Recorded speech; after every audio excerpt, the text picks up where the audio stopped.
Chapter 45, Coincidental Meeting. What a haul. I couldn't control my smile. The Familia's network found the remaining materials for gunpowder. The delivery took 2 days to reach Arario. During that time, I organized the manual machines for sizing and loading. After that, I got to work. I spent an entire day processing around 180 bullets. Correspondence helped with the precision while eidetic reduction upped my concentration. Fortunately, I didn't have to engrave the spells within each bullet, as the spells are inside the gun itself. I don't have to conserve anymore. The gun has a total of 12 spells. It takes around 1.5 minutes to cast all of them. It might be able to insta-kill Vendetta as a creature. As a price, the gun will break. Of course, that's not what I am going to do. Click. Click. Click. The sounds of bullets being put in the magazine sounded satisfying. There are still 20 bullets in the other magazine. Click. With this, the Evolus fanatics can be dealt with. A single shot could immobilize them. I wouldn't have problems of exhausting mind to deal with the weaker fanatics. I can finally move to the next plan. Due to Soma's decision, the fiasco inside his Familia did not go out. My other persona is still relatively unknown. Icelo's Familia nope, they have a level 5, then. Come to think of it, I haven't been to the dungeon yet. Something might change if I remain cooped up here. There are around 2 more weeks before they struck in my memories. That's why I am planning to do a dungeon dive, in disguise that is. I put off my leveling progress, but it has to continue. My arsenal is long stacked up. I have 3 dozen explosive magic swords in my stash. Meanwhile, there are a dozen of flashbang and ice wall magic swords. Forging a magic sword within 30 minutes is the norm. Other than that, I recreated many tactical items such as smoke grenades, tear gas, and nail bombs. Level 2. Strength, SS 1156, SSS 1236. Defense, SS 1028, SS 1191. Dexterity, S 979, SS 1178. Agility, SS 1130, SSS 1221. Magic, S 999, SS 1167. Hacker, G. Orionids. Memoir Manifest. Miracle Maker. Child of Constellations. Proof of Combat F, 39% to be upgraded. Monofurnace. I looked at my current status. I could level up immediately, but the thought of not maxing things bothered me. This was my progress 6 days without dungeon prowling. I still have quite a long way to go to max everything. I need to level up Hacker. With its restriction of limiting stronger spells, I barely use it in practical situations. I use them every day during practice, however. These dilemmas highlighted the need for high-level Icelo. Nevertheless, I managed to progress. Part of it was the sparring I have done with Wallenstein-san and Tiona-san. There was also the knowledge exchange with Lady Reveria, which surprisingly continued with her insistence. Cutting off my thoughts, I locked the store. It is currently sunrise, 5:29 a.m. I haven't slept yet because I took advantage of my skill buffs. The moment I opened the door, I was greeted with Philvis-san's voice. Rather, the voice of 2 Philvis-san S. W8, you are me. Why are you this stubborn? I'm just testing it out. Why can't I do that? But it's the maid outfit out of all things. Isn't it cute? What if Akasaka-san likes it? Did I hear it correctly just now? I closed the door and headed for its source, the 2nd floor. There, I saw 2 Philvis-sans. One of them is wearing an elegant black dress. Meanwhile, the latter is wearing a maid's outfit. The former is trying to drag the latter to her room. I mean, just how did they get a maid outfit? Akasaka-san. The black dress Philvis-san was startled. I could see surprise in her face. Welcome home, Akasaka-san. The maid Philvis-san broke free from her grasp and did a bow with a smile. Akasaka-san, please don't mind her. What would you like first, bath, dinner, oh? Stop. Maid Philvis-san's mouth was covered before she could finish it. The black dress Philvis-san gained enough power to forcefully drag her to the room. This ordeal left me speechless. I'm pretty sure that came from our world. The infamous maid declaration in my world, the situation where a heroine acts as the protagonist's maid and asks those 3 things. Looks like some gods knew about it and brought them down to Gekkai. I wryly smiled as I thought of a dilemma. Multiple personality disorder, is it even apt to call it like that? Upon using her magic, Philvis-san's appearance returns to normal. Albeit, her clone could think for herself. She inherited Philvis-san's personality, but she seems different from Philvis-san. If her original self is elegant as an elf, her clone is carefree and playful.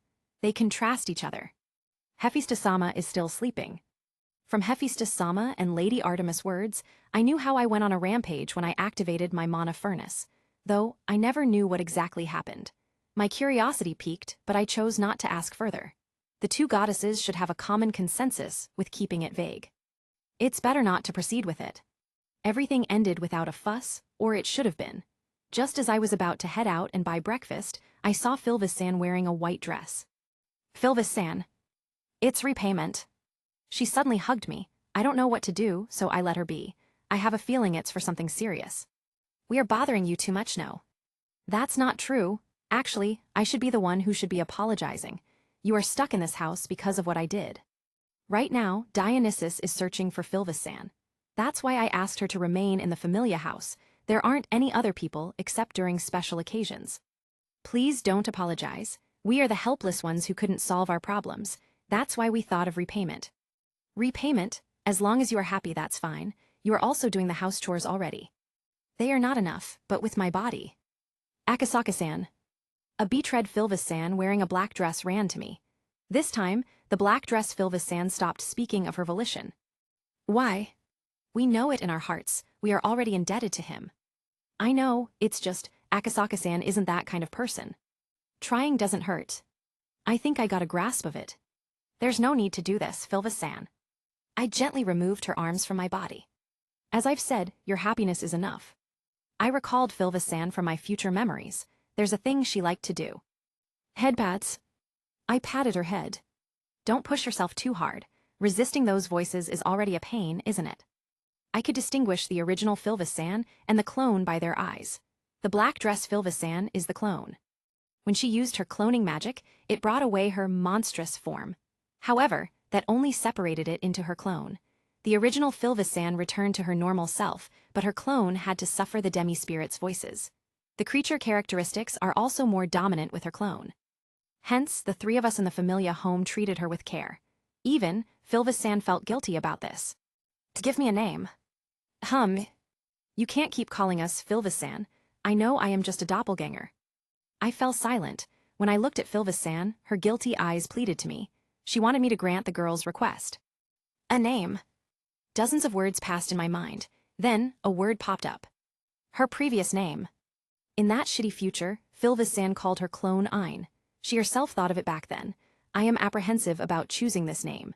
Then again, why would I be apprehensive when I promised her happiness this time? Ein, is that good enough? Ein, I like it. I haven't seen you lately, Sirius-san. Well, I have to take care of orders. I see, good luck. After passing the registration, I entered the dungeon. Velamen Nox, Veil of the Night. The spell took effect. It made me invisible in the eyes of others. It didn't stand out due to the crowd of adventurers around me. I can make this now. I took out a black face mask made of spirit cloth. A magic circle was drawn into it. Upon wearing it, my face changed. My hair turned red along with my pupils.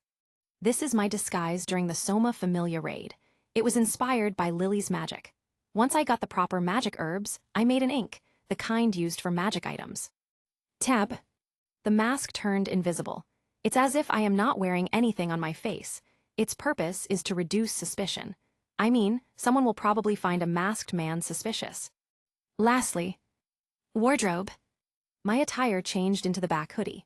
Underneath are armor plates to protect my chest and arms. In my waist is a dagger that serves as a catalyst. Meanwhile, a sword is present on the other side. It is an upgraded version of the magic sword I used in my first dive. With the new dark steel, the one with the above 50 Mohs score, the sword wouldn't break easily.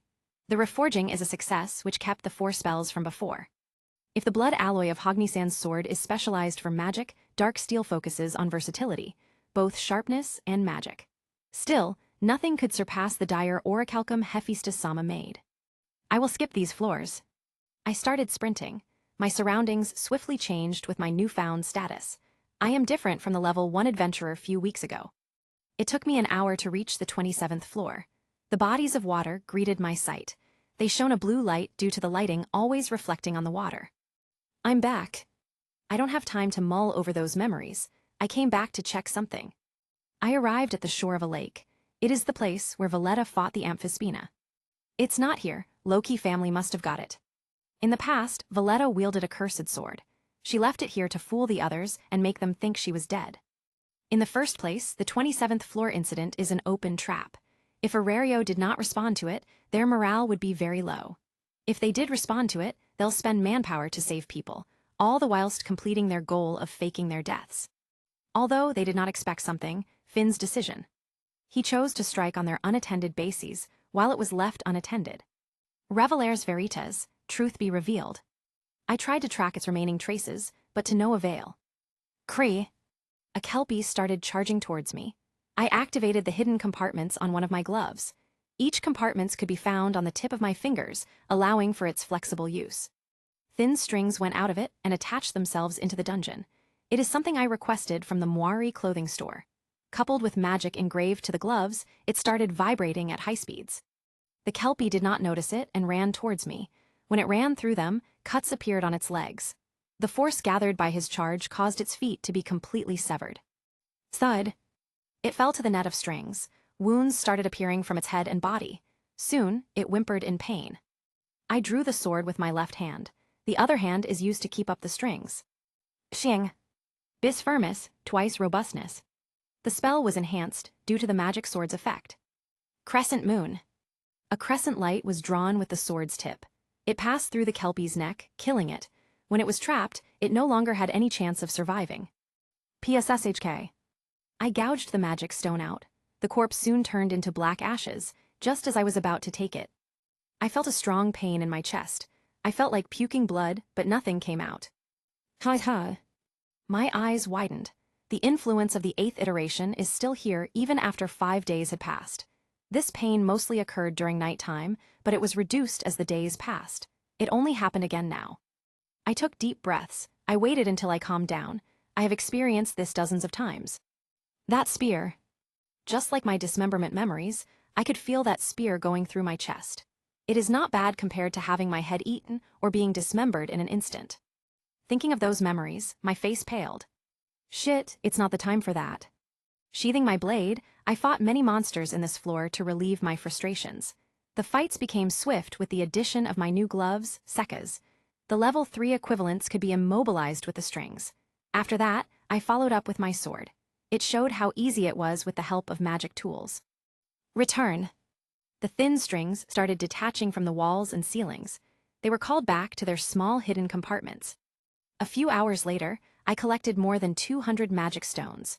It is an unthinkable efficiency brought by magic and weapons. It's also here. When I began my return to the surface, I aimed for the true purpose of doing a dungeon dive. I checked the hidden entrances to Nasus. They are hidden beneath a rock wall, something done by the dungeon's regeneration, but I detected the hidden orichalcum. From the 27th floor up to the 19th floor, there are a total of 2 hidden entrances. Each of them could only be opened with a Daedalus orb. Aside from the 12th floor, there are 2 more entrances. I might find more entrances as I go to the surface. Tab. I arrived at the 18th floor. I am back to the safe zone. The crystals illuminating the area above the floor momentarily blinded my eyes. It is time to inspect this floor. I have a suspicion they also have an entrance here. After all, it is a very convenient place to plant one. My correspondence detected orichalcum within a certain radius. I kept my distance from it. There could be a surveillance camera planted there. I recall Nasus having those small orb embedded on the walls. Swoosh. I heard the sound of branches moving. I looked at the source of the noise. Not far away, someone stood on top of the tree branch. This place is surrounded by trees. Hi. I saw a masked adventurer. Her tattered green cloak fluttered with the wind. I saw her slip a red orb in her pouch. It has a large D mark in it. Isn't that? That's it, right. A fucking Daedalus orb. Are my eyes playing with me? Am I hallucinating? How would I find that this easily? How come? I chose the most logical course of action. Hello, miss, can we talk? She ignored me. She stepped on those branches and left. Her green silhouette dispersed with the wind. Soon, she blended in with the trees. Ah shit, I subconsciously cursed. Wait a minute, miss, we could talk this out. I threw Kukyo at her direction and used its teleport skill. With this, I could see her figure again. You hate Evelis, no? Suddenly, the masked adventurer stopped running. She looked back, bloodlust seeping out of her eyes. I know this is abrupt, but Evelys is my enemy, I said sincerely. I want to wipe those bastards off the surface of Gekkai. And prove it.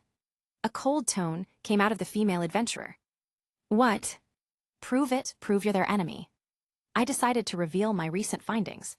From the 12th floor up to the 27th floor, there are at least 4 entrances similar to the one you saw. They used it to enact the 27th floor incident. And yes, how could I forget about this? I recalled their common feature that shouldn't be known yet, an information that is known by those who fought with the batch from Thanatos.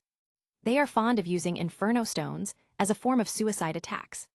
The masked adventurer's eyes widened. How did you? I fought with them, I shrugged. Those crazy bastards popped up and tried to kill everyone on the 27th floor incident. I understand. She paused for a while before nodding. Tell me, what do you want to talk about? Chapter 46, Gail Wind. You have the key to those entrances, right? I've been looking for a way to enter. If you want to enter, cease your ideas at once, the masked adventurer said. You will die. Inside Nasus, it is like the 8 trigrams formation of Zhuge.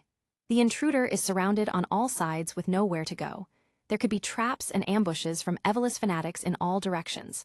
There could be traps springing out of nowhere. When Loki Familia first ventured there, they suffered casualties. Their executives nearly died with all of Thanatos' cards thrown at them. As to why I knew it, I stood beside Thanatos at all times. Since I became a creature, my memories have been vivid as if I lived that span as my own. It is vastly different from my other iterations, where I could only remember my battles and my thoughts during them. Wait a second, I don't have plans to storm that place alone. It's borderline idiotic. Did you try to enter once? It doesn't matter. Her cold attitude shut my questions down. Anyways, it is imperative to find allies against them. I mean, who would have known that there are still living Evelys members inside that place? Even Loki Familia might mobilize upon hearing this. Convincing them will be hard. That's why I am here. Flashing my confident smile, I proceeded with the talks. Before we continue, what should I call you first? I can't keep calling you, you. Gail Wind. All right, Miss Gail, I blanked out. Gail Wind, the adventurer who destroyed many Evelys bases years ago. Is there a problem? Holy shit. My luck must be overflowing today. Shit. I found a Daedalus orb, and the person whom Lady Artemis was searching at once. Tab. I disabled my disguise. My red hair turned white, and my red pupils became golden. I removed it from my face. Miss Gail Wind is visibly shocked by the changes. Serious? Well, hello there, Miss Gail Wind. Serious? The hottest topic in Arario as of now. Hair as white as snow and pure golden pupils like the stars, he completely shook the dungeon city to its core. He accomplished one impossible feat after another. He is someone who set the new standard for prodigies. For once, he only took 2 weeks out of Sword Princess 52 weeks to level up. Naturally, most people heard of him, and that included the masked adventurer. She even interacted with him at times as a waitress in Benevolent Mistress. Serious? Many rumors surrounded him. To the adventurer, the most noticeable one is his relationship with the Artemis Familia. They underwent level-ups one after another upon returning to Arario. They immediately joined the middle ranks of the Familias with one level 4 and several level 3s. Based on what she heard, he is often seen hanging around with their members, meaning he is their trusted friend at the very least. You know, it's been weeks since we are searching for you, and don't get the idea of running away. He swiftly added, please. Why, even after knowing what? You thought they will repulse you because of your past. Don't you know Rethusa-san or Lance-san well? A rhetoric question. Gail Wind, no, Ryu Lion knew the answer. They wouldn't. However, it is exactly because they wouldn't that she couldn't dare show herself to them.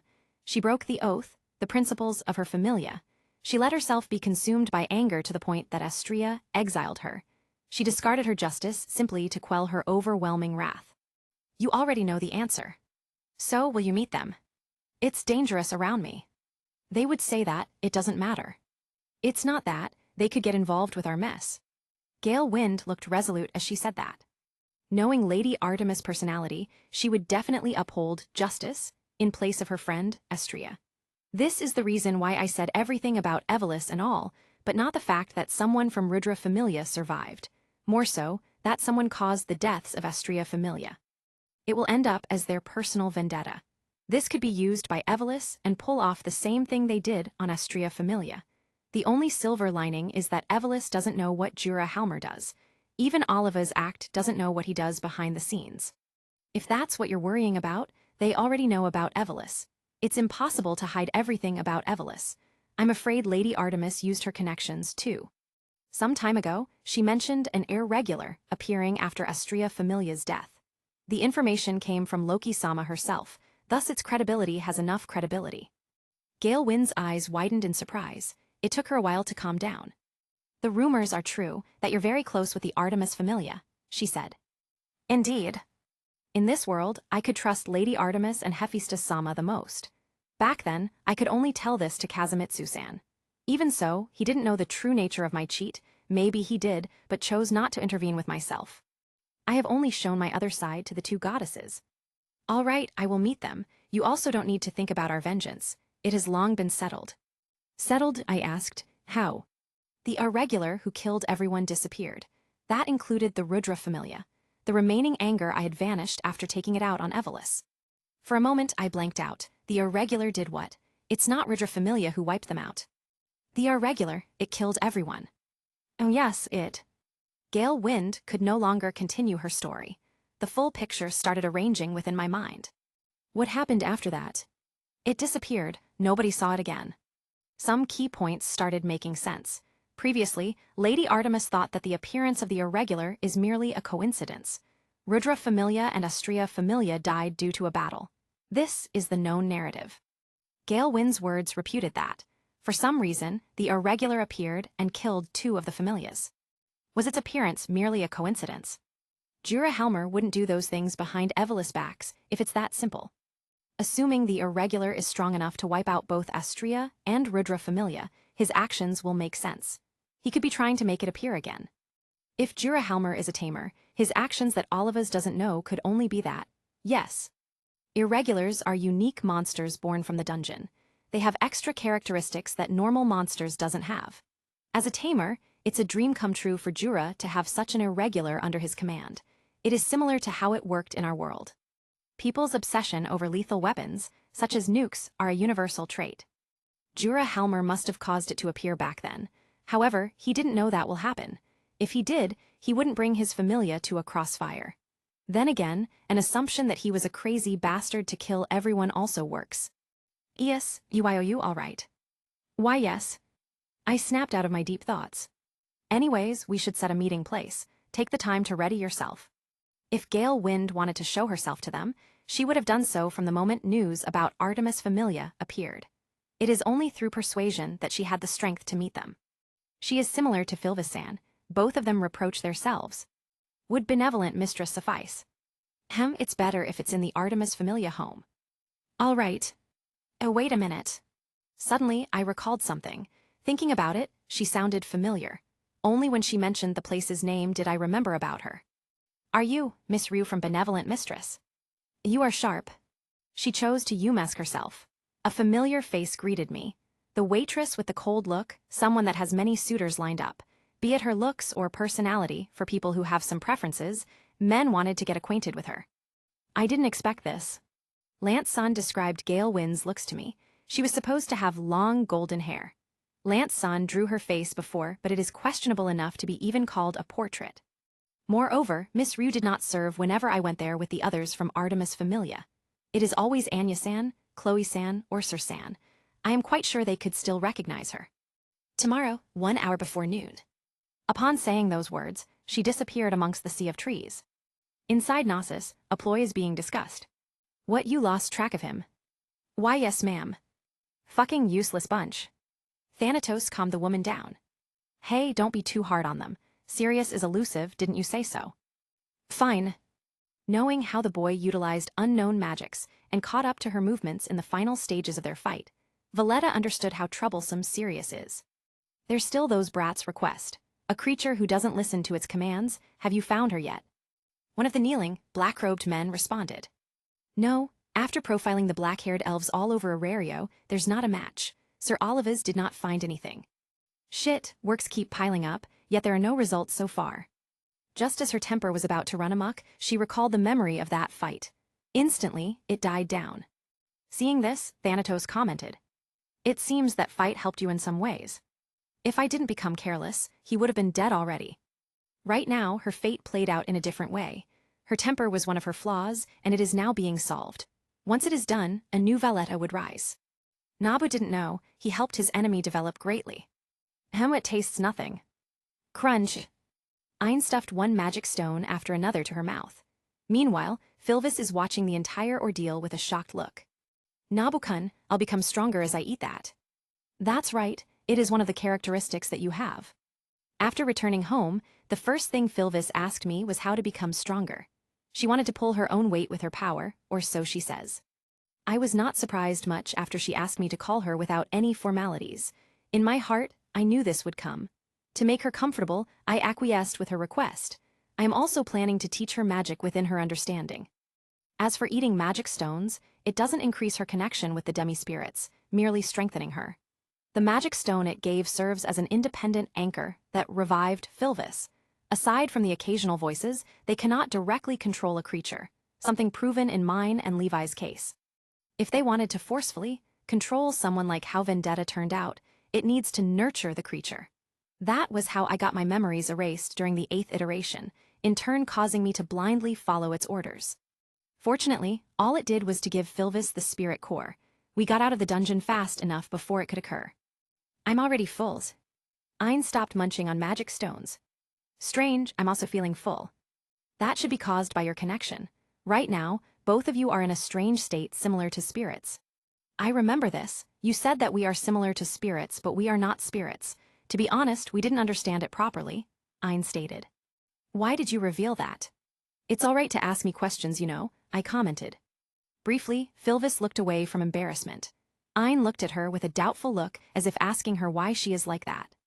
Ah, that's why. Philvis is embarrassed to ask a simple question. She thought her studies as a ma. Stop it. Philvis covered Ein's mouth as usual. Well, it is exactly what I have said. Both Philvis and Ein are influenced by the demi-spirits.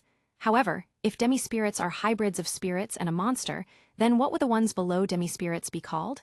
Hence the vagueness of your states. It sounds like you've met a spirit before, Nabu-kun. That's because I did, I replied to Ein. Huh. One of Suimai's lovers is a half-spirit.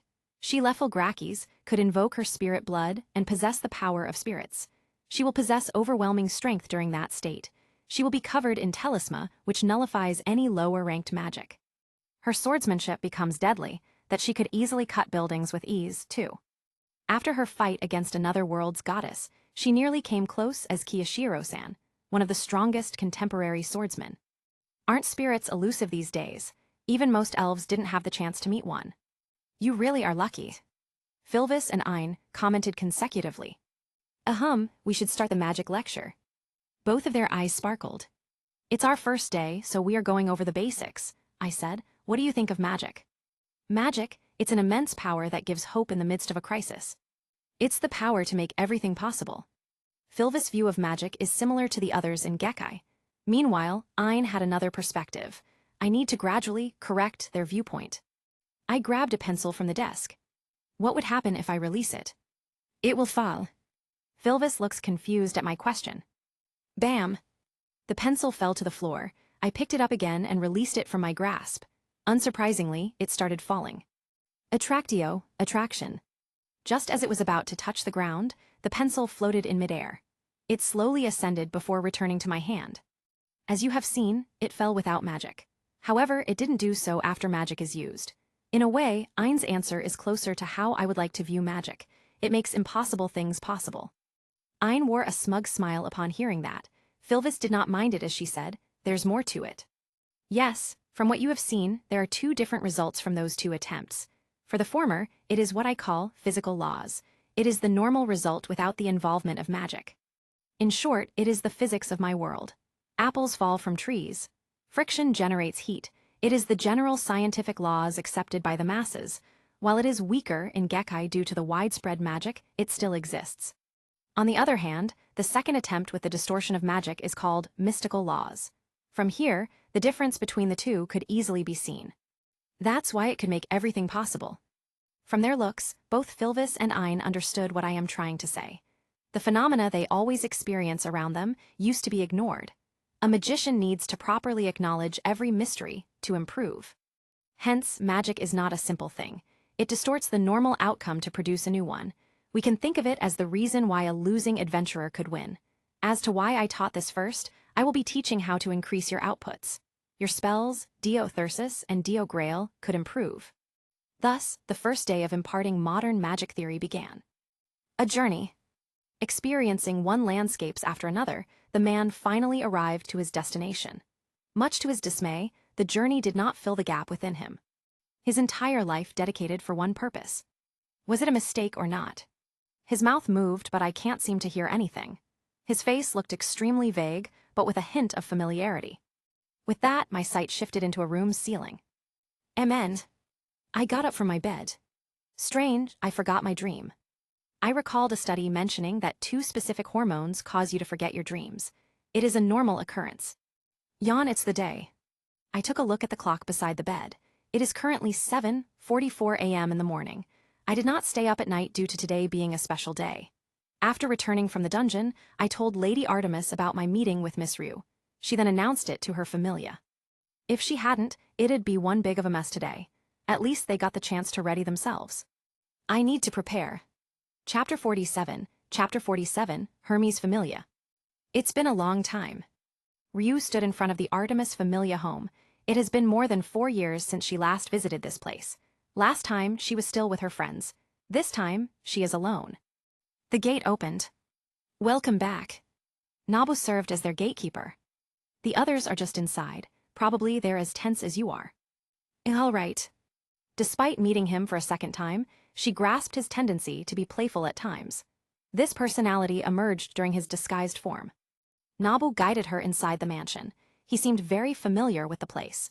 It further increased Ryu's impression of him being their friend. Soon, they arrived at the living room. Everyone was waiting for their arrival. Leon. Rethusa couldn't even finish her words as Lance ran towards her. She gave Rue a tight hug. Her tears couldn't be concealed. Leon, you're BWAC. Infected by her emotions, everyone else in the room let out their tears. They all converged to Rue save for Artemis. As of now, she looked at them with melancholic eyes. Estria, I understand why. Lady Estria didn't want to put everyone in danger. Perhaps that's why she carried the burden alone. Nabu commented. She's well aware of the danger Evelis holds. As someone who fought Evelis head-on, Estria knew that they aren't completely annihilated since the Great Feud. They are more cautious than everybody thought. Despite the execution of their main leader, Erebus, Evelis continued to exist. They remained spread out all over Arario. This is a fact known by her. Only, she did not expect that the remnants will annihilate her entire familia. The appearance of the irregular who killed them went beyond everyone's expectations. Knowing what happened to her familia, Estria wanted to keep Artemis and her familia out of danger. Leon, Estria let go of her. It's most likely for her own good, Artemis sighed. Why did everything had to happen without us? At least, Lady Artemis has a chance to lend a hand now. You're right, I appreciate the thought, Nabu-kun. It's nothing, you know, you were there when I cried. That's why, if you want to. While the emotional reunion happened, a romantic development happened behind their backs. It was a long day. After everyone got tired of crying, they calmed down. They began talking to Ryu-san, but it's more of comforting her than anything. There are also their guilt of not being able to help when everyone suffered. These events spiraled uncontrollably that I had to buy their lunch. Of course, I ordered takeouts at Benevolent Mistress. With my expanded bag, it is enough to carry everything. These bags are common in this world. That's one of the advantages Gekkai has. You didn't have to do this. It's all right, no worries. Everyone got embarrassed that they forgot the time. Nabu-kun is really attentive. That's his habit. I heard Nana-san and Rethusa-san compliment me. After that, I spent time outside the living room. I patrolled the mansion and checked each of the spells I engraved for their defenses. They are all placed inside a mithril slab. It uses the same technique Daedalus thought of when placing traps in Nasus. By the time I finished, I saw Ryu-san and Rethusa-san talking. What will you do now? I don't know. 2 years ago, Ryu had a fateful encounter. After meeting a girl named Sor, her life started to get back on track.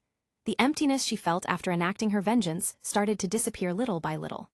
Since then, she lived as Ryu, a waitress in the Benevolent Mistress. When she met her past friends once more, she felt inexplicable emotions. She felt transported back to that day, when she destroyed a good portion of Aurelio's underworld along with Evelys Bases. Several people with light connections to Evelys were not spared. If they sold Evelys supplies, they would be designated as suspects, and in turn eliminated. Fortunately, everyone in Artemis Familia is sensible. They did not mention anything directly related to that incident. To them, her vengeance did not matter as much as her safety. This removed some of her guilt as someone who survived and did unspeakable deeds, yet it reminded her of the weight of her sins. It is a contradiction. Everything's fine, Rithusa-san. Nabu-kun, Rithusa noticed the arrival of the white-haired boy. MN, everything's all right. Everyone said the things they wanted to say. I see. Seeing this casual conversation, Ryu thought of him. Sirius was thought to be close to the Artemis Familia, but from what she had seen, it was much more than that. They are pretty casual with him. I've heard of your dilemma, Ryu-san. Yes. It's just a suggestion, you shouldn't think of it much. You can visit everyone anytime, he said. Anyways, I'm sorry for intruding. I accidentally heard your conversation. After speaking, he walked away. A smile was drawn to Rithusa's face. Nabu-kun is back with his wisdom. She turned to Ryu. He's right, you shouldn't think much of it. Live your life as you fit. We are here to help. Rithusa, all right. Ryu settled everything. When she was about to leave the mansion, it was already nighttime. Unexpectedly, she saw Nabu dozing off as he leaned against a wall. He is currently beside the gate. His body became tense with her gaze. Hello. I thought you went home. I waited for you, as to what it is. Evelys. Then it dawned on her. The promised talk wasn't done due to how long it took her to reunite with others. It's fine, seeing everyone happy is more important than this talk. I'm willing to wait. She went silent as he predicted her words. I want to ask something. Go ahead. You went inside Nasus, alone. That's right. During one of her raids, Ryu found an unusual red orb from an Evelys base. After some time, she discovered an entrance to Nasus. She thought everything was a coincidence, but it is actually Evelys' trap. They wanted to regain the lost key, thus they lured her. It was nearly successful when her intuition told her not to explore further. An ambush occurred, but she was able to escape with her insane agility. I nearly died in that place. I suggest you do not repeat the same mistake as mine. No worries, I wouldn't storm the place, he internally added, for now. Nabu looked at Ryu before asking, about the irregular, can you describe it? Why do you want to know? Should I know? Out of everyone, only he and Hephaestus knew about Jura Halmer's survival. He didn't choose to mention it to Artemis due to his worry. When he met Ryu, this thing could even be worse than saying it to Artemis. You can forget about it. Thanks for the information, Ryu-san. Sensing Ryu's turmoil, he didn't choose to continue and left. Serious? She knew about his fame indirectly. From killing a Goliath as a level 1, leveling up in 2 weeks, and creation of indestructible magic swords, he swept Aurario with a huge wave. Now, there is a difference between people with his magic swords and people without them. She was amazed when she first heard of his feats. It eclipsed even Sword Princess Own. Though meeting him personally felt different, it was as if she was talking to a refined man, not a young boy. Lance told me something, what was it again? Fortunately, Ryu forgot about Lance's side comments about the ship. On the highest floor of Babel, a goddess looked over Aurario. She met them. Unbeknownst to everyone, the goddess possessed an edge as opposed to the other gods. Her eyes could see through the mortals' very souls. Just like Hephaestus' smithing skill, it was allowed to be brought over to Tenkai. It is something bundled with her charm, hence she retained it. Through this eye and a mirror, she observes interesting people. One of them happened to be Ryu Lion. Another person happened to be caught to her view. Just like that girl. Sirius Akasaka Nabu is the most talented adventurer at the moment. It is completely expected that he caught her eyes at least once. Nevertheless, she never placed much attention to him. At most, his outsider, status and strong will akin to the Sword Princess served as his specialty. That and his intertwined fate with a chastite goddess, Artemis. For someone like her, it didn't raise her interest high enough. He's interesting, but not the same as my otter. Just like Artemis, the goddess knew that her fated lover is in Gekkai. At first, she lost hope after years of roaming the land, but she felt the arrival of her otter. Not long, she will be united with her lover. To that, the 1,000-year-old spirit Eyes Wallenstein, nor the otherworlder Akasaka Nabu, weren't as important as him. In her eyes, Otter is the one that matters. A gaze prickled on my neck. When I looked back, I saw nobody. It's the same sensation as that time. In my first day in Arario, I also felt a similar gaze. However, it disappeared just like now. If not for my sixth sense honed by 8 iterations of combat, I wouldn't have noticed that. Was it a god? There are hundreds of gods in this place. There's no way I could pinpoint the source of that gaze. It could be Loki-sama herself. I recalled a similar event, speaking of which, Sir I harbored a suspicion. When I met Sir San in Benevolent Mistress, I vaguely caught onto something. I hid it at that time. Sir is, well, another name for goddess Freyja Freya. Along with that are Mardril, Herne, and Jeffin. I couldn't help but wonder if she's related to Freya-sama. When I spoke with her, I sensed several gazes on me. That sensation is similar to the feeling this time, although the latter is stronger. Oftentimes, the myths of my world corroborated with gekkais. There are many gods here that exists in my world too, such as Mikazuchi, Hermes, Zeus, Hera, Apollo, and so on. Even this world's first hero, Argonaut, is based on the band of heroes who sought the Golden Fleece. It's time. I checked the previous gaze. I couldn't feel it anymore. After asking Ryu-san, I went ahead and did another thing on my agenda. I slipped into a dark alley and wore my mask. I set it to the previous appearance. It overlaid my appearance and changed the perception of others. This magic tool worked based on Plato's idea theory and optics. Tab. The mask disappeared. It was concealed under an invisibility function made by miracle makers. I want to meet him, but he's unpredictable. Lady Artemis recommended someone if we would go against Evelys. However, it'll be counterproductive if she is the one who will reach out. I don't want Artemis Familia nor Hephaestus Familia bearing the brunt of its impact. Who know whether there are spies nearby? It'd be best to introduce this information as someone unknown, at least for now. I saw how crazy Thanatos followers were from my memories. They aren't afraid of death. I could already imagine how destructive it will be if Evelys decides to attack them. In the end, it is my selfishness. I don't want to put everyone in danger. Rather than involving them like this, I could first use the help of Hermes Familia or Loki Familia who are already fighting against Evelys. That way, they won't be the ones bearing the brunt of danger. They would be the support at best. Of course, I considered the suspicion Hermes Familia will have. Nevertheless, I have something to back it up. Tab. Wrestle. I climbed on top of a roof and began jumping through them. Every time I landed, I used my magic to reduce gravity. My footsteps became extremely light. Bis firmus, twice robustness. My speed became faster. I reached the equivalent of a level 3. Phew. I discovered how refreshing it was to do this. The cold night breeze swept my face. It even went through my hoodie. A white fog came out every time I exhaled. Soon, I saw the target destination. Traveler's Inn. The base of Hermes Familia. It is designed to look like a mix of an inn and a pub. I held off from using correspondence, but chose to take out a ring instead. It is best to be cautious with Perseus, one of the greatest item maker in Arario. I recall hearing Thanatos and Barca's shock when Perseus replicated the Daedalus orb. That was also the time I was sent out to handle the escalating situation. Hide under plain sight. The next moment, I became completely concealed. It's effective. This magic tool does one thing, imposing Plato's idea theory to the next level. Instead of the physical world, I brought the world of forms to myself. It is abstract and non-physical, something that transcends space and time. For mortals, it is something unseen. It is a complex thing to do, hence the imperfections the ring has. It could not completely impose the world of forms, only a small portion of its concept. In short, it could easily be seen through by high-level adventurers. Also, its duration is merely 3 minutes. I took out my staff and started engraving a magic circle on top of a roof. I repeated the process several times in different locations. Once 15 to 20 minutes pass, they would disappear. Everything's good. Lastly, I took out a magic dagger and engraved the necessary details in its memorize. Through this, I could come and go as planned. I leaped from the roof. I landed myself to the ground. I decided to do the same modus operandi like last time. I climbed over a random window and entered through it. My landing did not make a sound due to the ring.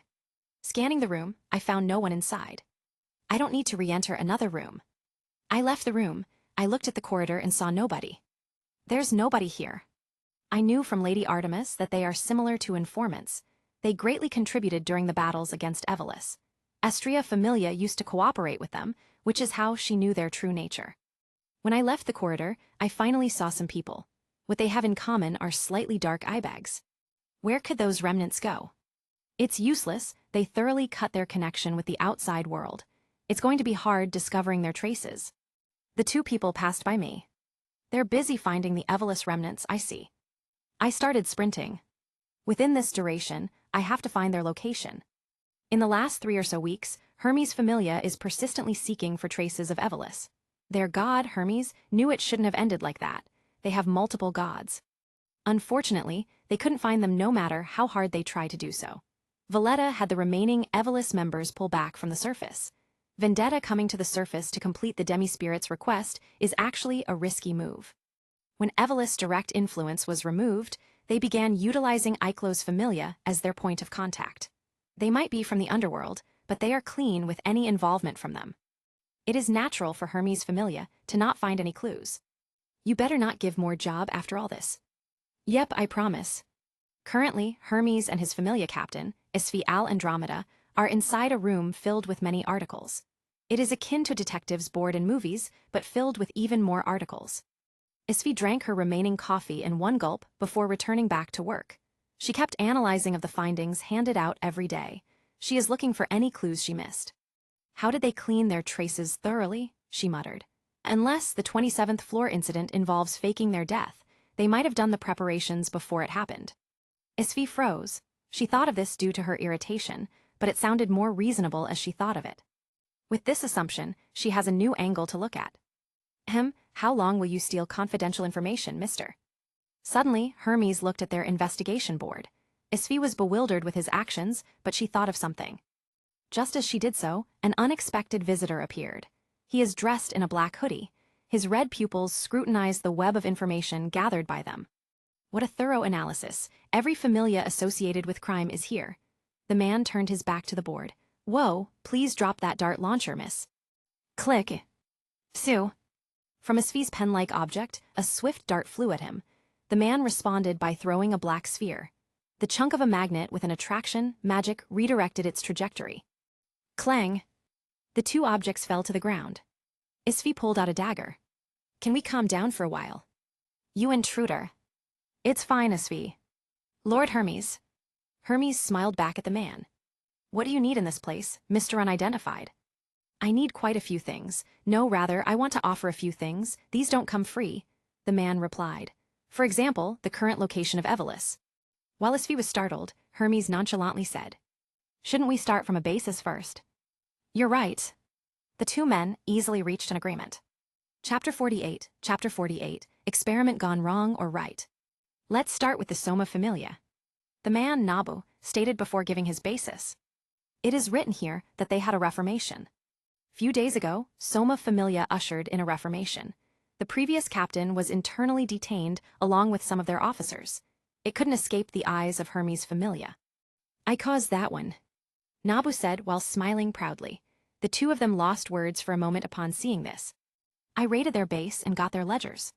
He took out a thick notebook filled with notes. It is Zanny's personal handbook. He opened it and stopped on a certain page. He showed it to them. While clutching another magic tool, Isfi carefully read the contents. It shows how Ishtar Familia is their #1 buyer. What of it? No, not that one. He pointed specifically to a certain familia's name. This one. Iclo's Familia, what? Her words were halted as she saw something. They are the second largest buyer below Ishtar Familia. I see. A glint went past Hermes' eyes. He looked towards Nabu with understanding. Isfi, do we have intel about them? Yes, according to their official records, they are an exploration-type familia, she responded. Is the ledger real? There's no way they could make that much in a month. Mr. Hermes should know if it's real. Hearing his playful reply, Isfi felt there is currently 2 Hermes in this room. It's real. What can you say about this abnormality, Trespasser-san? He asked Nabu. Well, they are definitely hiding something. I mean, how could they rake in millions and trade them for Soma's wine? I bet they're reselling this outside Orario too. Soma Familia did not deal with anything outside Orario. Hence, Iclo's Familia took the chance to buy Soma's wine en masse and smuggle it over the gate. They have methods of sneaking with the help of hidden underground passages, something Daedalus built in his time. With a contact outside, they then distribute it to Gekkai, in turn earning millions of volleys every month. It wasn't noticeable due to how they spent these for Nasus expensive building materials. Iclo's tusk, how did I not see this? Hermes recalled the few times he recalled the said god. He is just as suspicious as Hermes, which tells a lot about his troublesome personality. If you think it ends there, it doesn't, Nabu declared. Iclo's Familia make huge amounts of money. Are you curious about where it goes? Something expensive, the type that requires huge amounts of funding. Hermes entered his thinking state, the god who originally uncovered Iclo's Familia's connection with his wits. He was also involved in the investigation of Neo's real identity. Nevertheless, gods aren't omniscient in Gekkai. The man-made labyrinth of Daedalus Street, Nasus, that's where they spend it. Nasus, isn't it just a myth? Isfi recalled reading that certain myth. Daedalus used to be the greatest architect of Arario. He built the design for Arario's sewerage systems, pipelines, and the general layout of the city itself. Unfortunately, he became crazy in his later years. He was caught up in making a labyrinth that rivals the dungeon itself. Nope, not really. You see, Daedalus completed his initial designs before he died. It was then passed down to his descendants. A 1,000-year-long mission is happening without anyone in Arario noticing. It does exist. Lord Hermes.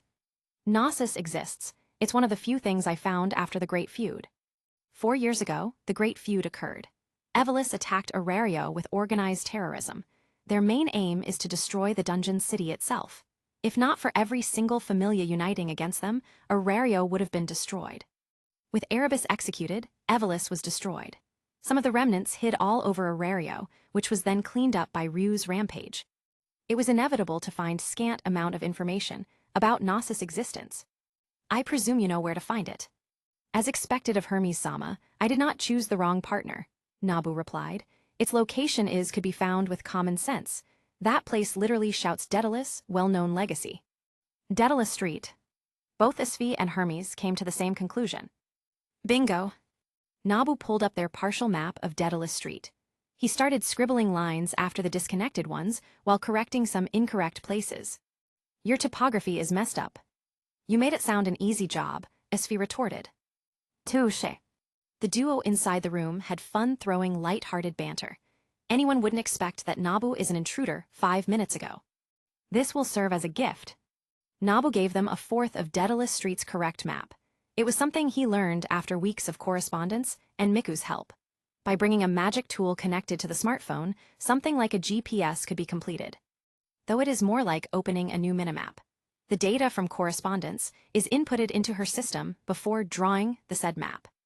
I won't even ask how you got that. I'll gladly take it. I'm flattered. Seeing their interaction, Isfi forgot the tool she was holding. She became speechless at their actions. To Lord Hermes, please don't let it be double the headache. Unfortunately, her premonition was right. It's here. Nabu marked a certain spot. You will find a hidden entrance on Daedalus Street sewers. It conceals the pathway to Nasus. I do hope you wouldn't storm immediately. Even with Loki Familia's help, it won't suffice.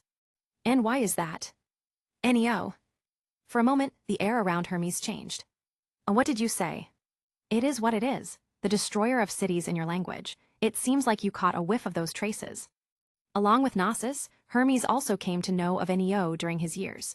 It was only small snippets of information at first.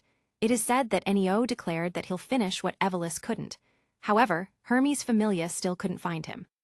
The elusive name resurfaced in Nabu's mouth. I'm saying Neo is involved with Evolus. You don't know the kind of stuff they could pull over.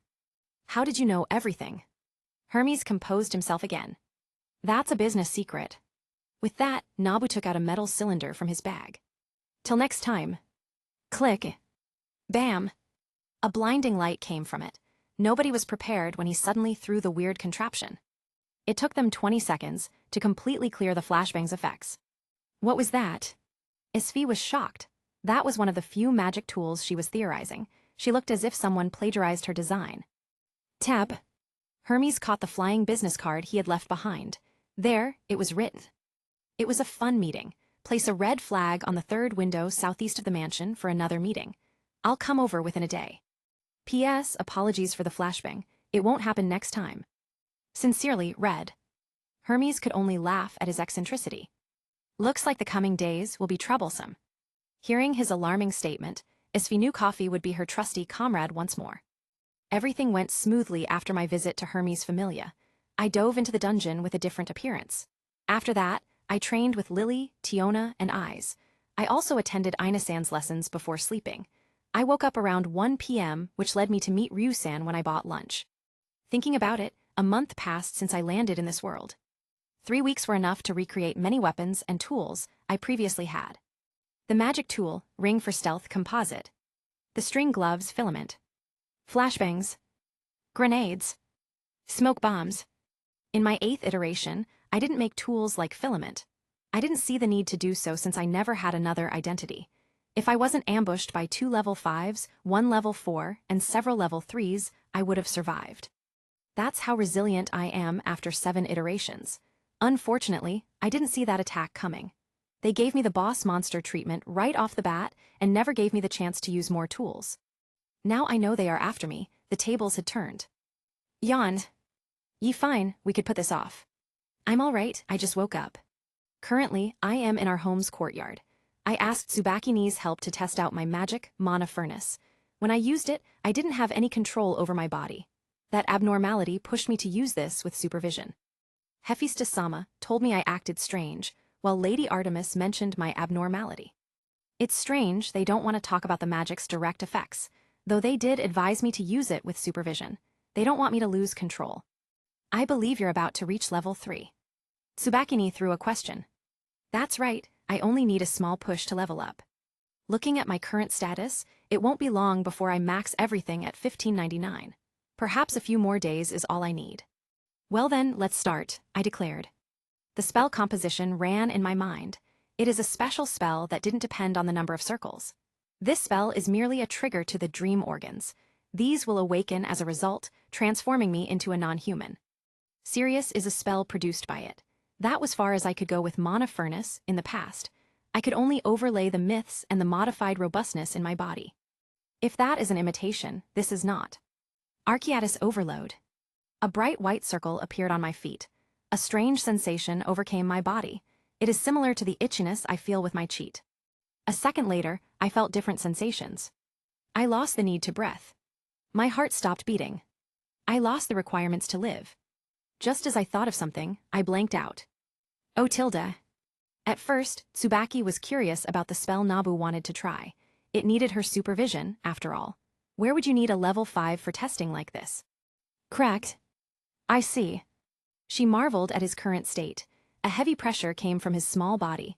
It caused several cracks on the soil. For weaker adventurers, they'll have trouble breathing. The air around him became distorted.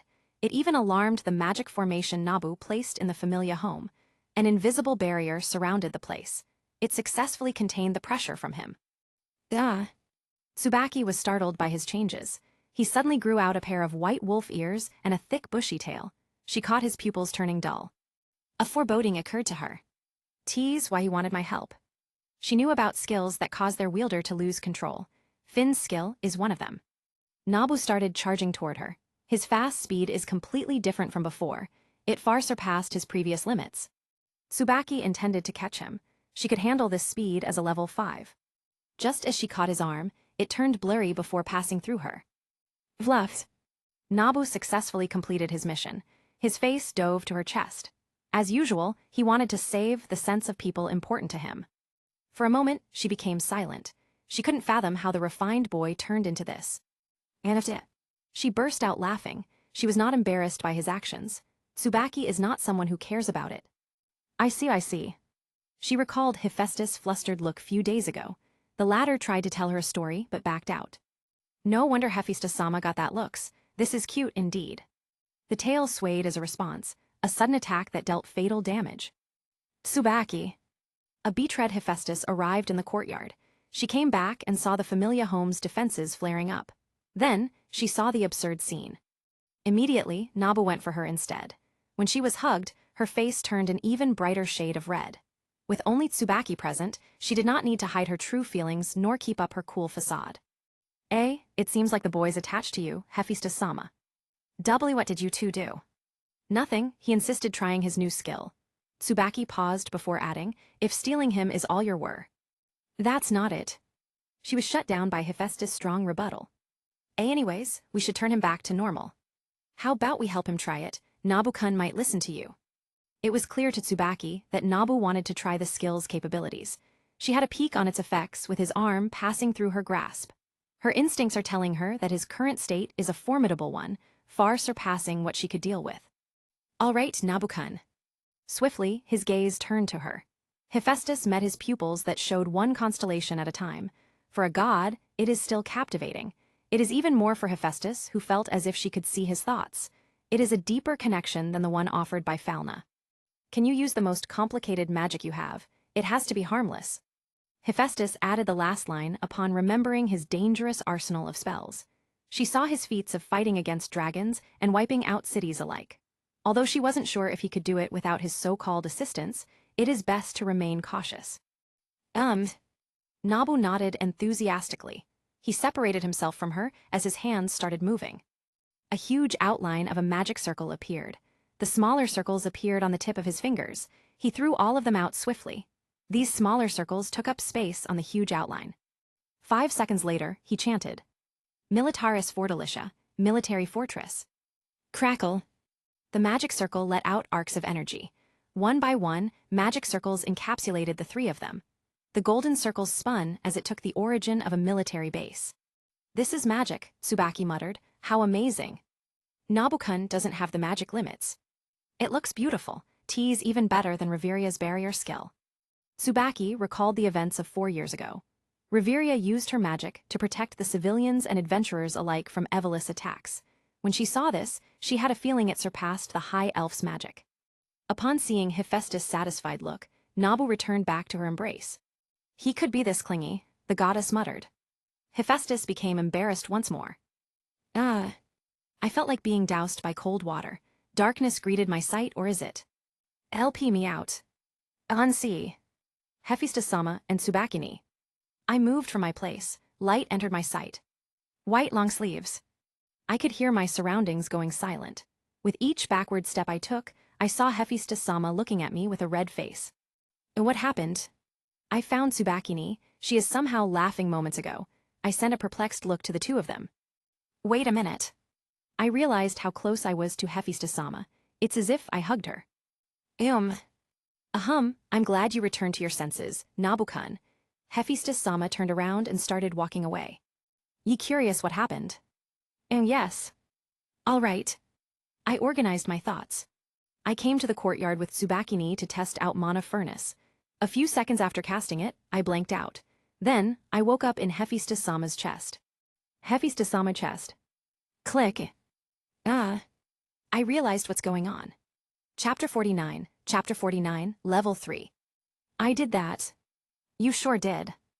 I am speechless. Is that what happened back then? I could not recall my memories of the first time I used Monofurnace. That's already an indicator of its abnormality. That is not supposed to happen. Then, Lady Artemis and Hephaestus-sama. That's why they didn't talk about it. I could feel a wave of heat in my head. I hid my fluster, but Tsubaki-ni's smug face is already there. Lil Nabu-kun knows about romance, eh? Please stop. I used my ultimate move, shifting topics. When I used a spell of that caliber. Yeah, all Hephaestus-sama has to do is ask, and he complied. Military fortress, militaris fortalicia, in under 5 seconds. It's that. Lady Reveria could create 3 different versions of a spell by controlling their cast time. That's also a trick I used. My large-scale spells, Orion, Military Fortress, Fax Render, Alice's Wonderland, has varying versions related to durations. The first version is what I could cast without external help. The second version is something I could cast with Miku or external help. The third version is the full power of the spell with Arbiter's help. The third version could destroy a city. There are no further versions simply due to my weakness. I could not reference the other magicians' cases since nobody could use technology with magic. If I become stronger, I will be able to improve them further. Anyways, I should have cast the second version. I couldn't believe it. How did I do it? You waved your fingers before this large dome enveloped us. Waved my fingers, isn't that liturgy? Liturgy. It is the act of shortening cast time with chants and gestures. It is the reason why magicians could swiftly cast their spells. They helped cut a long ritual into 30 seconds or less. Liturgy refer to the chants and gestures done to shorten the cast time. The problem here is that I could only do it with a suit. Right, you're also elusive. Elusive. I caught your arm, but it simply passed through. Tsubakini added, how do I say it? You're similar to Kenki. Both of you have a similar feeling. In her case, the feeling's stronger when she uses her magic. Eyes Wallenstein. Wait. Whenever she uses her magic, something we have in common, does it pertain to her being a spirit? In the 8th iteration, I heard her other name long enough for my ears to bleed. According to the demi-spirits, she is their friend, a spirit. Though all they wanted is to devour her, perhaps due to her spirit identity. Since Monofurnace involved transforming ourselves into a higher-order life form, it is the same for spirits. They are higher-leveled than humans. For instance, spirits have the power of talisma, something exclusive to the gods. They could easily negate all kinds of lower-level magic with it. So, I took the form of a spirit with Monofurnace. To be honest, that is far-fetched from its normal effects.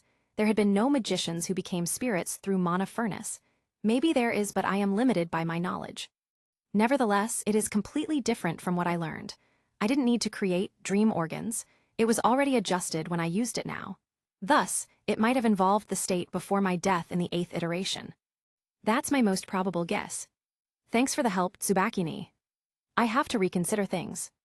3 days had passed, my daily routine became stable. Dungeon dive. Train Lily. Visit Twilight Manor. Take Inasan's lessons. Sleep. 4. Repeat. With composite, sedition, I no longer went to the dungeon legally. Once evening arrives, I wear it to go past the guild staff. I also use a disguise and went straight to the 27th floor. I started fighting hordes of monsters to increase my status. Since it is the highest floor of Water City, monsters spawn at a fast rate. They often form groups which could only be overcome by a party of level 2 and 3 adventurers. It is different now. There aren't many adventurers present in this floor due to what happened here. No matter how long it took, this will leave a bitter mark for Aurario. Fortunately, this depressing event was counteracted by Loki Familia's success over Evelis. It signified the annihilation of a terror group, at least in the surface. It was enough to offset some of its effects, at least. Shriek.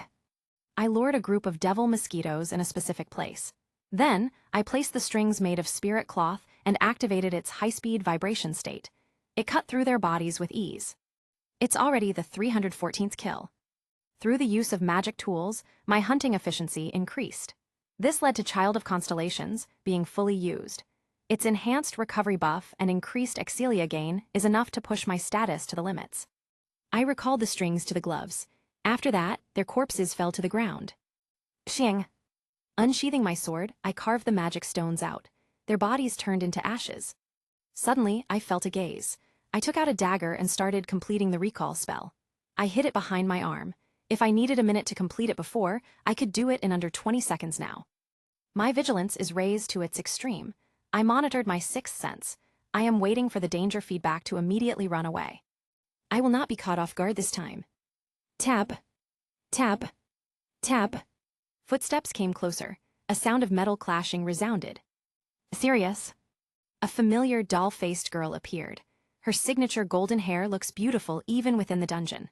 Her voice sounded a bit monotone, but every BOCCHI-like people has their problems. Her aura is the one I am accustomed to. I lowered my guard slightly as I weaseled my way out. Kenki, I'm sorry but you got the wrong person. You are serious. I'll be going. Why did you? I acted as if I never heard her question, though I felt a grip on my left arm from behind. Sword Princess. Why act unfamiliar? Surprisingly, I saw her shaken up. It reminded me of a certain girl in my memories. She was also not good at speaking, often acting airheaded. Are you angry at me? Wait. How did she come to this conclusion? Sighing, I resigned to my fate. I'm not angry at you, Aisan. Years ago, Eyes went on a tantrum. She never spoke to Finn nor Reveria due to them restricting her from acquiring high-level Exilia. She was only a level 1 at that time. When even Gareth forbade her from doing so, she went on a strike and sneaked off to the dungeon. Eyes got in danger due to an infant wyvern brought out by an unknown god, but she was saved by Reveria in the end. Since these memories made a mark on her, she had a little misconception. What Nabu does is exactly the same as what she did, but more destructive. A friend pretending not to know you is painful. Eyes thought Nabu is snobbing her for that reason. Fortunately, he chose to reveal himself. Actually, I encountered some troubles. Some adventurer group ambushed me every now and then for my magic swords. I wanted to level up in peace, which is why I got these magic tools. Why didn't you say so? I could have helped, she said with slight guilt. When Nabu decided to share his secret, Aiz was happy, though it didn't take long before she realized how unfair that was. Nobody would share their secrets with others, more so when they belong to different familias. It is the norm for adventurers to mind the business of other familias. They don't get involved in the fear of being adversely implicated. The only reason why Nabu could do this with Loki Familia was simply due to Hephaestus Familia's reputation, and the fact that he didn't particularly cared about it. Whatever rumors that appeared were easily overwhelmed by his feats. Add to the fact that he helped adventurers in the 27th floor incident and his low price of unbreakable magic swords. It is not surprising for his public image to be that good. There's no need to bother Aiz-san. This disguise already solved that problem. He pointed to his unfamiliar face. Though, can we keep this a secret, both our meeting and my disguise? All right. Hearing this, Nabu calmed down. He knew how straightforward Aiz was. When she promised something, she will keep it. That's how it was even in his 8th iteration. Suddenly, Aiz put up her hooked pinky finger. Facing this legendary event, she pulled no brakes. This act showcased her cuteness to the maximum. It shook Nabu for a while. The girl's appearance rivaled the gods. His train of thought went to Lady Artemis, Hephaestus. Soon it went off track. He returned to himself moments later. It's a promise, she said. Okay. His pinky finger hooked hers. It is very similar what he did before. Inadvertently, he recalled Hitori. He thought of how he made a promise with her that they'll never forget each other. Now, how is he supposed to chat with her? Suddenly, another girl entered his mind. Her image overlapped with Aiz's. He briefly froze. Shiana. There was a girl that looked very similar to Aiz. Her lack of expressions is also the same. The way they acted is nearly the same, too. While she held great significance for him, he couldn't bear to recall that memory. Every time he saw her, it would remind him of that event. When he met her a year ago, he still met her. Their talks were not the same as in his memories, but the latter continued to haunt him. After all, she died because of me. Achai. Inside a wide computer screen, Miku covered her nose as she sneezed. Gashujin-sama must be somewhere. She recalled how sneezing could be induced by someone thinking of you. This mystical law is no longer a myth, but real. It is the accidental perception of someone beyond the knowledge they have. The sixth sense is built upon that concept. Guitar Hero, yeah, I hope I could meet some friends. Shicha, you're already in Kanagawa. No one wants about your dark past. Good luck. Guitar Hero, hey, that's right.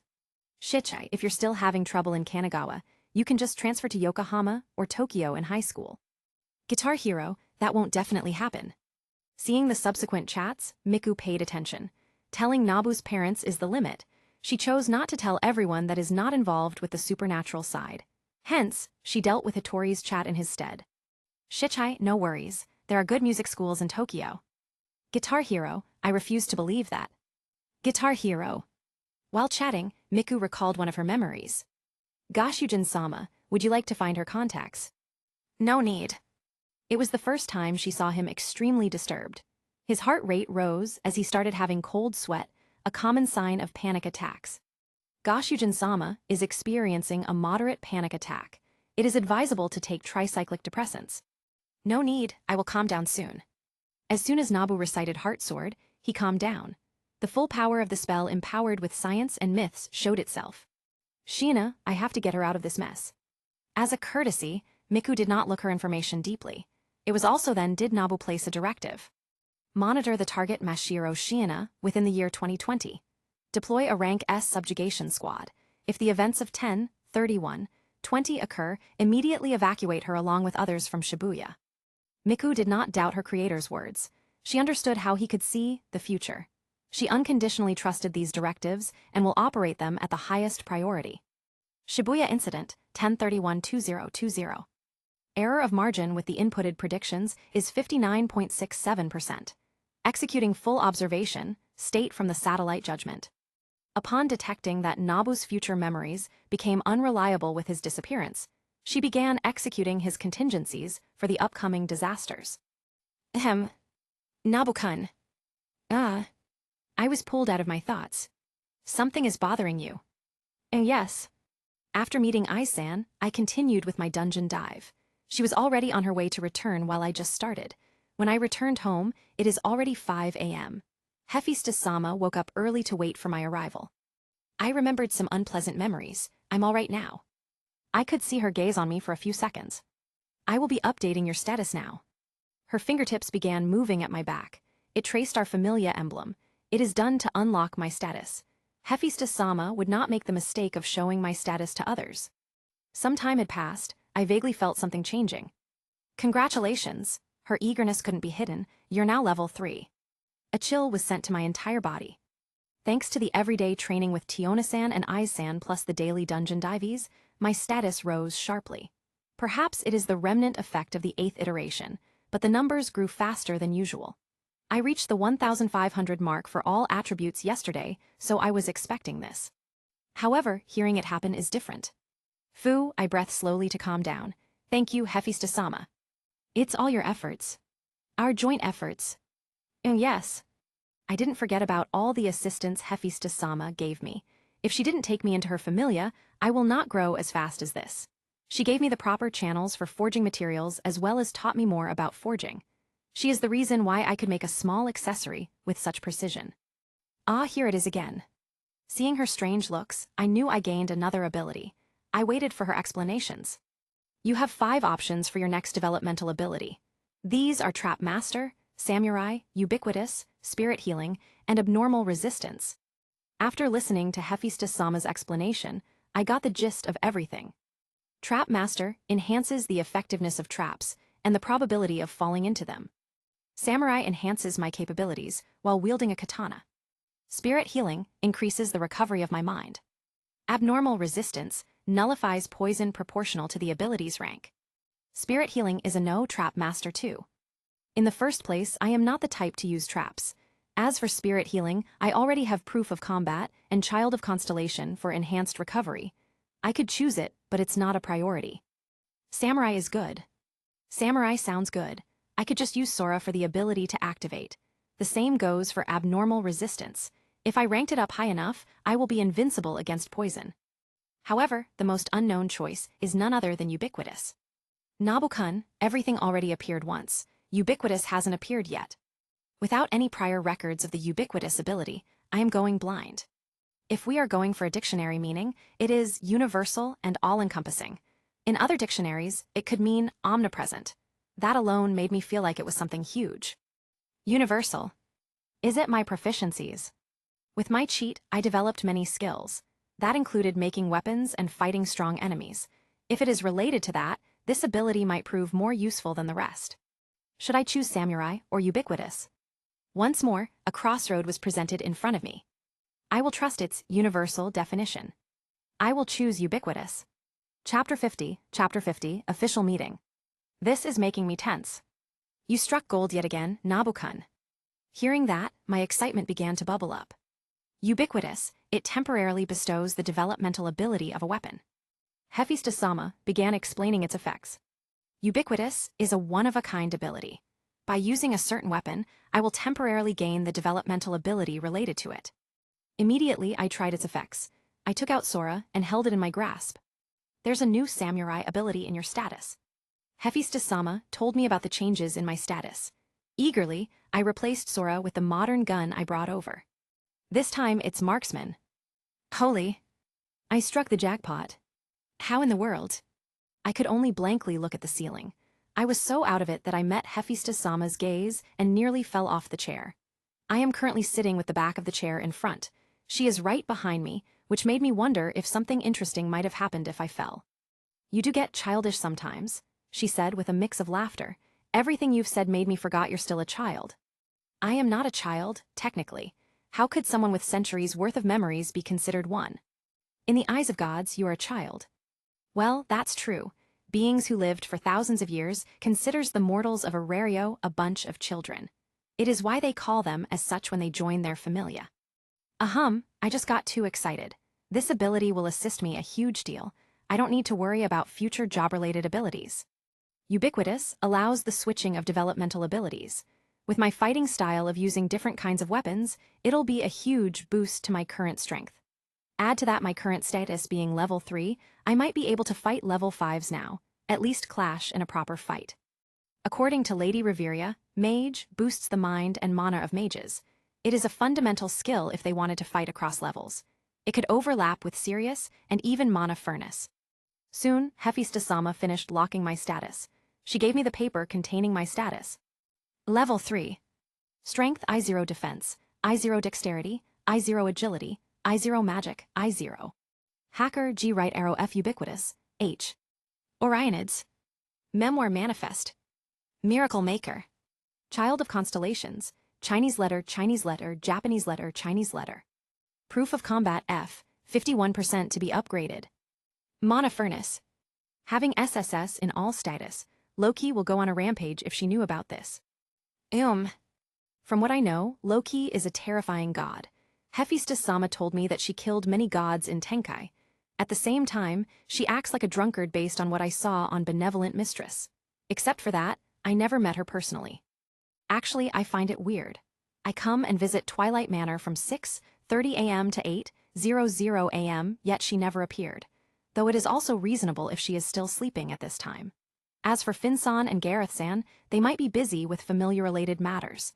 I never met the other executives and top executives. Other than them, we always trained in the same place without Loki Familia members.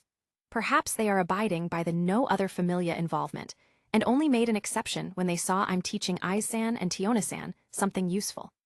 It could also be for another reason. Aiz has been her pride and joy. Knowing there's someone with better results will earn her envy. I see. I know I will meet her one day. By then, I hope it'll be a manageable one. A few hours later. What a coincidence. I was saying this hypothetical scenario early in the morning, but I didn't expect it to truly happen. After 5 days of observation, they are finally willing to make an official appointment. I am currently being led to their captain's office. I glanced at Lady Reveria's back. Now that I officially entered the Twilight Manor, I could feel the people's gazes on me.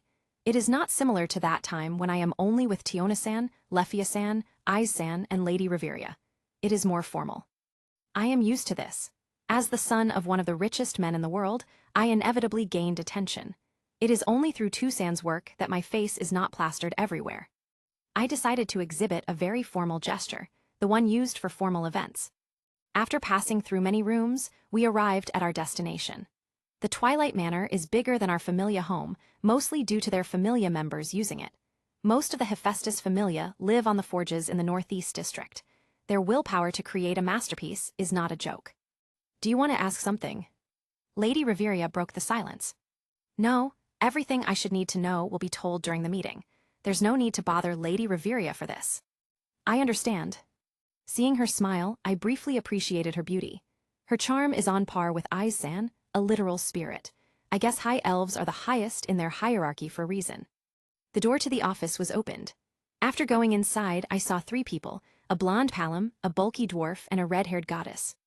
Dame Nasan is sitting behind the desk, while Landroxan sat on one of the chairs.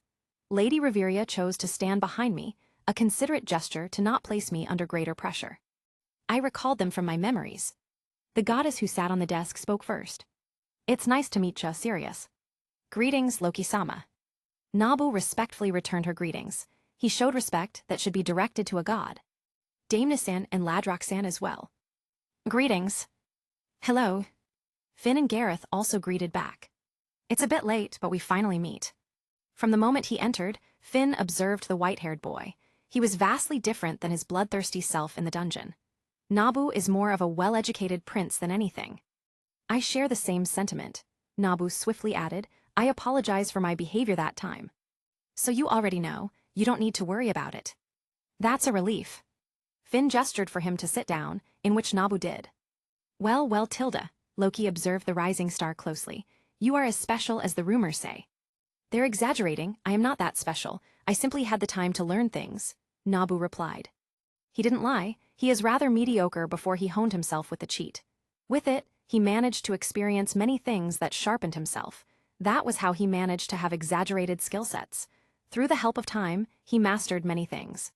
Of course, his accumulations turned into something ridiculous upon receiving Falna. He broke his limits in a swift manner. The rumors would disagree with that, you know. That's how it is, Nabu replied to Loki. After that, Finn began speaking. I have to thank you for training the two. It is very effective. It's not a big deal. It is mostly I-san's and Tiona-san's efforts. Ye undervalue yourself. I never heard of trainin' your senses like that until now. Gareth added with a grin, I see why you're a rising rookie. In the morning, Finn is responsible for the desk work, while Gareth trained the rookies. These were partly the reasons that they haven't met Nabu until now.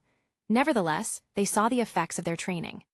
During their spars, they saw how swiftly Eyes and Tiona reacted compared to before. The latter was even dodging her sister's serious blows easily compared to before. It's all thanks to my travels. I have more experiences than the norm. Speaking of your travels, I'm interested, Loki said. How was Gekkai in your eyes? It was nothing short of amazing. Knowing he couldn't lie to God, he described his week-long journey with the Artemis Familia. It subverted my expectations the more I saw. It is true. When he first arrived in this world, he noticed how jumbled the progress in this world. For instance, the people of this world have chocolate, coffee, and croquettes. They know the concept of taxis, cafes, and street lamps. However, Gekkai is still in its medieval era. The cause of these was the gods who descended from Tenkai. Based on them, there are things in Tenkai. Meaning, this could be seen as several time travelers who went to the past and spread the present time's technology. Subverting expectations, what a great way to say it. For some reason, Loki felt these words are suitable to describe Gekkai the most. Time and time, many heroes rose during the Age of Gods. One such person is the self-made hero, Finn Damni. Damna-san, about the reason for this meeting. It is a proposal. A proposal. Nabu immediately guessed it has something to do with his unbreakable magic swords. By now, everyone in Aurario went in a frenzy to buy one of these. It is a rarity, a one-of-a-kind, in the entire Gekkai itself. A proposal for cooperation. We want to do a mass purchase of your magic swords and possibly a long-term agreement. I see. How much do you require? If it's around 30, it'll take a month to complete a batch. If it's on a level of a superior, it'll take 4 to 5 days to finish one. Finn was surprised at how easily he agreed. It led to him guessing that Nabu already knew the reason behind this meeting. Immediately, the two began talking about business. Nabu kept with Finn's pace like a seasoned veteran. He spoke eloquently and retreated when necessary. Finn expected for his response to be shorted as, I'll ask Hephaestus, or I'll decide later. His current performance is nothing less of surprising. It is his first time seeing a 12-year-old with this level of eloquence. Not even princes of most kingdoms could match him. It's as if he is facing against an old man with 100 years of experience. In the end, the two met an agreement. Finn wanted 15 magic swords suitable for level 4s and 2 superiors, one for Eyes and Tiona. He intended to check its efficiency personally before ordering en masse. Managing the Familia's funds is of great significance. Losing several million volleys will be painful for them. Loki Familia is under the misconception of them being rich. Since they are one of the strongest Familia, they are wealthy, or so they say. However, most of their wealth were spent for supplies. With how big the Familia are, their expenses are 8 digits in every expedition. Then, can Damna-san write the characteristics of each magic swords? Nabu handed out a blank paper between his notebook. He also handed over a pen. Ah, right. The Durandal attribute will be a freebie for the superiors. The requested magic is separate from it. He immediately dropped a bomb. One has to know that Durandal could increase the price of a weapon to 10 million volleys. Also, there aren't any precedents of Durandal weapons having another magic. Finn processed this information considerably as he knew how Nabu used a Durandal sword as training weapons. It was still a shock for the others, nevertheless. Are you planning on wooing one of my children? I'll let you know that you can't. Nabu silently looked at the flat-chest goddess. Her playfulness never changed from what he could remember. You are mistaken, Loki-sama. I have no such thoughts. Really, Tilda, we are not sure about that. You can stop now, Loki-sama. Unexpectedly, Reveria took Nabu's side. Eek Tilda, even Mama. Loki was instantly shut down by Reveria's threatening eyes. Mentioning that to her Familia members are embarrassing already, more so when there's someone from another Familia present. Sensing such malice, Nabu affirmed to not anger her. The high elf could threaten someone with a single glare. That's undoubtedly scary. Haha, you're on the wrong this time, Gareth commented. I'm sorry, Tilda. Loki apologized with both of her palms stuck to each other. It is a traditional apology in Japan. Seeing these happen, Nabu fell silent. He hadn't expected for even the Loki Familia to have a goofy side. Then again, they are also mortals. Considering how Tsubaki acted around him, this is completely reasonable. My apologies that you have to see this display, Finn said. No, it's fine. Tsubaki-ni could be like that sometimes. I totally understand. The two sent a sympathetic gaze to one another. She's still like that, Gareth laughed as he heard about Tsubaki. Unfortunately, yes, Landroxan should be familiar with her, she won't change. Hearing this, Gareth said with a chuckle, that's how Tsubaki is. Anyways, you can forego the formalities. You can call me Gareth just like her. I can't completely forego the formalities, Gareth-san. No problem, it's your culture, ain't it? Nabu is born in Japan. He couldn't simply call them without any formalities, more of when they haven't known each other much. Philvis and Ein were the exception. He saw how unstable Ein was, thus he gave in to her request. As for his friends in Artemis and Hephaestus Familia, he still attaches a suffix after their first names. They are older than him, after all. You can also call me with my first name. Finn succeeded Gareth with the request. Then Finn-san. Loki saw everything happen. When Nabu called Finn with his first name, she sent a questioning look at Reveria. The latter saw this and explained. I already asked Sirius to call me as such. Eh? The drunkard goddess felt Nabu's influence growing slowly. Everyone can also call me with my first name. It's a bad thing to not reciprocate. In the end, this led to their familiarity growing upon their first meeting. It completely undermined Nabu's expectations of the meeting being fully formal. Fortunately, he easily adjusted to the flow. The entire meeting ended. Nabu left the office to continue the magic study with Reveria. Sai, that boy will start aiming for the girls soon. Even if it's unintentional, he will capture their hearts. Look who's talking, Finn sighed exasperatedly. If that comes true, I could trust him better than you. Finn, you're already switching sides. It's not untrue. From his manners and wisdom, he doesn't look like a kid. He's far mature for his age. Haven't you seen it? True. In the first place, it was Loki's plan to let Nabu familiarize himself with Reveria first before this meeting. She wanted to understand his personality. By the time this meeting occurred, her deliberate words loosened the formal atmosphere. Nabu only became this close due to his prior familiarity with Aiz, Tiona, and Reveria. If not for that, it would have felt more formal to him. Even so, I won't give up. After her ramblings, Finn asked something to the other two. When I was talking with him, did you see it? His senses, yeah, it was sharp enough to feel Reveria's gaze from behind, Gareth replied.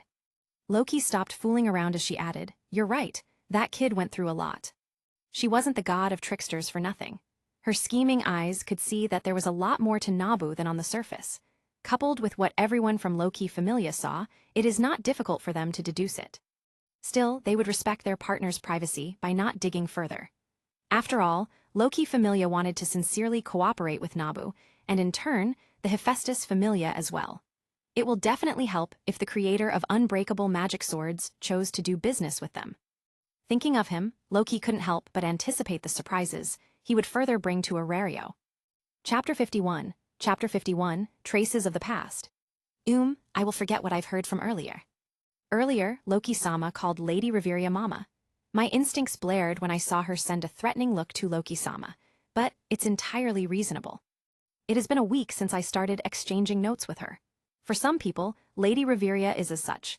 I saw her gentleness for Aiz-san and her strict side during our meeting. Let's start. We stopped at, I opened my booklet up to the bookmarked page, the utilization of chant connection. To think you could also do that, she muttered. During one of our exchanges, I freely admitted to being able to shorten or lengthen spells based on my situation. It allows the utilization of magic during specific situations. Since Lady Reveria knew about me not having the 3 magic limit, we became some sort of comrades. She was left to explore her magic alone. Even if Lephia-san could do the same, there is no doubt that Lady Reveria is a pioneer. I could tell it is completely unusual for her to have some with the same level of magic knowledge. This is the result of more than 2 centuries worth of experiences. At first glance, the lengths which Lady Reveria chose have an optimal balance. The mana output shouldn't exceed the mental control, or else the possibility of ignis fatuus increases. I could see years of hard work behind this. When she gave me detailed notes of her Wind Fimbulvetter and Rhea Levitain, I was shocked. I didn't expect her to trust me to this degree. When I asked her why she gave them, she replied, I trust my judgment. I guess what I've heard from Aiz-san and Tiona-san is true. When they said she has a good eye for people, it has something to do with her instincts, her sixth sense, to be exact. I will be summing things up. There are some points to be improved in Fimbulvetter. Its cast time could be reduced by adjusting the freezing effectiveness. It wouldn't matter if it gets reduced, since the intention for it is to delay time or catch them off guard. It would mess up the previous parameters set up, she pointed out. Yes, that's why. My hand started jotting down more notes. These included the possible sets of perimeters that could be applied for the revised Fimbulvetter. This knowledge came from my experience with one-verse spells. However, it does not end there. Increasing the penetrative ability is also crucial for anti-personnel purposes. By freezing the blood flow and inducing muscle spasms, it would affect them even after breaking free. In short, a damage over time effect. For a while, Lady Reveria went silent. I don't know if it is due to shock or something else. Are you all right, Lady Reveria? Serious? What did this kid experience? Riviera fell silent because of surprise, but it is due to a different matter altogether. Did he experience a war from a young age? It was still unclear when they started, but she soon realized Nabu's proficiency with anti-personnel spells. Coupled with his young age, it made her think that he mostly spent his talents with it. Although this is simply one of her conjectures, she couldn't just pry about his past. It's nothing, she soon gave a reply. You should be talking about a status effect. Status effect? It is the term used for the buff and debuff applied to an adventurer. Things such as curses and hex are under it. Nabu's words of freezing and hypothermia is similar to it. She had the idea before, but turning it to reality required more work. After that, they moved on to different topics. Nabu gave many useful suggestions, such as increasing Ria Levitane, scanning ability to work vertically as well. It was one of the problems Reveria sought answers with. When their exchange ended, the two started organizing things. Thank you once again, Lady Reveria. You don't have to be formal. Your suggestions helped me greatly. If you have some problem, you can approach me. I'll take up that offer. With that, he left the Twilight Manor. Riviera saw a piece of paper left on the floor.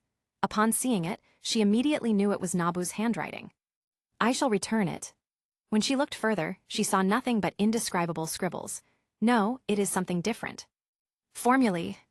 The front and back of the page were filled with mathematical derivations which encompass a spell model. Reveria felt she could some of understand these, yet she could not. It's as if the purpose of these equations is vague, or rather, incomplete. When she reached the end of the page, a single sentence was written on it. I will kill that dragon. For a moment she froze. She couldn't see the intent from handwriting alone, but she could guess how he must have felt. Dragon could it be? Nabu was supposed to be outside Aurario until a month ago. The dragon couldn't pertain to the dragons in the dungeon, but the one outside it. However, the only known in that place that appeared in public is none other than the one-eyed black dragon. 12 years is he. Reveria came to an absurd possibility. The one-eyed black dragon was active until the Zeus and Hera Familia lost. These 12 years were peaceful, but the same couldn't be said back then. That dragon used to wreak havoc across the entire Gekkai. Finn's parents being murdered was its doing, and so were the numerous other casualties. It's too hasty to come to a conclusion. Nevertheless, she couldn't forget that thought. There are way too many myths for it to be a coincidence. I absent-mindedly strolled the street. From Tionasan's words, there are myths for David and Goliath, Excalibur, Heracles, and so on. They are extremely similar to the myths in my world. However, there are some myths that didn't make it. To be honest, it is extremely confusing. Myths, language barrier, wait a minute. I froze. Suimai mentioned a spell that allowed him to keep his current prowess on our world. My good friend's words resounded in my mind. Nedishime mentioned a spell that allowed Kudrak to keep his power. I did the same thing and returned with my full strength. Fuck. Why didn't I think of that? A eureka struck me. I could bind myself to this world and integrate it to the return spell. Right now, the main problem that hinders my return is Gekkai's coordinates. There's not a basis to connect this world and Earth. It is akin to walking blindly. You need to tie the ends of the rope at both sides to arrive at your destination. In this case, the two sides are Gekkai and Earth. I need to remember it quick. I sought for a nearby cafe and entered. After placing an order for juice and a cake, I started diving in my memories. Think. What did Suimai say that time? Summoning, barrier, what was the last one? Kudrak. It was his special magic, cross-dimension. I didn't notice the passage of time. All I did was to scribble in my notebook in a desperate attempt to grasp the lifeline. Cross-dimension is a magic that converts his range to everywhere. His slash could reach 10,000 soldiers in an instant. If it's the other world context we're talking about, it's the same as bringing over the influence of the world to everywhere. Ring. Ring. The sound of the bell ringing several times appeared. It indicated the entry of another person inside the cafe. Phew. Tap. After some time had passed, I sighed with relief. Out of nowhere, I managed to grasp a lifeline. I didn't remember it before due to how desperate I was in searching for answers. I paid more attention to my plans against Evelys this time, too. Lastly, that conversation happened a long time ago from my perspective. I drank the rest of the apple juice in one go. The chill went down my throat, refreshing my tired mind. I also stuffed the rest of the cake in my mouth. As long as Miku is able to integrate this, I will have a bigger chance of going home. Just after leaving the cafe, I coincidentally encountered an acquaintance. Yo, Welf. Serious? I saw Welf, the Krazo bloodline inheritor, out in the streets. He is eating a potato croquette called Jagamaru-kun. Seeing him eat one made me order from the stall as well. How is it going? Your magic swords, I mean. It's going well. After following your words, I managed to lower the strength of magic. It took a bit of work, but I finally did it once. After our meeting, he slowly regained his spirit as a smith. He started making magic swords that aren't one-time use. It began with his intent imbued while making the sword. This lowered the power of magic, but increased its durability. I still have a long way to go. I could tell it is somewhat lacking compared to your creations. You made great progress already. That's after 2 weeks of dedication. If you continue, you'll definitely reach my level. You're too kind, serious. And you're too humble for your good. Where did your previous confidence go? I teased. Tsubaki-ni mentioned your stubbornness before, you know. Well, that's in the past. I realized how I sucked compared to others. That was embarrassing, Welf said as he scratched the back of his neck. I admit I saw him as somewhat arrogant when Tsubaki-ni and Hephaestus-sama talked about him. I know how being special could get to your head. I already experienced it in the early days of my cheat. I thought I was the chosen one or something until I saw my future. It's not wrong to say that I am simply a side character. There are way too many stronger people than me. Hence, when I received the chance to become as strong as them, I am constantly reminded of complacency, that I should avoid it. Don't worry, I have moments like that too. Crunch. I bit the freshly cooked croquette. The flavor bomb wrapped by the potato and breading exploded in my mouth. I could see why everyone could get addicted to it. You too. Don't take me for a perfect being. I make mistakes. All you can do is to handle the aftermath and remind yourself to not repeat it. We continued to talk until it headed to something else. Serious, I've heard you mention Hephaestus-sama's name often. Yeah, Hephaestus-sama updates my status daily, so we talk about many things. She's not that strict that others make her be. Actually, she's the one who asked me to talk to you. Really, so that's how it is. For some reason, I feel like he's thinking about something else. Hephaestus-sama trusts you that much. Then, can I ask you to continue helping her? Even if you didn't ask, I'll do so. Hephaestus-sama not only gave me Falna, but also kept my secrets. She taught me how to improve my smithing skills and supported my actions. There's no other god I could wish for except her and Lady Artemis. I see, I'll be rooting for you. Welf left with a cryptic message. His grin had a feeling of resignation and happiness. Rooting for me, what could he? Suddenly, I realized the meaning behind his words. He mentioned Hephaestus-sama before it so. What in the world? Embarrassment crept upon me. When I thought about our moments, I recognized more and more signs. Of course, I might be overthinking. I mean, why would our relationship develop that way? I'm not even sure with Lady Artemis. Everything's complicated. We are unsure how to proceed. Neither of us broke the balance. God, should I have used a chance for this? In all the iterations, I am aware I got into a relationship with 2 girls. One of them occurred during the first and second iteration, while the other occurred in my third and fourth iteration. I only knew about their names and not how it proceeded. Their names and brief moments flashed while I was fighting someone, hence it counted towards combat experience. That was how I pieced the general flow of the future. Thus, I never had any experiences towards love. What should I do? Fourth iteration. Words couldn't leave the bloodied man's mouth. His mind couldn't process what he saw. What? After being killed by Kenjaku in the third iteration, the man, Nabu, planned to leave Japan to escape the disaster. He brought along the others in the pretext of a vacation. However, as she thud, only her lifeless body remained. Her neck was bitten by a rank B demon. What? What? No. No. This isn't true. There's no way. Nabu didn't know when, but chaos broke out in the streets of Britain. After the public exposure of the events in Japan, the world's fear towards curses increased. It gave birth to even more curses in Japan, and consequently, demons around the world. The two are the similar beings, just with different powers and nature. Demons are purely made of dark emotions, while cursed spirits leans more toward their source. The former focuses on one goal, while the latter is influenced by their nature. If a cursed spirit was born from the fear of volcanoes, it would be a hot-headed cursed spirit with volcano-related abilities. Meanwhile, demons could be born out of the mixture of said fears. They seek to destroy, nothing else.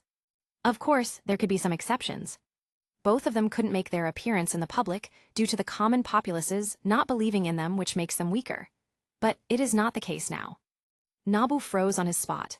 He tried his best to deny everything, that it was nothing but a dream. He no longer heard the panicked screams of the crowd. Something broke. He thought he would no longer feel such pain when he saw his brother being killed in Shibuya, but he was mistaken. Growl. The demon wolf rushed at him. His mind couldn't react, however his body did. He used his arm to block its jaws. Crunch.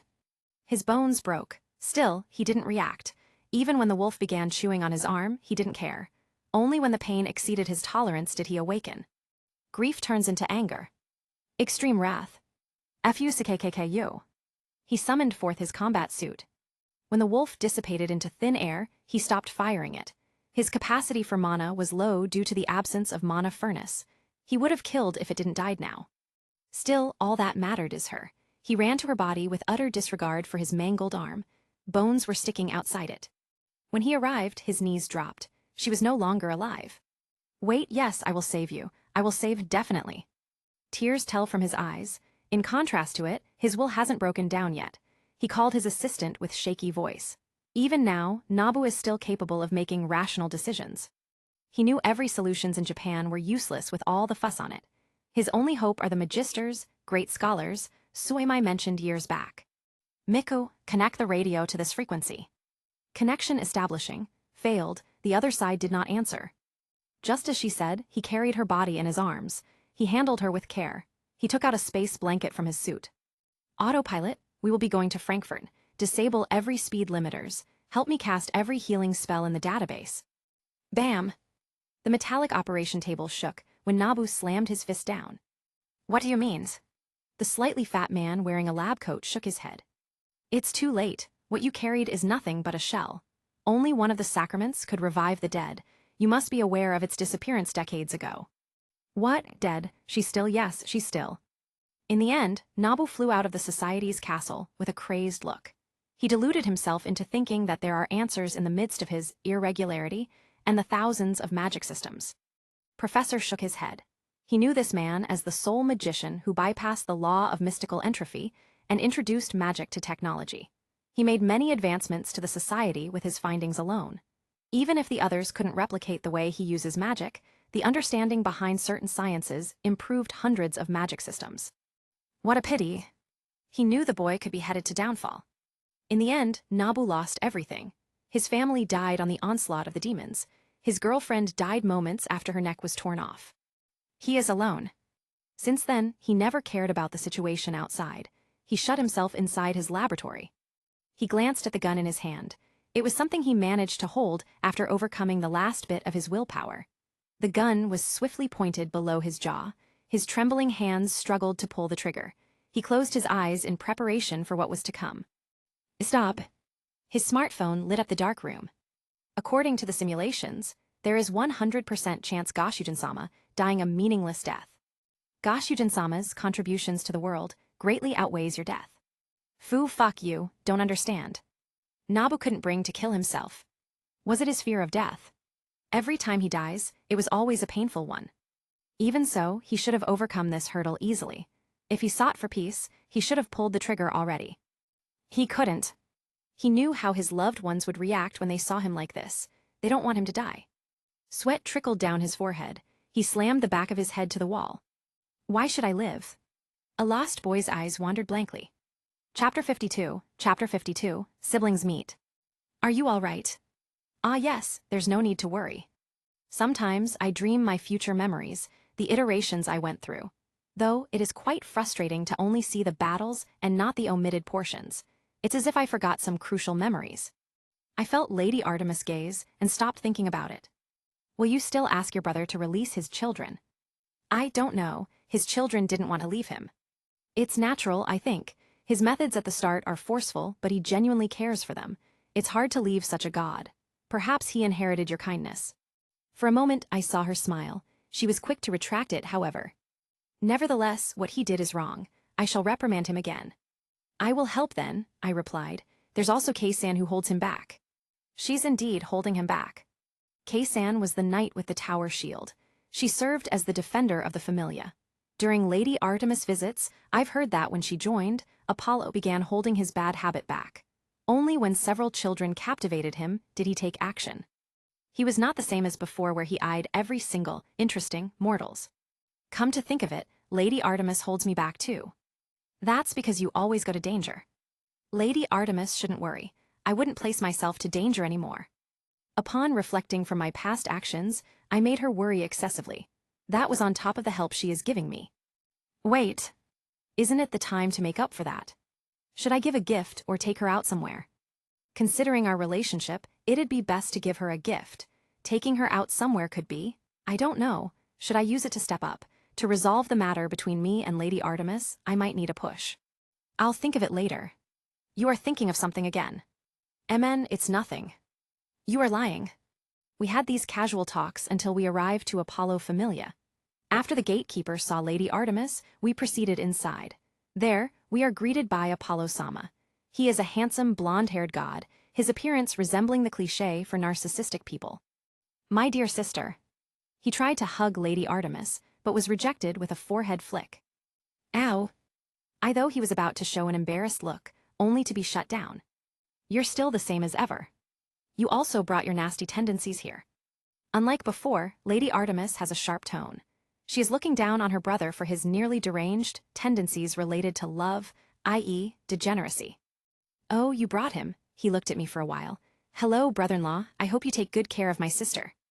B brother-in-law. W what? Both of us were caught off guard by Apollo-sama's words. Before Lady Artemis could speak, he followed up with his words. I completely understand. To be honest, I am glad you found your other half. It will help remove your tomb. Bam! This time, he received a fist on top of head. At this time, Lady Artemis looked terrifying. This is her side that I haven't seen yet. Okay, I will stop. The superiority of the elder sibling is present even in this world. You've also come here serious. An armored adventurer approaches me. From her voice, I knew it was KAISEN. Greetings, KAISEN. That's right, I wanted to thank you, Br. Serious Gun. Apollo-sama's countenance turned serious all of a sudden. Thank you for saving my children. To my surprise, he did a 90-degree bow. A god bowing like this is a first for me. There's no need to bow like that, Lord Apollo. I did what was convenient at that time. I decided to be honest. I saved them because their enemy didn't pose a threat. That doesn't change what you did. He retracted his bow. Sister, I definitely approve of you too. If you're planning a wedding, make sure to. Bam! Suddenly, Lord Apollo flew across the room. Lady Artemis lowered her leg that she used for a roundhouse kick. I used a lighter force than before. He should be all right. It's been long deserved. Surprisingly, KAISEN acquiesced what Lady Artemis did. Lord Apollo finally has someone to put him in place. I'm happy for it. I'm sorry about this sorry brother of mine. Still, thanks for taking care of him. It's not a problem. Lady Artemis walked over to him. She checked his condition, which is simply a scratch. I will be taking him out for a while. She left upon saying these words. With that, I am left with KAISEN. Serious, I'm curious about something. What is it? Do you use a shield? A shield? Sometimes, I use it when the situation requires it, though I don't often use them. It was true that I use shields back in my world. They have some awesome anti-magic and anti-curse properties that are useful to defend against such attacks. Yes, that's right, anti-curse properties. Just because I don't have any cursed energy, it doesn't mean that I can't counteract it. I combine the principles behind the simple domain and anti-magic. It resulted in this discovery. This is my main reliance against domain expansion and curses in general. I perceive and interact with them through magic. It is tricky to deal, nevertheless. I thought you were the type to use it. Is that so? How did KAISEN think of it? To that she answered. When we met for the first time, that thought passed by. I don't know why it appeared. I see. Perhaps she was misguided by my knight armor. Anyways, that isn't important. I continued talking with KAISEN until Lady Artemis returned. I missed thy nothing. Apollo stopped his monologues when he saw Artemis deathly stare. I'm not in the wrong this time. Isn't it normal to congratulate my sister who found her other half? He thought he'll receive another divine punishment from her. This time, however, Artemis didn't choose to do so. Stop with your nonsense. Me and or Nabu isn't like that. At least not yet.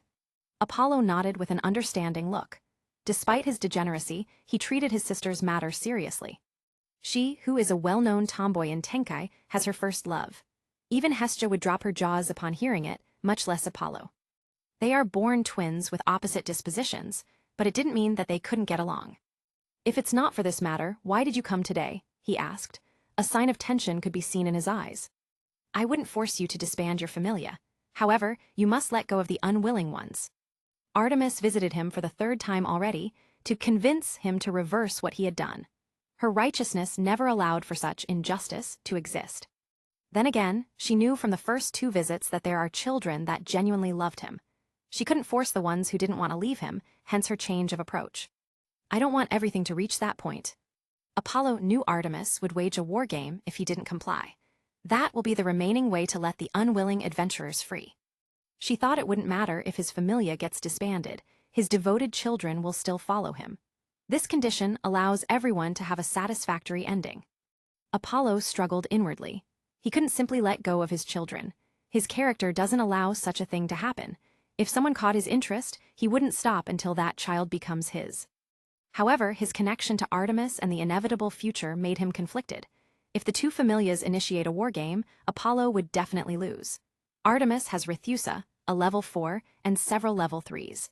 It is in sharp contrast to his side, which only had K as the sole level 3. Moreover, he felt the need to concede to his sister, whom he hadn't met for years. All right, I will do as you have said. In the end, he came to that conclusion. Thank you. You can consider it as my advanced betrothal gift. Apollo only saw a blur before an uppercut reached his chin. Bam! Boom! Lines of binary codes emerged out of thin air. A bolt of lightning went straight to the Kelpie. Upon contact, it died. Level 3, are they this strong? After meeting with Apollo Familia and resolving things, I dove to the dungeon. I haven't tested my new strength due to the meeting earlier in the morning. I have been itching to try my new status out. In the end, it is absurd. No, it shouldn't be as absurd as this. I know the sensation of fighting level 5s. Their reaction time is extremely fast and their body could move in a blur. I was lucky against Vendettas simply because she let her guard down. She suffered numerous, avoidable injuries as well as a debuff from my magic. Add to that her Falna disappearing mid-fight, I won. Bizizizate. A devil mosquito was burnt to crisp and fell to the ground. I can one-hit monsters now, I muttered. Hacker can finally be used practically. Ever since Hacker went up to F, I could use every short verse spells with it. That included Seiden, divided projectiles, and several others. Of Coursel, it is also undeniable that my level up increased their firepower greatly. Hephaestus Sama told me how a level up is a major power-up. Most adventurers level up once they increase all of their stats to D, which is the prerequisite for the said level up. That is true as a level 6 is stronger than level 5, and a level 5 is stronger than level 4. It is an exponential increase. However, this is where most people missed out. Generally, an adventurer with an S in their status will be stronger than those who didn't have an S after their level up. I didn't ask anyone else about their statuses, but Lady Artemis instructed her familia to have at least an A in their main status. That should also be the way Loki familia treads, a specific status reaching a certain threshold before leveling up. It is the reason behind elite adventurers. This phenomenon is caused by a limit. Turns out, most adventurers would hit a plateau and won't be able to increase their status. It is not as easy as I have first heard. This is where my case comes in. I didn't have the said limits. My status grew normally. It didn't become slow at one point, only following an upward trend. As a result, I could reach all SSS across my status. When I leveled up, I became stronger than an average level 3. In short, this accumulation gave me more stat points than adventurers on a similar level. Bis firmus, twice robustness. A spell circle lit up beneath my feet. It was followed by a wave of heat throughout my body. Xing. I unsheathed my katana Sora. Unlike before, I did not disguise myself. I wore the light armor set as well. This is the bait I laid out. I will see later on if someone bites it. BZZT. BZZT. BZZT. BZZT. 4 lines of binary codes appeared before turning into purple lightning. It struck the merman on water. Interestingly, the water on this floor is akin to seawater. Is now. With the salt composition adding more charges, the arcs of lightning rippled before infecting others. Soon, everyone was electrocuted. They all floated like dead fish except for an exceptionally built merman. He wielded a blue pike made of corals. His webbed hands clutched and threw it at my direction. Clang. Bam. I parried the attack easily. It was redirected to the dungeon wall and got stuck. Quistrum ad astra, reach the stars. With an unreasonable flight spell, I went close to him and brandished the longsword to his neck. PSSHK. The sensation of tearing flesh appeared. The strength behind this strike successfully killed him in one blow. Just as I was about to carve their magic stones out, several coral javelins were thrown in my direction. I deftly dodged them. Several mermen appeared out of the water. Each group has a merman captain, just like the guy from earlier. I see. I drew their aggro due to how I killed one of their kind. In the first place, water is their territory. Since I left the natural stone bridge, they thought they could overwhelm me with numbers. A brilliant idea came to my mind. It's time to test it out. I am about to do what I did weeks ago. I sheathed my blade and took out my staff, Edatsu. I felt the emergence of another power. When I summoned it, a large magic circle manifested beneath me. I could feel my mind, mana, and concentration increasing. So that's how it is. I underestimated the effects of mage. Ubiquitous came right in time. I couldn't properly use Monofurnace in battles yet. Anyways, what would happen if it superimposed with my magic? Soon, I will find it out. I shall not understand the irrationality, yet I ask thee. Magic circles appeared on the sky. The bigger circles were drawn first, before the more intricate small circles followed up. Illuminate the sky with thy light. The circles started being loaded up with mana. It converges and transforms them to another power. I added the marks to my targets. The converged mana are several times more abundant than what I could do before. Anthistrum. The stars fell from the sky. A ray of light traced from behind as they gravely punished the marked mermen. When they fell to the sea, it caused a large pillar of water to emerge. Splash. It caused huge ripples in the sea. When the barrage died down, I could see not only mermen but several other monster corpses floating. Did I just do a dynamite fishing?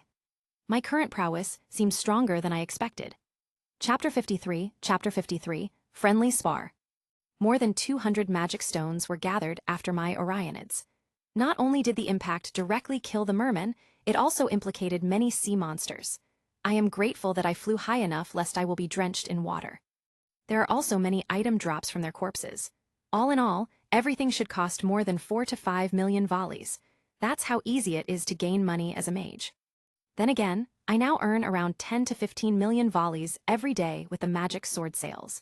When I switched to high-end swords that could be used by level 3 and 4, my earnings led to a sharp increase. Thus, I have a considerable percentage of Aurelio's volleys.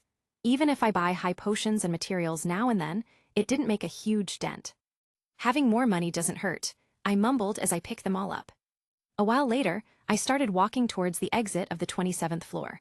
I grasped the small dagger hidden beneath my sleeves. On my other hand, I held a cylindrical container. Click. I dropped it and let it roll in a certain direction. Then, bang! A blinding light was set off by it. Axe. Hyuke. I pulled out my gun. When I looked back, I saw several robed men kneeling on the floor. Combust enhancement. Click. One of the 12 runes etched on its side glowed. Bang. Bang. Bang. With one shot, I claimed a life. I didn't need to use 2 spells to kill all of them. After using up a magazine, everyone was dead. After making sure there weren't any gazes left, I investigated the corpses. As expected, from the cursed daggers up to the inferno stones in their bodies, I am sure they are from Evelis. I sensed many of their gazes from before, but I lost them with my new speed. This ensured that Valletta wouldn't immediately come for me. I am allowing them to see me, but that was it. Finally, when I leveled up, I pushed the next agenda on my list, thwart Valletta's ambush. To that, I specifically asked for some people's help, though that required bait which I threw out just now. Fax render, light that gives. A pillar of flames rose from the ground. It scorched their bodies to crisp, turning them to dust. I couldn't let them be fed to the demi-spirits and become annoying creatures later on. Recall. Bright white light enveloped me. Immediately, I found myself somewhere on the 20th floor. Upon seeing my location, I wore composite and my disguise mask. I became invisible once again. This should work. What they died, how useless. 5 minutes had passed since Nabu killed the Evelis members. When she heard that Nabu was sighted on the first floor, she made up her mind to deploy people and follow him. They didn't have any communication tools, hence the long delay in reports. Just as she was about to leave, she found out from Thanatos about the dead Evelis members who lost their connection with him. Just when that bastard showed himself, she bit her thumb. The pain of being stabbed in the chest existed in her memories, turning it into her source of rage. I would love to see that despairing look. Her mood was slightly uplifted when she imagined how she would torture him. Ask them to remain on their stations. Since he showed himself now, he would continue entering the dungeon. This came from her logical reasoning. Nabu didn't know he was about to be ambushed. If he came down to the dungeon again, that would be the time. He might expect some Evelis members, but he wouldn't expect the surprises Valletta had prepared. Unless he has some kind of omniscience, he would fall into their trap. It'll be soon. Achai. Teacher. I'm fine, it's just the wind. Looks like someone's thinking of me. If it's Valletta, heh, you will suffer your second death. That time, I swear I'll burn your corpse to ashes. Let's continue. Now that you've properly learned how to fight, all that's left is teaching you about magic. Magic? Lily had a bright expression once she heard magic. From here, promise me that you'll never reveal this to someone else. I promise. In the 8th iteration, Lily sought for me for over 3 years. That shows a lot about her character. Thus, she will receive this teaching after Ein and Philvis. Well then, can you describe it based on our previous lessons? Magic is the manipulation of mystical laws that goes against the physical laws. She restated the basic knowledge I had taught her before. This is necessary even if we haven't delved deeper into casting spells. All right, you did well memorizing them. It's not a big deal. She looked slightly flustered and excited at the same time. Let me ask you something. What does come to your mind when you use your Cinderella? Cinderella is Lily's magic that allowed her to transform to her target. She could change her body through it, and in turn her anatomy. It is an interesting magic that changes both the ethereal body and physical body, increasing the duration of the said transformation. The appearance of my target, and being surrounded by white light. Good, in magic, that is what we call intent. It is the purpose of your magic, the result you want to achieve. It is an important aspect when it comes to using magic. Yes. Wait a minute. I seem to have overlooked something. The magic that I am about to teach you, you would be able to cast hundreds of different spells. What I mean is that it doesn't conform to the limitations of magic. It wouldn't appear in your fauna, but you will be able to use them. What? A moment later, she looked at me with a flustered look. Sorry, teacher, I got too surprised. It's all right, everyone else would react the same way you did. Teacher, is this magic the same one you use? One of my reputations as serious is being able to use dozens of spells. I was placed in the same category as Lady Reveria and Lephiasan. It is why I got the unofficial alias, Magister. Ironically, that was the rank of the top magicians in my world. They are generally called as great scholars, but they are also dubbed magisters. That's right, you'll be learning it, but you have to promise one thing. Don't use them for evil. I will uphold it. I'm glad to hear that. The lesson began with numerology. It included the basics such as the meaning on each numbers, arithmetic, and so on. Lily couldn't properly learn advanced arithmetic before, which is why it is one of the focus now. Although, she wouldn't be able to use Kabbalah right now. It didn't take long for the lessons to finish. Teacher. What is it? Can I treat you to breakfast later? I earned money during my dives. After the Soma Familia fiasco, Lily began diving into the dungeon. With all the experiences she had through Alice's Wonderland, it was enough to keep her out of danger. Yes, she is barely average in most aspects, but a cheat that lets someone experience dangers firsthand could circumvent it. Plus, it's not as if she doesn't have any talents. She has a sharp mind that allowed her to do correct judgments. It is, in fact, an important aspect for magicians. Is that so? I won't decline then. All right. She cutely clenched her fist in a victorious mood. After Lily's lesson, the next task is to visit Twilight Manor. After that, I'll grab my breakfast and go to Ina-san's lessons. What comes next is lunch and my long-awaited sleep. Who's to blame with the stringent restriction on my skill? The Icelo boost only worked at night, leaving me with no chance but to obliterate my previous sleep schedule. Fortunately, leveling up removed the negative effects of all-nighters. Sirius-san. Good morning, Raoul-san. I haven't seen you up this early. Raoul-san is a part of Loki Familia.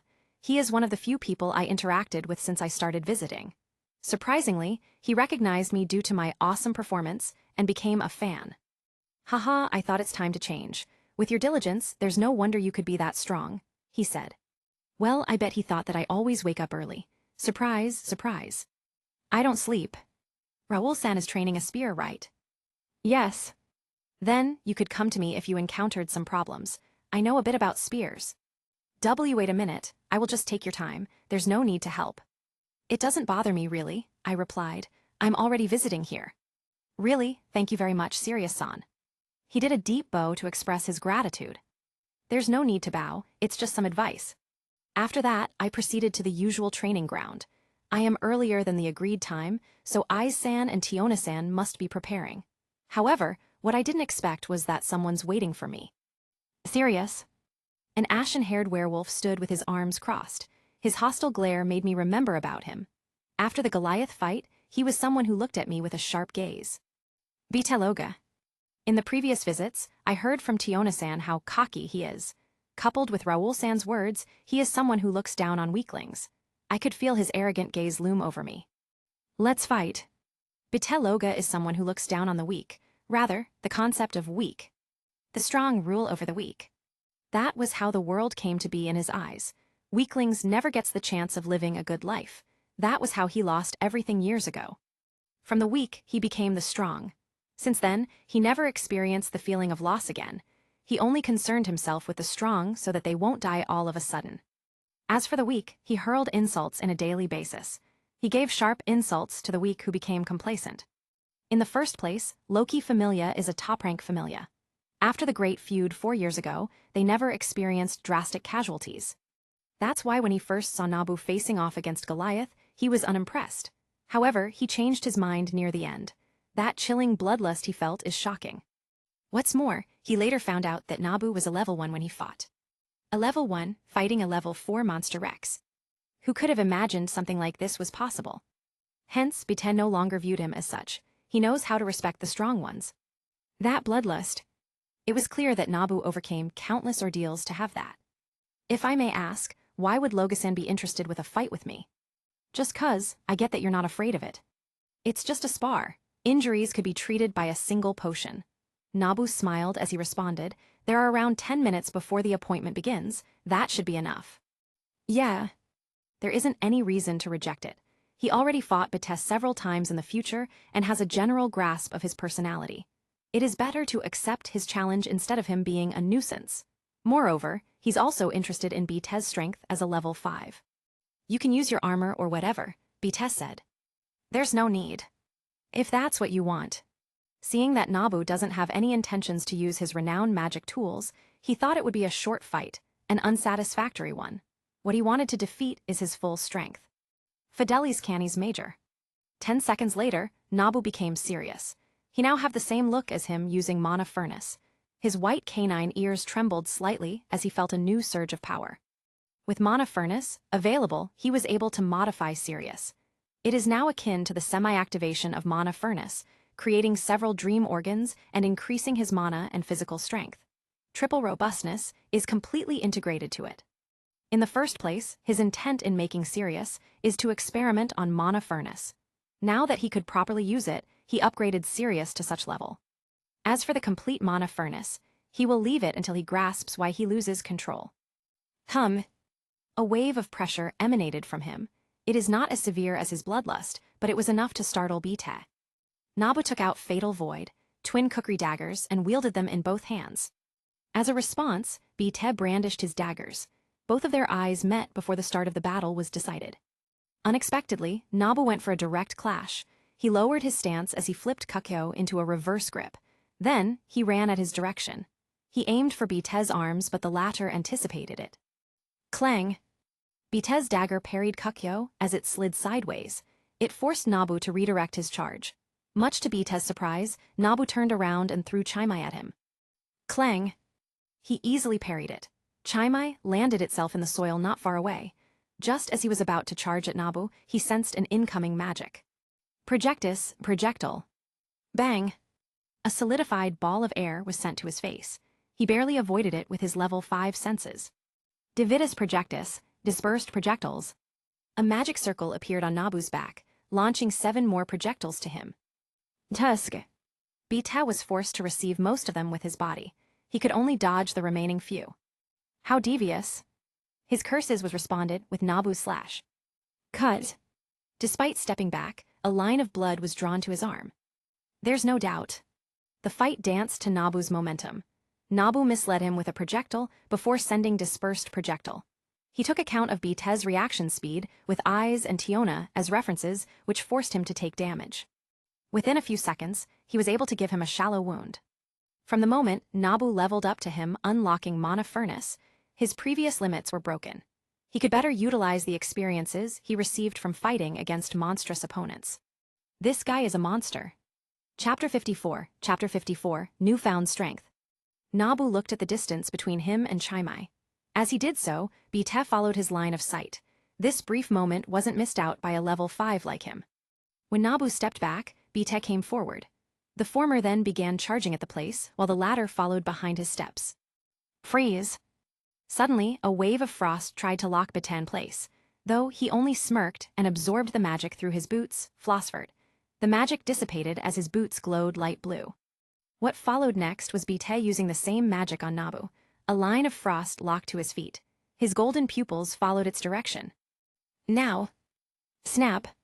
The moment he snapped his finger, the frost stopped coming at him. Rather, it briefly locked Bite in place. What? Swoosh! Nabu struck while he was surprised. He threw Kakyo in his direction. You! Bite had no choice but to catch it with his hands. He precisely stopped Kakyo as he grasped its blade. The gauntlets he was wearing cracked before he began bleeding. By the time he broke free from his shock, he had shattered the frost on his feet. Nabu also regained Chaimai. How did you do it? Your magic tool backfiring, it's quite complicated, but yes, I caused it. Phenomenon Mixer. This magic alters the produced outcome. From a spell's completion, it could turn to a collapse. They could push a spell to failure and be dispelled as a result. However, it could go beyond that. With proper control, they could also gain control of the opponent's spell, which is what Nabu did just now. He changed the outcome and turned the spell's target to Bite. PSSHK.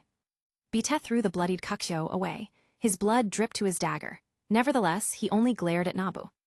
With just their looks, they reached a consensus. Bite closed in the distance.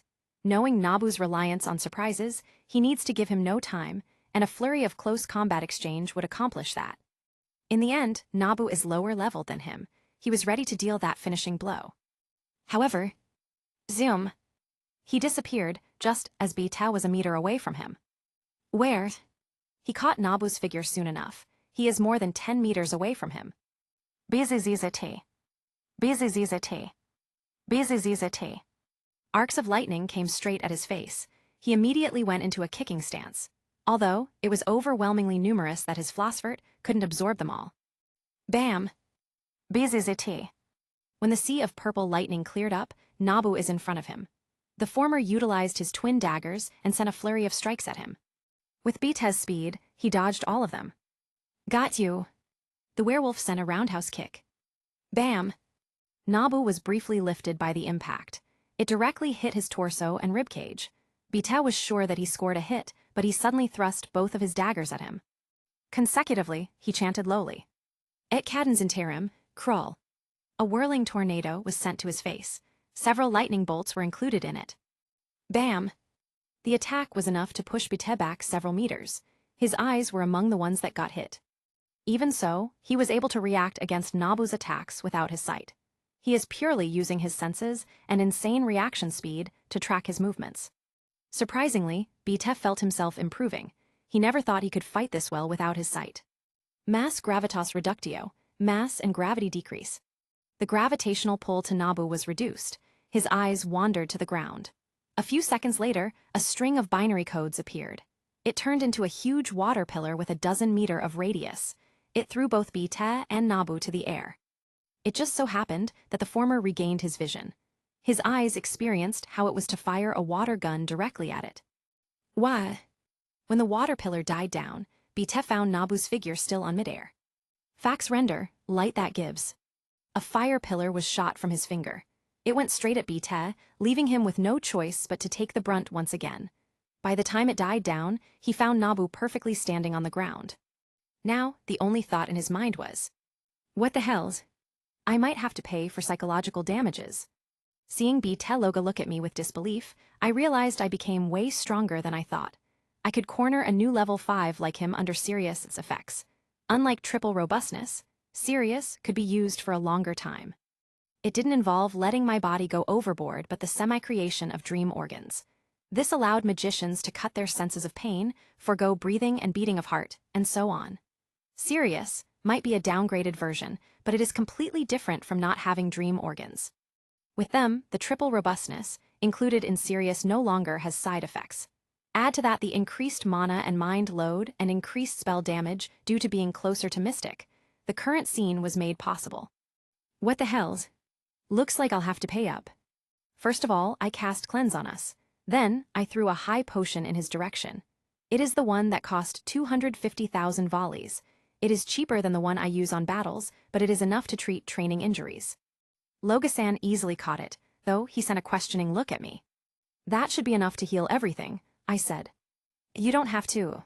Surprisingly, Loga-san threw the high potion back at me. Then, I threw it back at him with a smile. I'm not bragging, but I don't lack these. I usually give this to Ai-san and Tiona-san whenever something like this happens. Perhaps shocked by my net worth or something else, he silently stared at the high potion.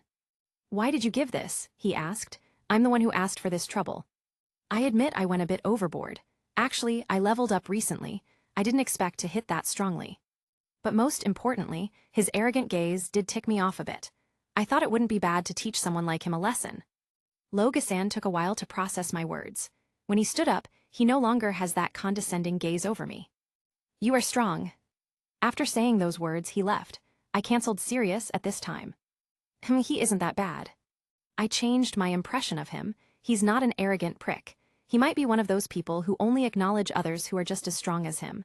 I have seen this case before, so I was not surprised by it. At least, he's not similar to that guy who started a fight simply because I said, feelings are the most important in my type of girl. That guy blatantly admitted how he liked big breasts and a lively personality. No wonder he could go that well with Itadori. Speaking of which, he likes an idol. I could only hope he doesn't go crazy later on, or maybe he's already crazy. I remember Megumi giving a similar answer as mine. Maybe that's how I could go well with him. Whoa, you beat up Bite. A lively voice greeted from behind. Tiona-san. A tanned girl wearing a revealing set of clothing asked me in a rush. She must have seen Loga-san's state, as evident with her bright eyes. You became stronger. Yes, I leveled up a while back. Really? It has been around 1 day since my status update. Since we are planning to register my level up to the guild, there's no harm in telling it to others. More so, there are people just as absurd as my level up intervals. In the future, I heard a certain name being talked by Thanatos. It is said that he broke several records, going from level 1 to 4 in less than 5 months. That's when I knew irregularities could exist at times, and gods wouldn't harm them, more so when the said irregulars has strong backers. You leveled up, how strong are you now? Even Ai-san seemed a bit eager than usual. I could probably put up a better fight than before. I am looking forward to it. An air of competitiveness spewed from her eyes. I already noticed this characteristic of hers during our first fight.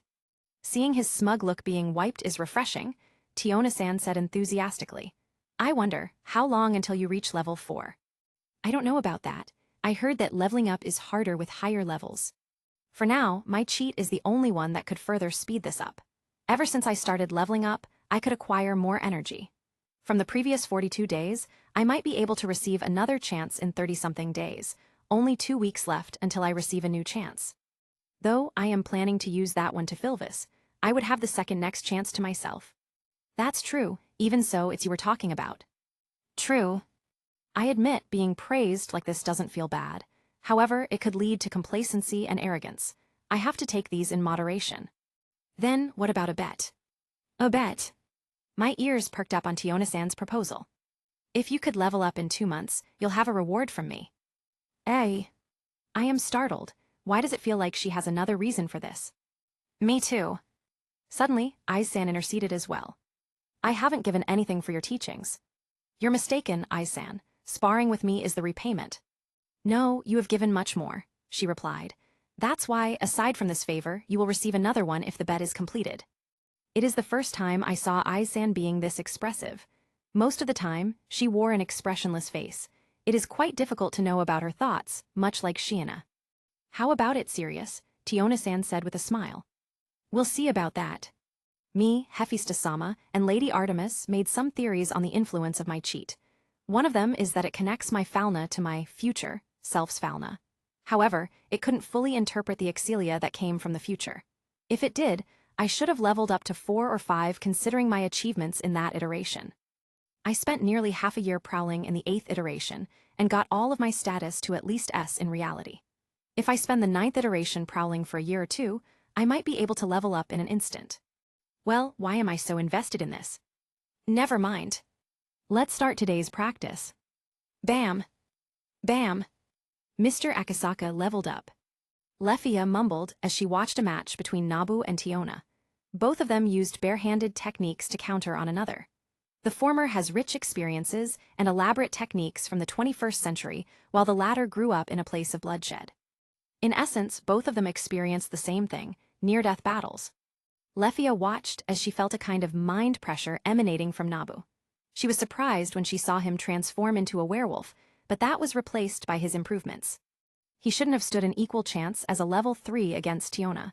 Unexpectedly, he could now clash with her directly. It was not the same as his previous defensive approach. He already surpassed me. Lefia felt complex. Many people said that she was talented. She is unique due to her magic elf ring that allowed her to use any elven magic. She only needed to know of their chant and effects before she could use them. This level of versatility made her known as Thousand Elf. However, an irregular appeared. Not only could he cast several dozens of spells, it was also fully integrated in his fighting style. The said person surpassed Lefia, in terms of levels, in less than a month and a half. Lefia remained silent. She had many thoughts running in her head. She kept watching the way he employed his spells in an attempt to learn something. Another misdirection. Sirius-san is purposely doing this. I knew it, using weaker magic before following up with a stronger one. It's not a feint this time. Swift magic could be used that way. Unbeknownst to her, she is making rapid progress. She is quick to pick up the details and the reasons why Nabu chose to do so. His 8th iteration's worth of experiences are slowly being analyzed by Lefia. In the face of a more talented genius, she did not notice these changes. She only thought that it is lacking compared to what he can do. They are similar in age, yet he is far more talented than her. Nevertheless, she found his tactics captivating. To put it in simpler words, Nabu became her idol. Come to think of it, Sirius-san conducts himself well. Her first impression of him was when he kept his distance from Tiona. He naturally created a situation where nobody was comfortable. He is also mindful of others. In each of their conversations, there was never a time when it became awkward. He's like a prince. A slight wave of embarrassment crept to her face. She was able to rid them with a frantic shake. No, how could I have improper thoughts? Elves preferred people with great conduct and manners. As someone who lived in the modern world, Nabu learned it perfectly. Hence, he acted like a prince when he applied them to this world. Lefia-san. Greetings, Sirius-san. Nabu and Tiona had concluded their sparring just now. He planned to recover through a potion. Nabu was accustomed to her existence since a few days ago. He noticed how the girl learned some techniques from the way he fought, a typical gifted person. I can see you have some questions to ask me. It's this obvious, she shouted in a fluster. WL, is it fine? Feel free to ask, I've been waiting for quite some time, you know. Knowing he noticed it from the beginning, Lefia averted her gaze and tried to mask her embarrassment. Then, about the feints, how did you make it that effective? It's a mind game. Aside from casting magic, you also have to pay attention to the enemy's decisions. You can either strike when they read too far or when they aren't anticipating at all. Nabu started discussing some combat tactics. Lefia got to clear up her doubts and managed to learn many things. When it ended, she couldn't wait to apply them herself. Serious-san, last question, how did you achieve concurrent casting? At the moment, this was the biggest shortcoming she noticed to herself. It was inevitable, as Nabu's fighting style heavily revolved around his ability to move while casting. Concurrent casting. Let's see, can you draw a square and a circle at the same time? No. That's how concurrent casting works. You have to work on two separate tasks at the same time. As for how to achieve it, that requires both training and practical experiences. Most people couldn't draw a square and circle on both hands at the same time, although there are people who could achieve it. Even so, it is simply the brain switching on two tasks swiftly. Multitasking does not mean that the brain is handling two separate processes at the same time. Nevertheless, it is something amazing. It could be achieved through training. When something is done in a long time, it becomes habitual, in other words, automatic. That was the early concept of multicasting, and by the same nature, concurrent casting. The only difference was that the former is far more complicated than the latter. In the present, multitasking became a real thing. Multiple processes could be done at the same time thanks to dream organs. Still, the early concept became the training stage for it. Of course, it is not as difficult as drawing on both hands. What you need to train is your concentration. It has to remain while moving to successfully cast your magic. So, you still need to train drawing and apply it in casting magic. He continued guiding the genius with the same inferiority complex as so am I. Chapter 55, Operation Start. Talented. That's how I will describe Lefia-san. She could discern many details with just a look. I got quite surprised with the questions she asked. Oftentimes, geniuses not only has a high intellectual quotient, but also a unique worldview. Of course, this leads to certain disadvantages for them. Some geniuses could have difficulties understanding others, while some develop a complex. As for Lefia-san, it is the latter. After interacting with her during these days, I noticed how she has an inferiority complex. She tends to view herself as inferior in contrast to the other executives of the Loki familia. Though her worries are not unfounded, the executives in this familia are all geniuses in some aspects. Most importantly, they have Icelo, an extremely talented person who went to level 5 in less than 6 years. This ratio of talented people should have overwhelmed her. How could I know what she was thinking? I experienced how it is to be in her position. I got the chance to be around talented people. Satoru-san, Yuta-san, Megumi, Itadori. There's also Soimai, who's mastered spells such as Nth Astral and the infinite conversion of Monofurnace that gave him unlimited mana. Through that, he was able to equally fight against an absurd existence, Goddess Alshuna, who tried to manipulate them as a 16-year-old teenager. Truly, comparison is the thief of happiness. Right, Lily will treat me to breakfast. I was too deep in my thoughts that I briefly forgot this. I was enthralled to discover I could put up a proper fight against a level 5. That was a huge leap that shouldn't be possible. But Monofurnace made things work this way. Shockingly, I didn't have to undergo the process to build dream organs. Later on, I found out that my Monofurnace completely changed my entire being. Tsubaki-ni wasn't mistaken when I am similar to a spirit. I completely transformed into one. Even so, my output should be limited. I still have to tweak it in the future to increase it in a similar state as Soimai's. However, that's the problem. I couldn't control my body during that state. I don't know if it needs some tweaking or if it could automatically do that. Thus, I need to fix the consciousness problem first. Teacher. I saw Lily waiting in front of Soma Familia's residence. I hope I didn't let you wait for long. It's not, you're just in time, teacher. Due to her current status in Soma Familia, she no longer had to disguise. She won't have to worry about hooligans tracking her. Though, she still looked like my little sister more than anything. With bright eyes, she led me toward benevolent mistress. I brought there several times, which is how she discovered the place. When we arrived, I spotted Miss Sir serving food. Mr. Akasaka. Good morning, Miss Sir. Here with your little sister. Hearing her words, Lily immediately corrected. I'm not a little sister, I'm teacher's student. Is that so? Miss Sir was clearly joking. A table for two, am I right? Yes, please. We are about to go to the table, she pointed, when she asked something. Was it just me, or did Mr. Akasaka become closer with Ryu? We had a few talks. I see. I don't know how she interpreted that. Nevertheless, she saw us off as she took another order.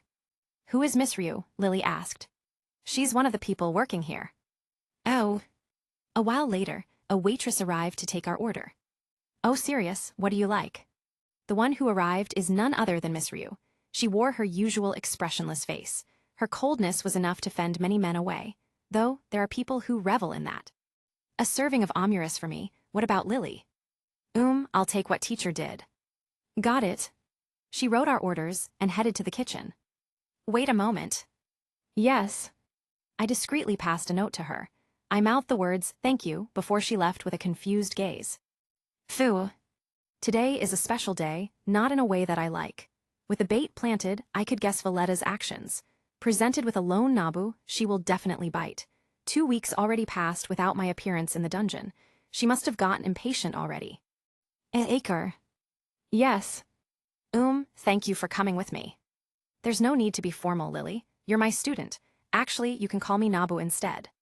No, I should call teacher teacher. I could only concede. Lily might be shy, but she has things she wouldn't give up. Are there any enemies you would like to fight? Enemies, aside from the curses, a dragon. Didn't you fight against a wyvern before? In one of Alice Wonderland's uses, I set a place similar to the dungeon. It has the details I know up until the 15th floor. That was to make her accustomed to the dungeon. Then, can teacher tell the cause of that earthquake? The one from the start? I recalled the scenarios I wrote. I see. If you are curious about it, the earthquake's cause is none other than two strong beings fighting. What? You might be wondering how they could shake a huge area of the city. You can also achieve it with several level-ups. Really? Don't think about that too much. Everything in that spell were just illusions. It came from a theorized person, too. I said some consoling words to counteract her being discouraged. Seeing the summit from below could be intimidating at times. I believe in Lily. You are my student after all. Teacher. Teacher is awesome. Lily thought as she recalled Nabu's feats. His fight against the Goliath, being able to hit the sword princess, knowing a plethora of combat arts. The list goes on and on. Even beyond his age, he is extremely impressive. Nobody could simply cast spells as if it was a child's play. Somehow, Lily found his demeanor to be admirable out of them all. It perfectly captivates everyone around him, especially girls. Lily already noticed this when she thought of the people he's interacting with. Artemis Familia. Hephaestus. Ina Toole. Ise Wallenstein. Tiona Hurut. Ryu Lion. It's this long, Lily was surprised when she thought of it. Teacher. Thinking of his appearance, Lily imagined how he would look a few years later. Handsome, no, how could I think of it? Lily's hands stuffed the amurus in her mouth faster than before. It didn't take long before she looked like a squirrel. When she swallowed everything, bits of rice were seen in her face. Here, it's an unused one. Nabu offered his handkerchief to her. For him, it is better if Lily wipes it on her own. He knew she doesn't want to be looked like a kid. Teacher's handkerchief. Lily's mind went overload that day. The moon cast its rays to the lively Aurario. After having prowled for nearly half of the day, the adventurers returned to their respective pubs and homes. There is no lack of noise coming from the parties of adventurers. Aurario is just as lively as the night on Japan, though the former held a certain distinct charm over the latter. Unbeknownst to the common populace, invisible turbulent waves will sweep over tonight, the stakes being the life of Evelus Vilest Commander or the city's brightest star. A leave. Sir noticed that Ryu disappeared for the night. When she came to inquire to their boss, Mamma Mia, Sir was told that she took a leave. As to what it is, I don't know. I only saw that it was urgent. Where would she go tonight? Shockingly, the proprietress of Benevolent Mistress carried a faint respect to one of her waitresses. The waitress, Sir, is a lively girl who's sought by the frequent visitors of Benevolent Mistress, but only Mia knew her true identity, her former goddess, Freya. When she left the hostess, a cloaked man appeared beside her. My lady, she had left for the dungeon just now. Unlike his previous gait, the man carried nothing but love towards his goddess. The dungeon. Sir thought of the person who became closer to Ryu the past few days. The boy didn't have any specialties except his identity as an otherworlder. Nevertheless, he proved to be an exemplary adventurer that stirred up a huge wave in the dungeon city. Still, it wasn't enough to make her throw everything away. He is not her otter but a destined person of another goddess. If that person is her otter, she is willing to overturn the entire Aurario itself to get him. What she didn't know was that her otter will be coming 3 years later in Aurario. Before then, she will retain her lack of interest to others. Meanwhile, several goddesses has tonight's events in their minds. Artemis silently stared at the tower that pierced the sky. She recalled her conversation with Nabu an hour ago. Must you do this? I'll have to settle it. If Evelys becomes impatient, they will definitely target everyone I know. Even if it will be 3 years later, I can't leave everyone with my burden. I don't want everyone to be harmed even if it's a small possibility. Valletta Greed is a temperamental person. She could keep her emotions bottled, but when an opportunity arises, she will strike to the core. An example of that is Finn's near death. She showed no remorse in killing members of Loki Familia, knowing how it could inflict the greatest amount of pain to him. Nabu is like me. That cool declaration did more wonders than Nabu thought. Simultaneously, Hephaestus subconsciously tapped the desk. For her, Nabu is both her bundle of joy and worries. He let her experience the joys of having a good student. The progress he made under her tutelage skyrocketed to the point she became numb to surprises. That wasn't all either. Perhaps it was his way of respecting his goddess, but he only looks at her eyes. Part of it was due to how Hephaestus' body was built, while another is his way of showing sincerity. He didn't care about her face and treated her normally. These made Hephaestus feel more self-conscious. What am I thinking? I wouldn't steal him away from Artemis. As Nabu's goddess, she acted coolly on the outside. She never showed her soft side to everyone. Only when Tsubaki is at her side would she choose to do so. Hence the reason why she acted like that a few times, most notably, that time when Nabu awakened his Monofurnace. Definitely not. Her increasing blush made it a questionable statement. She chose a nice place. I am on the 10th floor. It is the misty domain where infant dragons and orcs spawn. Many trees and steep rocks could be found in this terrain.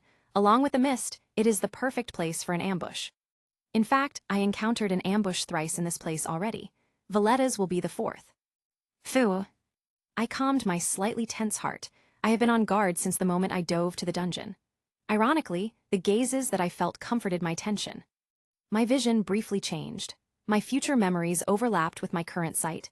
I vaguely felt the pain of having my heart torn and chest pierced. The next moment, they are gone. The cold touch of my dagger awakened me. Right. I held a catalyst hidden under my sleeve to be exact, a sheath under my sleeve. That will be the game changer of this plan. I still have another one in case something goes wrong. Minutes passed by as I strolled in this floor casually. I could feel the gazes fluctuating in numbers. My senses already warned me of how dangerous they are. It is a delightful event to be able to act faster than before. It is frustrating to lag behind my sharp senses. Suddenly, the ground beneath my feet lit up. Multitudes of runes glowed as it got completed. The patterns lit up in a reddish-purple color, further enhancing the ominous aura that it has.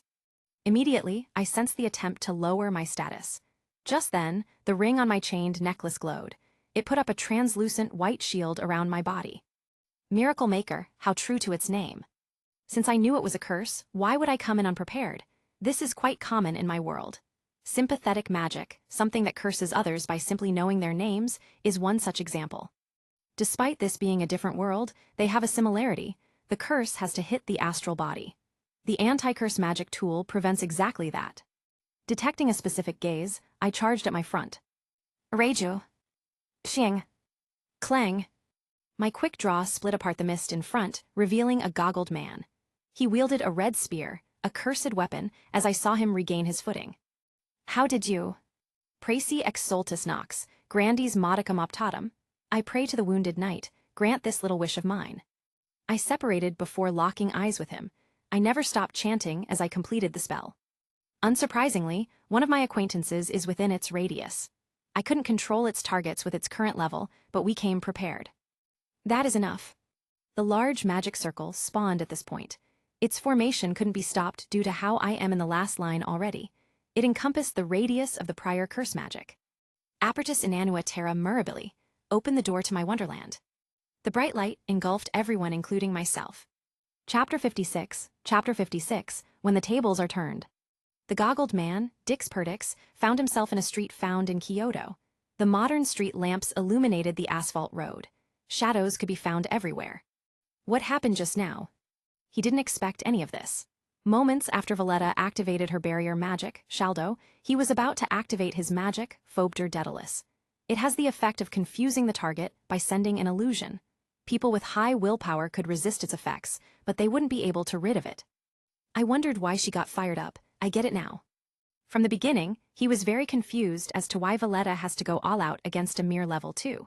2 level 3s could deal with one, yet Valletta dispatched a level 4 and 4 level 3s.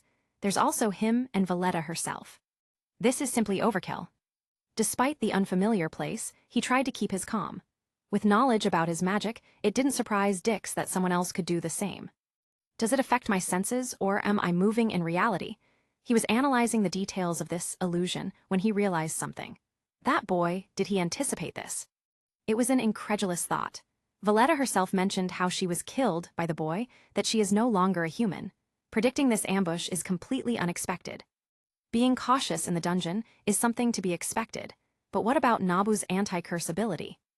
Dix caught that detail on his brief encounter.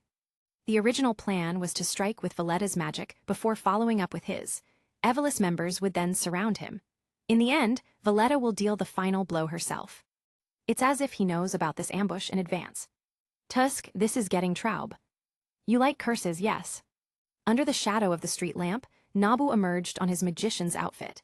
His black attire complemented the night ambience. Boy, how did you do this? You answered me with a question. Well then, Nabu didn't entertain him anymore. Pray not to be exorcised. Nabu left those words as he dissipated in the shadows. Dix wondered as to what he meant until he saw a blond man wearing sunglasses. He wielded a blunt sword wrapped in a cloth with polka dot patterns. Seeing him, Dix tensed up. He readied his spear as he started the chant for his magic. Even so, he couldn't rest easy upon seeing the man's aura. The Grade 1 sorcerer, Kento Nanami, is someone who fought many special grade curses, most notably the ones beside Kenjaku, such as Mahito. He is someone who could fight against special grade curses head-on. In short, Dix's enemy is way out of his league. Worse, he doesn't know about it. It was not just demi-spirit who got engulfed in the light. The Evelys members all experienced a separate illusion whereas they faced bizarre enemies, magicians wearing black coats, sorcerers, and cursed spirits. Along with them is a second-time visitor. This again, that bastard couldn't do his job properly. Dix's job was to confuse Nabu by making him hallucinate. That removes his ability to access magic. Even if he could, she doubts he could cast properly while being besieged by Evelys members. Before he could react, the ambush would be accomplished. He will die. Tusk. Valletta wielded a cursed sword as she saw the familiar landscape.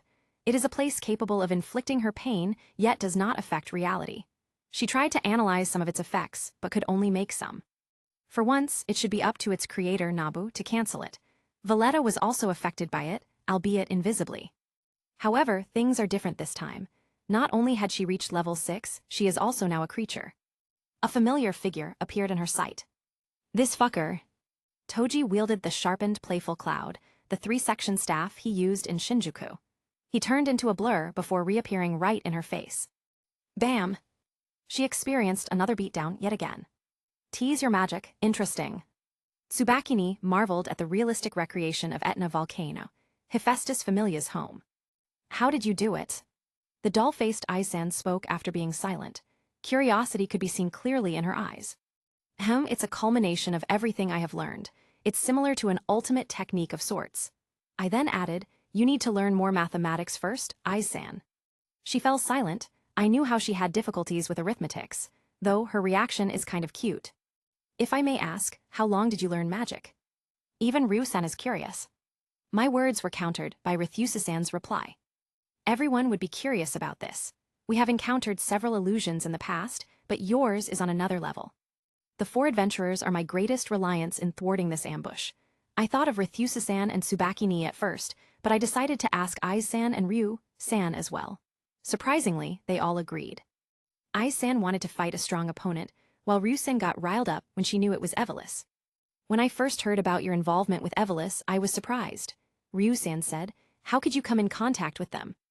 Yeah, Tiwa's truly unbelievable. To kill Arachnia with your hands, Tsubakini followed up. I got lucky at that time. Her fauna disappeared when Loki-sama executed her god. To be honest, I am surprised that I could rally them as my helpers.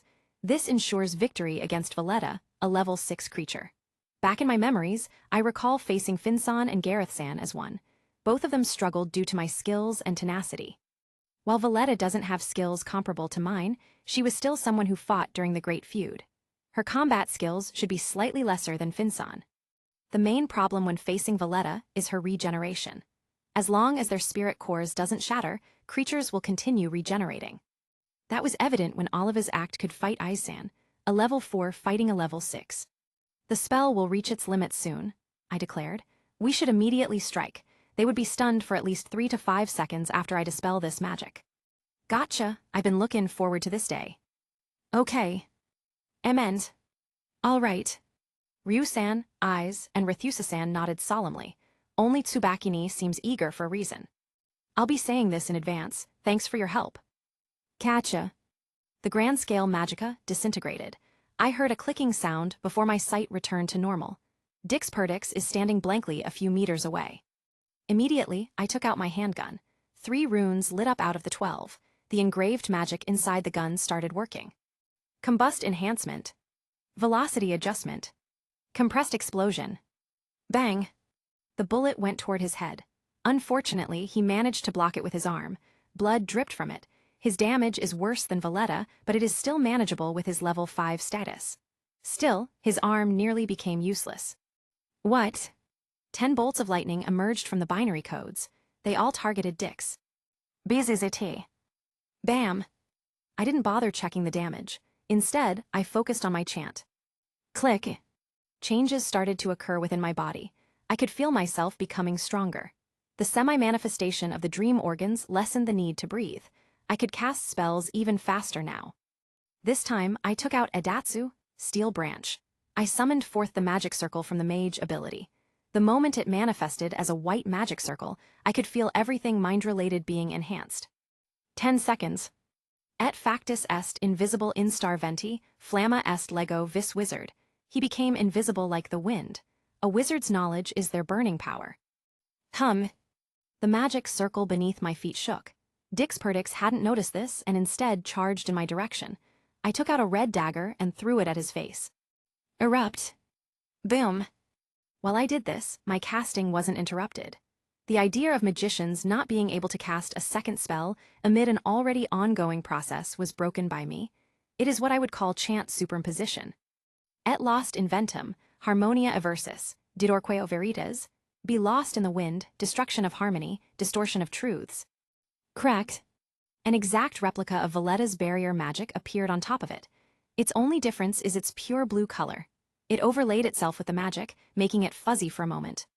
The knowledge of this world's magic appeared before being compared to the systems in my world. I discerned the purpose of every portion of this magic. Then, click.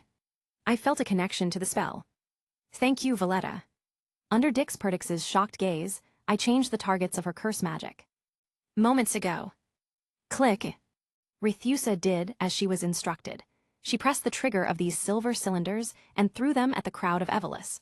She threw more than 5 before blocking her ears. Whistle. Flash. A whistle-like sound came from it. Shockingly, every single level 3 of Evelys blacked out. The mana sound waves emitted a specific resonance that fooled their brains into going unconscious. The level 4 wasn't unscathed, either. With the thick white mist blocking their visibility and their senses affected, they experienced all kinds of stress. Their concentration dropped sharply. Bam! Clang! A wooden sword struck the soul level 4. She couldn't even react before she went unconscious. She couldn't even use her cursed spear in this fight. The wooden sword's owner, Ryu, simply looked at them coldly. She could never forgive Evelys for what they had done to her friends. How fast? Despite the earlier briefing, she didn't expect for Nabu's creations to solve the level 3s and 4 this easily. It has no precedent in Aurario. His miracle maker, skill conformed to his will. It made his ideas into reality. Clang. Bam. While she mused, an intense confrontation began. Metals clashed as Aiz began her assault on Valletta. each of her strikes aimed at a vital point. Kenki. She did not expect for Kenki, out of all people, to be in this place. Tab. Clang. Regaining her footing, she successfully blocked her attacks. The strength she received upon becoming equivalent to level 6 is not for naught. Eyes felt Vendetta's strikes becoming stronger. She swiftly recalled her spars with Gareth. Level 6. Now she understood why Nabu asked for her help. Bam! Suddenly, a figure crashed downwards at their positions. She wielded a large obsidian-black broadsword. The ground cracked due to the broadsword. Tsubaki didn't waste her time as she lifted her sword and spun to Vendetta. The momentum carried her broadsword, placing it to the correct angle. Bam! Vendetta took the hit directly. She was nearly sent flying. When her feet sank into the ground, the momentum died. The wounds and fractures she had received began healing as well. Cyclops. One thought dominated Vendetta's mind right now. How? Nabu should have been alone right now. He entered the dungeon without any companions. Her intent was to surround Nabu with high-level adventurers and kill him for good. If he becomes a creature, she would bring it to the demi-spirit on the 10th floor. She was confident she could handle this alone, but she brought insurances to thwart his unpredictability. Still, the scenario she drew fell apart. Why are you? She was stunned once again when her magic, Shaldo, turned against her. Immediately, she could feel her strength weakening. SIRUS. Hearing that angry shout, I am certain that phenomenon mixer succeeded. I was quite worried it wouldn't succeed, but seeing the changed outcome made me smile. Just what did you do? I could see anxiety forming in Dix Perdix's face. I don't have to entertain you, yes. Tusk. He stopped on his attempts to curse me. He started charging to me once more. He must have decided to use his cursed weapon to turn the tides. Well, he is also mistaken if he thought I would let him do so.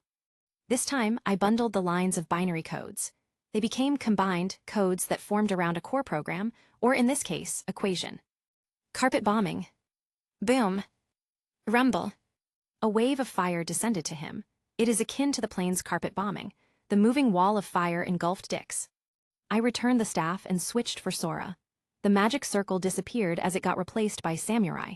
Just by holding Sora, I could feel my status being boosted. That was separate from Sirius's effects. I settled for a low stance. My intuition divulged the male intent's origin. Even with the carpet bombing, he never stopped charging. The cloud of mist blocked our vision, yet he could still see me. Perhaps that is the benefit of wearing goggles. 8 meters. 5 meters. 4 meters.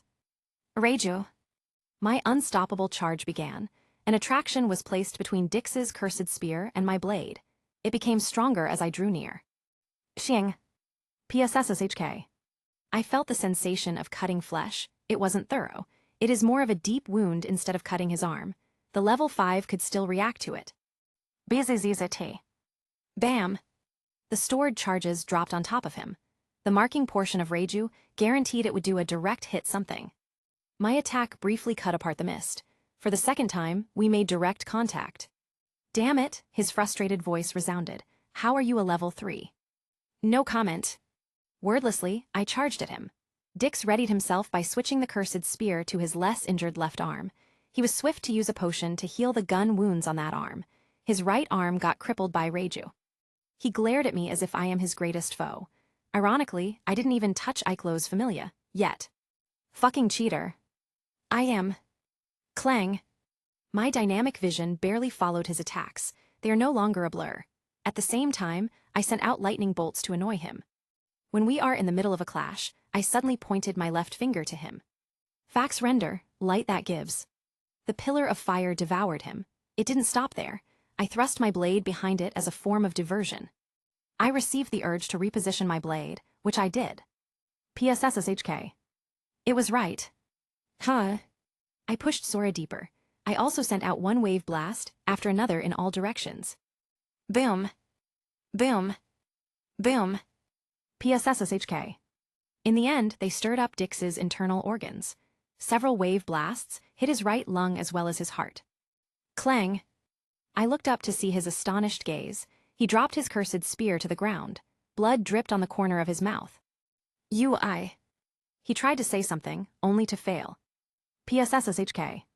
I pulled out Sora from his body. It is completely messed up with blood and bits of flesh. Thud. Powerlessly, Dix's body fell to the ground. I checked him with correspondence and confirmed he was dead. Huh. Despite my fatigue, I forced myself to continue standing. It was at this time that I met Ryu-san's gaze. Under her hood, I saw her widened eyes. Everything's handled, here. Today, a level 5 adventurer fell from my hands. Chapter 57, Act's End. Ryu fell silent at the sight of the boy's murder. She noticed the pressure he was emitting, which was clearly something beyond the likes of a level 3. Only 30 seconds had passed since they left Alice's Wonderland. She didn't expect that Nabu could defeat a level 5 during that period. He cleverly hid the blade behind the pillar of flames and predicted where Dix would be. However, the more concerning thing was his attitude. He looked unbothered by this. To kill without any emotions, how much should someone experience? At least, Ryu got to that level after killing hundreds of Evolus members. Bam! The sounds of fighting rang out. Nabu checked Shaldo and found out it was still affecting Valletta and Evolus.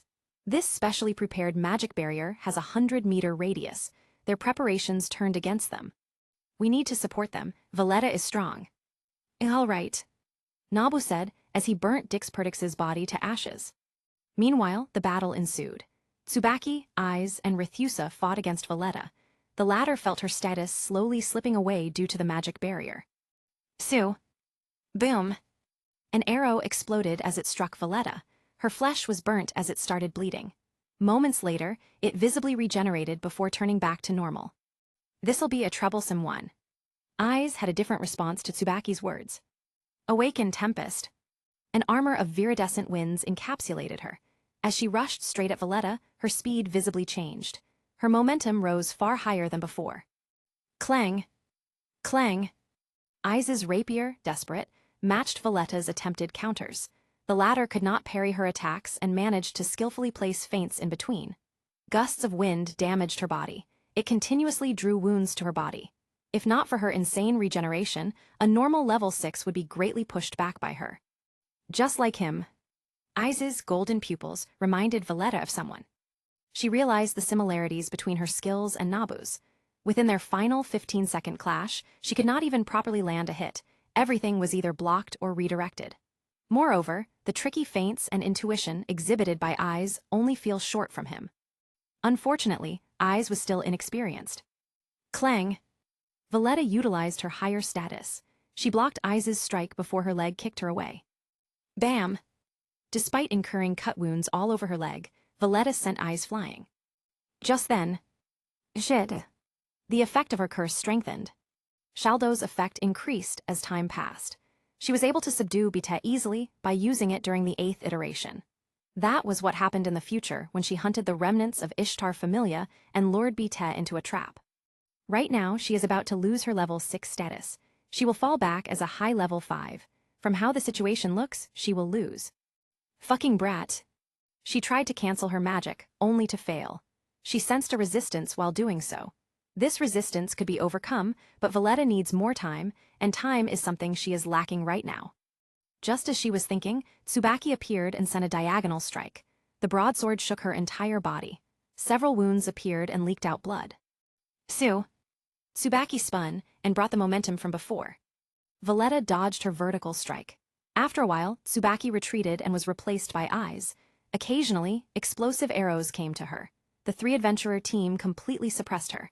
Her regeneration was the only thing that held her up. She remained uninjured to their attacks. Nevertheless, Valletta kept her composure. The weakening effect hindered her status, but it won't be long before she could disable it. Although it was controlled by Nabu's phenomenon mixer, it originally belonged to her. Boom! Hearing the explosions, she smirked. You should worry about your companions now. We are about to support the others when someone blocked our paths. Have you forgotten about me? I responded coldly. The ones I have killed, I don't waste time thinking about them. How conceited. Again, you're none other than Aurelio's brightest star. You have the capital to think as such. He is an acquaintance. His crazed look overlapped with the one in my memories. What business do you have, Vendetta? The maniac whom I killed in the 27th floor. Are you interested to my lord? No. Seeing his actions, I knew he was completely brainwashed by the demi-spirits. He must have wanted me to switch sides or something. I scanned my surroundings. The Vendetta I know wouldn't act confidently without cause. He could get overconfident, but it has to have a source. I was thinking about it when I sensed something thrown at my direction. Sue. I deftly dodged it, but it still drew a line on my shoulder. The ring on my necklace shone brightly. It swiftly eliminated any traces of curse on it. The projectile was none other than the spear used to impale me back then. It is originally the level 4 adventurer's weapon before being borrowed by Valletta. Of course, she didn't have the capital to borrow it from her. The unconscious level 4 adventurer stood up. She drew a dagger from behind her waist. Please take care of her. I looked at Ryu-san. Upon seeing her nod, I focused my attention to Vendetta. Wardrobe. 2 magic circles appeared before I donned my repaired armor. The circuits carved onto it bore the burden of maintaining Sirius. I lowered my blade before wordlessly charging at him. Swoosh. PSSSHK. Vendetta tried to dodge confidently, only for his right arm to be cut off. His confidence disappeared as confusion clouded his expression. I didn't let that go. I changed Sora's grip, pointing the blade's edge upwards. PSSSHK. An upward vertical strike severed his left arm. I stepped back for a moment and aligned the blade's tip to his chest. Wave blast. PSSHK. Cracked. Shatter. Sora was successfully embedded to his chest. It directly aimed for the spirit core and completely shattered it. The blade's magic elevated its sharpness to terrifying levels. Such is the skills of Hephaestus-sama, the one hailed as the god of forge. Vendetta's pupils widened in shock before turning dull. He was easily killed with that. Clang. A red crystal fell from his pocket. Shit. I recognized it as the Inferno Stone. It is the hand grenades of Aurario, if. Boom. Boom. I was sent back several meters. Sirius's enhancements allowed me to keep my feet rooted to the ground. I did not experience anything else form my eyes and ears due to the dream organs. It was as if a wave of air passed through them. That was it. Ryu-san. I looked back and saw a slightly charred Ryu-san. Her green robe was burnt by the explosion. Fortunately, it wasn't enough to severely injure her. I looked at the pile of dust that used to be Vendetta. He turned into dust after crushing his spirit core. I ran over to her side. I took out a high potion and gave it to her. You must be injured. Isn't. Please don't mind it. Your safety comes first. You've already done a huge favor by helping. In the end, she gave in. She used the high potion to fully recover. As I burnt the level 4 adventurer's corpse, I realized something. Isn't my situation with Philvis the same back then? Bam! Looking to the direction of Valletta, I resolved myself. We need to kill her now. She shouldn't reach her level in the future. I will be cutting off Evelyn's commander right now. I received the feedback from Shaldo. Right now, it decreased Valletta's status to peak level 5. We must hurry. Valletta brandished her cursed sword. The 2 women avoided it as they knew about its effects. To Valletta's advantage, it served as a deterrent. That was why she could hold up until now. If Eyes and Tsubaki were unrestrained, they would have defeated her already, especially Eyes. Valletta doesn't know much about the girl's magic. Only, it elevated her strength to a huge degree. Coupled with her trained intuition, Eyes was able to directly hit her now and then. Ju-chan. Tsubaki shouted all of a sudden. End. Much to Valletta's surprise, Eyes backed off. The former was ready to chase after her. All of a sudden, 3 arrows were sent to her direction. She easily dodged the first and second one before deflecting the third. Just this. Buzz. A white line passed through the 3 arrows before forming a triangular barrier. It locked Valletta's position before a strong gravitational pull sank her feet to the ground. To her surprise, she couldn't move. At this time, Eyes was rushing towards her once again. The viridescent winds enveloped her entire body as well as her sword. Her weakened status, now akin to a high level 5, turned her vulnerable to the gravity cage. The moment Valletta was freed, Eyes is now in front of her. She had a second to react before. PSSHK. The blade passed through her chest. Eyes didn't feel the sensation of the spirit core shattering. That was the major weakness Nabu told her when fighting Valletta. He repeatedly emphasized her regenerative abilities. Turns out she wasn't able to destroy it. Eyes' intuition flared up. She pulled out Desperate and parried the incoming attack. Bam! A dull sound was made. Desperate's edge completely dulled in this battle. Still, it was able to hold up against Valletta's attacks. Instead of pushing forward, she retreated. Eyes distanced herself before returning to Tsubaki's side. The latter wore a wry smile as she said, "The girl I met back, and already learned her mistakes. Sirius taught me. Tsubaki no longer saw the sword she met back then. Eyes escaped from the Twilight Manor in hopes of finding the conditions to achieve the so-called level up. Tsubaki was the one who told her about its requirements, which is high-quality excelia. Now she saw that the girl could properly assess danger. She wasn't as reckless as before, whereas she will fight despite a broken blade. Valletta zoned the two first. Her strength kept falling as it neared to middle level 5. The regeneration that she possessed as a creature became the thing that kept her alive. I need to retreat. She didn't care about Oliva's nor the others anymore. Under her Shaldo, they will have trouble even with a level 2. Upon further analysis, she realized that Nabu had somehow predicted this and brought allies, unexpected ones at that. He came in alone. Did he bait me into this? She knew him as the maker of unbreakable magic swords. If he knew about an incoming ambush, it explains everything. The amount of preparation he could do within 3 weeks are unfathomable.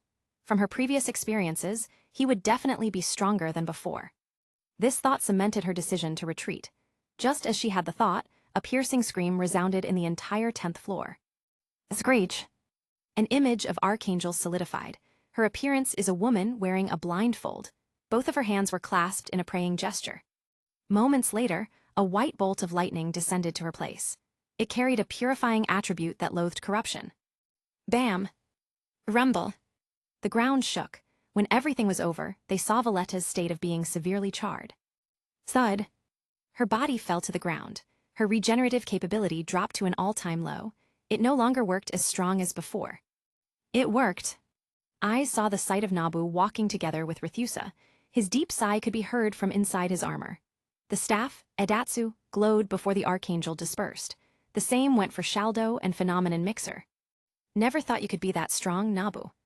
I share the same sentiment, he replied to Tsubaki. The 4 women silently looked at him. Clearly, they treated that as a joke. Seeing this, he took the lead in checking Valletta out. She's still alive. Well, her tenacity is one heck of a trouble. Eyes agreed with Tsubaki with a nod. Arachnia, Ryu muttered with a hint of resentment. Seeing the leader of the organization which killed her familia, she felt her long-lost anger surging. An equal amount of bloodlust came from her, surprising the 3 women. I will end her, Nabu declared. He switched his staff with Sora once more. At this time, Valletta regained her consciousness. She saw his eyes which hid his bloodlust. You don't deserve any last words, he asked. You. PSSHK. Correct. Shatter. As soon as the spirit core shattered, Valletta's body turned into ashes. The others were surprised by this outcome, though they are the one who was surprised the most. Serious, she's a monster. The air around Eyes changed abruptly. She knew about the creature thing, but she didn't know of their true essence. Part of it was Nabu keeping it for now. Her knowing about demi-spirits wouldn't be good. That's right, she took the form of a monster while retaining her human form. That's the true nature of creatures. Tsubaki looked like she wanted to ask something but withheld it. The work is done. Not yet, Rethusa-san. I will proceed with the interrogation next.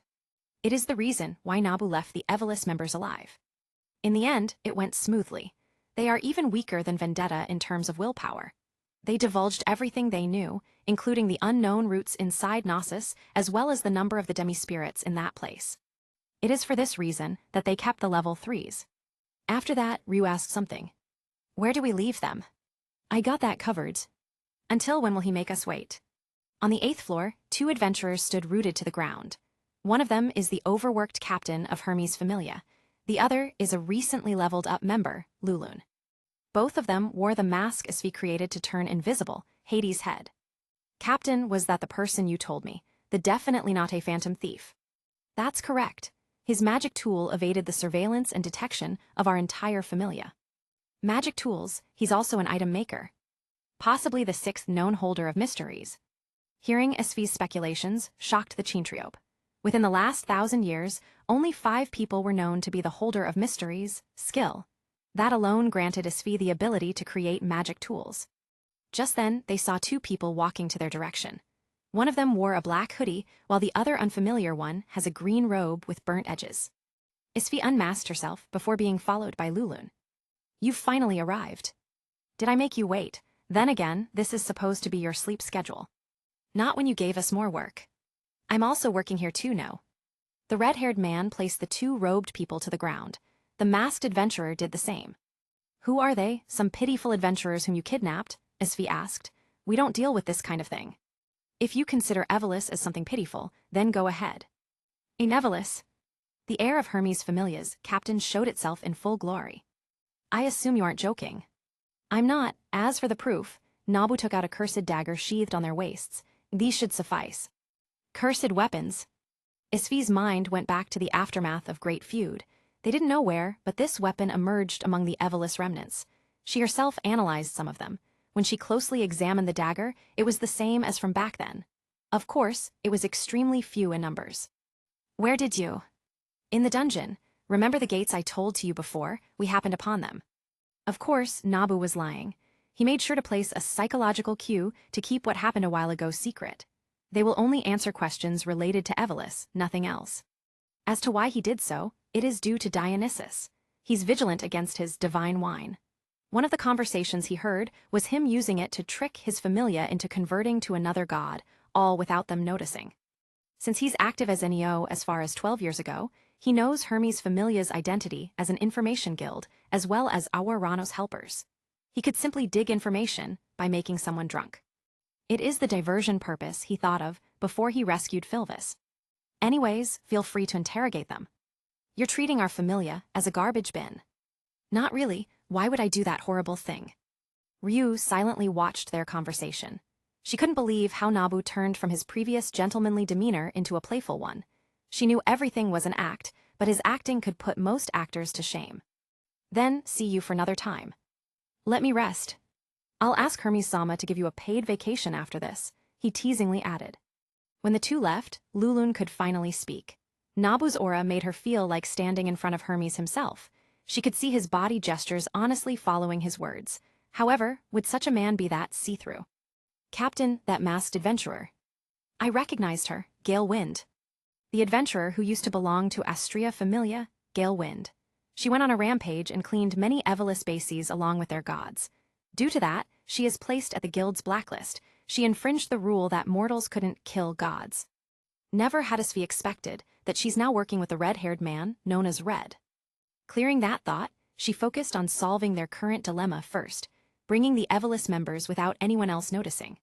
Chapter 58, Gifts. After the whole ambush incident, we went our separate ways. It is still nighttime, around 12:32 a.m. to be exact. Ai-san and Rithusa-san went home. Meanwhile, Tsubaki-ni eagerly wanted to forge another weapon after gaining inspiration during the battle. I didn't expect her skills in combat to be that good. She understood that knowing more about the weapons matter, though it could be just her wanting to properly test them herself. As for Ai-san, I hope she wouldn't get caught sneaking. Lady Reveria could be that strict sometimes. It's cold. Winter is coming. Ryu-san walked alongside me. She looked completely normal despite the low temperature. That's a perk of having a high status, I guess. Even I could withstand it. Winter, it's been more than a month. I arrived somewhere around November in Gekkai. I was surprised to know they had a similar calendar, but I was too numb to react much. Tenkai, rather, the gods completely subverted my expectations. Come to think of it, I'll be experiencing winter again. It's only been 2 months in my world since Christmas came. I disappeared at the end of winter. Now, I'm going to experience this cold season again. Suddenly, I had the urge to ask something. How does Ryu-san celebrate winter and New Year? I spend them normally. Ryu-san said, as she made a distant look. She was like this since I executed Valletta. Seeing Ryu-san, the personage behind Gail Wind, I felt complicated. She herself was guilty of killing many innocents that might be connected to Evelys. Her murders of confirmed Evelys members could be put aside, but killing suspected people is different in Aurelio's eyes. She was degraded to a heinous criminal in an instant. I know I couldn't fathom being in her position, but I could understand how she became like that. I doubt I wouldn't do that in her place. Jura Helmer, I recalled the survivor of Rudra Familia. I shouldn't tell her for now. For her, things are already resolved. Evelys was wiped out on the surface by Loki and Freya Familia while we killed their surviving leader and executive. The only thing left is Thanatos and Neo. Ryu-san already did me a lot of favor. For insurance, I asked help from people who would keep everything a secret. Rithusa-san and Tsubaki-ni are immediately included since I trust them both. They also knew about my involvement with Evelys. Meanwhile, I used the favor I had with Icelo to, secretly, help. I knew her for 3 weeks and knew how sincere she could be. That is also seen in our encounters during the 8th iteration. Lastly, Ryu-san has extreme hatred towards Evelis. There's no way she wouldn't do something against me. Moreover, everyone from Artemis Familia knew her well. She accepted my request when she knew that we were dealing with Arachnia herself. This is simply a God-given opportunity for her, though I feel guilty for using her hatred like this. Does Ryu-san want something as a gift? A gift? That's extra payment. It's completely separate from the favor I owe. You don't have to owe anything, it's my choice. That doesn't matter, you helped me, this is the least I could do. I never backed down. After a staring contest, she yielded. This favor isn't something I would retract. You are an item maker, right? It took a while for her to voice this out. Yes, I could create magic tools. Then do you have something for storing memories? She asked. Storing memories? If it's just that, I already have several items in mind. Yes, I'll take care of it. Soon, we arrived to the benevolent mistress backdoor. It didn't take a second before a gaze pricked my back. Thank you for today's help. And likewise. I bowed to her before leaving. I saw Ryu-san closing the door from my peripheral vision. Stalkers, they proliferate in Arario. My intuition told me the location of that gaze is southwest. I thought of several roofs before estimating its current location. I waited for the danger to arrive. I walked naturally until I reached the entrance of Benevolent Mistress.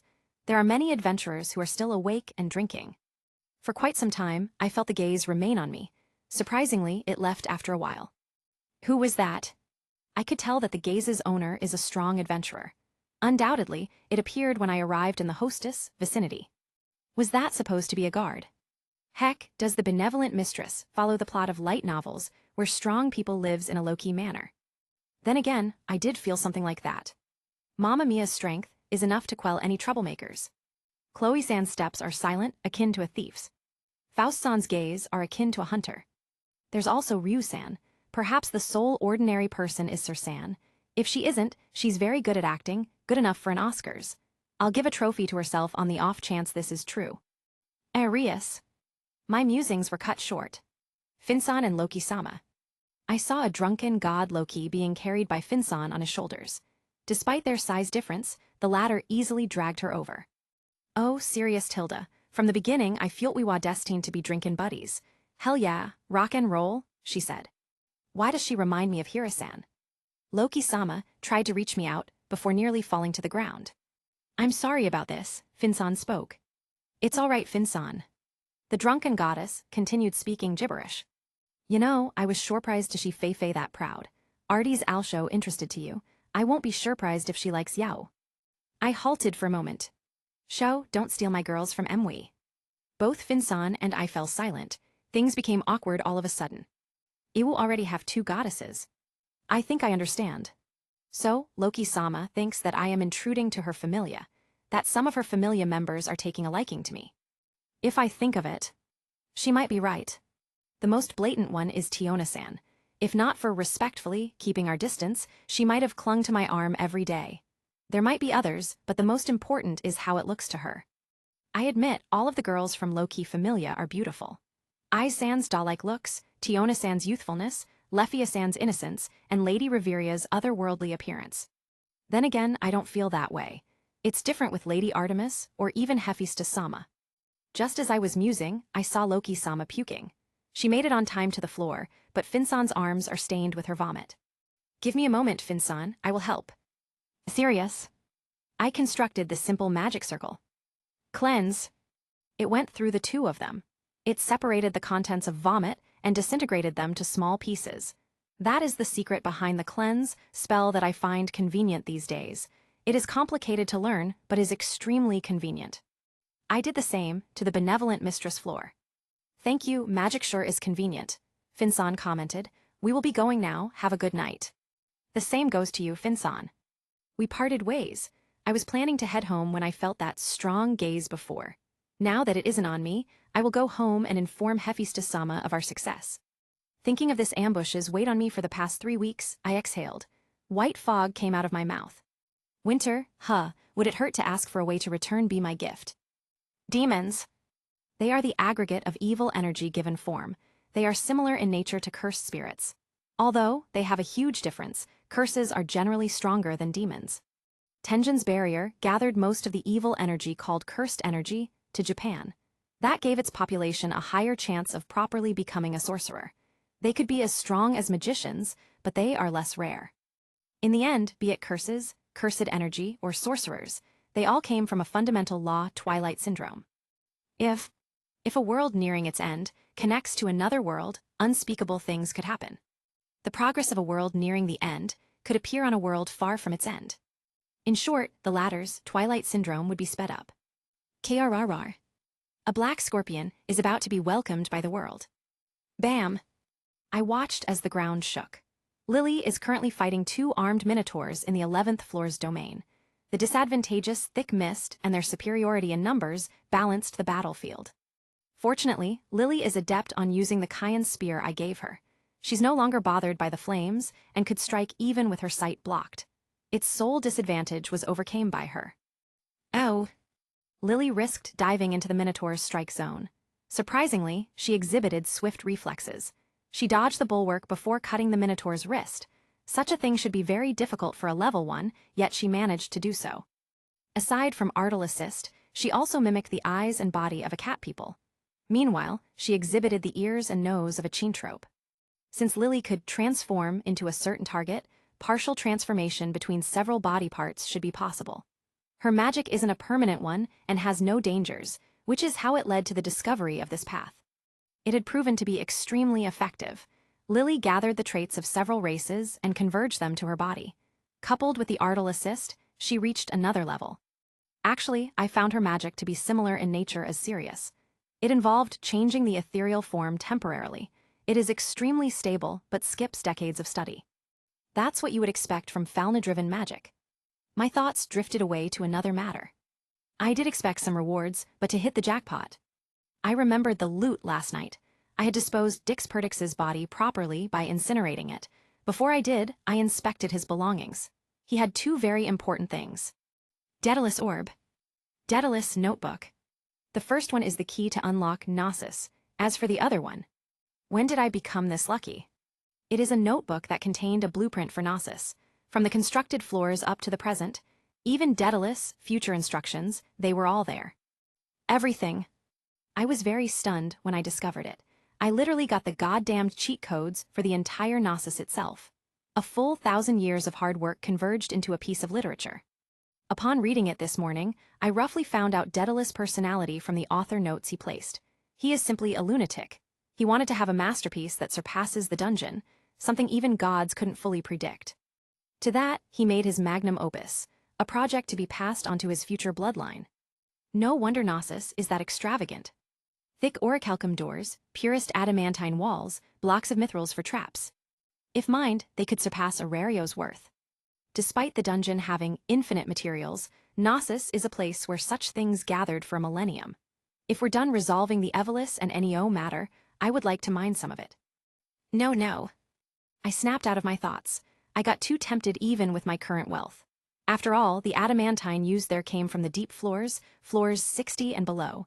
That was the time of Zeus and Hera Familia. Right now, Loki Familia is at the 40-something floor. Those materials couldn't be acquired yet. Bam! PSSSHK. Thud. She did it. 2 armed minotaurs are something even level 2s wouldn't touch. They are far different from the normal minotaurs as I gave them intelligence. Their teamwork is another problem too. Even so, Lily managed to defeat them. Clap. That gesture was the signal to cancel the spell. A second later, we found ourselves back to Soma Familia's courtyard. That was a good one. The practical experience did help you. It's all thanks to teacher. It's also your effort. A week ago, she started diving into the dungeon. She was very cautious due to what she faced in the illusions, but it was subverted after fighting few goblins. After that, she was no longer always tense. Clearly, that did good for her. Since you've passed that level, you deserve a reward. I took out a black box the size of a fist before throwing it at Lily. Don't be too surprised. Her eyes shone brightly at those words. I couldn't help but wryly smile at this student of mine. When she opened the box, she was surprised. This is a pocket watch. Lily held a silver pocket watch. It has a silver cover. Upon opening, she saw the intrinsic design it has. The Roman numerals are made of black jewels while some of the gears are transparent in the middle. Try pressing the crown thrice. The crown is in the middle of the silver chains. Upon pressing, the jeweled Roman numerals shone. They changed into different colors, with XII retaining the black jewel. Each of the numbers represent a different function. The odd numbers buff, while the even numbers are tools that allow reconnaissance, flight, and so on, I explained. The 12 is the exception. It is the ultimate function of that watch. Wow. You can try pointing it to 12. You'll be surprised by it. Lily did as she was told. The moment the pointer turned to 12, her aura changed. Teacher. That's right, it's magic. The jewels contained an ability engraved through Miracle Maker. I could not input my magic as it would collapse due to its small size. However, Miracle Maker subverted every limits. The 12 jewels containing an ability were made into a pocket watch. The pocket watch gained another ability to store the abilities and recharge them safely. It doesn't matter to me, but it is very helpful for Lily. She could barely cast simple spells for now. The 12 activates every buff and tool present. You might be able to detect many presence and structure right now. Yes. Her chestnut pupils narrowed due to information overload. Moments later, that aura disappeared. It's amazing. I'm glad you liked it. Perhaps it is her excitement, but she ran before hugging me. She is barely above my chest due to the palm's inherent height. Teacher.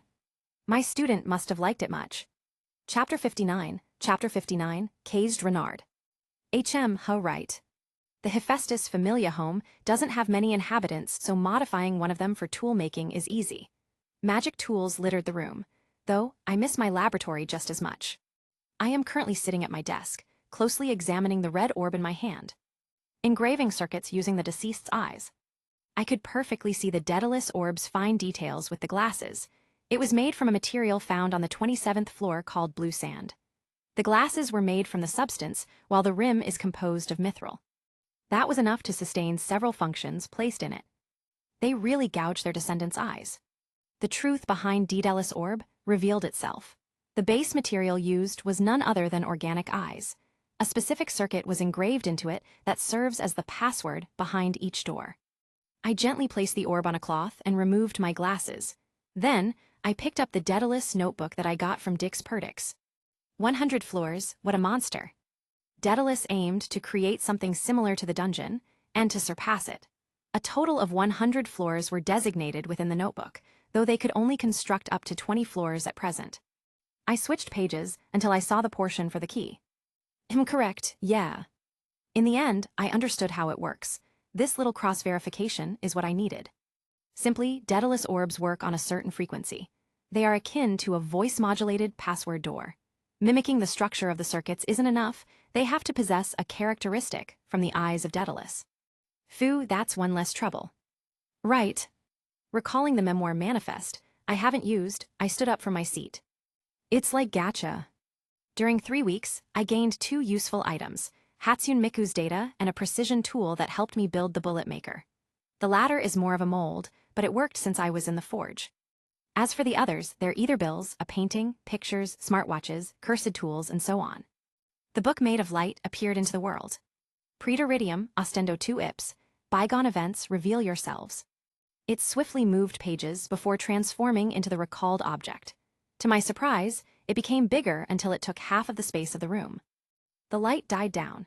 It revealed a huge complex machine unseen in Gekkai itself. SH. A 3D metal printer.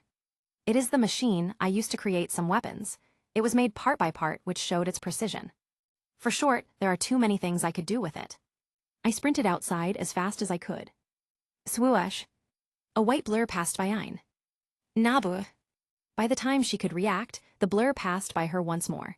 She was about to leave her room when she saw this sight. Through the continuous feasting of magic stones, Philvis reached the status of a level 4. It was halved during cloning, hence Ein has a status equivalent of a level 2 or 3. The sight she saw was quite stunning. He could act like that. Rarely did he show his excited sight. His bright pupils and the large smile drawn to his face made him look more like a normal child. And cute. Just as always, Ein showed her thoughts honestly. So that's how it is, it's that powerful. Currently, we are inside the Hephaestus Familia forge in the Northwest District. It is the forge inside the luxury shop. After obtaining metallic dust, I used the 3D printer to create the parts of my beloved weapons. When the time ran out, I managed to recreate 3 weapons and their blank bullets, an M9, HK416, and M4A1. Some modern forging tools were made as well. These are the only ones that has purely metallic composition. The other advanced weapons like high-frequency vibration blade and smartphones needed resistors and capacitors that couldn't be produced by the printer. "What do you plan with it?" Hephaestus-sama asked. "For now, I would like to give it to Artemis Familia. It's a useful weapon. After all, I am planning to create them en masse. With the separate components, I could use them as reference for the mold. The magic gun I have is out of consideration before since it is the sole gun. Now that I have 3, it wouldn't matter if something goes wrong. Let me try creating them." All right." The goddess of forging took action. Hephaestus-sama chose the M9 as it is the easiest out of the 3. She started with the gun barrel. It involved several uncommon aspects of forging. It has to be fitted as well to ensure the proper size. Then again, she used the modern smithing tools very proficiently. She said that she never built a gun back in Tenkai, but Hephaestus-sama's actions are like an expert gunsmith. She never needed any precision tools in the first place. An hour later, she presented the components neatly on a table. Correspondence. Upon cross-checking, they are exactly the same ratio as the one built by a 3D printer. "Nothing less from Hephaestus-sama," I muttered. She began assembling them into a complete gun. I could see the fine details, down to the screws, perfectly recreated. Click. A few seconds later, it was completely assembled. To think humans could invent this, they really are full of potential. Hephaestus-sama's next words surprised me. "I'm relieved. Even if gods disappear, humans could stand on their feet." True. It reminded me of the inevitable parting. There would be time when Gekkai no longer has gods. The issue of longevity is not an issue for me due to Monofurnace. Lord Nettesheim lived for a millennium and is still up and kicking today. I wouldn't leave Hephaestus-sama nor Lady Artemis that early. I'll let Hephaestus-sama know that I won't die that early. I know. Be it Evolus, Dionysus, or something else, I won't die. I won't allow the people close to me suffer due to my death. Even in my future iterations, I have a gist as to how it went after my death. I can't bear to think of them coming true. Do you want to test it? I shifted the topic to something lighter. From the corner of the forge, I activated a magic circle. The ground rose, revealing a hidden stash of crates. When opened, hundreds of M9 bullets are stored. I took 9 bullets and inserted it to the magazine forged by Hephaestus-sama. The bullets clicked as I inserted them. Click. The magazine was inserted. I checked the safety pin before giving it to her. This is the specialty of our world, Beretta M9. The safety pin exists to avoid accidental fire. After the explanation, Hephaestus-sama understood everything. Click. She cocked the gun and turned off the safety trigger. Bang! A crack appeared on the forge's walls. It is something caused by pure impact. The projectile which broke the speed of sound sprouted such destructive force. If shot on the head, even level 2 could die. Amazing. Bang! Bang! As I watched her adjust her aim, an image entered my mind. A mafia boss. Guns fit Hephaestus-sama more than I expected. Diane Sect Familia. It is the most prominent production-type familia in terms of potions. They are the main supplier of potions and everything health-related. They also serve as the go-to place for severe injuries. They also have the technology to create a working prosthetic. Today, they are visited by an enigmatic man, rather, the most famous star of Arario. Good afternoon, Miss Ermid. Good afternoon, are you here for your orders? Yup. Sirius Akasaka Nabu often frequented the place. Just as his magic swords are gaining fame, he sought for a place that produces high potions before ending up here. Upon Ermid's return, she and several other Familia members carried numerous crates. It totaled 5 small crates, each containing 20 high potions worth 250,000 volleys. Nabu took out a check verified by the guild. A total of 25 million volleys is written. When dealing with large transactions involving huge amounts of volleys, it could be used for a check due to the guild acting as a bank. This system was laid out based on the god's knowledge. Here's the payment, he said. There's an extra to treat others to a meal. Still as always. Nabu smiled lightly at her words. Where else could I buy high potions en masse? Honestly, I am surprised you haven't asked much about it. I respect your privacy. True, then again, I'm not using it for anything else other than dungeon diving. From their past meetings, Hermes already knew a little about Nabu's personality. He is someone who doesn't spare money for his safety. Though, it is also attributed to the fact that he is loaded with money. Nabu placed all 5 crates on the narrow trolley he had brought. This was widely used on the Hephaestus Familia. It wasn't difficult to have one of it. Then, I'll be departing. Miss Hermes should take some time to relax as well. I will. Nabu left the shop. Dozens of people strolled on the streets. This liveliness slightly affected him. Japan isn't like this. How do I say it? There's something different. Since he foiled Vendetta's ambush, he could breathe more freely. There is no longer a danger above his head. Nevertheless, he didn't fully relax. With Vendetta's disappearance, there's no doubt Evelys would begin doubting him, which extends to Neo. It is for that reason that the entire Hephaestus Familia home is fortified with 100 spells. Nabu and his full preparations could obliterate level 6 adventurers. Just as he mused, he sensed a person running to his direction. He moved the trolley and moved out of the path. Unfortunately, the person herself tripped. It prompted Nabu to catch her with his left hand. As he did so, a fluffy golden tail covered his sight. He saw the yukata worn by the girl. Hi. Ada. The girl lifted her face and looked at him. Her emerald pupils met his golden eyes. Albeit stunned, Nabu removed his arm after she regained her balance. Suddenly, he noticed a black collar on her neck. He immediately frowned upon seeing that. He went with his suspicion and ran a correspondence to it. Cursed collar. It has something similar to mind manipulation on a milder scale. Nabu might be unfamiliar with the item, but its functions is clear to him. A single correspondence showed him psychological magic as well as a tracker engraved. The notion of being forced against your will is extremely unpleasant, especially after the events of his 8th iteration. Nabu saw her eyes. It bore similarities to Philvis when she wanted to die. Fortunately, the girl is less worse than that. Again, his empathy strikes once more. It's better than doing nothing. Nabu made his decision. Miss, do you need help?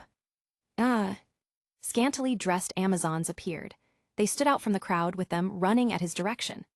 When they saw the fox girl, they rushed over to their direction. They hadn't seen Nabu in front of her due to the girl's tail. Help.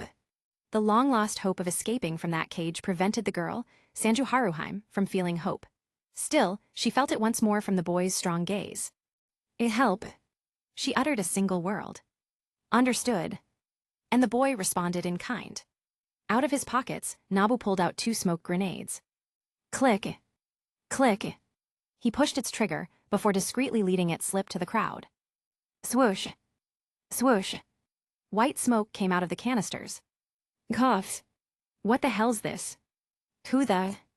In the midst of chaos, Nabu took the opportunity to take her hand and run away. The trolley was slotted easily inside the bracelet storage. Then, he cast an anti-magic spell that aims to disrupt the beacon. Always hold my hand, you won't get lost. The girl followed his instructions. As a result, they were able to maneuver around the area. They left the place with white smoke. The place where they came from, Diane's sect Familia's home, is a few establishments away from the Northwest District shop. Not long after, they arrived inside. Only the part-timer serving as the staff was present. Mr. Sirius. Good morning, Glenn-san. This is... Glenn, a brown-haired chintrope, looked at the stunning beauty. At the moment, she looks shaken up by everything. My friend, Nabu replied, will be taking up the forge room for a while. Okay. Click. The door was closed. The fire dimly illuminated the room. It didn't last long as he opened the switch to the magic-powered light bulb. Tap. Tap. Tap. Nabu stomped 3 times while sending a specific wave frequency. Buzz. Magic circles showed themselves into several walls. They fizzled as they spun. H-ha. Haruheim felt something disappearing. Good, the anti-magic section works. Since the day Nabu found cursed weapons, he added anti-magic specifically for curses within Hephaestus Familia's residences. Nabu came closer to the still-shocked Haruheim. His finger touched the collar on her neck. She jumped out in a startle, her tail straightening out. Calm down, miss. I will be removing it. Ada. Nabu's mana traced the entire thing. His current status as a level 3 gave him ample mind for such process. He started casting the necessary spell. Mysterium Vis Distortion. Forced Mystery Distortion. A small magic circle emerged from his fingertips. Cracked. Shatter. Clang. From the engraved magic shattering up to the collar removing from itself, it took less than 15 seconds. If the time they escaped from her pursuers is considered, everything occurred in less than 2 minutes. The shocked Haruheim finally had the time to process everything. So, Miss, can you tell me why you were chased by those Amazons? Chapter 60, Reverse Scale. Sanju Haruheim. A girl from the Sanju house in the Far East. She grew up in a noble family. With her family, she grew up without any troubles. At times, she escaped from her home to play with orphans. She didn't experience any problems whatsoever. However, it ended during an incident 2 years ago. There, she was pointed out to have eaten the offerings on their god's shrine, Amaterasu. It is a grave act in her family's eyes. It is a great disrespect toward the god they are serving. It led to her father disowning Haruheim from the Sanju house. The guest who pointed her out, a Palom merchant, then offered to take her. By the time her friends from Mikazuchi Familia knew about it, she left her house. It didn't end there. Once, they were attacked by monsters. The Palom merchant deserted her in an attempt to save his life. Fortunately, someone saved her. Unfortunately, she was later sold to the Ishtar Familia. She was brought back to Arario due to her good looks. Her fate was to be a courtesan, albeit it was delayed due to her young age. It helped that one of the executives took pity on her. Ishtar herself wouldn't have agreed to it easily, but changed her mind due to Haruheim's status. Her magic and Renard race became a perfect match to attain something that complemented Ishtar's plans. When she turned 13, Haruheim will be sent to a brothel to do dirty work. Now, she turned 13. It is currently the time when she would begin as a courtesan. So, Miss, can you tell me why you were chased by those Amazons? Haruheim was brought back to reality. She looked at the boy who saved her just now. He wore a plain white t-shirt and black pants. It couldn't hide the brilliance possessed by his eyes. I escaped from them. I am a part of their Ishtar Familia. She hurriedly added, I shouldn't implicate you further. I will turn myself in. The collar doesn't work anymore. It is dismantled. You don't have to worry about their presence for now. Haruheim touched her neck. The collar had been with her for 2 years, yet it didn't leave any marks. Nevertheless, it didn't ease her from thinking about the boy who helped her. Even so, they would find out sooner. Her worries aren't unattended. Ishtar Familia is a huge familia. It is only below Loki, Freya, and Ganesha Familia in terms of scale. It also has a large influence being the sole ruler of the entertainment district, in a place where strong men sought the company of courtesans, no less. In this world, there aren't any entertainment mediums, which limited the options. The red light district had proven itself time and time again, both in Nabu's world and Gekkai. Ishtar Familia, Nabu went into deep thought. Are we destined to be enemies or whatnot? Ishtar Familia is one of the major sources of Evolus funds. Their progress on Nasus and the creation of cursed weapons are greatly sped up due to their contribution. It is clear they could pull all stops if they could cooperate with Evolus. Nabu had some plans to eradicate this remaining threat, but his casual act of saving Haruheim pushed them to the front. Then so be it. Isn't there a rule in your place that with sufficient money, your freedom could be bought? Coincidentally, there is a rule similar to the one in his world, in ancient China. If a customer happened to like one of the courtesans, they could buy them with money. In this case, Nabu wanted to buy and free her. Mister, Tita waste money on a woman like me. Wasting money, I'm simply following with what I have done until the end. Since I'd already saved you once, I'm helping you regain freedom. Just like before, he followed his creed. One of the things that I hated the most is hypocrisy. My world never lacked such beings. The cult leader of Time Vessel Association is one such person. He killed Ammonai Riko, which led to the shitshow that occurred 10 years later. Tenjin turned into a cursed spirit, thus Kenjaku easily controlled her. What he experienced in reality would never wipe the clusterfuck he'd caused in those future iterations. Before everything else, isn't it apt to introduce ourselves? Why yes, the girl replied, I am San Haruheim. Haruheim? I never heard her name. It sounds like something from Far East. Did you come from the Far East? I asked. Yes. What a coincidence. I am Akasaka Nabu. You can call me whatever you deem fit, though there's no need for any formalities.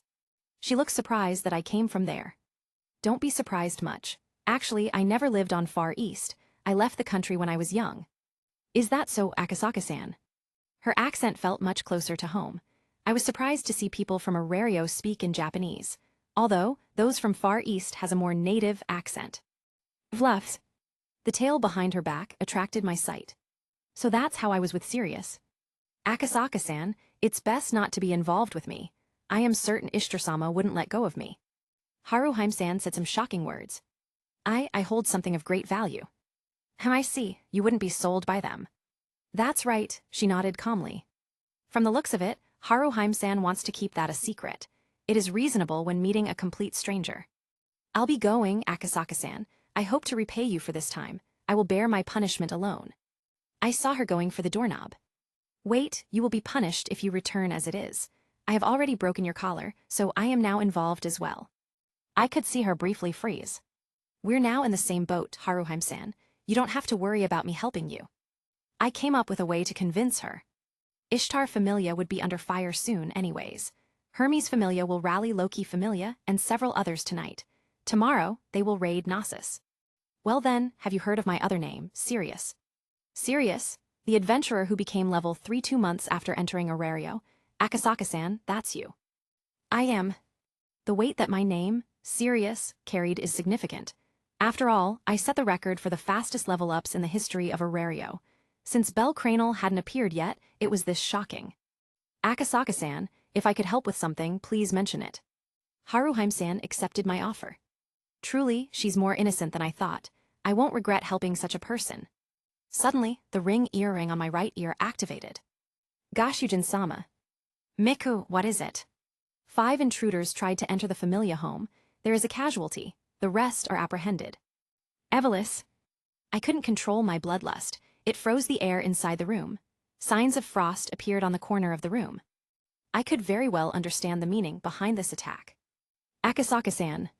I reined it. I shouldn't stress Haruhime-san out. Did something happen? You look terrible just now. Instead of being intimidated, she is more concerned about myself. I'm not the type to expect pure goodwill like this. I'm fine. Despite saying so, I knew what that signified. Evelis is onto me. This is fast. It's not even a day when Valletta Greed died. I anticipated it and told Lady Artemis and Lily to be careful. As for Hephaestus-sama, she said that it won't take too long, that she will be walking in a populated street. I was supposed to follow after her when the events with Haruhime happened. She has the M9 handgun, too. Hephaestus-sama left 5 minutes ago. By the time we completed the gun forging, it was already afternoon. We went our separate ways. I went to Diane's sect Familia several buildings away from here. I would be following her to the northeast forge. Haruhime-san, can you stay here for a while? There's an office here. All right. When we left the forge, Glensan gleamed at us with interest. Snap. Fragiles memoria, fragile memories. Glensan's eyes turned dull. I selected his memories of 5 minutes ago and sealed it within his subconscious. When the time comes, it'll be regarded as vague memories before being forgotten. The moment his eyes return to normal, we are already in front of the desk. Sirius-san, this is. My guest, can you lead her to the office first? I'll be off for something. Got it. With that, I removed the gist that we arrived here earlier. I knew from his eyes that his thoughts turned somewhat troublesome. I don't want false rumors to spread. I whispered to Haruhime-san before going. Take this. It's loaded with magic that will turn everyone unconscious. If people from Ishtar Familia look for you, use this. I passed a gray-colored dagger to her. Let's talk about everything later. Good luck, Akasaka-san.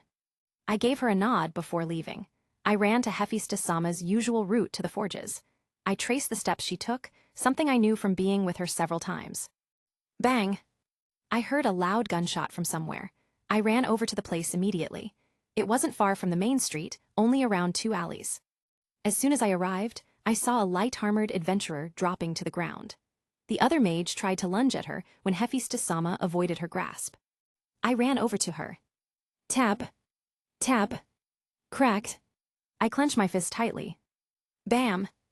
I aimed at the Evelis member's face. I didn't hold back and threw that punch the strongest I could. Nabokun. The Evelis member stepped back. Bam! Bam! Bam! 2 jabs and a roundhouse kick to the head. The female mage fell after that. Still, I never stopped. I kept hounding her. I sat on top of her chest. Bam! Bam! Bam! How? Bam! Dare! Bam!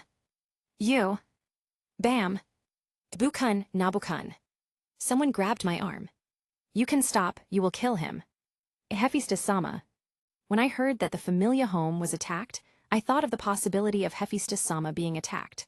The possibility that I feared happened.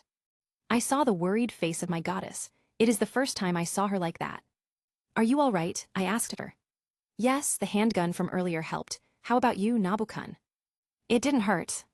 Blood covered my fist, though it's not my blood. I looked at the bloodied face beneath me. It is well-deserved for a fucker like her. What happened here, Naya? Both Hephaestus-sama and I turned over to look at the new arrival. To my surprise, it is someone I know. Chloe-san. Serious Naya. She is the waitress on Benevolent Mistress. Her light steps are something I remember. This is. The two Evolus members are dressed like normal adventurers. This helped in hiding their identities and camouflage in Aurario. Just some bastards, we will handle this matter ourselves.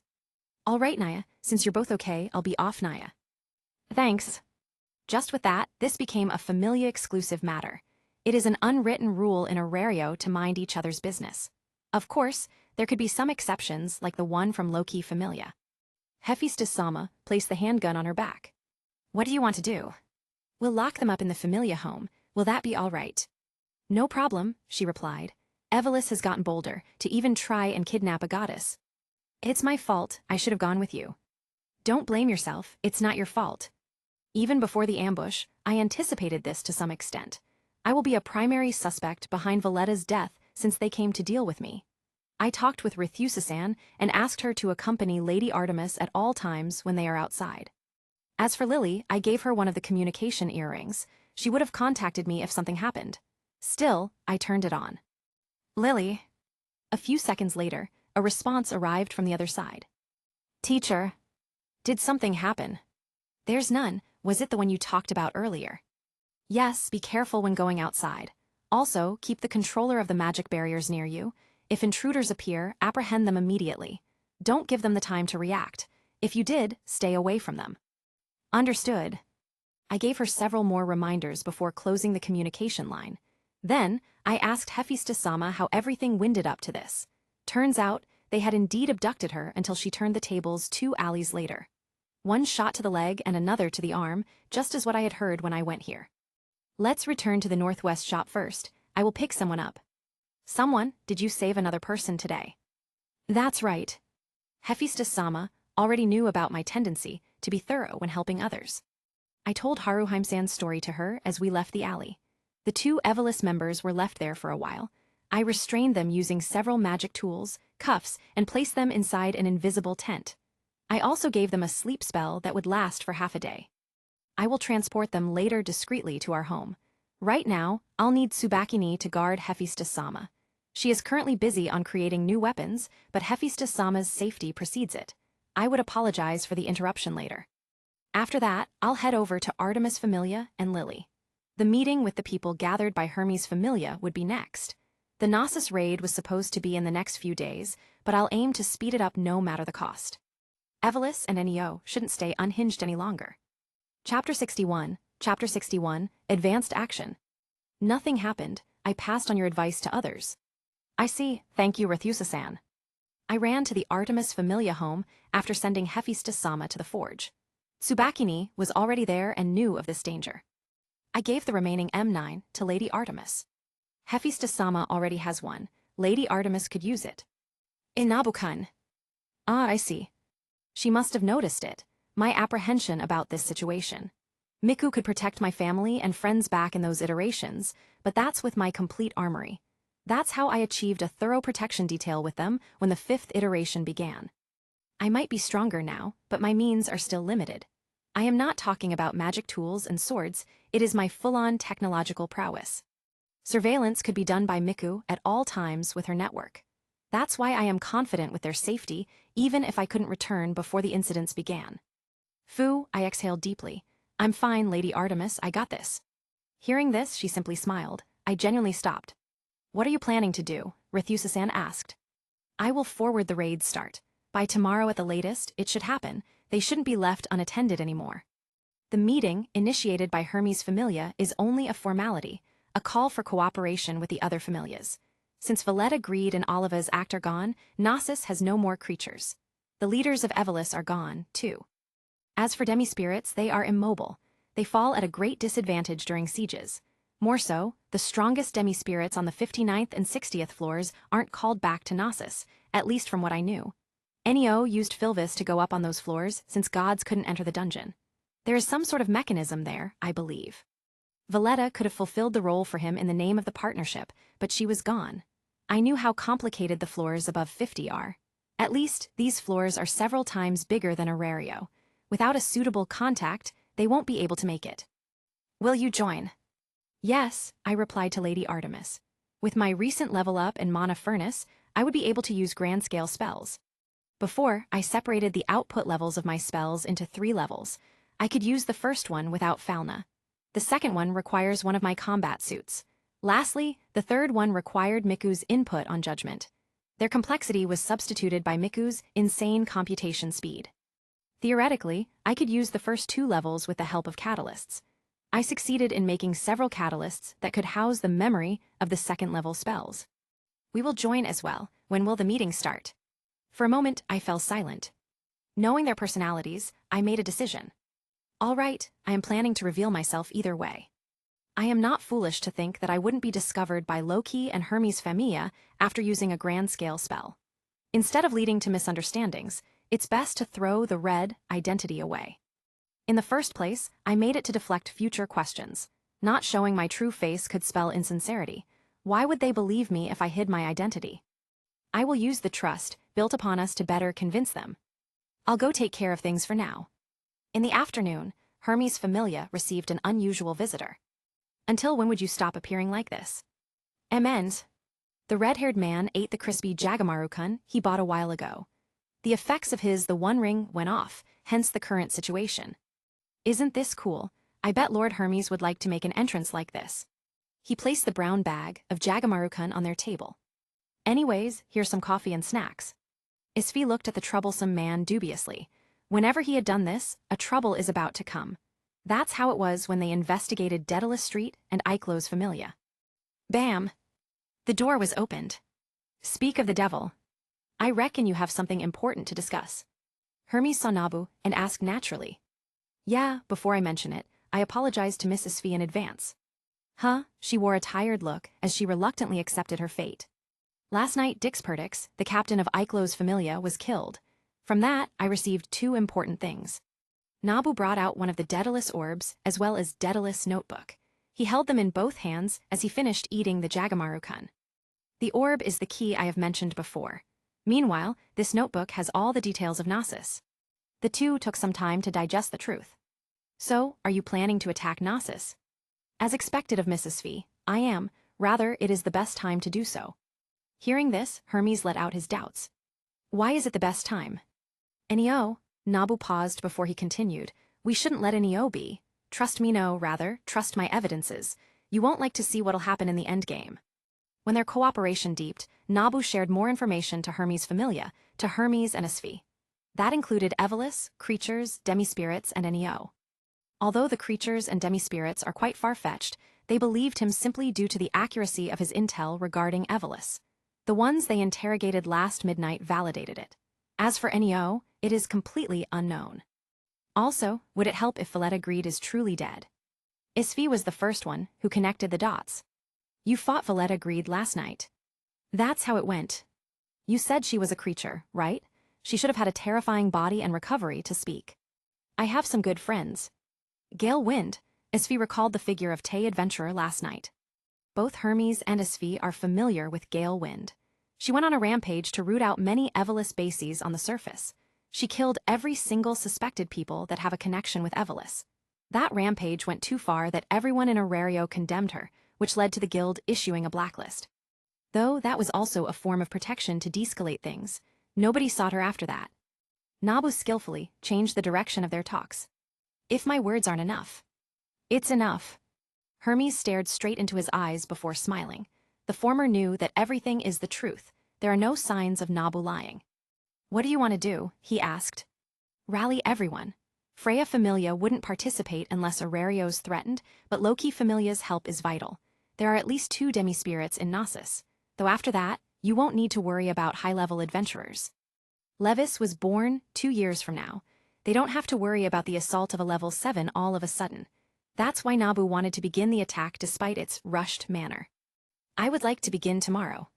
Tomorrow, I'm afraid that'd be too hard. The preparations would take longer than that, Hermes replied. Preparations, I got that covered. Fortunately, he resolved the preparations part as early as 2 weeks ago. High potions, weapons, even magic swords and magic tools.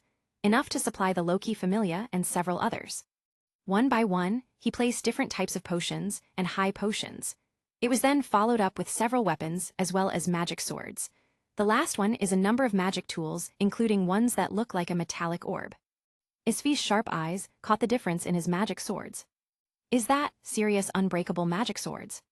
Yeah, I had around several dozen. That should work no. She looked at him with disbelief. She could imagine how huge his networks are. These are bought legally, all right. You don't have to worry about that one. Meanwhile, Hermes was also surprised by his preparations. It was as if he had been preparing for weeks. Are you convinced with it? Nabu asked Hermes. Very, it went far outside my expectations. Isfi followed up. I am curious how you got everything, but I will refrain from asking questions. For them, there is no reason for Nabu to lie. If he didn't have enough supplies as he stated, they wouldn't be able to start the raid as he wanted to. Lord Hermes, can you name the familias that could join? The three began to lay the plan out. When asked about the top familias in Aurario, 2 names would come to their minds: Freya and Loki Familia. The former has the warlord Otter, the sole level 7 in the Dungeon City, as its leader. There are also level 6 executives such as Hogni Ragnar, Alan Fromel, Hedin Selland, and the 4 Gulliver brothers. Meanwhile, Loki Familia has 3 level 6 leading the fray: Finn Damney, Reveria Eljas Alf, and Gareth Landrock. The other executives are all level 5s, including the famed Sword Princess, Kenki. It could be seen that the Freya Familia surpasses the Loki Familia in terms of combatants. However, the former was known to be unresponsive to most of Aurario's matters unless it threatens to destroy it, such as the ritual of the 6 great spirits. Without a clear threat, they wouldn't be convinced, more so when the current operation is more likely a cleanup than anything. Thus, Hermes ended up consulting with Loki Familia. After some greetings, he went inside the captain's office. Loki, Finn, and Reveria was present. Nasus, Finn muttered as he couldn't believe such a place is real. It exists. Loki confirmed the fabled, Daedalus labyrinth found in various myths. That guy went crazy and wanted to surpass the dungeon. Heard this from the old man himself. Anyways, how did you come to this conclusion? Did he order you to find something? She asked. About that, you're mistaken. It's quite a long story, actually. Hermes began telling Loki the source of his information. PFF, a phantom thief. Ah, this brings back some good memories. Loki is well known as a trickster god back in Tenkai. She did many trickery, and one such example was stealing several divine artifacts. It's not like you to be led by the nose, she remarked. You must have dug his identity, no? Hermes gave a wry smile. He's very tricky. Nothing came up from our investigations. Nothing. It was as if red came out of thin air.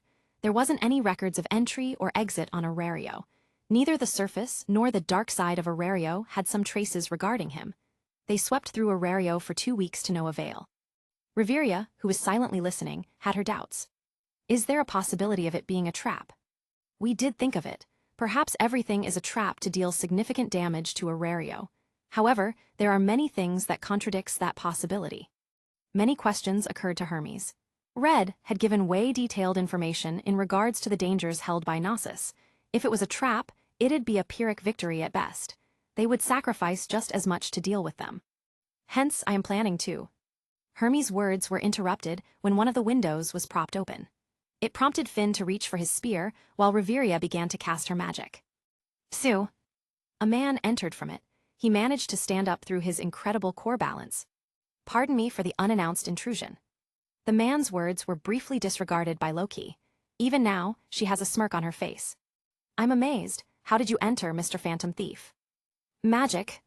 Seeing his movements, Loki asked Finn and Reveria to drop their hostilities. Loki-sama, Reveria mouthed. Calm down, you'll see something shocking later on, she replied. I didn't expect for you to have this hobby serious. What? The man, Nabu, reacted by tapping his mask 4 times.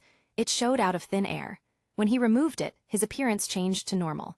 His hair turned white while his height reverted to normal. I am sorry about those times, Lord Hermes. Naturally, he didn't have to keep his act any longer. His playful remarks changed back to a formal one. I got it, this is my loss. Hermes shrugged while raising his hands in defeat. To think you were serious all along. Now we're even. The two exchanged knowing looks. Nabu knew about the surveillance way back when he became a level 2. The time he led Artemis Familia to their noses could be considered his payback. Hermes understood this and let the matter go. Although it couldn't stop questions from brewing. Serious? I truly apologize for this one, Nabu replied to Reveria. All right. Loki's eyebrow rose as she glanced at the two. She realized how familiar both of them are. I shall answer all your questions after I tell this story of mine.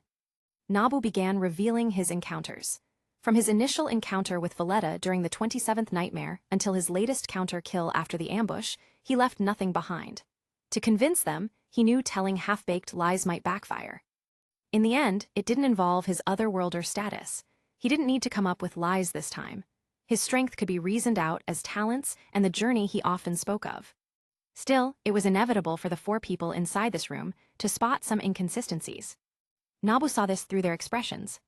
I won't keep this a secret. Actually, it is due to my skill. I discovered Neo's existence as well as the demi-spirits solely because of it. As to what it is, I would like to keep it a secret. He paused before he continued. I swear anything isn't under the premise of annihilating Evelys as well as other evil forces threatening Aurelio's safety. The 2 gods saw he did not lie.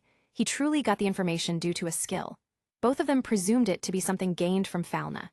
After all, nothing is impossible in Gekkai, more so when the person in question broke the level-up records consecutively. It is something that could be considered Nabu's talent.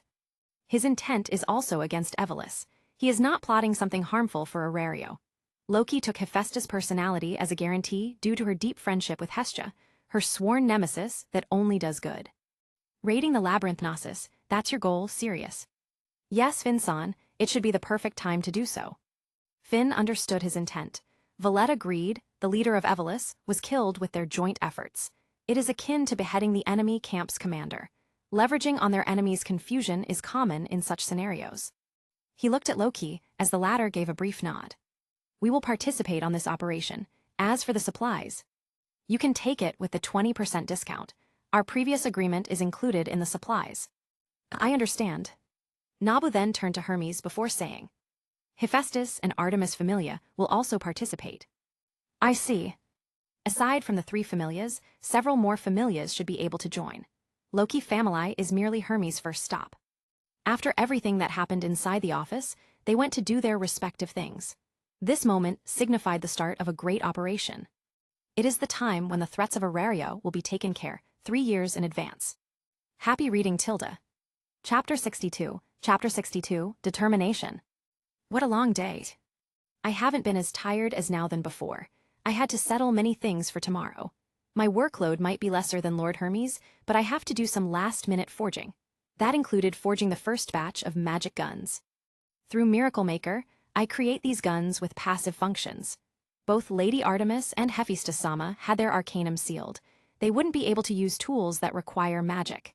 Hence, I focused on improving the components. Theoretically, it would be able to inflict considerable injuries to level 3 and even level 4 adventurers. That is the limit of the passive functions bestowed by Miracle Maker. For now, that is. If I could create the more complicated versions, I might be able to upgrade them. Yawned. I looked around. I saw the usual lively sight of Aurelio. Even in nighttime, it still has that kind of air. Nobody in this crowd knows about the impending cleanup tomorrow.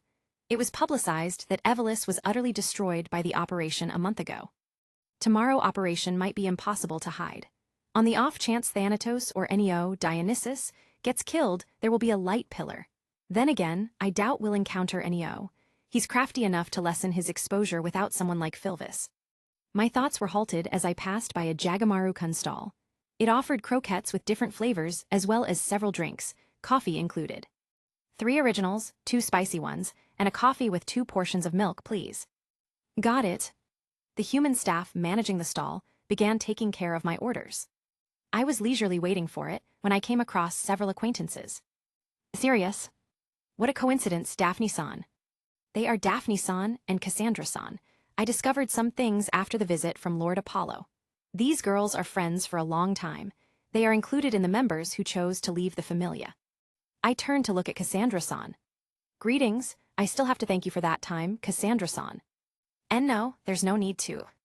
Somehow, the blue-haired girl overlapped with an introverted guitarist that I know of. Their similarities are uncanny, to say the least. Did the two of you meet? Daphne-san was quite surprised at our interaction. I see. Before she flashed a knowing smile. It's not what you're thinking of, Cassandra-san spoke before I could do so. I shared one of them. Them? You mean your dreams? That's right, So stop what you're thinking of. I could see the dormant will of introverts within her. If they gathered to BOCCHI-chan in my world, perhaps they gathered to Cassandra-san in Gekkai. I'm curious, did Sirius believe that? Daphne-san asked. Yes, I do believe her prophecies. Oh. Both of them became perplexed. Daphne-san's is more of a surprise, while Cassandra-san is more of a shock. Why you believed me? Yes, I affirmed once more. Your reminder helped me greatly. It is not an exaggeration to say that. If she didn't prompt me to be cautious, I wouldn't have used my chance for the 8th iteration. I would have saved it for future dangers. Although, it might not work by the time I am ambushed. There are high chances it'll be a repeat of what I experienced with the special grade curse. In short, I owe her a favor. Everything you have predicted happened. I was able to avoid that thanks to your help. Really? Cassandra-san became lost in thought. It's impossible to know her thoughts as of the moment. If she is the same as the Cassandra that I know in the myths, she might have led a difficult life. In the myths, the prophet Cassandra was cursed by Apollo to be never believed by others.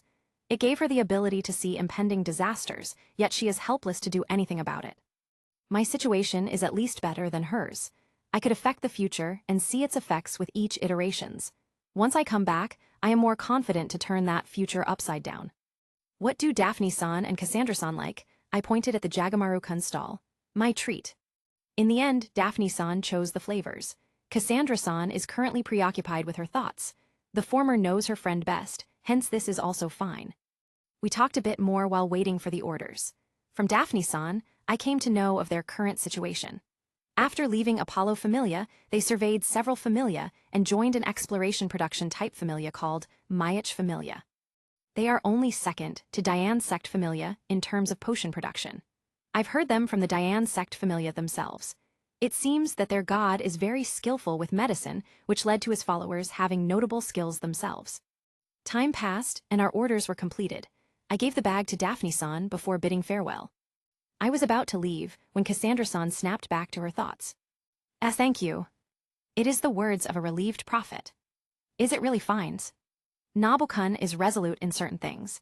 He would go to such lengths because he saved you. Currently, Philvis and Haruheim are cleaning the dishes. Ever since Philvis' arrival, Nabu and Hephaestus had been eating less outside. The arrival of the reliable former vice-captain gave them the chance to taste homemade food. She was the former cook of Dionysus Familia. Even Aura, their vice-captain, conceded in her cooking skills. Surprisingly, Haruheim is quite proficient with house chores. It is the result of her being ordered around by her fellow Familia members in the past. If you're worried about implicating him. Philvis could not find the answer to her words. A little over 3 weeks ago, she was the same. She worried about the problems Nabu might face by housing her. She is also worried about her former Familia, too. She knew how worried they would become when she went missing. At the same time, she couldn't bear to show herself after becoming a creature. It is different with Nabu around. He made her feel normal. Nabu stated it is nothing more of a special state, that Philvis remains unaffected. It doesn't affect her in any way other than the constant voices which Ain continuously endured. Nabu-kun already considered it. If it's not a problem, he wouldn't worry about it. Philvis developed a deep trust to him. She is unknowingly becoming similar to Ain, her unrestrained self. She is confident of Nabu's abilities. She hadn't seen any look of worry, either. Be it in the surface or hidden, she never felt it once from him. I see, Philvis-san might be correct. Haruheim was feeling nothing but depreciation. She was always being helped from the day she left her home. Not once could she do the same for others, or so she believes. Nabu helping her this morning came off as a surprise. She heard his identity as Sirius in the red light district and thought he was destined to be a great adventurer. However, he wasn't only an adventurer in her eyes. A hero. Everything she had heard, from his feats down to his good deeds, pointed out to that one fact. The two talked about several things. By the time they were finished, Haruheim resolved to help her benefactor. She might be a burden, but she knows about her value from Ishtar Familia. Haruheim might be naive from the perspective of others, but it is her form of goodwill. In a sense, she and Nabu are similar in this aspect. Knock. Haruheim-san. Did I bother you? Not really, I replied. Do you need something? Haruheim-san fiddled with her fingers before she responded. I invited her inside the room. It is nothing wrong since this is the designated tool production room. There won't be any awkward air around us. Akasaka-san, you will be participating in an operation tomorrow, right? After the entire networking, I briefly went back to the Familia home to talk with Haruheim-san. I mentioned having an operation to do tomorrow, and that she could refer to Philvis about the plan to let her live here temporarily. Yes, is something the matter? I could help. There's no need to, Haruheim-san. It will be dangerous. Even with my magic tools, something might go wrong. The Nasus operation is full of uncertainties. I will be useful, she said. My magic could help you. No, Haruheim-san could fall into danger. It's not an ordinary operation. Facing Haruheim-san's insistence, I remained resolute. My magic isn't ordinary. I could definitely help. If you don't believe it, I will use it. All of a sudden, her tone became formal. She is speaking pure Japanese this time. I noticed the change and directly looked at her eyes. Haruheim-san. Please. Her pleading eyes looked determined. It is the same as when Lady Artemis swore to help me, or when Hephaestus-sama wanted to reforge Sara for my sake. I could name several more occasions, though they all taught me one thing: it couldn't be easily prevented. All right. Inwardly, I thought of the method to politely reject her.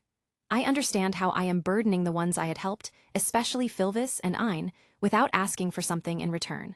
However, their situation requires for it. They couldn't be spotted by her former familia or acquaintances. The same situation went for Haruheim-san. I helped her this morning and promised to thoroughly help her regain freedom.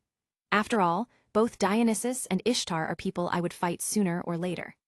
The former is self-explanatory. He would destroy Aurario no matter what if left unrestrained. He needs to go back to where he couldn't touch Gekkai. Meanwhile, the latter has huge dealings with Evelus. It is inevitable they would be caught in the crossfire sooner or later. I have already showed evidence to Hermes Familia. As long as they verify it with the clues inside Nasus, Ishtar Familia is done for. Grow that power and that vessel, breadth of wealth and breadth of wishes, until the bell tolls, bring forth glory and illusion. This. A weird aura surrounded Haruheim-san. It is the long-lost feeling from my future iterations. No doubt Telesma. Telesma is a power exclusive to spirits, but it could also be present in something divine. Both spirits and gods exist in a higher state than mortals, hence their power, Telesma, negates lower-ranking magic. That phenomenon is known as rank disparity extinction. Grow can find divine offerings within this body, this golden light bestowed from above. Golden particles of light enveloped her, and in turn myself. A vague image of a hammer is presented in my eyes. Briefly, I saw the origin of her magic. Into the hammer and into the ground, may it bestow good fortune upon you. Grow. With the last line, something changed within myself. A surge of power came out of nowhere. Instinctively, I sought for the status in my back. Level 4. Strength D534 Defense, D504 Dexterity, D536 Agility, D527 Magic, D556. Hacker F Ubiquitous, H. Orionids. Memoir Manifest. Miracle Maker. Child of Constellations, Chinese letter, Japanese letter, Chinese letter. Proof of Combat F, 64% to be upgraded. Nothing changed from my status. The 5 attributes skyrocketing to D must be the work of my cheat as well as my feats. The achievement of killing a level 5, level 4, and dealing a fatal hit to a level 6 transformed into high-quality Excelia. My status jumped from 0 to 500 in one go. The feats in my 8th iteration, the truly ridiculous ones for Gekkai, might have affected it too. However, this is not the main focus. Level 4. I began to doubt if I was hallucinating. Nothing changed from the numbers on my status, only the level. From the previous level 3, it became level 4. Could it be? Akasaka-san, this is my magic. From what the others said, it is a level boost. I fell silent before accepting her explanation. There are far more ridiculous things in my world. I was simply surprised of its effects. I understand, it comes with a duration, no?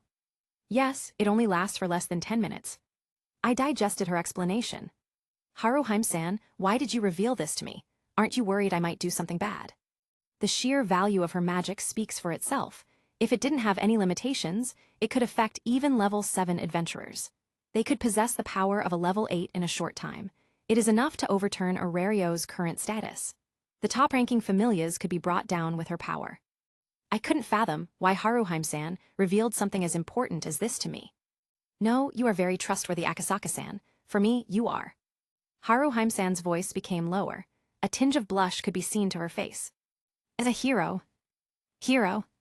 It is somewhat in my expectations. However, I could not bring to treat myself as such. All the things I had done in those future iterations is not something I would consider heroic. I killed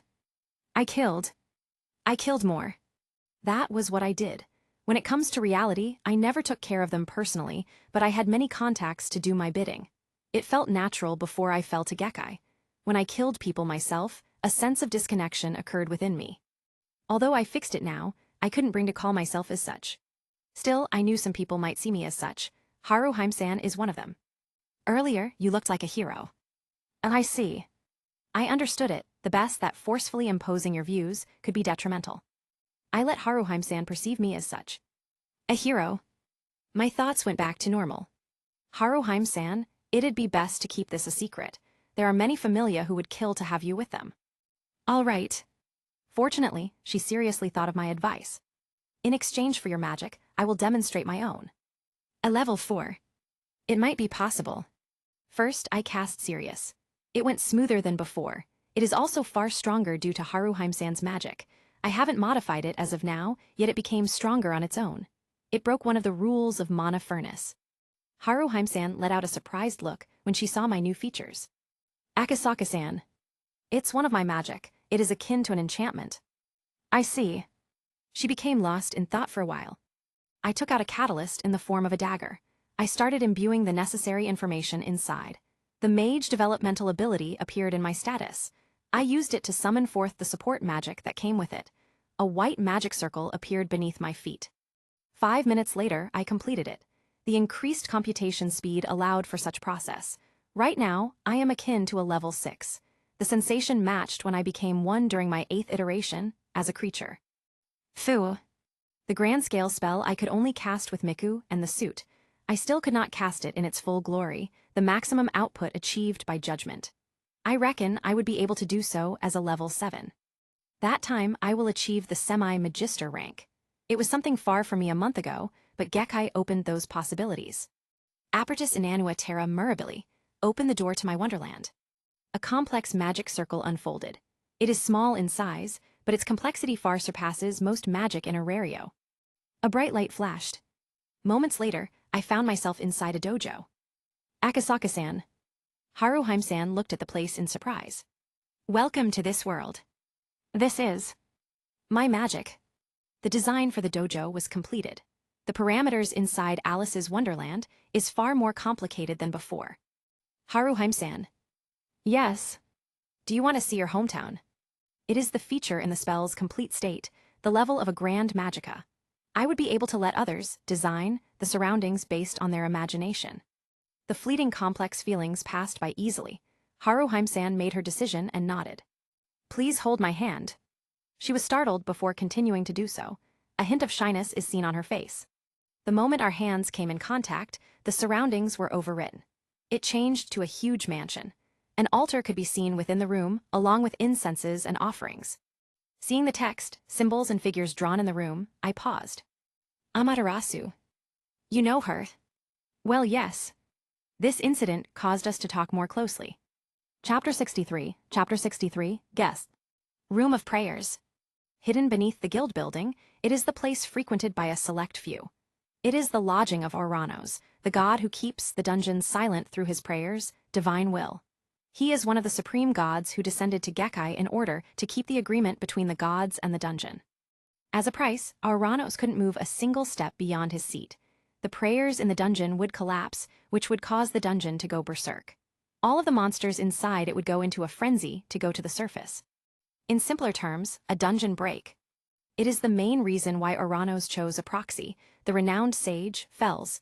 Other than him, only select gods could come in contact with him. One of them happened to be Hermes. Nasus. Ouranos couldn't help but reminisce about his former Familia member, Daedalus. The prodigy was responsible for designing the entire Aurario, from the districts and infrastructures down to the sewage system. It is indeed his writing. He placed down a copy of Nasus' section. Sirius handed it over. He gave us a copy. I saw the original for a while, though. Ouranos turned to Philvis, the robed skeleton. How was it? Everything seems normal, but there is a surprise. He briefly paused, feeling complicated by what he discovered. The entire Hephaestus Familia home is covered with dozens of spells. A complex interweaved network of spells that are always active. If not for my luck, I wouldn't have seen it. The sage was shocked by the defenses erected by Nabu. He knew the difficulty of learning magic in this world. He took nearly 100 years with mysteries, skill to create the Philosopher's Stone. As for the resurrection magic he had prepared, it is laden with restrictions. Even the difficulty of using it is another matter. To see a child, much less a 12-year-old boy, be on the same level as him is shocking. His familiar was almost detected if he chose to go further. Though unbeknownst to him, Nabu noticed everything. Both gods fell silent.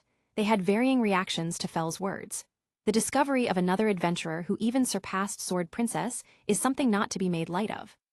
They are aware that this era's heroes are the final batch. The success of eliminating the final of the 3 great quests, the one-eyed black dragon, rests on them.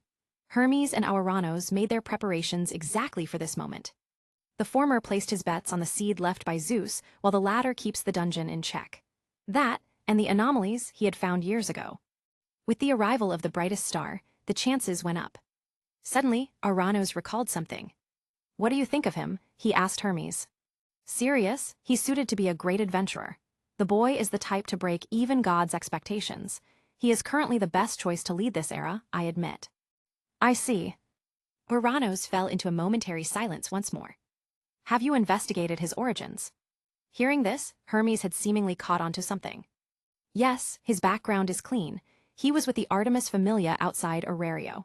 The towns and villages they had passed through had traces of him." Hermes and Ouranos exchanged some words before the former left. It is mainly inquiring about the validity of Nabu's intel regarding Neo, Evelus, and demi-spirits. Surprisingly, Ouranos acquiesced and confirmed the existence of demi-spirits. Coupled with Neo, an enigmatic figure who sought Aurario's demise, Nabu's information was further validated. Once Hermes left, Philvis asked his doubts. "Ouranos-sama, is Sirius connected to that crack?" 12 years ago, a crack appeared in Gekkai. It occurred during the Zeus and Hera Familia's expedition. Although it lasted briefly, only Ouranos managed to perceive it clearly. The second time it appeared was 8 years ago. 2 months ago it appeared again. This time its duration is far longer. It is similar in nature, albeit possessing a certain difference. Compared to the crack from 12 years ago, it is more stable. Ouranos saw its nature and discovered one thing: it spans between dimensions. Possibly, he might be a being beyond it. An otherworlder. During this era nearing its end, the existence of an otherworlder is akin to a joker. Nobody knew its possible effects. It could be helpful, it could be harmful. It could explain his knowledge, but the depth is another thing. Is his talent this absurd? Philvis murmured blankly. In the face of an otherworlder, they chose to remain cautious. It is uncertain whether he will be on their side or not. What was that? In the middle of the night, Cassandra was woken up. Unlike most people, she could always recall her dreams. Her prophecies always the form of dreams before remembering cryptic lines from them. It was the same this time. Shadows. In her recent dream, she saw shadows. Her surroundings were vague. All she could remember was it. Destiny fulfilled. Cassandra constructed the cryptic message in her dream. The dawn came near. Buried in the past. When the clock starts, the star's destiny shall be fulfilled. Star, is it Sirius-san again? She immediately drew a connection with her previous dream. The term star was also used, which pointed out to Sirius, Aurario's brightest star. His title said it all. Upon knowing that something did happen to him, Cassandra confirmed that Nabu is the star. She was quite surprised to dream of his future twice. Dawn, does it indicate time? Buried past history. When the clock starts, it is vague. Fulfillment, was it a certain event? Unbeknownst to Nabu, he indirectly caused Cassandra to lose sleep. It worked. Currently, I am testing one of the magic nails. It is easier to make than swords, thus I sometimes opted for it. As long as they are planted preemptively, they could take effect. Under these nails, my body became immobile. I tested the range and effects of it. A level 3 like me couldn't resist it at all. It lasted for 8 seconds before disappearing. Valletta was stunned for at least 4 seconds. Factoring Shaldo, it would have a huge effect for level 5 and below. The principles it worked are similar to the arrows fired by Rethusa-san. I did not limit my creations to swords, but also consumables. When I discovered that Miracle Maker affected all of my creations, I had this idea. It is the reason behind the creation of several power tools. If not for it, I wouldn't have initiated the creation of guns 2 days ago. The skill resulted in an overall boost of what I could create. It shouldn't be long before I could create motherboards and the likes, maybe a year or so. That time, I will usher to another batch of improvements. If I made a nail gun, yeah. I jotted down the ideas on my notebook. The pages are about to run out, hence I started stuffing some scratch papers on it. Then again, I am planning to buy a new one soon. The paper-making industry in Aurario is mature enough for paper to be cheap. I tip my hat off to them. They unlock the possibility of education through it. Although gods made their progress messy, it also has benefits. Looks like I'll save Memoir Manifest for later. There are times when I got something useful from it. Unfortunately, I couldn't manufacture them with their complexity. I could create some downgraded versions, but it wouldn't help much. I treated the skill as a personal gacha of sorts. Who knows, maybe I could summon Satoru-san and put an end to Gekai's problems. Just kidding. Teacher. How was it? While I was busy testing it, Lily underwent the gravity training. She could withstand around 70 kilograms under the gravity slab. Her status also increased by a huge margin since we started training a month ago. Unlike most adventurers, her status never stopped improving. She didn't slack off and fought many strong beings inside Alice's Wonderland. The experience and techniques gained from those battles counted as Icelo. Add to that her progress inside the dungeon, it was inevitable to be like this. Nevertheless, it was far slower than the insane improvements I got. Lily is far from the requirement of leveling up. It might take her around a year to do so. Gaining high-quality Icelo is quite easy for her after fighting a plethora of enemies, hence Lily only has to focus on gaining more status. It'd be best if she reaches S in one stat before leveling up, too. I heard that is the baseline for Ai-san and Tiona-san. I could still endure it, teacher, Lily said. Can I add another set of bracers? Oh, are you sure? Yes. The training continued. Inside Nasus, the occasional size of a god filled the cave. Things might be over earlier. Thanatos recalled the recent events. Yesterday, Valletta and Oliva's act left for Sirius, Akasaka Nabu. Both had a grudge against the recent star of Aurario. They fell to his hands. They were 2 of the remaining high-end combat force, hence they were left alone. However, an unexpected thing happened. Valletta Greed and Oliva's act, level 6 and level 3 creatures respectively, died. Thanatos sensed the Falna on their backs disappear as they left for the underworld. Sirius, how intriguing. Thanatos lazily crossed his arms. It could only be him. Nabu was in his sights back when Valletta was recently resurrected as a creature. Her obsession with Nabu had long been obvious to Thanatos. He expected she would be able to go past this and grow into a reliable leader. I wonder how he did it.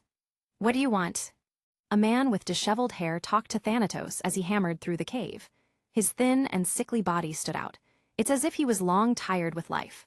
Although, beneath his pupils lay determination, or rather, a crazed pursuit. Such was the fate of those bearing the Daedalus bloodline. A 1,000-year curse is passed from the moment of their birth. How many cursed tools could you make? I have a feeling it'll be needed in the future. I don't have time for this. Our time is limited. But Hephaestus Familia might have found this place. Your brother brought the book with him. Thanatos arrived at this conclusion solely due to the failure of Valletta's ambush. The notebook contained blueprints of the Nasus, though the entrances on different floors weren't included since they are impromptu. All right. Seeing Barker agree, Thanatos had accomplished his task. Neo, I wonder when you'll show yourself. Bam! Damn it. Completely unlike his facade, Dionysus showed a hysterical look. He had been relying on his divine wine to get himself drunk. That way, he could maintain his persona. Once it dies down, his mask falls off. How Uzel's Evelis. He wiped the sweat from his forehead. Should I abandon them? No, they still have their uses. He thought of the demi-spirits he had planted. All 6 jewel fetus were planted through Evelyn's help. Their dealings went as far back as 12 years ago. Aurario was still in its dark age due to the defeat of Zeus and Hera Familia. Order had nearly collapsed if Loki and Freya Familia hadn't acted in time. The power Evelyn held in the past was sufficient to go down the lower floors. The most developed jewel fetus was planted in the 60th floor. The next one was planted in the 59th floor. As for the rest, they are located between the 40 to 50 floors. I need to transfer their locations. The biggest dilemma faced by him was transferring the demi-spirits. A total of 3 demi-spirits are being housed inside Nasus. They required nutrients in the form of adventurers and monsters alike, thus they were left alone for a few years. There could be accidents which could kill the demi-spirit. In that case, the jewel fetus had to be preserved and planted to another monster. Unfortunately, doing all of these proved to be difficult without external help. Vendetta's disappearance impacted his plans a lot. There is no longer someone willing to fully cooperate with him. Actually, it isn't theoretically a problem. There is still someone on their side who could do this. However, whether she was willing or not depends on her mood. If I had Philvis, he grimaced at that thought, damn it. Slowly, his 12 years of planning fell apart. In the midst of the night, members from Ganesha Familia patrolled around Daedalus Street. Not many adventurers wandered in this street. Nevertheless, there are people who saw their unusual act. Whenever someone passed through a certain location, they would be stopped. This is a restricted area, please stay away. Restricted area? One of the adventurers was dissatisfied. I am using this route ages ago, since when was it a restricted area? It is an order from the guild. Hearing the guild's name, he reluctantly accepted the explanation. When the adventurers went away, the members of Ganesha Familia started chatting. This mission. Yeah, it's quite abrupt. The Ganesha Familia was only briefed 3 hours ago. They were publicly told that there would be a joint operation with several familias to eradicate the remnants of Evelyn. Let's trust in the captain, she knows what we're doing. The person in question, Shakti Varma, is standing in front of a massive door along with the other familia captains. They entered the sewage from Daedalus Street. Much to their surprise, something remained hidden in this inconspicuous floor until now. This is made of orichalcum. She was stunned to see a tall door made of pure orichalcum. Level 5 adventurers wouldn't be able to damage it, whilst level 6 could barely do so at an incredible expense. It remained hidden after all these years. Without his help, we wouldn't have discovered it easily, Sv mumbled. She took out a red orb engraved with D. She controlled the circuits to let out the specific frequency. Hum. A strong sound was made as the door to the hidden labyrinth opened. A long pathway welcomed them along with the chilling wind. The hidden labyrinth welcomed its first guest in a while. Chapter 64, Hidden Labyrinth. On the surface of Aurario, there was only one entrance to Nasus, the sewage. It is the sewage system located beneath Daedalus Street. The path to the entrance is relatively narrow. Fortunately, they have Nabu's intel and Daedalus notebook. Finn, the commander of this operation, chose a flexible approach. They would attack all 3 entrances from the 1st to the 12th floor. They would employ multiple attacks on several fronts. Worse, the ones waiting on ambush on the 6th and 12th floor are unknown to Evelyn. Currently, a total of 5 prominent familias are included in this operation. Loki Familia serves as the vanguard force along with Ganesha and Hermes Familia. They would begin the sweep on the 1st floor. Secured, there's nothing in here. This side too, Tiona proceeded to fiddle with the gadget. Oh, this is interesting. Stop yapping here, we're not out to play. Bite finally had enough of Tiona's voice. He turned off the communication orb made by Sirius. It is one of their trump cards in the operation. It allowed them to communicate through different channels. There are several channels for the executives and captains of each familia. That young'un has a brilliant mind. Gareth saw the orb's significance for exploration at first glance. It isn't an understatement that it would change the way adventurers explore the dungeon. His actions are nothing short of surprising, Finn said. Finn recalled the things Nabu had done within these 2 days. For once, the boy asked them to declare that Loki Familia had done the preparations for supplies. The rest of the credit fell to Hephaestus Familia. That was to create an atmosphere of them knowing about Nasus for a while. At least, the adventurers would place their faith in their leaders rather than hearing a sudden announcement from a rising star. Nevertheless, Nabu's efforts were shown through his unbreakable magic swords. Finn switched the channel and asked the split-up group to return. Although they had more upper-class adventurers, there remained many unpredictable factors. A voice came from the orb. It belonged to Shakti, the captain of Ganesha Familia. We're done securing the entrance. Our group will follow up. Noted. Suddenly, Finn's thumb prickled slightly. It was to the level that slightly bothered him.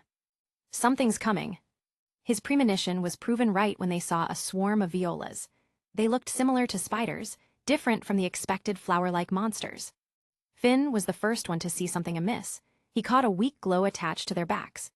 Inferno stones, shielders, brace yourselves. Clang. The adventurers who held the shields braced themselves. It was too late to remind them, thus that was all they could do. They tried their best to seal the gaps between them. Boom. Boom. Boom. Consecutive explosions appeared from the front. Some shielders fell to the impact. Fortunately, their numbers are plenty. There are new shielders who replaced the fallen ones. The latter was also pulled over to the rear. At this time, the rearguard finally reacted. Boom. Taking advantage of the narrow pathway, the combined forces of mages started sending out their magic. The shielders skillfully opened some gaps to not get caught by the crossfire. Everyone cooperated tacitly despite not being from one familia. Boom. Some of the magic fired caused the inferno stones to destabilize, which ended into a chain explosion. When it settled down, all they saw were the corpses of violas. Finn scanned the area ahead to make sure there aren't any violas left. That should be everything. Hearing Finn's confirmation, the adventurers began to compose themselves. Despite being veterans, they were still caught off guard right off the bat. Fortunately, everyone was quick to react, showing a high level of alertness inside the dungeon. The strongest executives could have spearheaded the operation right off the bat, but some considerations were made. One of them was for the adventurers to tune themselves to Nasus. By the time they had explored the first floor, most of the upper-class adventurers would spearhead the way from the 9th to the 12th floor. It minimizes the danger and allows the adventurers to be attuned inside the labyrinth. They are not lacking time as compared to their original attack. Sorry for taking so long. Hermes Familia was the first one to arrive. Their abilities as an intelligence group aren't something to scoff at.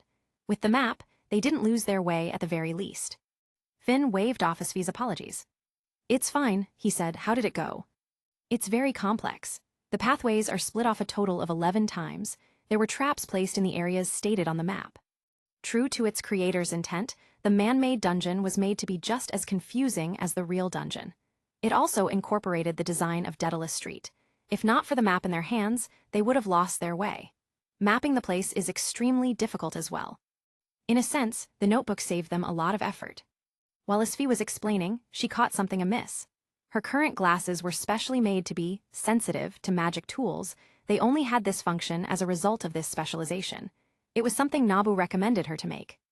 That, a surveillance tool, she recalled his reminders. Even Finn Damney couldn't notice it.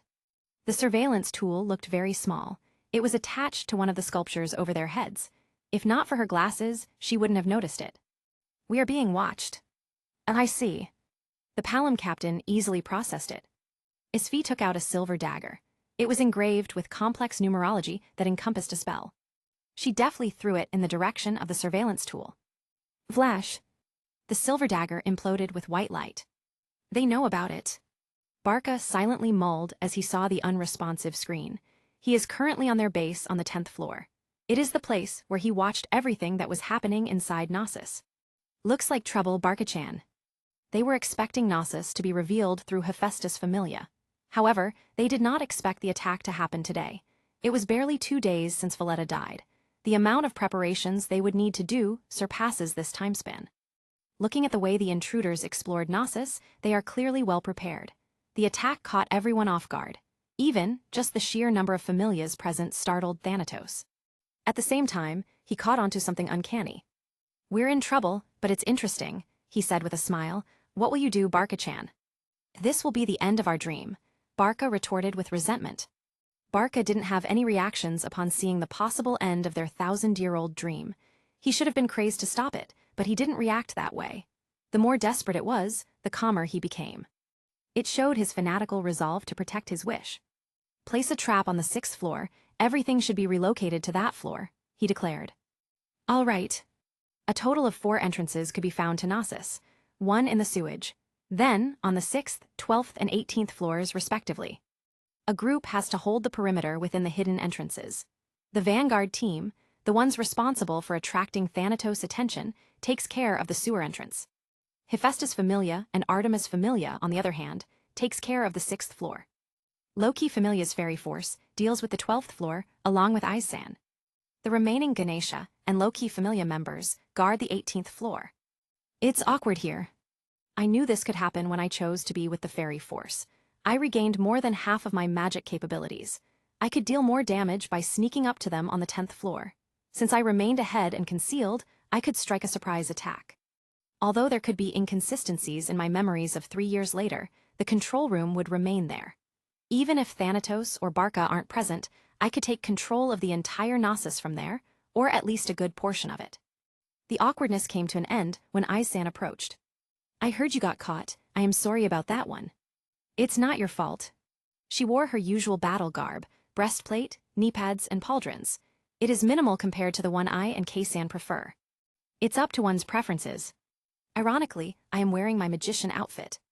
Did Lady Reveria punish you? I asked.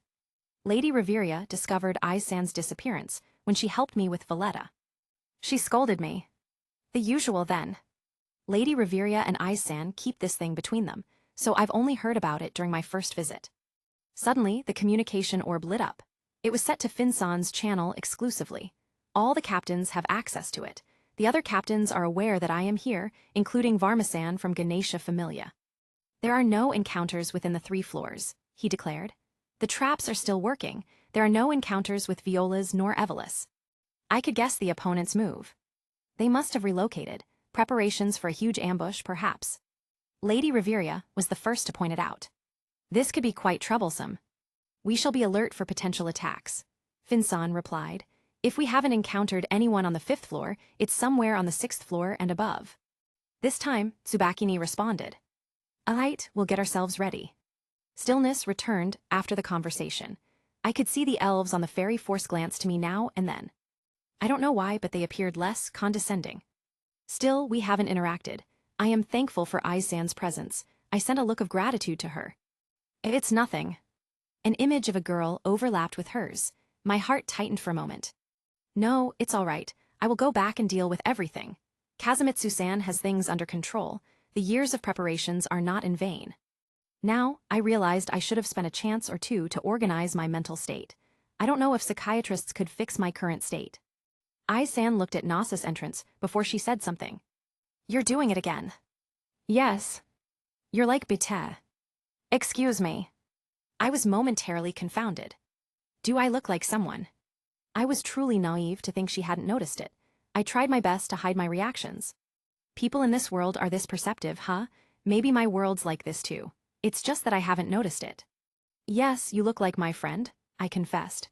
I placed her in danger once. If nothing, she's still alive. Icelo doesn't have to worry. I see. Looking at her side view, she is pouting. It disappeared seconds later. It looked like my imagination, but I am not mistaken. I realized she must have been affected by it. Seeing someone else on another girl could be disrespectful. I'm sorry about this. I did what I deemed right. It's fine. Icelo went back to her usual poker face, although I could see her upbeat mood after this. We continued talking until Finson's voice reached out to the orb. They're on the 6th floor. We're heading out, Tsubakini replied. Hearing this, I met Lady Reveria's gaze. She then focused her attention to the fairy force, a group of elves proficient in magic. They are a special group in Loki Familia. We will move out. Yes. I also did my share of preparations. Wardrobe. The factors present in the 2 magic circles appeared in my mind. It involved the swapping of conjunction space. My magician's outfit was swapped for my full body armor. It has the same design as my black armor, but with new functions. Flight. The magic circuits on my feet up to my back lit up. It twisted the electromagnetic field around me, allowing the so-called flight. It has many processes involved. Fortunately, I have Miracle Maker and my enhanced mind. I saw the others' surprised glances aimed at me. Ma's Gravitas Reductio, mass and gravity reduction. Another spell changed the gravitational pull experienced by my body. It allowed for faster and lighter flight.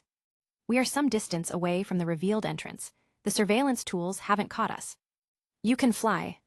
Icelo's eyes shone brilliantly with her question. Yes. Why didn't you say it?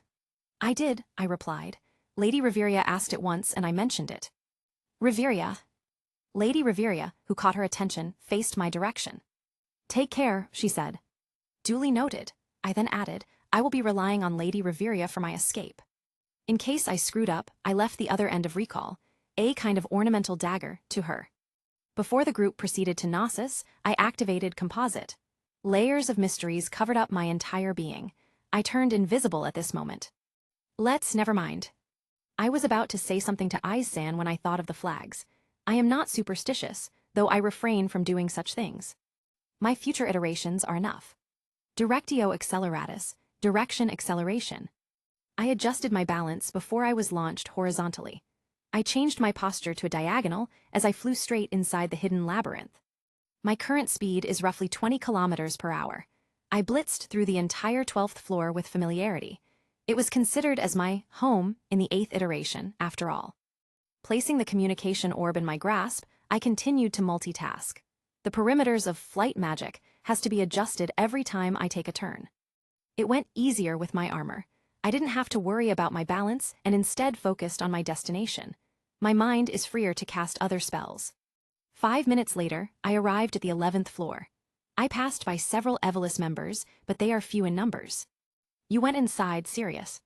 I heard Finson's voice inside the orb. Yes, there are several Evolus members on the path I bypassed. From the way it looks, they are heading to the upper floors. I see.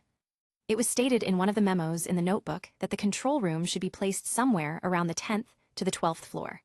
I proposed to ambush everyone on the room while staying under the radar, which was approved by Finson. No matter how I call composite a fake One Ring, it belongs to its own league. Level 3s haven't discovered me, so were the surveillance tools. As long as I don't interact with objects, my presence would be hidden for level 3 adventurers and below. Right, my magic. I haven't used the chance for Memoir Manifest in an attempt to get something useful today. Considering its duration of 10 minutes, I should activate it now. Using correspondence, I located a place without surveillance tools and Evolus members. I calculated the position of the blind spot and used Memoir Manifest. Praetoridium, ostendo 2 ips, bygone events reveal yourselves. The book made of light spread its pages open. Moments later, it changed shape to a rectangular box. It has the same height as me. When the light died down, I saw the item.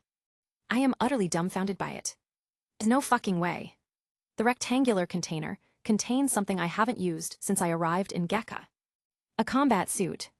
Chapter 65, A Squire's Dilemmas. The culmination of my century-old research amounted to many things. Monofurnace, void magic, creation of a new magic system. One of its products is none other than a combat suit. It is an armor similar to sci-fi exoskeletons, akin to the ones found in movies and games. Unlike most people expect, it is a hard thing to realize. Even after removing the problems of manufacturing, just its energy source is a huge problem. In the early days, a 100V battery could power the prototype suit for 15 to 20 minutes.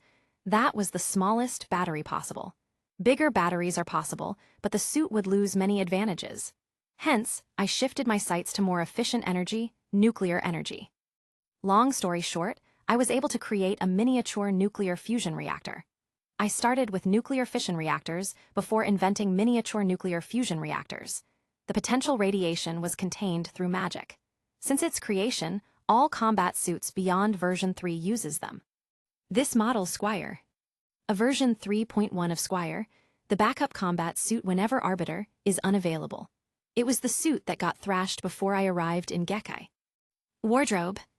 The next moment, my magician's outfit replaced my armor. My fingers felt the cold touch of the rectangular container. A sense of familiarity went down my spine. I pressed the slightly lodged button before using magic to emit a certain frequency. The container swiftly lit up as a result. Its front opened up, revealing a sleek black suit. It is similar to the black armor I am currently using. However, it does not have any gaps. It retained the design of medieval armor, hence its codename. My hand drew a circle and a line in its center. My unique life signature was emitted from my fingers. PSSSHK. The suit's front started opening up. The components arranged themselves and gave way to me. When I went inside, I felt its comfortable interior. There's a layer of memory alloy and features such as air conditioning and cleanse magic. You never know when you'll fight for days without a bath. The suit started closing itself. Darkness briefly prevailed before the lights were turned on. Gosh Yujin-sama, it has been exactly 15 seconds after the anomaly. The connection to judgment and the network has been cut off. Are we undergoing signal jamming? A familiar response rang in my ears. It's a long story, I'll try shortening it. We are currently in another world. I summoned you through a certain magic involving time. The duration is limited, so I hope to receive your help for now.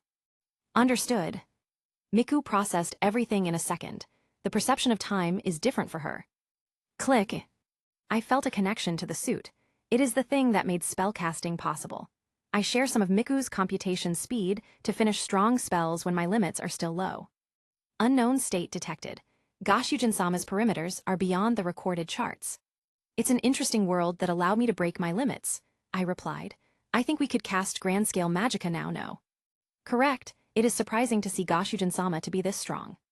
I felt delighted at her compliment. Miku being humane is something I found to be complicated. Precautionary measures activated. Scanning the surrounding perimeter. Scan complete. All weapon systems, check. Vitals, check. What are your orders? A miniature model of the 11th floor appeared on my sight. Some areas were left undetected due to the environment's nature. We will be going to the floor upstairs, lock on to this place. I pointed out the location of the staircase. Also, open the comms and scan this orb. Device scanning complete. It is a two-way communication device made with magicka. Copy its frequencies and connect to the channels. Transfer complete. I willed the interface to the communication system. There, I found the exact channel we were using before. It removed the hassle of holding the orb directly. Turn on the stealth system. System activated. The function of composite and the suit stealth system, Shinoshi, overlapped.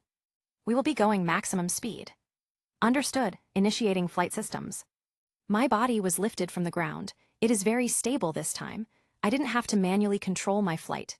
That lifted a burden from my mind. After stuffing the container to my bracelet storage, we set off. The surroundings turned into a blur. My speed shot up to 100 kilometers per hour. The interface marked the gateways and narrow places which helped avoid them. The gravity balancing system worked as well. On the way, I readied my arsenal of spells. Library selection. The spells Satan along with carpet bombing, ready Alice's Wonderland and Orion to their limits. My mind synced with Miku's process. It is a mystical feeling to elevate my computation speed. It is the product of magic rituals along with technology. It is the main reliance behind my iterations. Without them, I wouldn't be able to cast spells with enough firepower. 2 minutes later, we arrived to the 10th floor. Miku did a scan, in which she received a feedback of the people present in this area. There are less people here. Inside the control room, there are roughly 12 people. Goshujin-sama, an anomaly has been found. Yeah, those are the gods of this world. Shall we deploy the anti-divinity spell system? That spell system employed the antithesis of myths. It embodied the beings that brought destruction such as Teresk, Leviathan, and Surtur. It's not needed. The gods in this had sealed their power. We need to focus on the control section. I understand. I flew over several Evolus members without them noticing. There aren't any Viola in this floor. Their lack of high-level adventurers proved to be useful to this solo infiltration. Soon, I arrived inside a crowded room. Its height is more than 30 feet. The grand room served the purpose of housing the control room. It is the place where Barca Perdix could manipulate the doors and traps of Nasus. Disabling this room equates to half of our victory. Turning on the comms, I connected to the captain channel. I have arrived inside the control room. A total of 12 enemies are present. So fast, are ye confident? Tsubakini's voice resounded in all directions. Yes, I boldly declared. I will resume contact after this. Bam! Suddenly, the sound of explosions rang out on the other side of the comms. They are in the 6th floor. Finsan began relaying orders to others. Eyes attack. The cacophony of magic swords, explosions, and weapons clashing came from the communication channel. I turned my side to silent. I gave them the adamantine pillars to keep the gates open.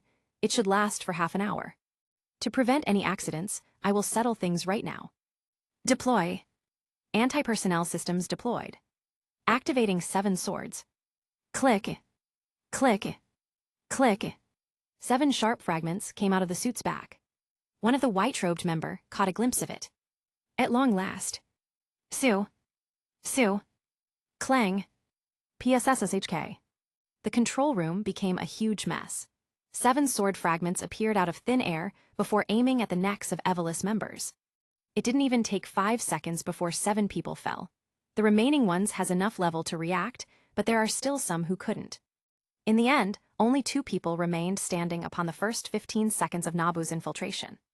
Barca's dull eyes showed a shocked look. Even Thanatos' smirk got frozen. He no longer possessed his previous arrogance. The attack revealed the one responsible for the sudden massacre. A knight wearing full-body black armor. When Barca's eyes laid upon it, he was sent to another round of shock. How? Indeed, you are the unknown 6th possessor of mysteries, Barca Perdix. Click. The 7 sword fragments returned to the armor. A low clicking sound appeared from it, akin to a clock's gears. That kind of thing how? Upon Barca's conception, he was made to look at Daedalus' notebook, the greatest masterpiece he had ever laid his eyes on. The 1,000 years of dedication and hard work to their dream proved it. However, the intricate piece of magic tools came close to it, if not equal. A single piece of armor could match the Nasus labyrinth conceptualized by Daedalus himself. Barca couldn't see its composition. Even if he could, all he would receive is confusion. Nevertheless, he sensed its intensity, its complexity. It is one of the abilities granted by the mysteries, skill. Barca saw the amount of hard work that fueled such miracle. His doubts were responded with a small electric capsule shot out from the armor's bracer. It sped to Thanatos before he could react. BZZZT. Thud. Barca, a level 4, couldn't react to it. That was natural as he doesn't focus on agility and combat. He is nothing but a craftsman. Thanatos' unconscious body fell to the ground. Tap. Tap. Barca felt his surroundings becoming cold. It became harder to breathe under such pressure. Bits of frost began appearing on the floor. The boy inside the armor spoke. I'm afraid you won't complete your dream. You. BZZT.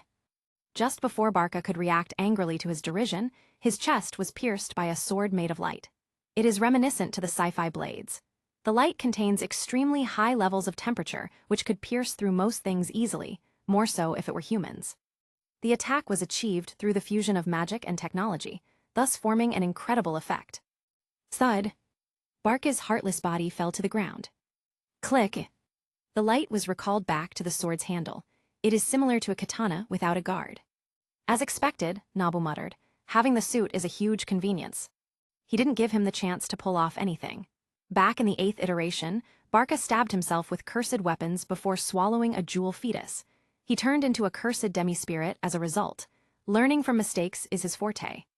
Nabu turned on the communication channel. He watched the remaining surveillance systems. I seized control of the entire Nasus. I will open a path on their flank, Tsubakini. Tiwa's fast, she replied. Alright, tell us the directions. You are 3 blocks away from them. Fin-san, are you holding up? For now, the attacks are coming from all sides.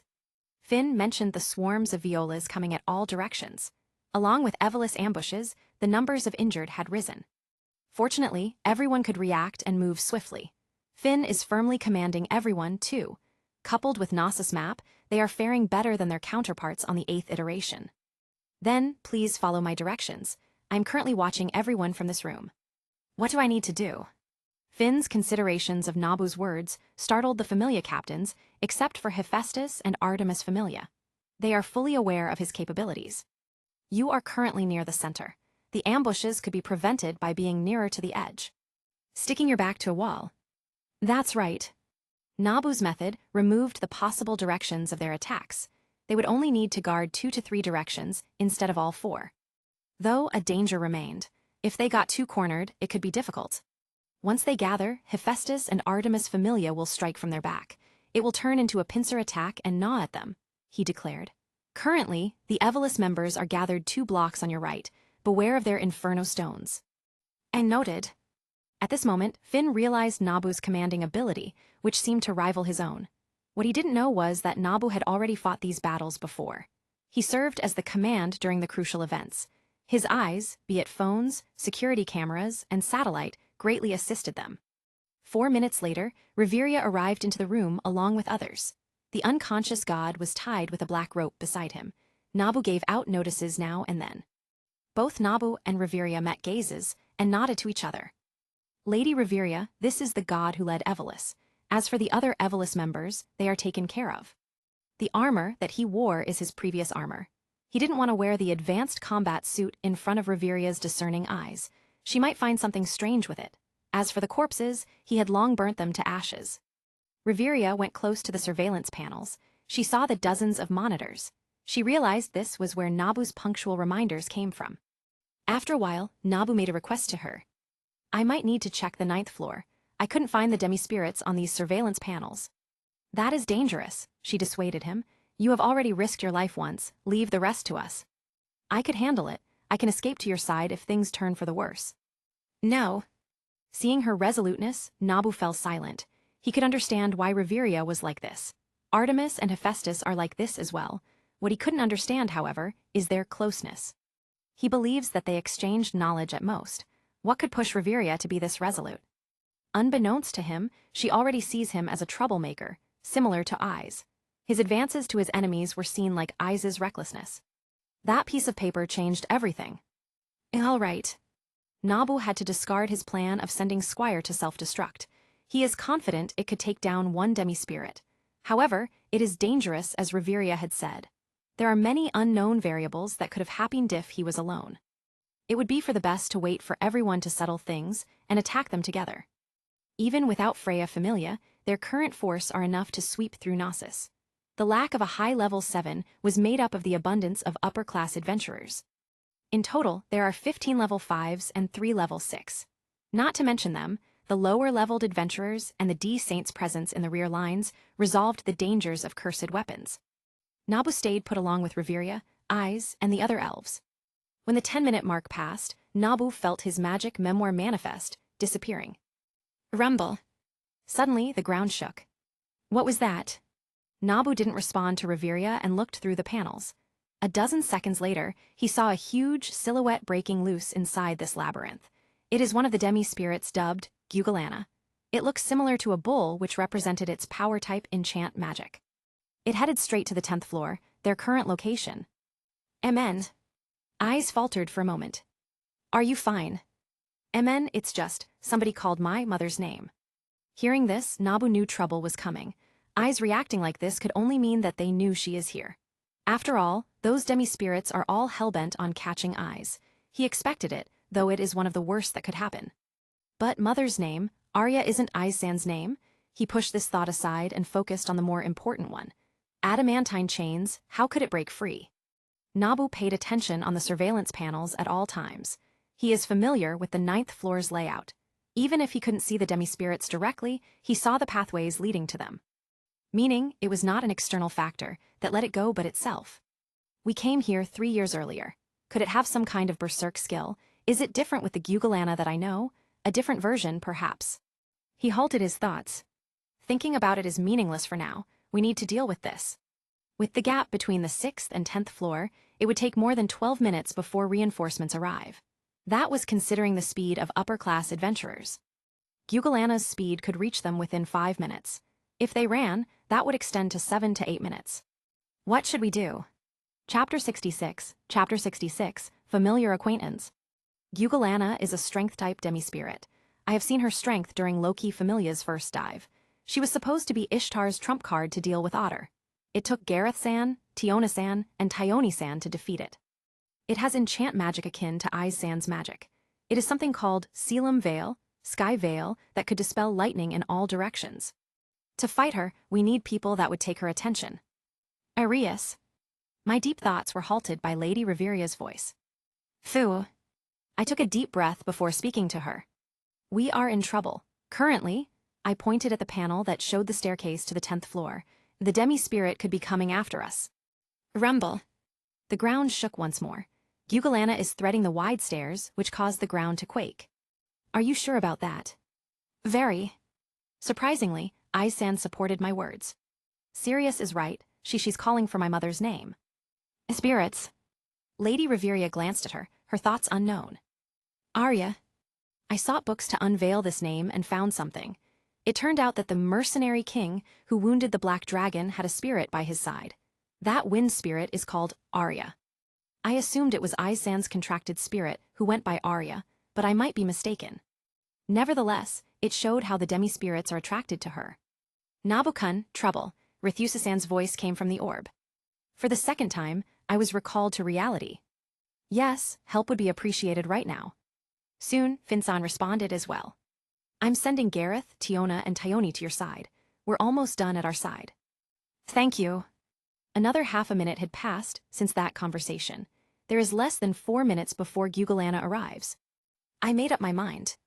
For now, I decided to ask Lady Reveria first. Lady Reveria, should we run away or fight here? If it is as you have said, escaping is meaningless, she shook her head. We could. They only want me, Aizen interrupted her. I will draw its attention away. No. Both Lady Reveria and I said at the same time. Then fight, I asked. It seems likely. I could prepare my magic before it arrives, she replied. Hearing her decision, the elves wore dignified looks. They respect Lady Reveria a lot. Her prestige is sky-high for most elves. All right, I will do some preparations outside this room. I chose the necessary things out of my arsenal. Arya, she's here. The woman atop the bull's head smiled enthusiastically. She was extremely elated that it nearly turned into a creepy smile. She pulled no stops to rush into the 10th floor's control room. She bashed through walls made of pure adamantine on the 60th floor and below. She managed to accomplish something a level 6 could barely do. In terms of strength, she reached level 7. Even amongst their ranks, Gyugalana ranks highly. However, she has an apparent disadvantage, lack of intelligence. Hey. It was charging through the hallway when it sensed the presence on top of the ceiling. She thought it was some interesting toy confident enough to hide from her. The woman looked above and met gazes with an armored boy. You. Only to be met with 10 daggers thrown at her. Just as it made contact with her, the boy chanted. Erupt. Boom. The combined power of 10 expendable magic swords showed itself. A huge shockwave was set in the corridor. Clang. The boy flew away moments before it erupted, but he was swept by the aftermath. He was forced into the floor as a result. That hurt. His eardrums are punctured by the blast. His armor couldn't protect him from that. Gekai's magic swords has their merits, he muttered while drinking a potion. It didn't reach it. The smoke from the explosion cleared up. Your envoy beseeches thee, Tonitrus, incarnate. Sensing the magic, Nabu took out a traditional M9 handgun. It is different from his usual silver gun. It has lower durability and weaker magic. It only possessed a single magic. As he prepared it, he cast a defense magica. Militaris Fortalicia. Dozens of golden magic circles enveloped him into a sphere. The circles spun before they turned static after the setting of parameters was completed. Thunder Ray. A pillar of blue lightning devoured him. Its origin came from the injured demi-spirit. Chunks of her skin was burnt to crisp. They wriggled before green roots enveloped her injuries. It didn't take long for her to heal completely. Annoying guy, bye-bye. The sea of lightning died down. Much to her surprise, Nabu is still standing. The barrier collapsed as his white tail moved slightly. His gun is pointed to her.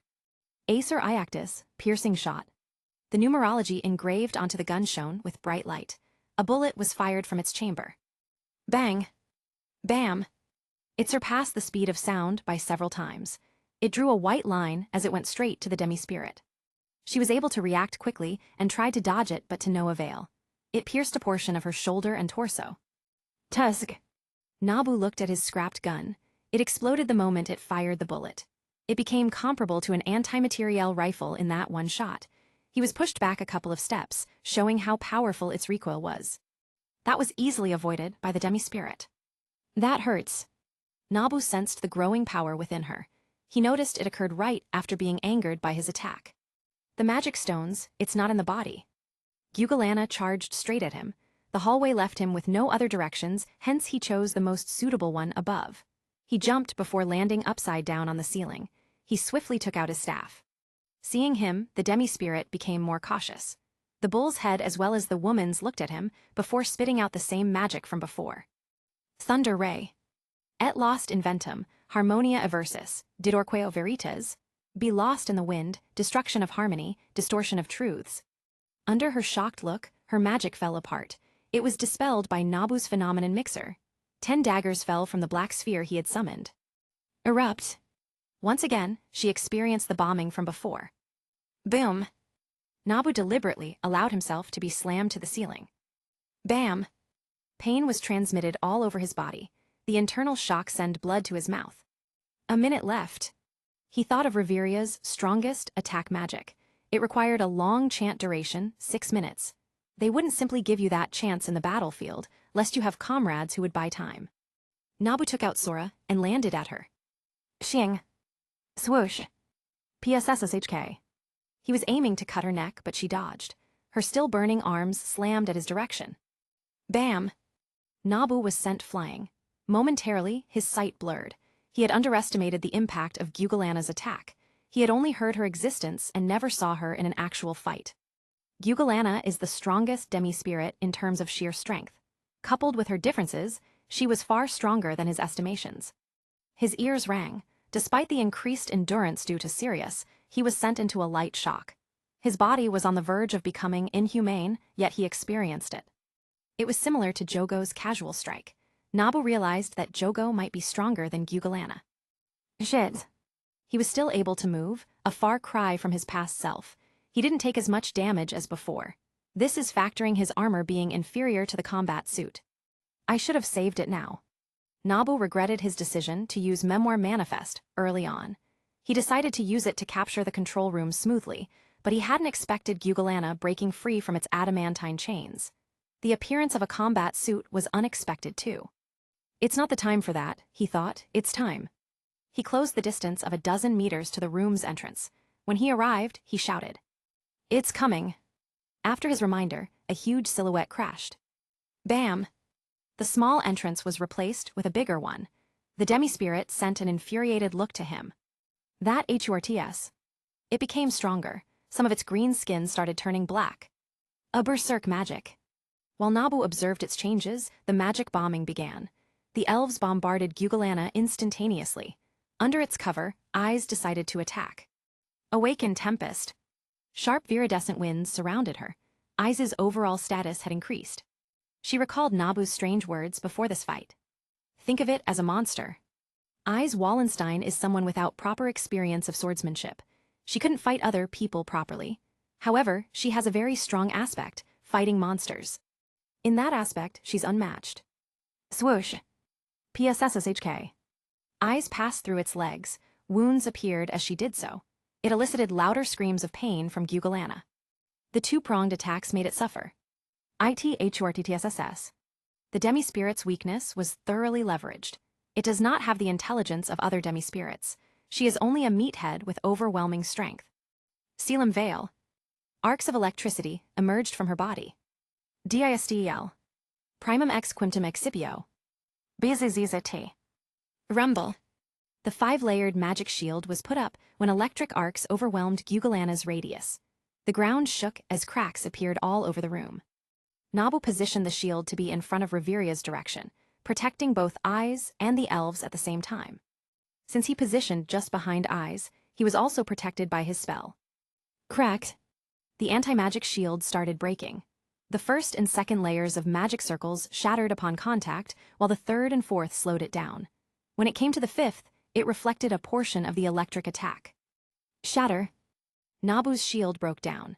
The protected pristine floor was immediately filled with cracks. The remnants of the magic sent both Eyes and Nabu flying, resulting in the latter catching the former in his arms. Disperse use, disperse. Crackle. The wind on their surroundings cracked, akin to the sound of a whip. The impact disappeared on the two of them. They were able to stand properly as a result. Nabu distanced himself from Eyes. His armor made it less awkward between them, since there was no direct contact. Ariella. Currently, Gugalana has arcs of electricity coming from her body. She is similar to Eyes as of the moment. End. Eyes' expression changed. She remembered some bittersweet memories with the mention of her mother's name. I ask thee, Nth the Strum. The support magic circle beneath their feet shone, enhancing Nabu's mind. He grasped his Adatsu, steel branch, as he completed his spell.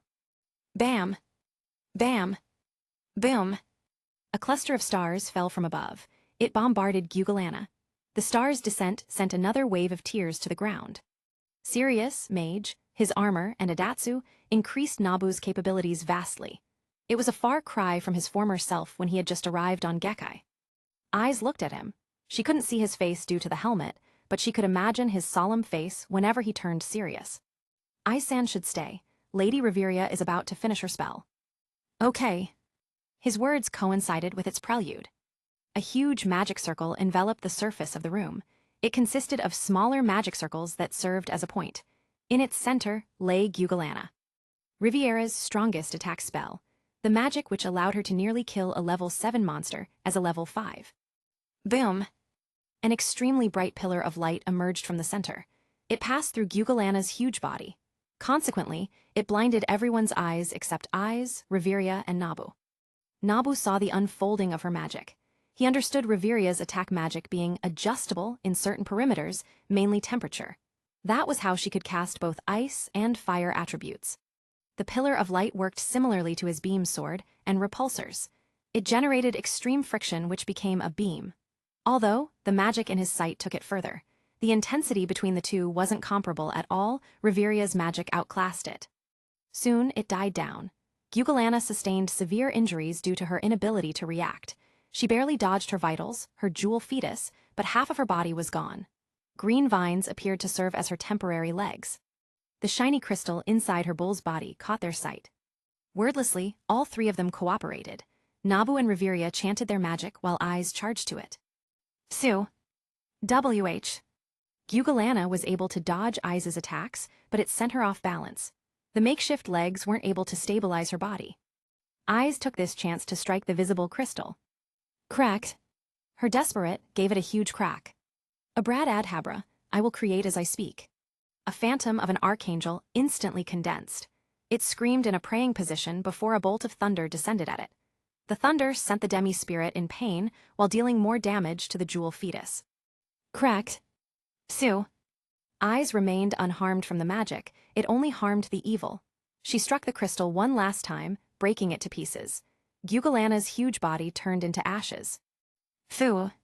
I heaved a sigh of relief. Although things went out of hand, we handled it perfectly. Lady Reveria's magic dealt severe injuries to it and revealed the jewel fetus deep within its body. It proved that proper preparations could let us avoid close battles.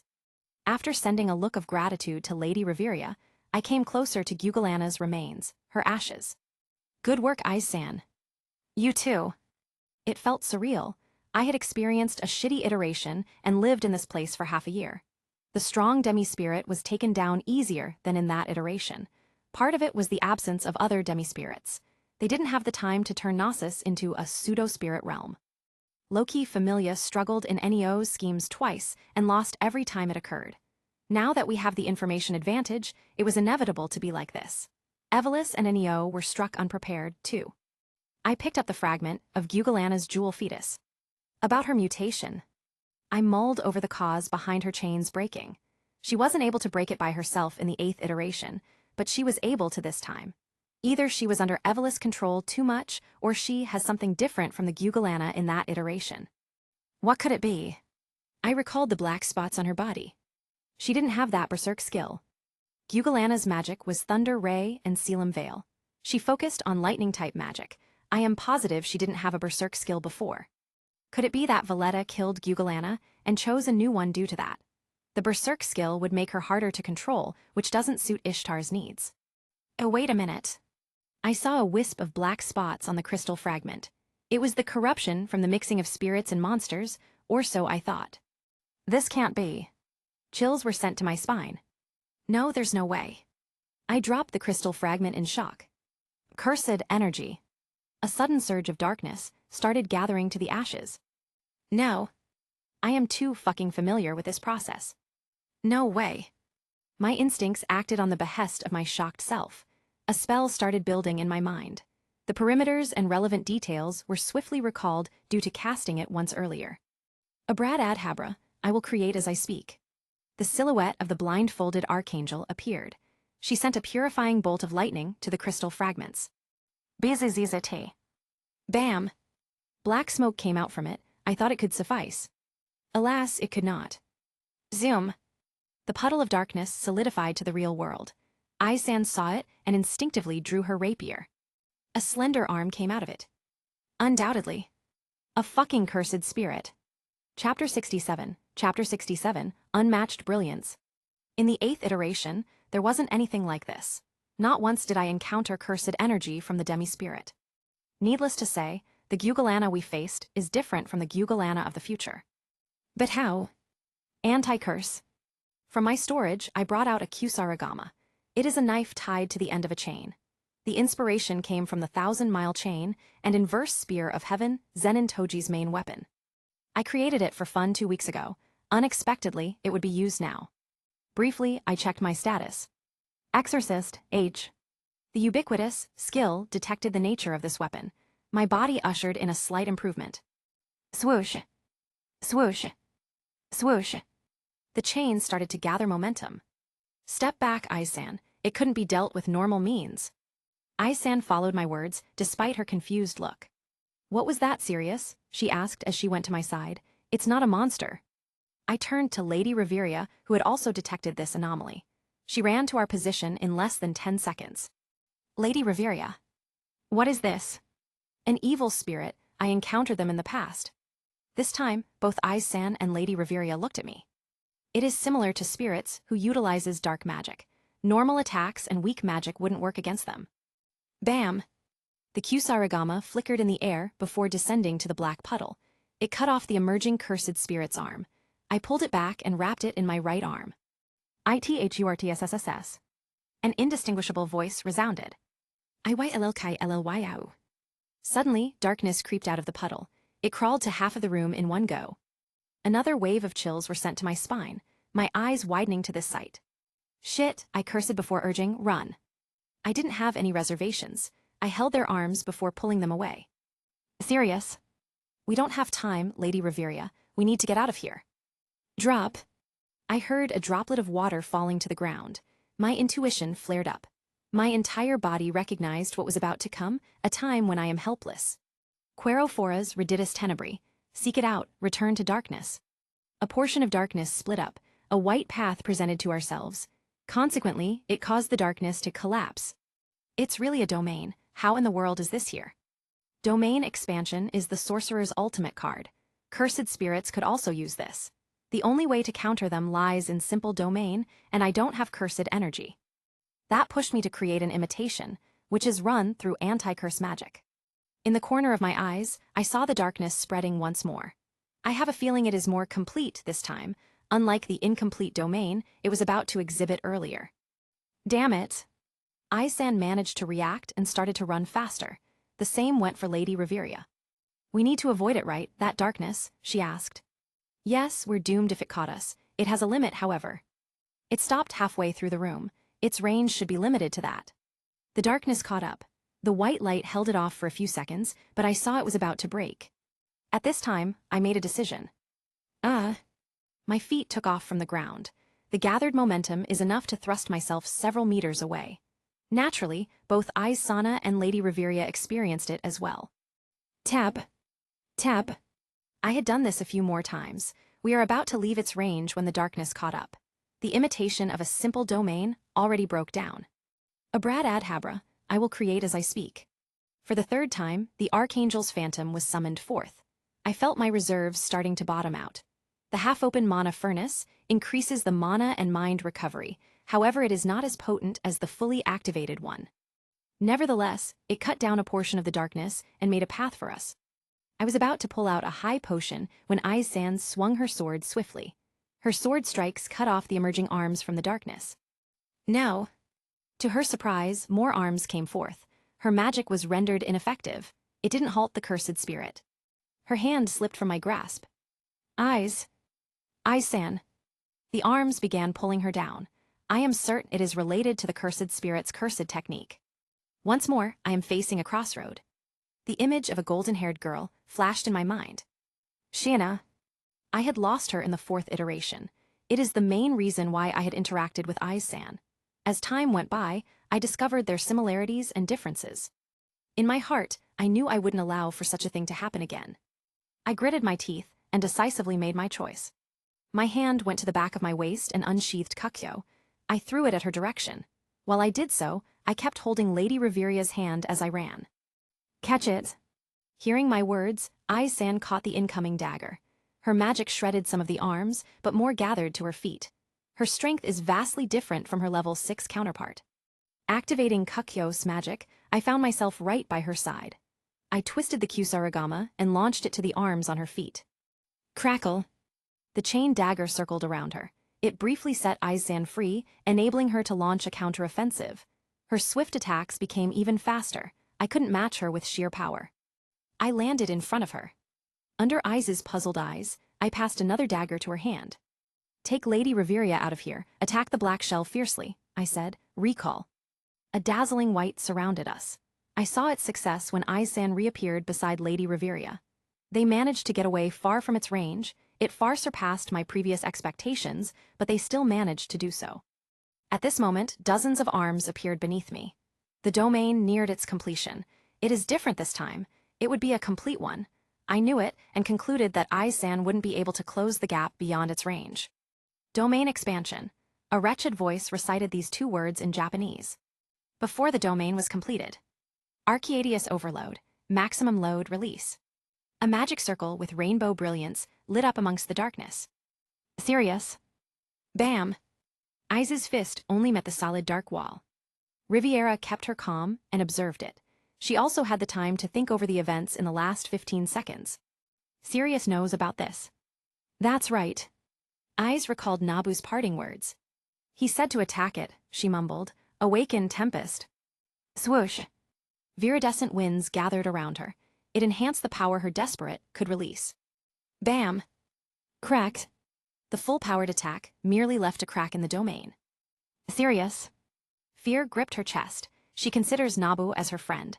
The feeling of losing someone reawakened her sorrowful memories. As she continuously attacked, Riviera instructed the confused elves. Ready your strongest magic. We will attack this wall. For them, that was enough. They might have been confused by the sudden events, but Riveria's existence was all they need. While casting Ria Levitain, Riviera informed Finn of the events that transpired. An evil spirit, that's what it was, he remarked. That's right, you must have felt it too. I'm afraid everyone inside Nasus must have sensed it. The aggregate of dark emotions given form. Its aura spread throughout Nasus as well as outside. Aurario had felt its maliciousness, and that included several significant entities. A rare frown was drawn to Aurario's soul level 7. His sharp senses caught the appearance of a malicious entity. That peculiar existence isn't as strong as a legitimate level 7, yet its danger posed the same as it. Freya's eyes didn't fail to catch it either. She possessed an air of sharpness, unlike her leisurely self. She saw something that warranted her seriousness. How dirty. The dungeon was shaking. Oranos perceived the dungeon's reaction as dissatisfaction. It was as if something beyond its tolerance had appeared. He quelled it with his prayer's arcanum. The dungeon. His confidant, Fells, also felt the tremors of the ground. The dungeon does not want it, Oranos declared. It is the same as the Black Dragon. 12 years ago, an anomaly swept Gekkai. It garnered the dungeon's dissatisfaction twice. Once, it appeared on the site of that battle, Zeus and Hera Familia's final mission, the one-eyed Black Dragon. The already overwhelming dragon gained something, and as a result, warranted the dungeon's hatred to its former child. Its second appearance occurred at the same time as the battle, but in another location. It has a weaker presence than the first one. Still, it is strong. Oranos concluded it has something to do with the cracks. Their appearance coincided. That boy could be the key. Nabu's appearance is coincidental to the appearance of the second crack. It remains unknown whether he is connected to it. These changes. What the heck is that? Tiona let out a shout upon sensing the dangerous aura. For her intuition to work, it is something that could threaten her life. Danger. Her sister, Tayoni, also felt that tide. Their intuition, honed on their death battles, went off at this moment. It's in Reveria's direction. Let's speed up, Gareth spoke. Just as they hurried, the three heard Reveria's voice and learned of the danger's origin. A spirit, are they this dangerous? Tiona commented. Aren't they supposed to be gentle like Reveria? Not all of them are like that. You must be too influenced by heroic tales, her sister replied. I mean, Mercenary King's companion is a great spirit. Their banter helped ease the tension. Gareth smiled at them, though inwardly he mulled over the enemy's strength. Just like that time. The great feud was caused by Erebus attacks. Finn, Gareth, and Reveria were only level 5. One of the enemies they faced was a Delphine. It is a monster with the status of a level 7. It took Reveria's vast wind time to pierce its tough body and expose its magic stone. Soon, the three arrived inside the control room. They found a huge black wall blocking the other side. Gareth spoke to the communication orb. "We arrived. Attack it with your full strength. Sirius is trapped inside." "Sirius?" Tiona fell silent upon hearing his name. "We need to get him out. The spirit is too strong for him to handle." Reveria remained calm despite Aize's panicked blows.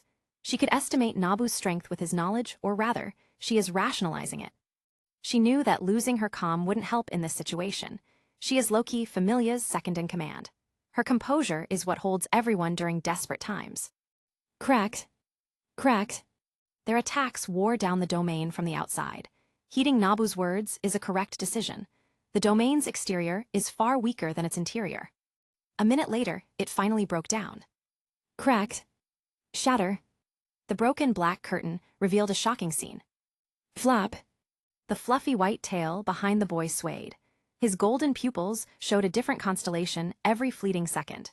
An extremely strong pressure emanated from his body. Everyone became silent at this sight. A minute ago. Darkness. It is one of humanity's primal fears. The darkness could represent the unknown in their lives. In an unfamiliar dark room, you wouldn't know what could be inside. Overlaying the said fear repeatedly is Gyugalana's cursed technique.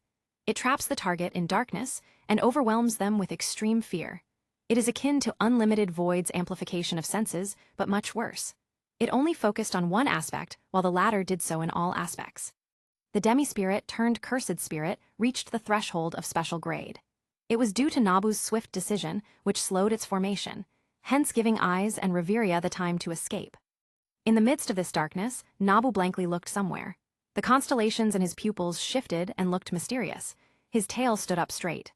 Some time had passed when he acted. Samadhi kalpa devanagari. Samadhi kalpa nada. Thou shalt listen to the voice which will not end for a whole season. Thou shalt listen to the echo which will not exhaust itself for a whole season. His aura grew increasingly perplexing regardless of the surrounding darkness. As if feeling it, the darkness became more intense in transmitting fear.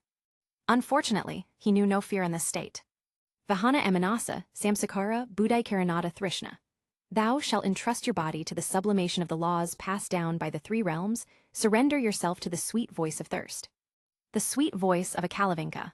The disruption over the two worlds' differences didn't affect its true nature. The Scarlet Tread magic circle unleashed its power upon the chance completion. A brilliant light flooded the darkness. Those who heard the spell had their perception robbed. The single target, Gyugalana, could no longer differentiate between heaven or earth, top or bottom. A splitting headache threatened to explode her head, the voice of a high order being stirred up her very soul. Briefly, the phantom of a bird with human head flashed. It preached the truth, the Dharma. For the fools and the impure, it is nothing but poison. The mythical bird who carried Buddha's voice visited this world. Argh. Her wretched screams came from all directions. Nabu reached his objective. He began chanting another grand-scale spell. The fully activated dream organs compensated for the mind and mana he consumed. He is truly inhumane at this moment. Stella Nox Coelum, the stars under the night sky. A blue magic circle emerged. It shone with a starry glow. Power is continuously poured into it. Once he held the bow made of stars, he let go of the string as he muttered. D upsinyo fatum, O goddess, seal my fate. Dozens of stars streaked past the dark landscape. It illuminated the dark land under its dazzling light. Boom! The grand-scale magicka unveiled its power. Level 7. Gareth remembered the pressure of Delphine. Nabu's current state far exceeded it. He showed a tendency to overpower the cursed spirit's aura. A black blur went straight to the cursed spirit. With a closer look, starlight glittered around it. The grand-scale magicka caused it to be badly injured. Wearing the magician's outfit, Nabu clenched his fist before punching the dark entity's face. Bam! The figure flew straight to the adamantine walls. Maximum output, he blankly muttered. Satan, sacred lightning. A golden magic circle emerged from the tip of his finger. He aimed it at the cursed spirit before a swathe of golden lightning came out of it. Biziziti. Bam! Gyugalana was drowned by the sacred lightning. Her human stature never stood a chance against the inhumane Nabu. From the start, she lost when she allowed Nabu to unleash his full strength. Dai. She surprisingly lived through the barrage of lightning. She leaped from the small mound on the wall in an attempt to grasp his head and crush it. It was unknown as to when Nabu had Sora in his grasp. Areju. Xing. BZZT. The magic circle beneath his feet let out arcs of lightning. A strong attraction appeared between him and Gyugalana. His blade reaped her neck in a swift manner. Tab. Xing. The moment he sheathed his blade, a bolt of lightning struck the headless Gyugalana. The remnant electrostatic force descended onto it. Abracadabra, I will create as I speak. It was followed by a realistic phantom of an archangel. Her image is far different from the previous ones. It contained a trace of rationality. With her scream, the cursed spirit was utterly obliterated. The special grade cursed spirit was dealt in under 2 minutes. At this moment, the boy's brilliance reached an unprecedented height. Chapter 68, Labyrinth Clear. Deafening silence filled the room. Nobody had expected the outcome to be like this. Sirius, a level 3 adventurer, completely dominated the cursed spirit. Its strength is no less than a level 7, yet he managed to do it. An entire 4-level gap. It's not just surprising, everyone does not know how to react to this. In the midst of stillness, Nabu's aura converged. It was no longer as deadly as before. Nevertheless, his basic coercion remained. The star-like eyes scanned the room before stopping at eyes. The said girl wore twice the question marks than when she saw the beatdown happen. Surprisingly, she felt something familiar about him. Nabu disappeared on the spot and appeared right in front of her. Eyes couldn't react as the boy hugged her. The tail behind his back swayed back and forth, showing his joy. Ahem. It didn't end there. Nabu stuck his cheek to hers like a bona fide wolf. Her embarrassment visibly crept on her face. As serious. Fortunately, she was spared of it. Nabu lost consciousness in her arms. The inhumane features dissipated, leaving countless stardust. His stable breathing reached her ears. It resulted in her feeling ticklish in her ears. Not knowing what to do, she turned her reddish face to Reveria. What should I? Put him down gently, I will check for injuries, Reveria replied. Eyes followed her words. Seeing that he doesn't have a pillow, her eyes went to her lap. She gained an incredible idea. Eyes slightly pulled over her metallic skirt and allowed Nabu's head to rest on her lap. Inwardly, Reveria recalled Loki's jokes. Wouldn't it come true? Their goddess acted like a perverted old man at times. She doesn't allow outsiders to come close to her children, specifically the female adventurers. Reveria pushed these idle thoughts aside and began checking him for injuries. It is common knowledge that one has to pay the price for a burst of power. Finn paid it by foregoing his rationality, while others sustained injuries all over their body. The trio arrived by their side. I admit he looked cool just now. Isn't it? That was awesome.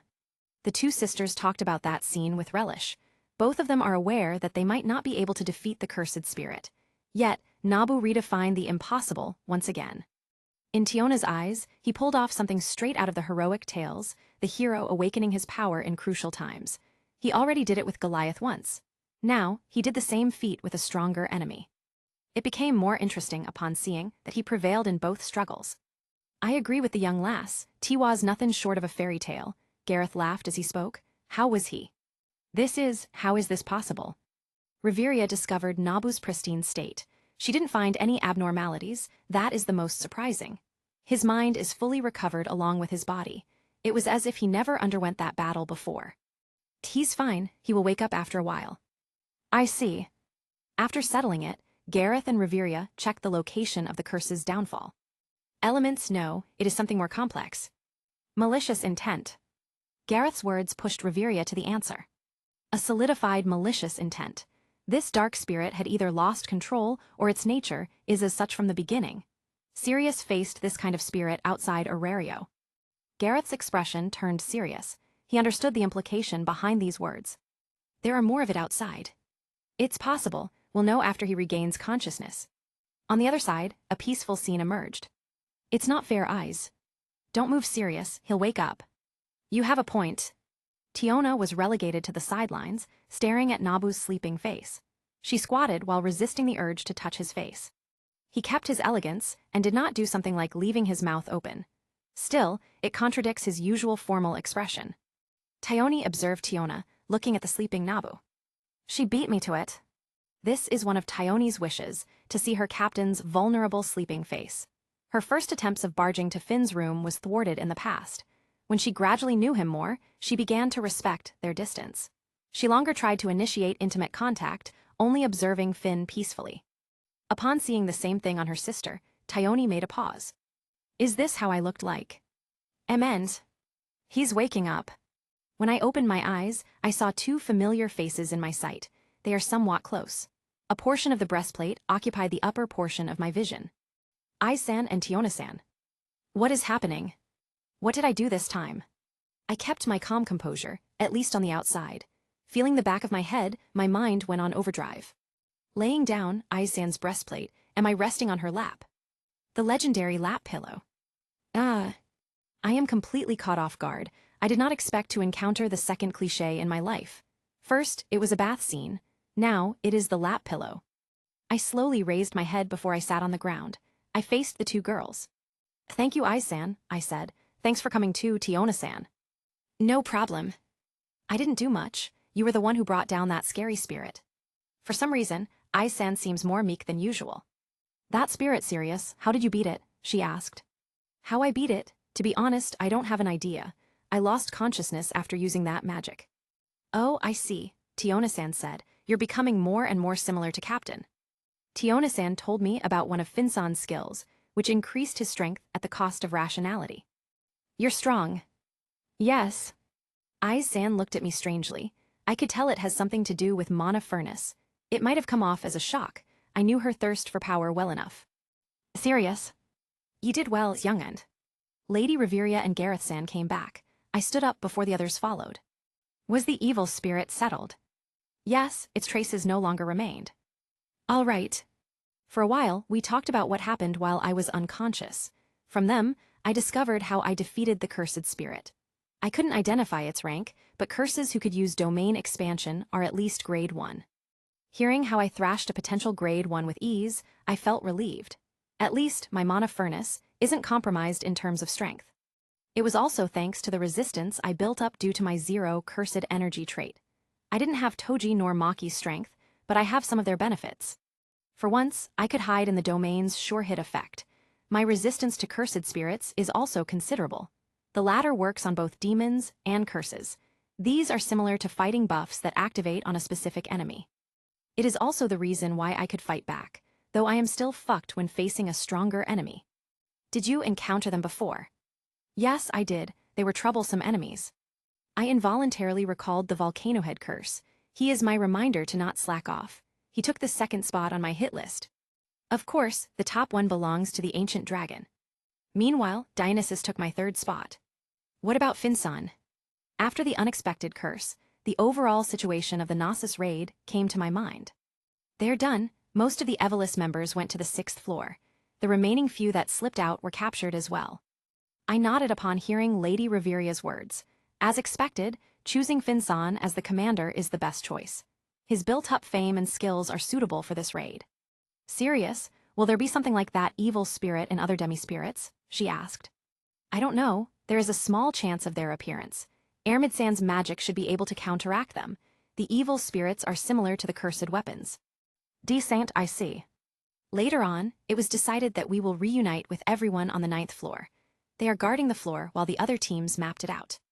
On the way, we passed through the broken adamantine walls.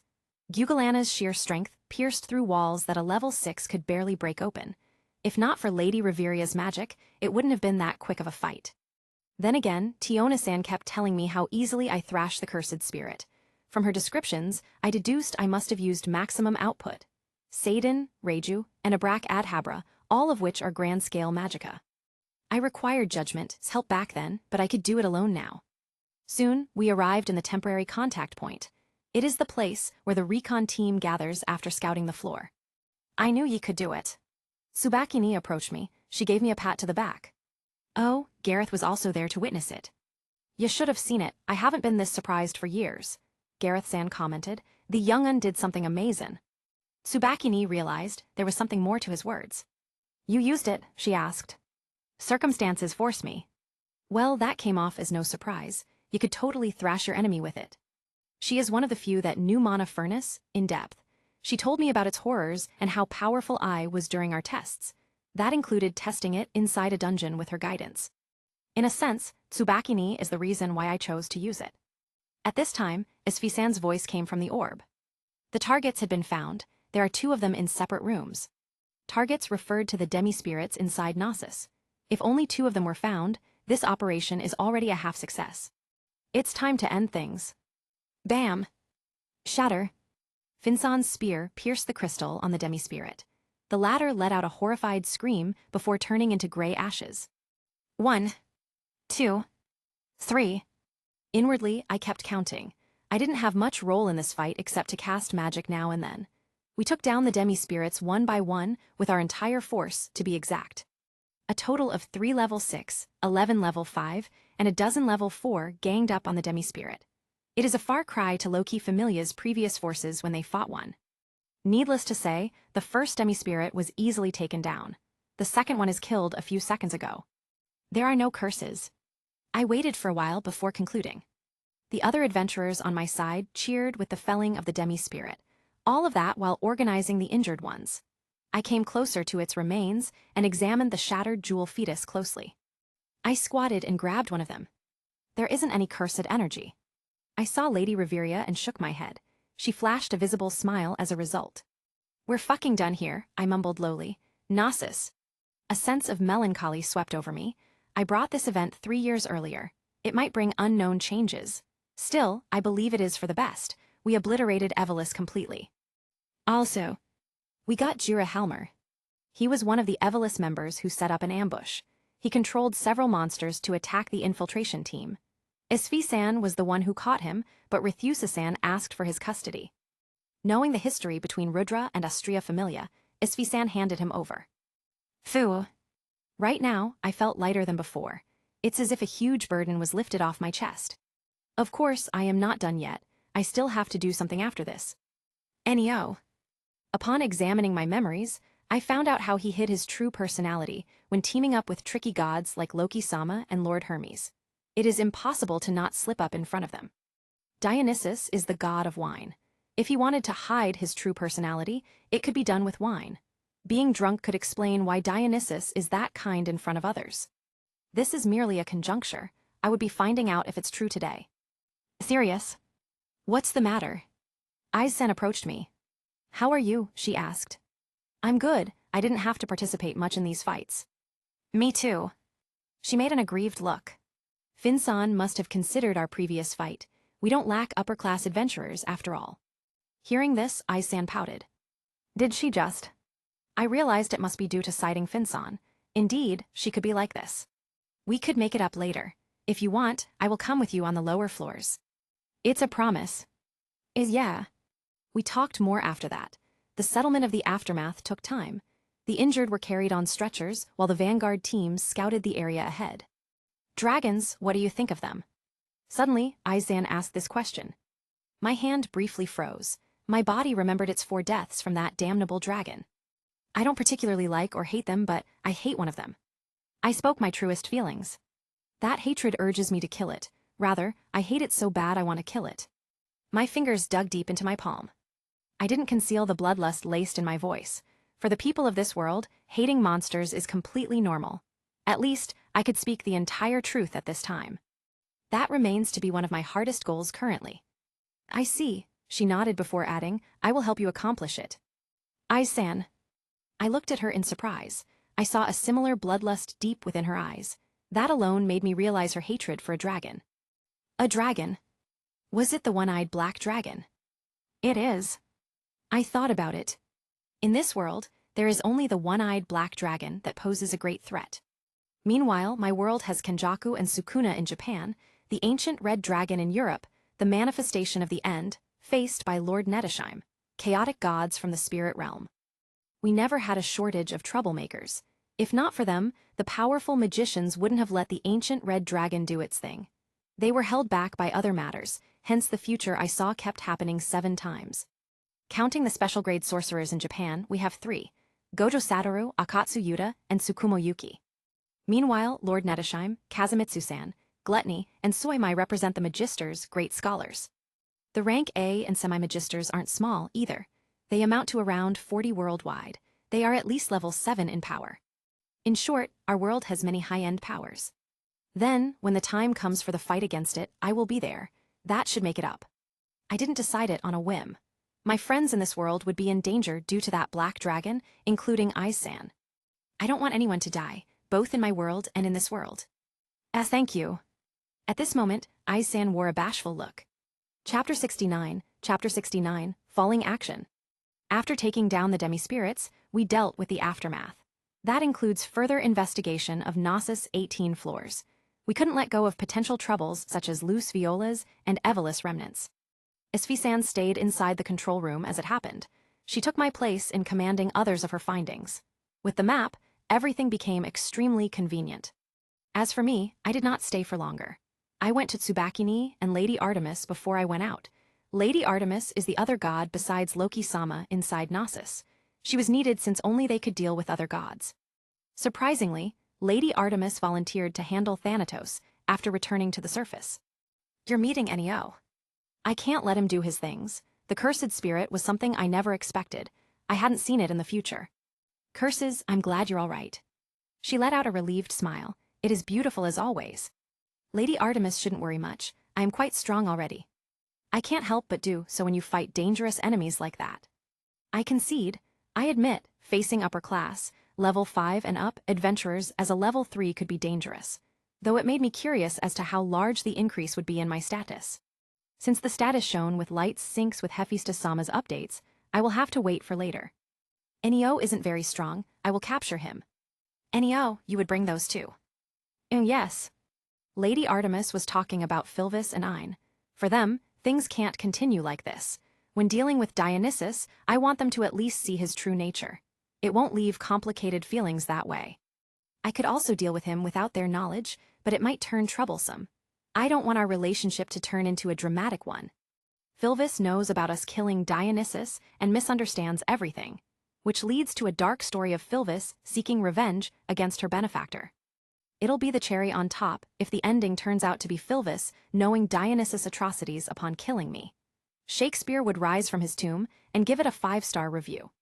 As hilarious as it sounds, that could happen. I would like to make things clear before I settle things. Suddenly, Lady Artemis made a move.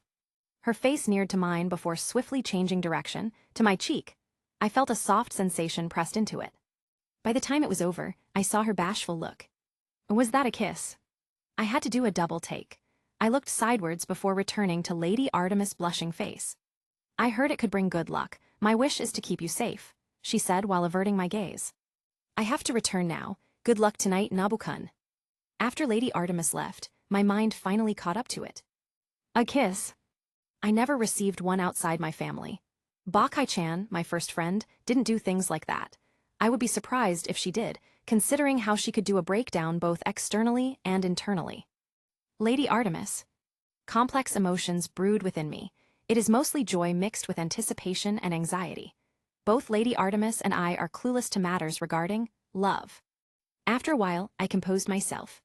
I will complete this without a hitch. I became more motivated than ever. Lant covered her mouth with both hands as she saw the events that transpired. She accidentally saw Artemis and Nabu talking alone in a corner. She didn't expect to happen into this scene. Finally, at this moment, she couldn't wait to share it to others. She saw the ship had sailed in full. She would have waved a flag in sheer excitement to celebrate if she had any. Lant stomped her feet in excitement as she sprinted to the rest of Artemis Familia members. Upon hearing of it, everyone became lively. It's about time. That's all right. Artemis-sama and Nabu-kun are inexperienced. This should become more memorable for them, Lant replied. Wise words. What are you talking about? Their voices halted when they heard Artemis' stern voice. It's nothing. We're talking about those scary violas. Yes, we're talking about that, Artemis-sama. Rethusa, who silently listened to their banter, couldn't nearly prevent her mouth from twitching. It didn't help that she tacitly agreed with Lance's ship and kept this a secret to Artemis. She could somehow see a time in future where Artemis would need that final push. Rethusa decided to help her goddess out with it. It's coming earlier. I should have expected this. I left Nasus through the sewage entrance. The adventurers stationed to it asked me about the situation below, which I answered. They were very easy to talk to, perhaps due to how they belonged to Ganesha Familia.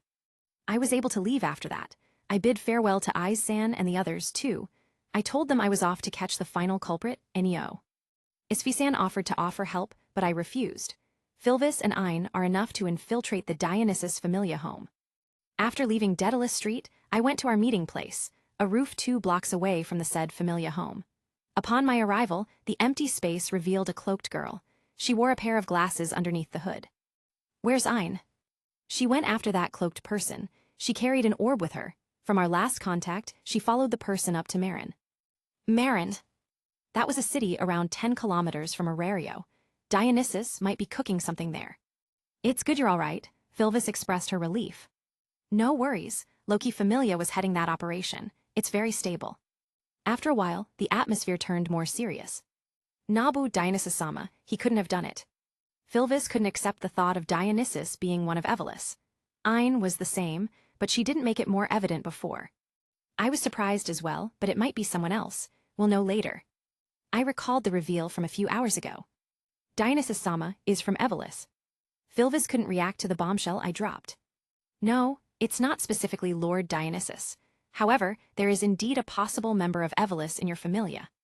How could it be? I chose to establish this narrative slowly. That's why we couldn't trust Lord Dionysus as of now. There's a possibility he knows about it. He doesn't. Philvis is insistent on defending Dionysus' name. I shook my head inwardly. The god's prestige in the hearts of his familia members is very high. Even I might have overlooked the possibility of him being Neo if not for my future knowledge. That was how charismatic he was outwardly. I was following a suspicious person that day. I was surprised to see that person entering your familia home. Neo Dionysus wears a specially made cloak. It blocks the perception of others and allows them to hide perfectly, much like composite. Although it is far more potent, I suspect it was made by another god. That god must have also helped in creating Philvis' dress, which concealed her side as a creature. I made her current dresses and cloaks based on it, too. It is unclear whether that person has a connection with Lord Dionysus. We could only ambush them when they meet. One of the surprises I learned was Dionysus. Outside visits increased after Valletta's death. He goes somewhere these past 2 days. His timing is also at midnight. That fits the schedule I planned for the Nasus operation. You are familiar with your comrades. Do you have an idea of who might be suspicious? No, we are just a normal familia. Nobody had any dissatisfaction under Lord Dionysus. Her mood became downcast. Shit. I hate myself right now. I wanted Philvis and Ein to see the true persona of Dionysus, that their devotion was wasted on the likes of him. I anticipated she could react like this, but seeing it firsthand made me feel guilty. Do I have the authority to decide for themselves? Should I have left it to them? Perhaps it would be fine for them to simply hear of his verdict. I shook these thoughts off. They might not accept it. Philvis and Ein would be hurt for a long time if I don't settle it properly. This is necessary. I strengthened my will as I recalled her original fate. That time she was not happy. That time she was deceived. That time she was broken. It went beyond my usual responsibilities for the ones I saved. I truly want her to be happy this time. Perhaps it is my influence on my future that I became like this. I always wanted to change the bad endings with a good one, not to mention the times she took care of my foolish self. How could I save a world when I couldn't even save a single girl? I steeled myself. We couldn't remove the possibility of Lord Dionysus being an accomplice. Hello Tilda, Nabu. I looked at the communication orb. You're finally here. How was that operation? It posed some dangers, but we managed to get through them safely. How about your side? Well, I came back to Arario just now. That cloaked person has a secret entrance to Arario. I had to sneak on the walls. I never knew it could be this thrilling. Ein is the unrestrained version of Philvis. She never bothered about appearances and is more straightforward than her. It seems like he's returning. A few minutes later, we reunited with the cloaked Ein. She wore the same glasses as Philvis, but she had a different vibe. That person returned. It's someone from our former familia. Philvis couldn't believe it. From her eyes, she should be reminiscing about her former comrades. Shall we intrude? Ein asked. Yes. Hearing my decision, they turned on the cloak's function. It works similarly to composite, but as a cloth. Meanwhile, I didn't activate composite. It'd be troublesome to cooperate with all of us invisible. We gathered momentum from running 2 roofs and jumped inside the familia home in one go. A familiar courtyard greeted us in the middle of the night. I took out a vial from my pocket. It contains a liquid metal akin to mercury, a substance that came from the 44th floor. This liquid metal became rare due to the 44th being inaccessible right now. I found it being kept as a collection from a store. Permutatio, exchange. It entered the doorknob and reformed as a carbon copy of the key. Click. Coagulatio, flow. It receded to the vial as a liquid after doing its job. Opening the door, I saw a dark interior. I didn't have trouble seeing things due to my increased status. I scanned the area before proceeding inside. I could vaguely feel Philvis and Ein going inside as well. Ahem. My nose caught a strange smell of salt. I squatted before touching the ground. There was no footsteps or obvious traces. What I did find, however, were some drops of water. I brought my finger up to my nose and smelled salt water. I found something, I said in a low voice. I will track it, correspondence. The spell scanned the area around the hallways, but nothing else. I didn't touch the sleeping people to be more cautious. A few seconds later, correspondence brought up results. Inside my mind, I saw a track of small saltwater droplets. After asking them to close the door, we proceeded. Philvis and Ein paused now and then as if recalling some memories. Fortunately, they didn't delay much and followed in my footsteps. We passed by several rooms, such as the lounge and the kitchen, before finding ourselves in front of a door. Philvis turned off some of the cloak's functions to speak. Dionysus Sama's winery, Philvis' voice came from behind.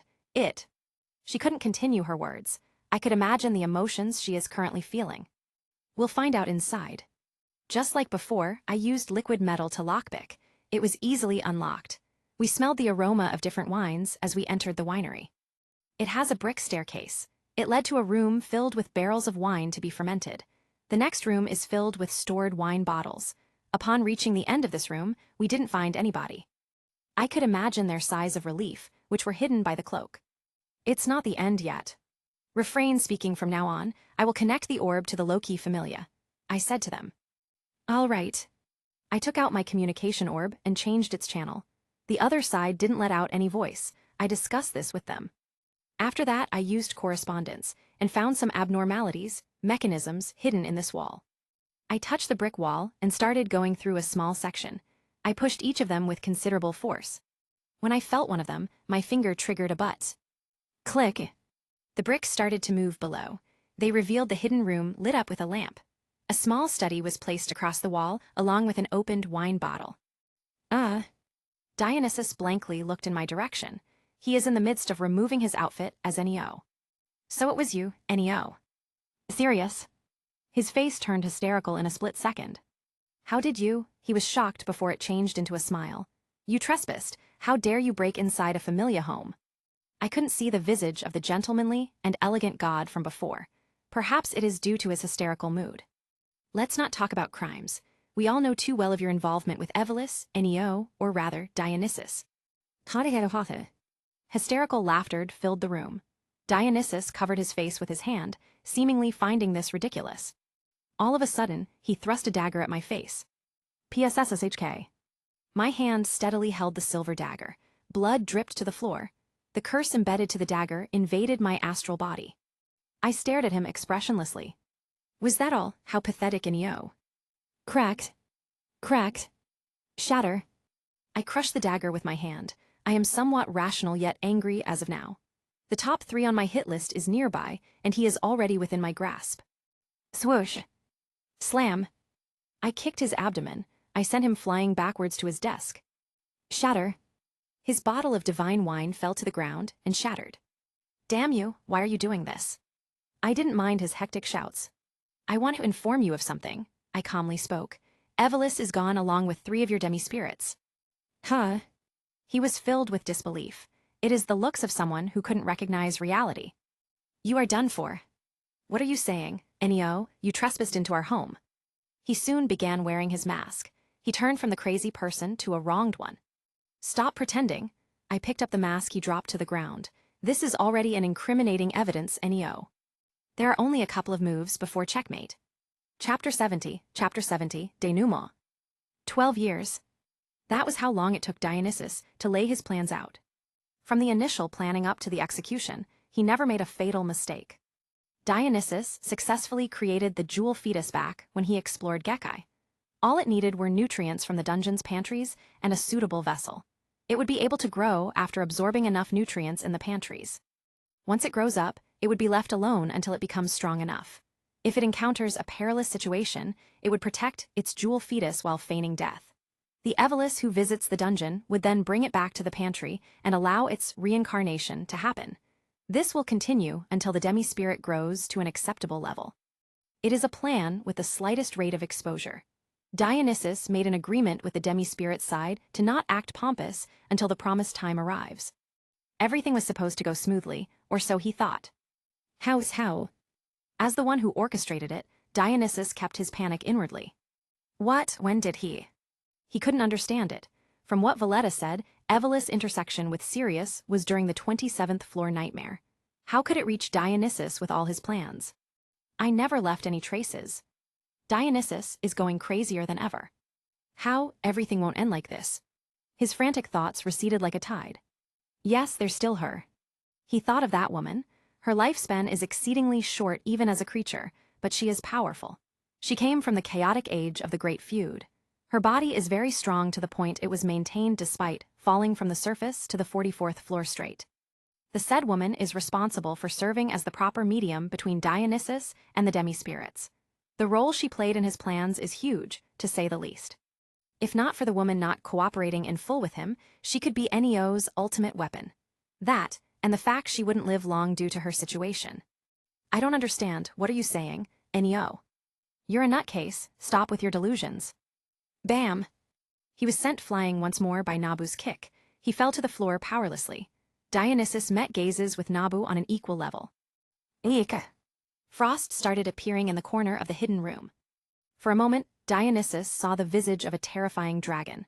The pressure Nabu emitted is too heavy for a god whose arcanum is sealed. Breathing became laborious to him. His eyelids became extremely heavy. It won't be a surprise for him to fall unconscious at this moment. You might have misunderstood something. Nabu spoke. The play's over. There's no need to maintain your role. Many thoughts flew into Dionysus' mind. After being cornered to the extreme, his coping mechanism couldn't handle it anymore. Dionysus started laughing. His stifled laughter from before continued. He was aware that it was over from the moment Nabu showed himself. His colorful delusions were nothing but fake. How did you get me, you bastard? Tab. His figurative mask fell off. Nabu is seeing the Dionysus he knows. What did you think that I would reveal it? I would prefer seeing you suffer in frustration without your curiosity itched. You should see yourself in the mirror, he ridiculed. Oh, that reminds me, that bull demi-spirit was tough. I never expected something like that. A bull? A memory clicked within Dionysus' mind. Ah, that one. Ha, she played some tricks on that one. Too bad it didn't kill you. He moved exactly as Nabu willed. She, a woman, another creature. He scrolled through his memories. He closed his eyes for a few seconds before finding nothing. He couldn't recall something about the demi-spirits mentioning about a woman except for Levis. Wait. Nabu vaguely caught a memory. He thought they were referring to Levis at that time. She's like that. Yeah, she's terrifying. It was a single phrase, a comment during Levi's outburst against Eyes. Nabu overlooked it as a mere reaction. Only when he sought for it specifically did he notice it. Woman's. Hess, everything would happen as long as she's there. As expected, an unknown creature, Nabu mulled over. She's not present in the future. There's a huge chance she disappeared or she died. Dionysus continued spitting threats one after another. He wanted to disrupt Nabu's composure as his petty revenge. If you survived that nightmare, there's still more coming to you. You don't know everything, that woman said it all. Unfortunately, he did not expect for someone to intervene. Bam! A palm covered his face. The back of his head was slammed to the solid wall, leaving marks of blood on it. Soon, a cloaked person appeared in his sight. The hood hid more than half of that person's face. However, Dionysus happened to be familiar with her. Philvis. You bastard. She is none other than his former Familia member. Her previous elegance could no longer be seen. The pair of glasses worn by her further contrasted that. After all this time, Philvis and Ein overheard Dionysus' words about the 27th floor nightmare. He implied how he was involved in making it happen. Everyone trusted you, yet you killed them all. Her voice became filled with anger the more she continued. Everyone died because of you. That incident changed her life. She saw her trusted comrades die in front of her eyes. The entire Dionysus Familia dedicated themselves to their god, Dionysus. Never would they have thought that he could kill them off like trash. That thought fueled Ein's anger towards her former god. Ein gripped the neck of Dionysus. She began choking him due to sheer anger. The god's face started turning purple as a result. Ein. Someone held her shoulder. He shouldn't die yet. Hearing Nabu's words, Ein loosened her grip. Dionysus began catching air desperately. You should have heard enough. Nabu took out the orb in his pocket. The criminal openly admitted to his crimes. Thanks for this one, Detective Nabu Tilda. It's enough, serious. Two gods who had been listening from the beginning spoke their verdicts. To think Neo was Dionysus, that's surprising and unsurprising at the same time. You, Hermes. Yo, it's been a long time. Dionysus imagined Hermes tipping his hat off to him. There's finally a reason for your calmness, the latter said. You haven't changed at all. Ho Tilda, you know him or something. We're from the same pantheon. Back in Tenkai, Dionysus doesn't sit still. He often fought with the others. If Hestia hadn't given him the position of a main god. Dionysus innately sought chaos. He will be viewed as someone psychotic in the mortal world, but he was the same as the other gods in Tenkai. In light of not having anything to do, he got bored. Once, he started a fight due to one of the 12 main god positions. If not for Hestia voluntarily giving it up, he would have stirred up more trouble. Hear that? I'll hand you over to them. After that, it's certain you won't go back here, ever. Nabu showed a different look while he declared it. Inwardly, he plans to completely kill Dionysus in Tenkai once he gains more power. Suemai directly fought against Alshuna, the strongest god of another world. She is someone with vast powers, yet Suemai matched her. Nabu didn't see her fall as he died, while Suemai fought her. That was the reason why he couldn't help much on Earth's side back when it was facing a crisis. Nevertheless, it showed the possibility of killing a god. I'll come find you, he swore to himself. He can't die, right? Yeah. Got it. Bam. Ein gave a right hook straight to Dionysus' face. The force was enough to knock him unconscious. Thud. As his body fell to the ground, all that remained were unresolved resentment.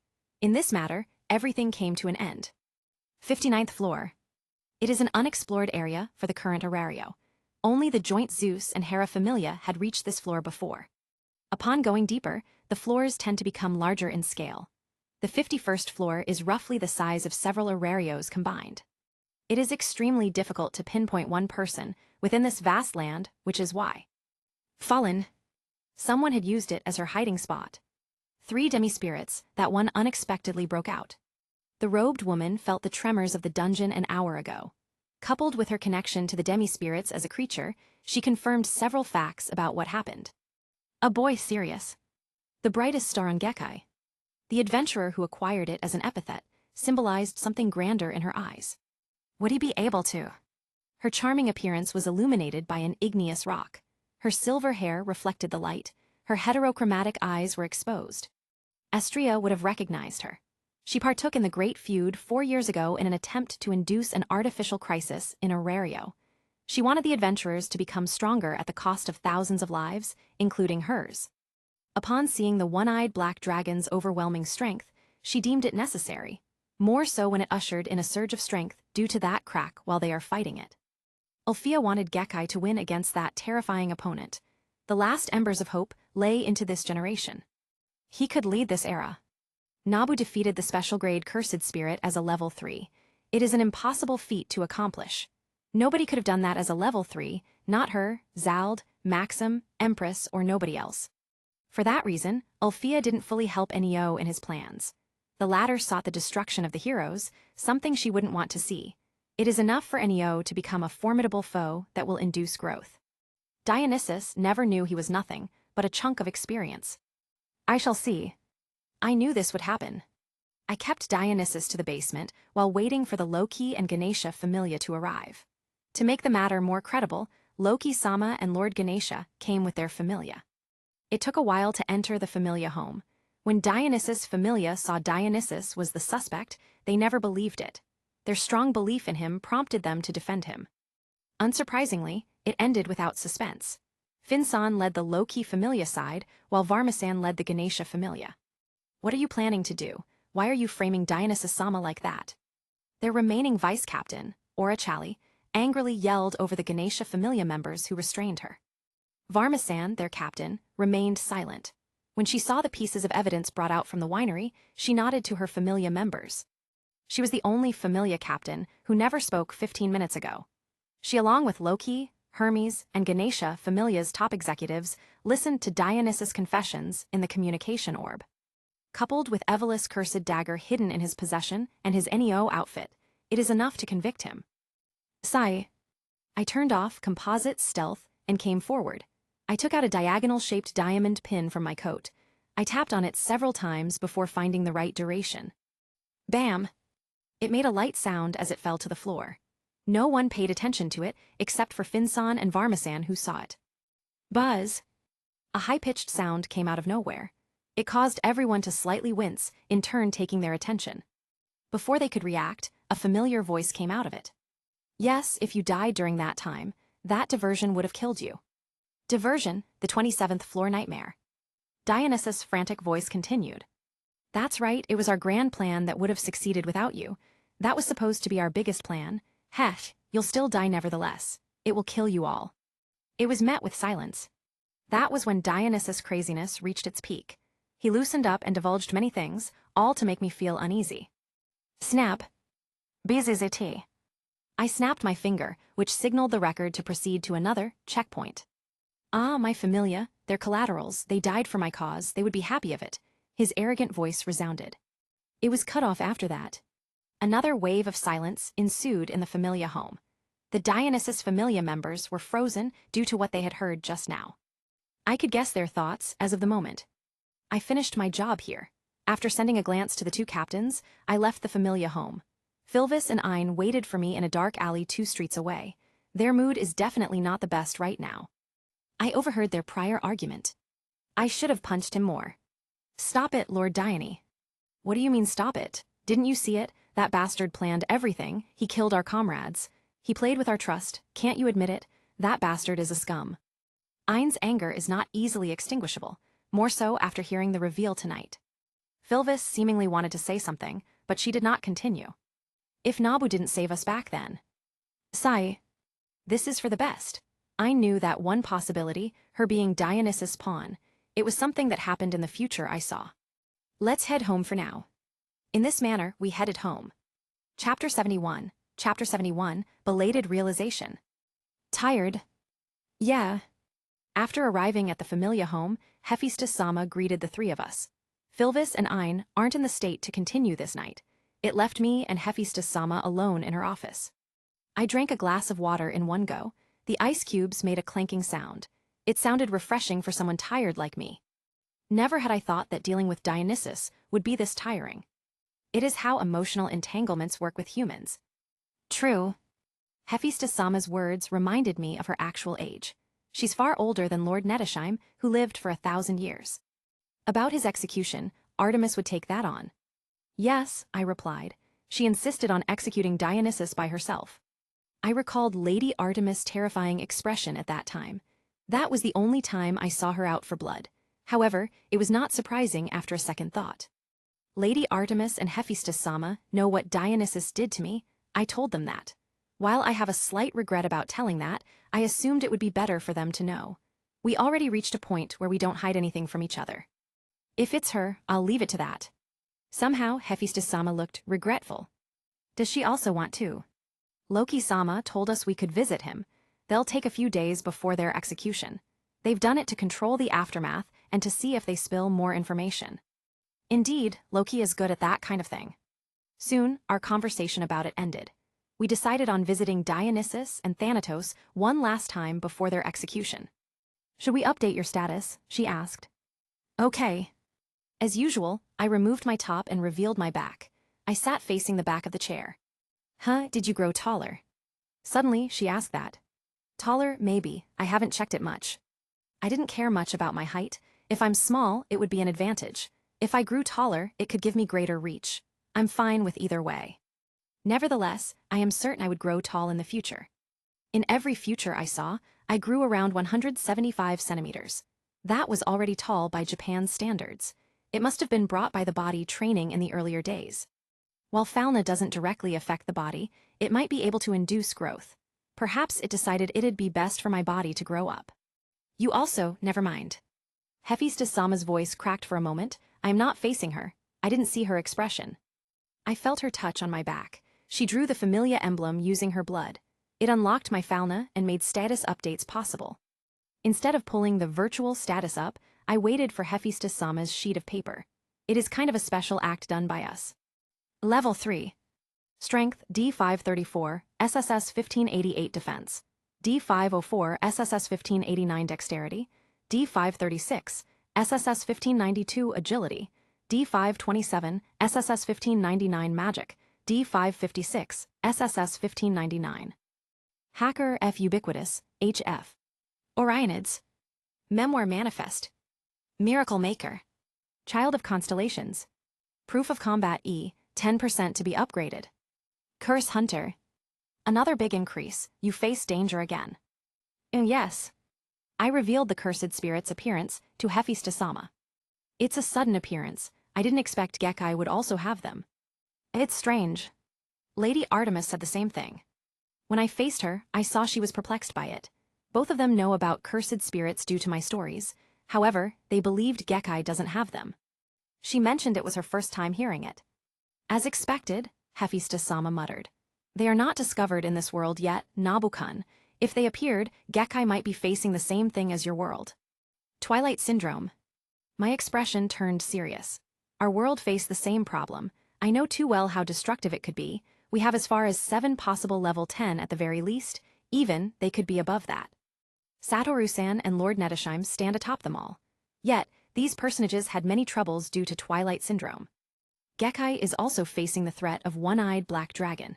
If the problems stack, it could very well cause the end of this world. Suddenly, I caught onto a vague thought. Only now. Is it possible that I caused this? Traveling between worlds is something without much study about it. Suimai has the greatest knowledge regarding it. I shelved the thought of studying other worlds since it could very well lead to a gamble. It would be fine if the people of that world are willing to help us. If they chose to be hostile, however, it'd pose a significant threat. I haven't met Louise-san and Kaito-san back in those iterations, too. It indirectly proved that my cheat allows me to see the cracks caused by world travel. Since I didn't have my cheat in those iterations, I couldn't see them. Hence I haven't met them and discovered the usability of Suimai's world transfer spell and Louise-san's dimensional gate. If I brought the curses with me, I forcibly stopped the pessimistic thoughts. I would only burden myself with these worries. I will discover the answer in the future. I shifted my focus to the new skill I gained. Curse Hunter. Increases status against curses. Increases status against demons. Improvement scale with the target's strength. Yet again, I gained an absurd skill. If I successfully return from here, I could face the special grade curses directly. I have finally stepped onto this level. I would become stronger as long as I steadily increase my status. These battles went well regardless of those hiccups. Perhaps I could level up in a few days. You'll rewrite Aurelio's records again, she mused. I won't be surprised if you become as famous as those great heroes one day. Argonaut. Mercenary King. These are the two figures that once shook this world. They are the equivalent of an era's heroes that changed Gekkai's history. Mercenary King cleaned up berserk monsters and kept the bastions of humanity safe. Argonaut ignited the zeals of the entire humanity and gave them hope that everyone could be a hero. They are similar to Lord Nettesheim, who nurtured the future generations single-handedly, and Tenjin-sama, who sacrificed herself to converge most of the world's evil to her barrier. Hephaestus-sama thinks too much. I might not be able to do that. We'll see in the future. I dare not to be complacent. While I won't live my entire life as if I were in a war zone, I shouldn't be too complacent. I admit, I have the means to become someone like them. My magic system alone, the Akasaka system, could subtly integrate myths and physical laws. Magicians of my world could interact with science even if it's not to the same degree as mine. It could lead to a new age of magic era ushering forth. In case something happens to me, Miku could publish those findings through Kazumitsu-san. I won't downplay my contributions, but I won't inflate it too much. My original goal have been to give myself and the ones I care about a better life. We talked a bit more before Hephaestus-sama told me to rest. Coincidentally, I saw someone running at my direction. Good morning, Haruheim-san. Akasaka-san, why did you do that? She wore a look of helplessness. Her slightly reddened eyes showed how her sleep was interrupted at 4 a.m. I wouldn't bring someone actively to such danger. There are too many variables that could pose a threat to you. Even so, I said it before, I will help Haruheim-san regardless of cost. Haruheim-san is willing to go to Nasus with me. She brought this up last night. I gave her a sound refusal. I am not the type of person to place someone actively in danger. She also hasn't faced much danger. It's like placing a civilian in a war zone. Tonight, she insisted on joining the operation. What I did was place a sleep spell on her. Haruheim-san looked downcast. I have a guess as to what was running on her mind. Still, I don't regret my decision. Sending Haruheim-san to grave danger would contradict my beliefs. I see, Akasaka-san, never mind. Have a good night. Good night, Haruheim-san. Haruheim stared silently at the door. Complex feelings ran in her mind. Akasaka-san. One side of hers doesn't want to disrespect his ideals. Nabu saved her without asking for anything. Her gratitude made her respect him as her savior. However, it is her gratitude that made things complicated. She wanted to help him, but he didn't want her to go head-on to danger. She hasn't found any way to help him besides the house chores.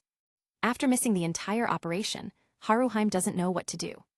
As for offering her body, it left as soon as it came to her mind. Nabu is a respectable person who doesn't prefer those things.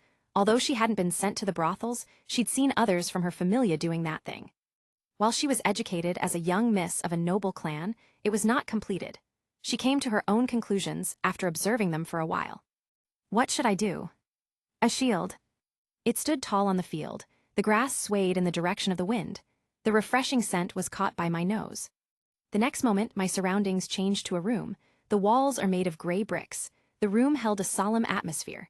My eyes found its source, an item housed by a pedestal. It looked out of this world. Upon further analysis, I found the item's nature. A golden cup, no, this solemn feeling. It reminded me of the anti-curse magic, one based on the Abrahamic god. Golden cup holy. Holy Grail. The famed item in Europe, the Grail once drunk from by Christ. It is said to grant immortality to those who drink from it. It came from the Arthurian legends written in history. The surroundings changed to the grasslands once more. A man stood a few distance away from the shield I saw earlier. What? He looks exactly like me, a perfect carbon copy. However, he possessed a different aura than mine. It is otherworldly in the sense that it felt incongruent, inhuman, even. The man wore black armor draped with purple cloth. A longsword hung sheathed to his waist. Am I dreaming again? The man tried to say something based on his face, but it came off as silence. I couldn't hear his voice, as if I became deaf. I couldn't read the movements of his lips, either. I was about to ask something when dozens of memories kicked in. They barged into my mind all of a sudden. All of those memories, rather, my dreams involved a meeting with this man. They are all the dreams I couldn't remember. What is going on? I concisely pinpointed the concern. Unfortunately, silence prevailed over my words. Fate, caution, protect. Or not. After saying these words, I woke up. I heaved a deep breath. My heart continued beating in a fast manner. I controlled my breathing rhythm and calmed it down. What was that? I brought up my memories of this dream, only to find out I couldn't remember many things about it. Except for the man and his 3 words, I couldn't remember anything else. This time, I knew it was strange. I didn't brush it off as a mere dream but something else. Was it an alter ego, or was he similar to my ideal self? I swiftly rejected the second notion. I could still feel a part of myself on the Nabu who warned me about Dionysus. But that man is completely different. I couldn't see a part of myself in him. His otherworldly aura made him similar to the saints written in the scriptures. Fate, caution, protect. It was the 3 words he uttered before the dream ended. Do they pose a significant meaning? If that man has a purpose, those words has a meaning. Still, what are they supposed to mean? I know how to analyze languages, but I am not as good as professional linguists. The intent and gesture has to be there. The man didn't have the gesture due to his lips being blurred. His face remained reticent throughout the conversation. Protect. Fortunately, he left this word. If it means protect, it usually involves fending, something adverse in nature. Caution, fate, to be cautious of fate and protect something or someone. Glancing at the sunlight by the window, I realized it is already late in the afternoon. I'll analyze this in depth later. A paradise. It is an unsullied land devoid of the presence of mortals. Flowers bloomed and the waters remained clean. Red apples grew on the trees without falling. In such a detached place, there lived a man. The man's beauty was otherworldly.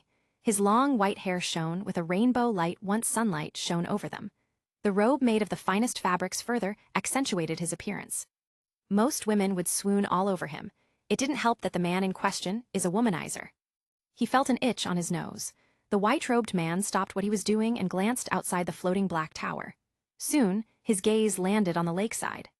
It was filled with flowers, an adorning sight that suited his epithet. However, the beauty of these flowers wasn't the one that caught his attention. Wait a minute. A brief memory popped into his mind. Several dozen years ago, he welcomed an unexpected visitor. The man thought he was a magus who mistakenly, or luckily, entered the paradise. He imagined the boy's collapse, however, it did not happen. The boy did not collapse due to the overwhelming magical energy in this place. He was affected by it, but only a portion of him. Something had protected the boy from the true ether in this paradise, something that was lost after the age of God's end. A normal human owl would die a split second after their exposure to it. They would hallucinate due to its sheer density. Their body would inflate akin to a balloon and explode. The magus of flowers couldn't see through the blur of the boy back then. It proved to be an interesting topic he spent his time on. After seeing his parallel selves existing in different futures, he found out he was one of the few that didn't have an interesting event. A certain someone irresponsibly passed her duties to someone else.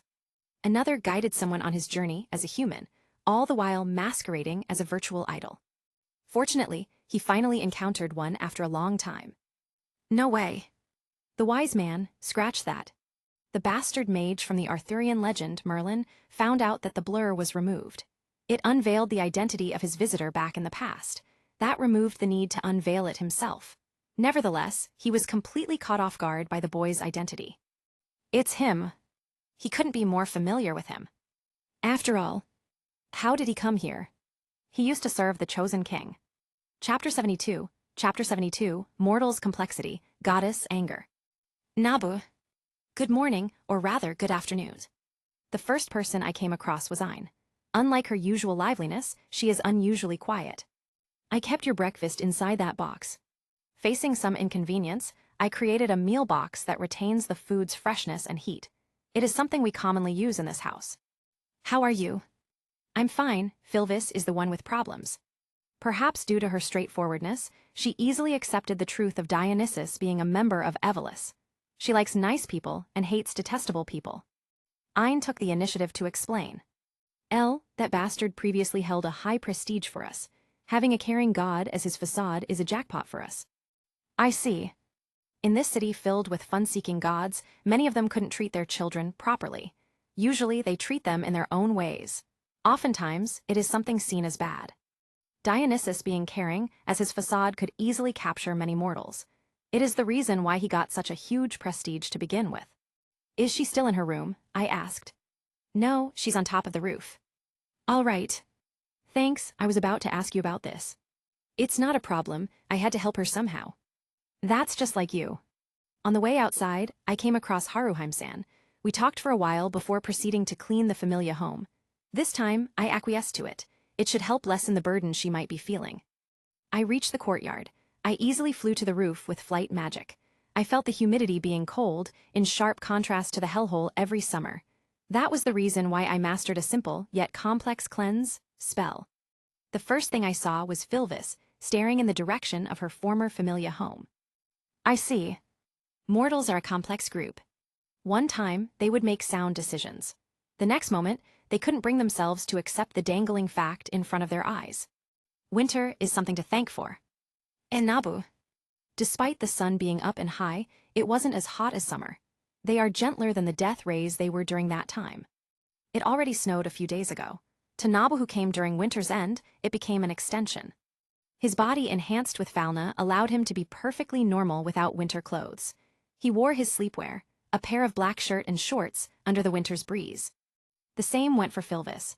Although her dress comes thinner compared to coats and the like, she is a creature. I won't ask what you're doing here, I understood it from mine. Is it correct to send Lord Dionysus back? You already know the answer. His words are correct. Philvis knew they had to send such a dangerous man back to Tenkai, back to the place where he couldn't affect Gekkai. Evolus was an organization who messed up Aurario despite the threat of the one-eyed black dragon looming.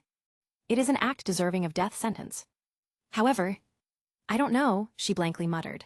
I don't know what to do. It's best to leave everything to you. It's best not to keep running from the problem, Philvis. You know it in your heart. Swoosh. A cold breeze swept through the two. The chilling sensation didn't affect them physically. Philvis' heart fell into a lull. Why do you keep holding on? Was it the hope of Dionysus had a good reason for doing those things? That he could have a split personality, and that the Dionysus you know was different from the Dionysus who helped Evelus? That, I advise you to cease them. Given the chance, he could have noticed his wrongdoings long ago. He could have convicted himself to prevent further harm, but he didn't. He kept on doing evil things up until now. Of course, that is a hypothetical answer, a what-if scenario. True to Nabu's guesses, Philvis had indeed formulated several reasons that sounded reasonable, that Dionysus could be a victim. However, that single answer shot all of them down. A bucket of cold water was thrown to her face. It awakened Philvis from her delusions. Ein's words soon followed. What if Nabu hadn't helped us? We know too well how it could have ended. Philvis, who didn't have anyone by her side, would let herself be willingly used for affirmation. She will become Dionysus' tool to carry out his nefarious plans, something he personally said during his confessions. Without Nabu's intervention that day, they would have ended in a pitiable state. Nabu knew about their endings. In the brief state he activated the 6 magic circles on Nasus, he had a full view of everything. He saw how Levis got ended by eyes, how Bel Cranel arrived with a certain charging magic, and most importantly, what happened to Philvis and Ein in the end. Philvis died with regrets during her fight with the Loki Familia. Ein also died when Philvis did, but she managed to come closer to Dionysus before she fell. Those instances cemented Nabu's belief that everything is better in this new outcome. He managed to save Philvis and Ein. They didn't have to live that life anymore. Just as he was about to speak, Philvis went first. I'm pathetic, aren't I? Indeed, but it's just how we are. We struggle to reach something. The magicians of his world struggled foolishly for a good ending. The Magician Society was a gathering of idealistic magicians who never backed down on their eventual end. Although the scales are different, Philvis struggled to keep her worldview. She couldn't bear to see it shatter. She is reluctant to let go of her solid belief for years. She fell silent as she recalled the memories of her past. The time Dionysus came and invited her to his familia. Those times she shared with her comrades who had the same beliefs as Dionysus. Everything became a cage when she learned everything. It kept her from moving on peacefully. She became the chained girl akin to a certain song. Fortunately, shatter. She managed to break free from it. Her eyes regained their clarity. She no longer hesitated. Philvis moved forward. Fate had been changed once more. Sirius.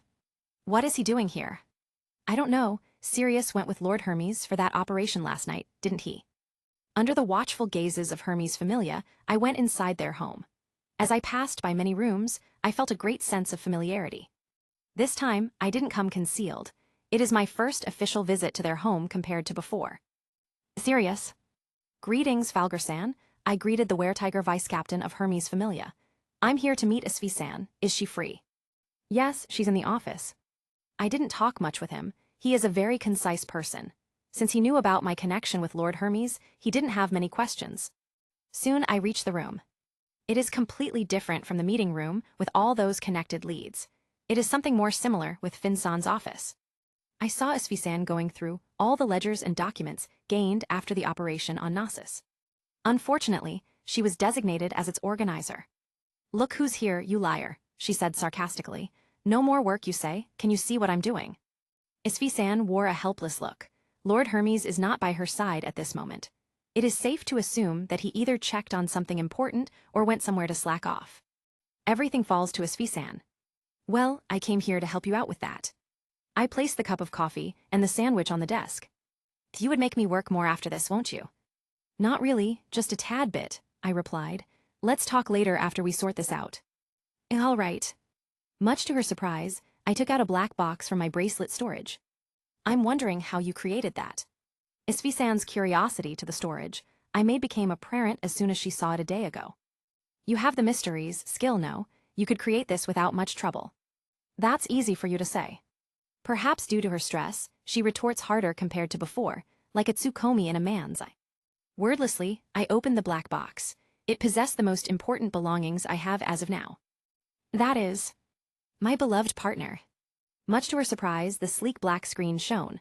It showed the home screen of my phone, a picture of my best guitar.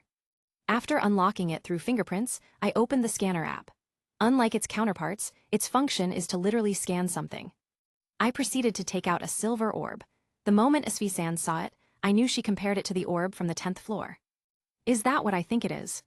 It is exactly a replica of Daedalus' security orb. It could hold memories and show them within virtual screens. I was surprised to see how easy it was to create interactive holograms in this world. I went through 10 years of study to manage back then. Of course, this is my foundation showing their advantages. Wordlessly, I pointed the camera to the papers on Asfi-san's desk. A blue line scanned all of them from top to bottom. It took a minute to complete it. Sorted into categories. Yes, that's it. Miku responded silently from the phone. She heard my voice command and sorted the documents per category. From the previous mess, it turned into a readable stack of documents. Even, a quick search could let someone find a specific document with ease. The phone's back touched the silver orb. The near-field communication allowed them to connect, just like the suit and the communication orb. With that, a vast chunk of memory has been transferred to the silver orb. Asfi-san couldn't hide her interest in the orb. Tab. A single touch was all it took for the screens to appear. They are the previously opened document categories from earlier. It took her several seconds to realize its function. Her experience as an item maker worked wonders with modern-inspired technology. Gekkai wouldn't connect it to a fully grown civilization since there are gods in this world. For a while, Asfi-san played with the orb's functions. It's called File Manager. File Manager, what an apt name. Asfi-san wore and interested throughout this time. She must have noticed the convenience of this thing. After all, she doesn't have her tired expression from before. Give a price, I am willing to empty our familia's coffers for it. Lord Hermes might cry in despair. Serves him right. With how much he spent on the red light district and his travels, it is right to buy something that would help the familia better. She spat those words like a machine gun. Asfi-san ended it by fixing her glasses.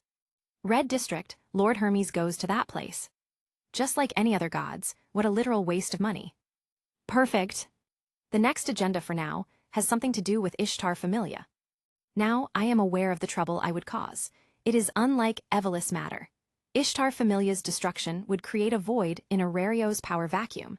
The next few months would be troublesome for Ganesha Familia and the rest. You want to deal with Ishtar Familia? That's right, I replied. File Manager would be one of the advance payment. Suddenly, Asfi-san responded with a serious tone. I will say this in advance. You don't need to pay us for that. Don't forget, you're the reason why Evelys was completely eradicated. We will help free of charge. All right. I expected this outcome, but not so much. Evelys might be my selfish agenda at first, though it benefited Aurario in the end. If I think of it deeply, I might have worked hard enough. How much would it cost? To be honest, I'll put up a discount, but it's still enough to prevent Lord Hermes from visiting the red light district for weeks. Good. It seems like Lord Hermes will be suffering in the next few weeks. Kindness. Justice. Artemis acted based on those two things. She would help someone unilaterally as soon as she comes across someone who needs it. It is her virtue, authority, that made up her existence as a goddess.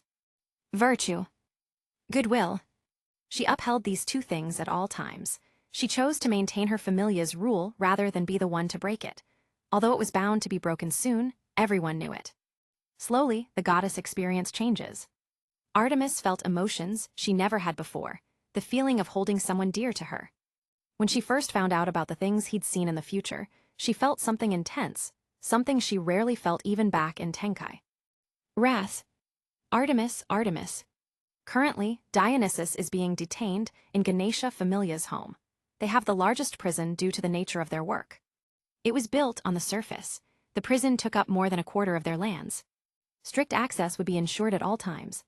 When the custody of Dionysus was discussed, Artemis never backed down on the executioner's role. She didn't mind the others keeping him imprisoned. Since then, Ganesha gave her access to it. Today, she visited the awake Dionysus. You're Hestia's friend, right? Believe me, I did nothing wrong. Everything is a misunderstanding. He couldn't hide the feeling of uneasiness. Being deprived of a free-to-play sandbox known as Gekkai is too much for him. His way of gripping bars made it more obvious. No matter what you do. What? I will never forgive you. A chilling voice resounded on the isolated prison. Ina. The response to Dionysus' dumbfounded face was Artemis' chilling words. I will make sure you couldn't return to Gekkai, I promise. Be it righteous indignation or bloody revenge, Artemis wanted one thing out of him. His disappearance. Chapter 73, An Arm's Reach. I settled everything that has to be done. It is mainly coordinating with Hermes Familia to handle the aftermath of the next big thing I plan to occur. Once Isvi-san gathers sufficient evidence of Ishtar Familia colliding with them, through their logs, it would be the time they get apprehended. Unlike Evelis, they require delicate handling. I couldn't simply go die to all of them. I might have that capability with Monofurnace, but it would be too dumb. I prefer using subtler means when politics are involved. In the upcoming fight, a huge sector of Arario would collapse. The red light district is one of the few ways adventurers could vent their excessive desires. In a way, it contributes to the adventurer's growth. Despite its downsides, that fact has to be admitted. It also meant infringing their interests and halting their growth. On the 8th iteration, it was Freya Familia who destroyed them. The adventurers couldn't possibly scorn the top-ranking Familia of Arario. Their rivalry helped convince the adventurers that it was beyond their control. As such, they went with their daily lives without an ounce of dissatisfaction. The remnants of Ishtar Familia continued working, too. What I seek is to have a smoother transition than that. Evelis would help make that true. Ironically, they continued helping me even after their death. I'm here. I snapped out of my thoughts. I arrived in the store I frequented since a few weeks ago. Beside their insane tailoring skills, vaguely caught onto something else, something awfully obvious. Welcome, Sirius. Greetings, Lashley-san. A cold-faced woman wearing her signature long-sleeved dress stood near the entrance. Her long black hair is glossy as always. It didn't change since I first discovered their store. Whoa, Tilda, you're finally here, Sirius. Another voice came from the direction of the counter. It is the same as Lashley-san's voice, but it contained a hint of liveliness. I went to that direction. Lashley-san followed me. Today might be quite different. Soon I reached the counter. The one who shouted has the exact same appearance as Lashley-san. You're here for the order, right? The girl, Clotho-san, took out a black box. It contained the latest overcoat and pants I ordered. It had several new functions than the previous one I wore in the Nasus raid. Its cloth was something blessed by several spirits with a special ritual. It costed 60 million volleys, a far cry from the cheapest Durandal weapon. It came from the Empire. The piece of cloth had such exorbitant prices without being processed, it even qualified to be a royal treasure. Then again, my earnings covered it easily. I raked too much volleys when I sold everything to Loki Familia. I didn't place any interest on the potions and other miscellaneous. The profit was made purely through my magic swords. The fact I took more specialized orders helped as well. All in all, I made more than 200 million volleys in this period. As to why I trusted them for this cloth, it's due to their specialty. It's well made. I saw the neatly folded coat and saw its miracles. It exceeds the attire I could make in my world. Another part of me overtook my previous self. I'm glad you liked it. We made it for days, she responded. It was one of the best materials we worked out hands-on. We're grateful you gave us this chance. There's no need for formalities. I trust in your abilities. I see. Clotho-san smiled briefly. Right, that reminds me. Our sister wants to see you. Atropos-san. Atropos-san is their oldest sister. They said she couldn't work in their clothing store and had to remain in her bed due to an illness. They have living quarters connected to this store. All right. I chose to accept their invitation. From the moment I laid my eyes on Moiri, I was dumbfounded. I thought it was merely a coincidence at that time, but their skills in weaving and tailoring dispelled my doubts. There are higher chances they are the Moiri I know of. The three sisters of fate from Greek mythology. They were entrusted by Zeus to weave each human's destiny. They are responsible for creating the thing known as fate. For a long time, magicians have known the fickle thing called fate. It is for that reason they knew about our impending doom. Lord Nettesheim might know more about this. He paid me a visit after resurrecting Kazumitsu-san, after all. Their living quarters are different from what I expected them to be. It is more spacious than a regular Japanese home. Someone takes care of it every day, evident as to how it is clean and organized. The white background made me feel more at ease, though I haven't forgotten I am in a girl's house right now. I masked my tension. I didn't let it show on my body gestures. It is a reasonable thing to do in front of someone you've never met. While I had enough trust to give them the fairy's cloth, I haven't met their oldest sister personally. You're not nervous, as expected of you. Why would I be nervous? Well, Clotho-san couldn't reply. One of the things I learned as a magician is manners. It wouldn't do a scholar good if they are obnoxious and frail. They need to become strong internally and could process things in an elegant manner, all the while honing themselves internally and externally. It is one of the major reasons why I looked up as a magician. Manners maketh man, I dare say. Would Lashley-san be all right? Yes, she did this several times already, I think, she replied. Well, there are several customers who got scared by her inflexibility. How do I say this? She's like a robot. My hand twitched upon hearing that term. Robot? Are those the huge metal humanoids often piloted by someone? You know about those. Finally, I found a helpful clue. Hephaestus-sama usually roamed around places where technology was not prevalent. Lady Artemis was the same. They didn't leave beyond Mount Olympus coverage. Hephaestus-sama didn't have a reason to do so, while Lady Artemis became a limiter to Aphrodite, the goddess of beauty. It was their chastite goddesses' duty to keep them in check. That term proved Tenkai has fairly advanced technology. Should I say, as expected of the gods. Magicians not being able to use technology is a major downside. My existence proved there is a lot of potential for magic and technology together. Anyways, she should be doing something. In the kitchen, I noticed a girl identical to them. Her difference was the white blindfold she wore on her eyes, something reminiscent to Satoru-san's blindfold. She is paler than her sisters. The girl is currently wearing an apron and a pair of mittens. The smell of freshly baked apple pie wafted inside the room. The girl turned and looked at us in a surprise. Clotho, is this person perhaps serious? Yes. Both of you came at a right time, she said as she gestured at the metal tray she is carrying. It was baked just now, so do you mind having some serious? Refusing seems impolite due to how Atropos-san is prepared. Thus, it would be a pleasure. Moiri. In the Greek mythology Nabu is familiar with, they represented the three sisters of fate. They held authority to the intangible strings of fate. Such an authority was handed over to these three sisters by Zeus, the head of Olympus. It is the reason why he felt this store is peculiar. Add to that their insane weaving skills, Nabu thought they might really be that Moiri. Thank you for trusting us. There's no need for formalities. Clotho-san and Lashley-san already mentioned it before. Currently, only he and their oldest sister, Atropos, sat across the living room's sofa. Nabu sliced a part of the pie with his fork and tasted it. Immediately, he was rebounded back home. It reminded him of his father, who cooked this kind of stuff several times. It's delicious, he remarked. Thank you. That's already the second time. It seems so. Looking at the slightly jittery supposed to be controller of fate, Nabu inadvertently recalled Cassandra. Is this an occupational disease?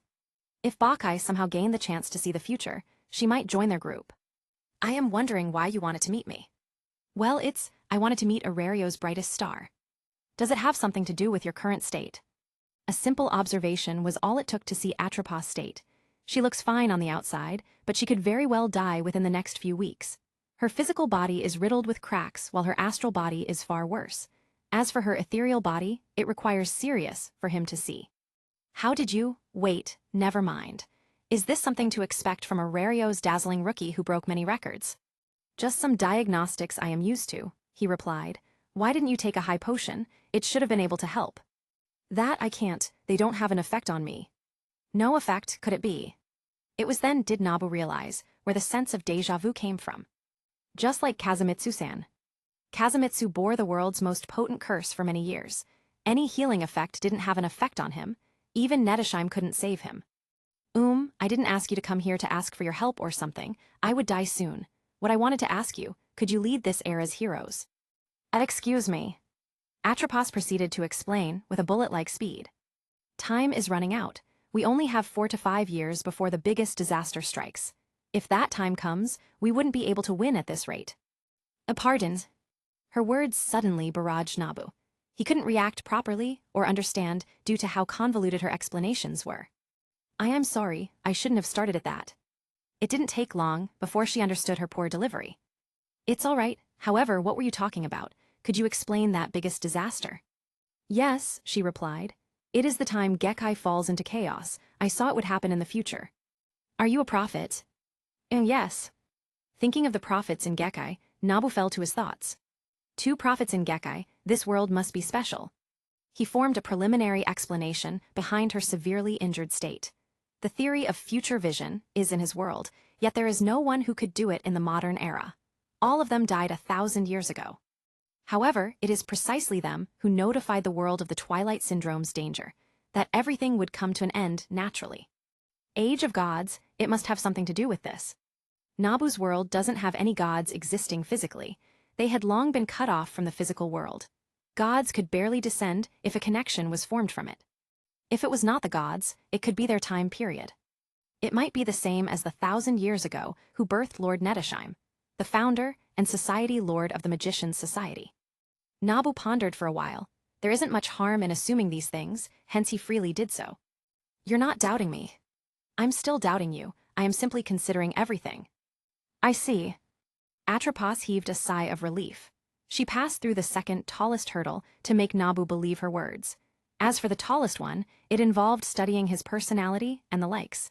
It is done to see if he could be the hero the world is waiting for. After a while, Nabu stopped contemplating. I'm afraid I have to reject that responsibility. But isn't there the braver? He could effectively lead. No, it can't be him. Finn is currently the captain of Arario's Loki Familia. That alone warrants his leadership. Their rise is inseparable from Finn's ability to lead. Although Atropos saw it. Indeed, she used her magic to see his fate, but it didn't lie with Finn. Last night, Atropos decided to use that magic one more time, but this time it was Nabu. There, she saw unexpected things. He didn't have a fate. Whatever things he did, there is no preset future for him. Like a ripple effect, those he interacted with had their fates changed. As the price of seeing it, Atropos was sent to near death. It was merely a moment, yet she saw the fates of dozens, save for gods, change. The price rose dozens of times due to it. It is why she only has a few weeks left instead of a few years. If that's your answer, I won't force you serious. Seeing her disappointment, Nabu added, I might not be leading, but I will provide help whatever the disaster may be. Really, that's good. The two talked more about her visions. Why did you trust me? Sirius is trustworthy. Who would entrust something as expensive as that cloth to us? At least, it showed you didn't particularly care about money, or you trusted our abilities. What if I am merely pretending? We have an eye for people. Lashley's saw you are that trustworthy. In the Three Sisters, Lashley's is responsible for gauging people. She could vaguely see their true disposition. That holds true for mortals at the very least. I see. Just as they were talking, Nabu heard a metaphysical sound out of nowhere. Crack. His sixth sense blared as he looked at the direction of its source. He stood up from his seat and looked at the window. When he couldn't see it properly, he took out Kukyo from his storage. What is it? I'll have to check something. I'll be leaving first. All right, take care. Nabu threw the dagger and activated its functions. Now, he found himself outside their courtyard. That must be. Excitement filled his eyes as he cast his flight magic. Quistrum ad astra, reach out to the stars. The light around him was distorted. His body was lifted by the electromagnetic field around him. Nabu didn't forget to take out composite and wore it in his middle finger. He became invisible to most people in Arario. After that, he summoned his black armor and used Sirius. With that, he managed to reach a high altitude, high enough for him to see the source of the sound. Nabu saw the deep black crack 5 kilometers above him. Feeling the heat building up on his body, he paid attention to it. The way home, it's here. Chapter 74, fully armed. More than half a year had passed since Nabu's disappearance. The time ratio between worlds became unstable at times, like the ocean. Without a stable anchor, the time between the two worlds could be distorted. It is one of the things Suimai explored after studying the other world. It is different from the parallel worlds that act as a version of a core world.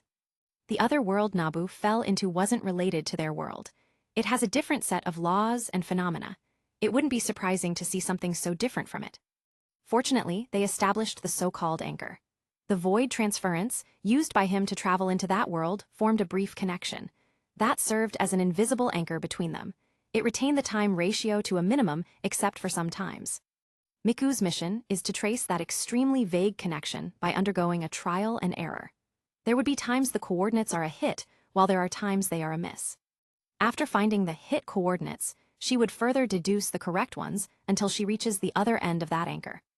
Along with Kazumitsu's help with increasing that probability, it finally happened. Error. Error. Calculating path deviance. Lord Nestaheim, the end path has deviated from the previous plan. Her voice rang from the earpiece in Kazumitsu's ear. His long black hair swayed in the midst of the black tunnel. The dimensional gap looked like that. It is full of turbulence that would split your body and soul to pieces. They act as a deterrent but also protection.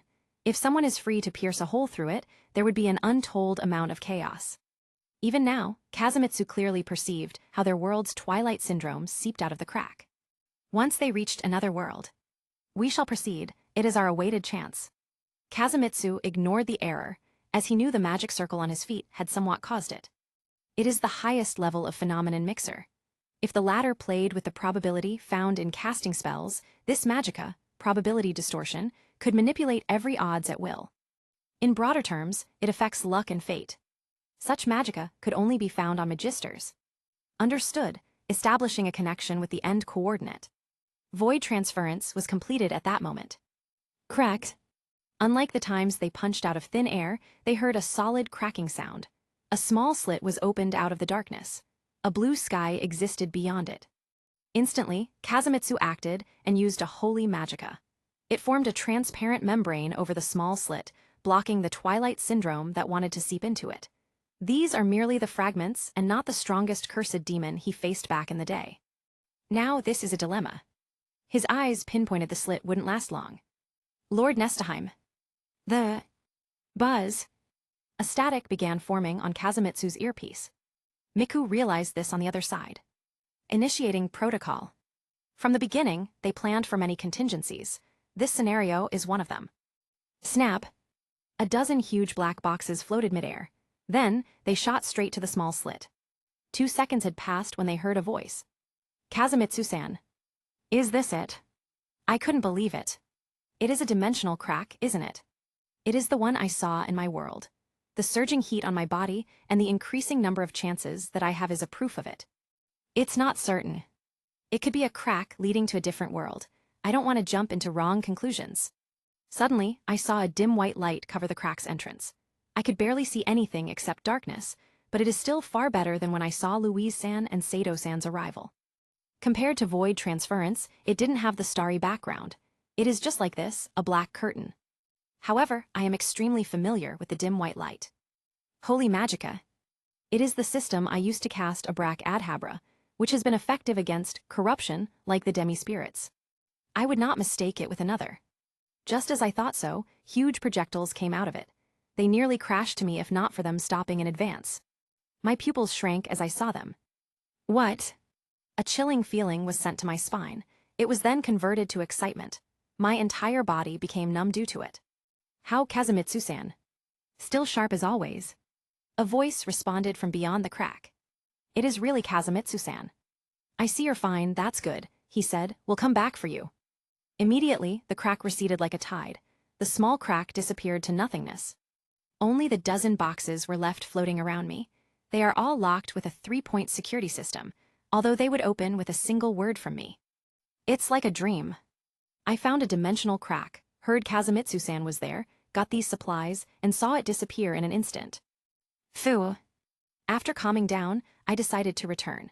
Having these 12 black boxes rotating around me might paint me as a man-made solar system. Firstly, I examined the boxes.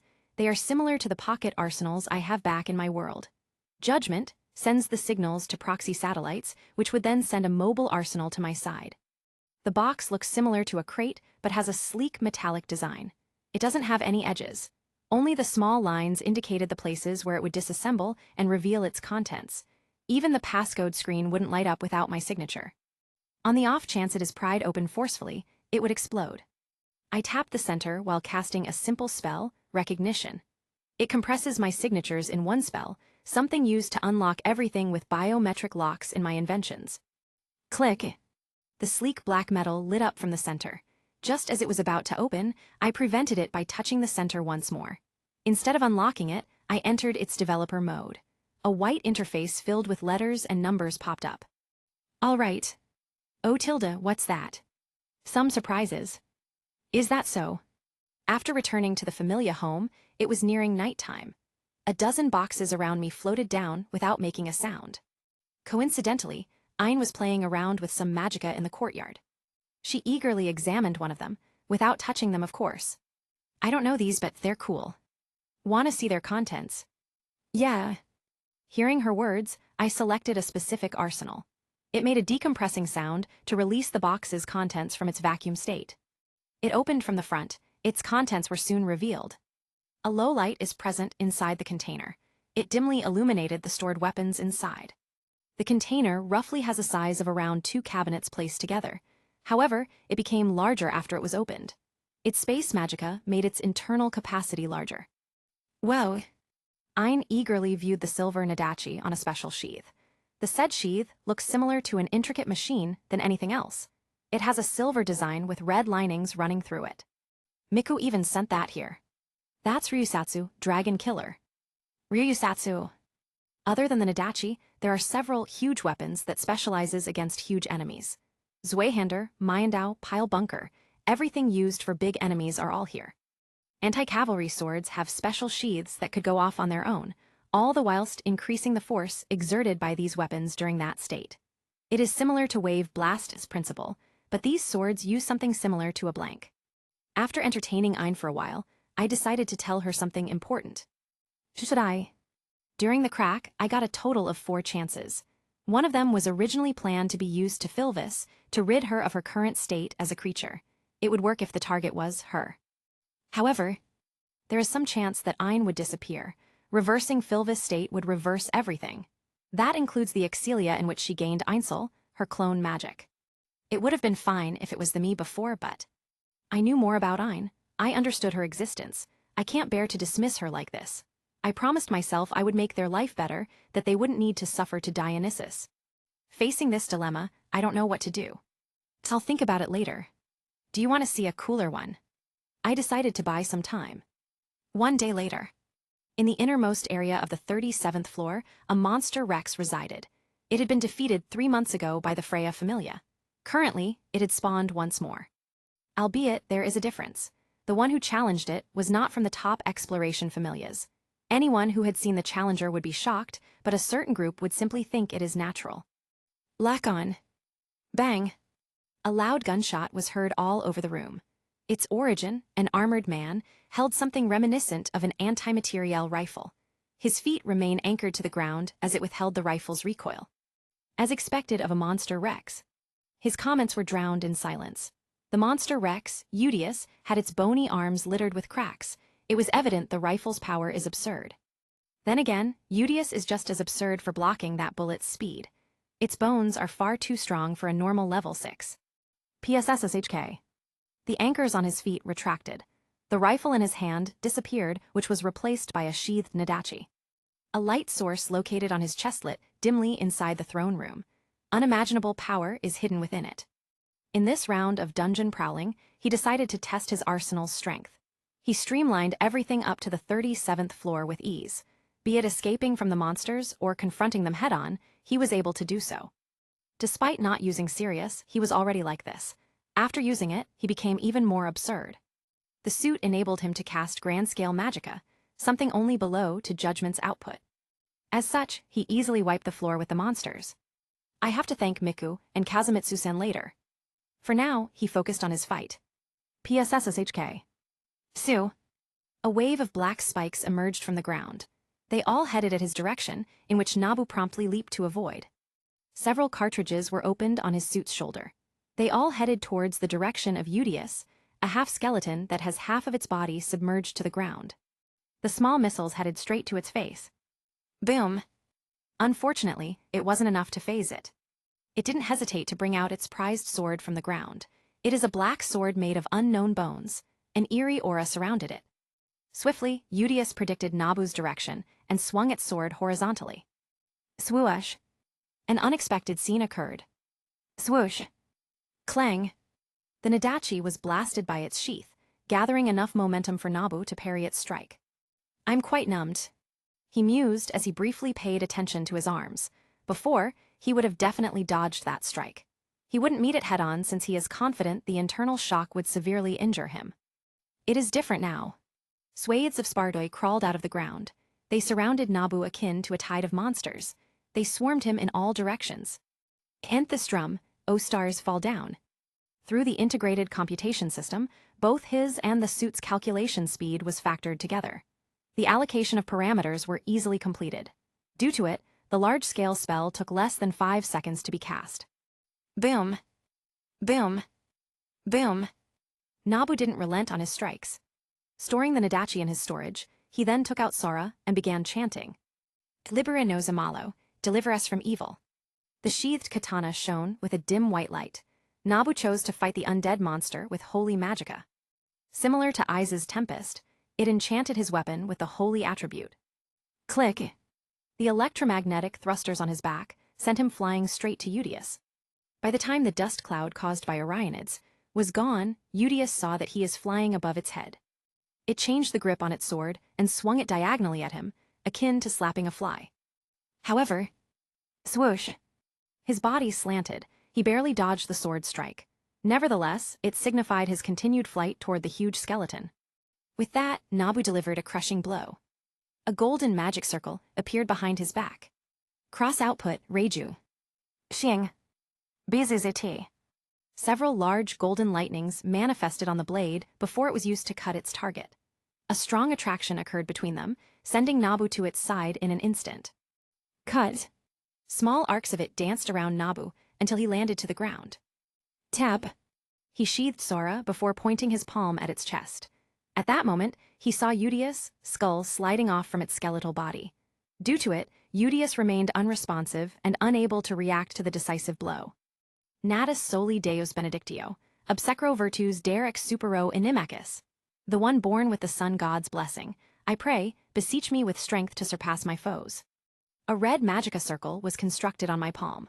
It is a grand-scale magicka used to purify demons and curses alike. Fax render, the light that gives. Scarlet-orange flames engulfed the entire room. Once it died down, all that was left are various scorch marks in the White Throne Room. The White Palace's most important place was ruined just like that. As for Hiatus, phew. Nabu saw a towering pile of ashes along broken fragments of a magic stone. A black sword lay on top of it, bearing a slight scorch mark from his attack. It's an improvement. Such was the performance of the boy dubbed as Arbiter in the magician's world. Chapter 75, Abrupt Revelation. Arbiter. It is the very first combat suit I made with crappy skills. I didn't have Miku, an advanced AI, or the small nuclear reactor on its chest at that time. It could barely be used for 15 to 20 minutes before draining its battery. If I used a special attack, it could bottom out instantly. Fortunately, this problem was resolved with the nuclear reactor. Coupled with Miku's assistance in deriving future updates and advanced technical knowledge, it enabled me to fight against Grade 1 curses with it alone. Judgment's help would instantly obliterate them. Even, I could hold up against special grade curses. That volcano curse is simply on another level. I didn't have Arbiter at that time too. The update removed that slight latency, huh? Now, I could appreciate its beauty. Arbiter's current interface made it look like I wasn't wearing any helmets. I have an unobstructed 360-degree view of my surroundings. The status panels are placed in the corner of my sight. It is completely different from Squire, that I summoned by luck. It is in a whole other league. I strolled to the ash pile and held the black sword. The ominous aura latched onto me. It didn't harm me per se. I have the latest Arbiter. It is interrelated to both mysteries and physical laws. With it, I ran a diagnostic on the blade. My hand glowed for a moment before the advanced correspondence results were displayed on the interface. To think it was used like an ordinary club, how wasteful. Surprisingly, the black sword has a uniqueness that couldn't be found in other weapons until now. It has strong durability and excellent magic conductibility. It surpassed Sora's previous miracle by 3 steps. I stored it in my storage bracelet, which wasn't replaced by the supplies I got, and proceeded my way to the 38th floor. The staircase is located right in the center of the throne room. As I strolled, an advanced correspondence spell was activated every few seconds. I am not the one who used it but my assistant who came along with the package. It posed the slightest burden to my mind, to say the least. Gashujin-sama, no monsters have been detected so far. All right.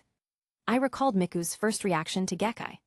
Monsters, the fantasy beasts that are extinct in our world. Gods are not limited to the spirit plane. They have a civilization far exceeding ours. Understood. I don't know if it is to be expected or not, but she came to accept this world that easily. Miku's processing speed allowed her to store vast amounts of information despite the lack of a core network inside the dungeon. That's right. Whenever we dive to the dungeon, the core network codenamed Laplace disconnects from the suit. We had to make do with the suit's processing power. Thus, we remedied it by using storage drives instead. That way, the processing power would be unused while retaining the necessary information about the dungeon and its monsters. Everything necessary for this ad-lib is present in the supplies I received. Out of the 12 boxes, 4 of them are all about weapons. Another 5 stored everything needed for the combat suits and their maintenance tools. The last 3 are dedicated to the supercomputers necessary to deduce Gekkai's coordinates. With all of that, my progress shot through the roof. All I had to do was to continue Miku and Kazumitsu-san's research and combine them with mine. I am pretty confident I would be able to return within a year. Of course, these supplies were noticed by others such as Lady Artemis, Hephaestus-sama, Tsubaki-ni, Philvis, Ein, Haruheim-san, and Rithusas-san. Their reactions are quite interesting. Soon, I stepped foot into the 38th floor. Hostiles detected, marking. Miku's cold voice resounded as the hostiles within this floor are marked red. It bypassed the dungeon's thick walls and showed me their location with a delay of 2 seconds. As expected, fighting alongside her feels much better. I pointed 2 of my fingers to the dew of Spartoi that spawned. A miniature magic circle emerged from my fingertips before a narrow light ray emerged. It struck the Spartoi's skull precisely. I did the same thing to the other Spartoi before digging the magic stones on their chest. BZZT. Several lasers shot out of my wrist and circled around their ribs. It deftly broke them with ease, allowing me to grab the magic stones.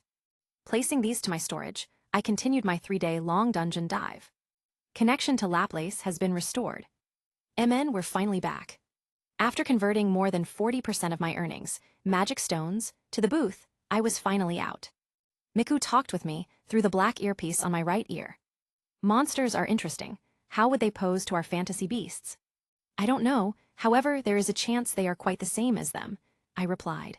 There's still a black dragon that worked similarly to that red dragon. Shall I send over judgment next time? Not now. After fusing with the Miku on my phone, she got to know about more things in Aurario. She also knew the current state of my world.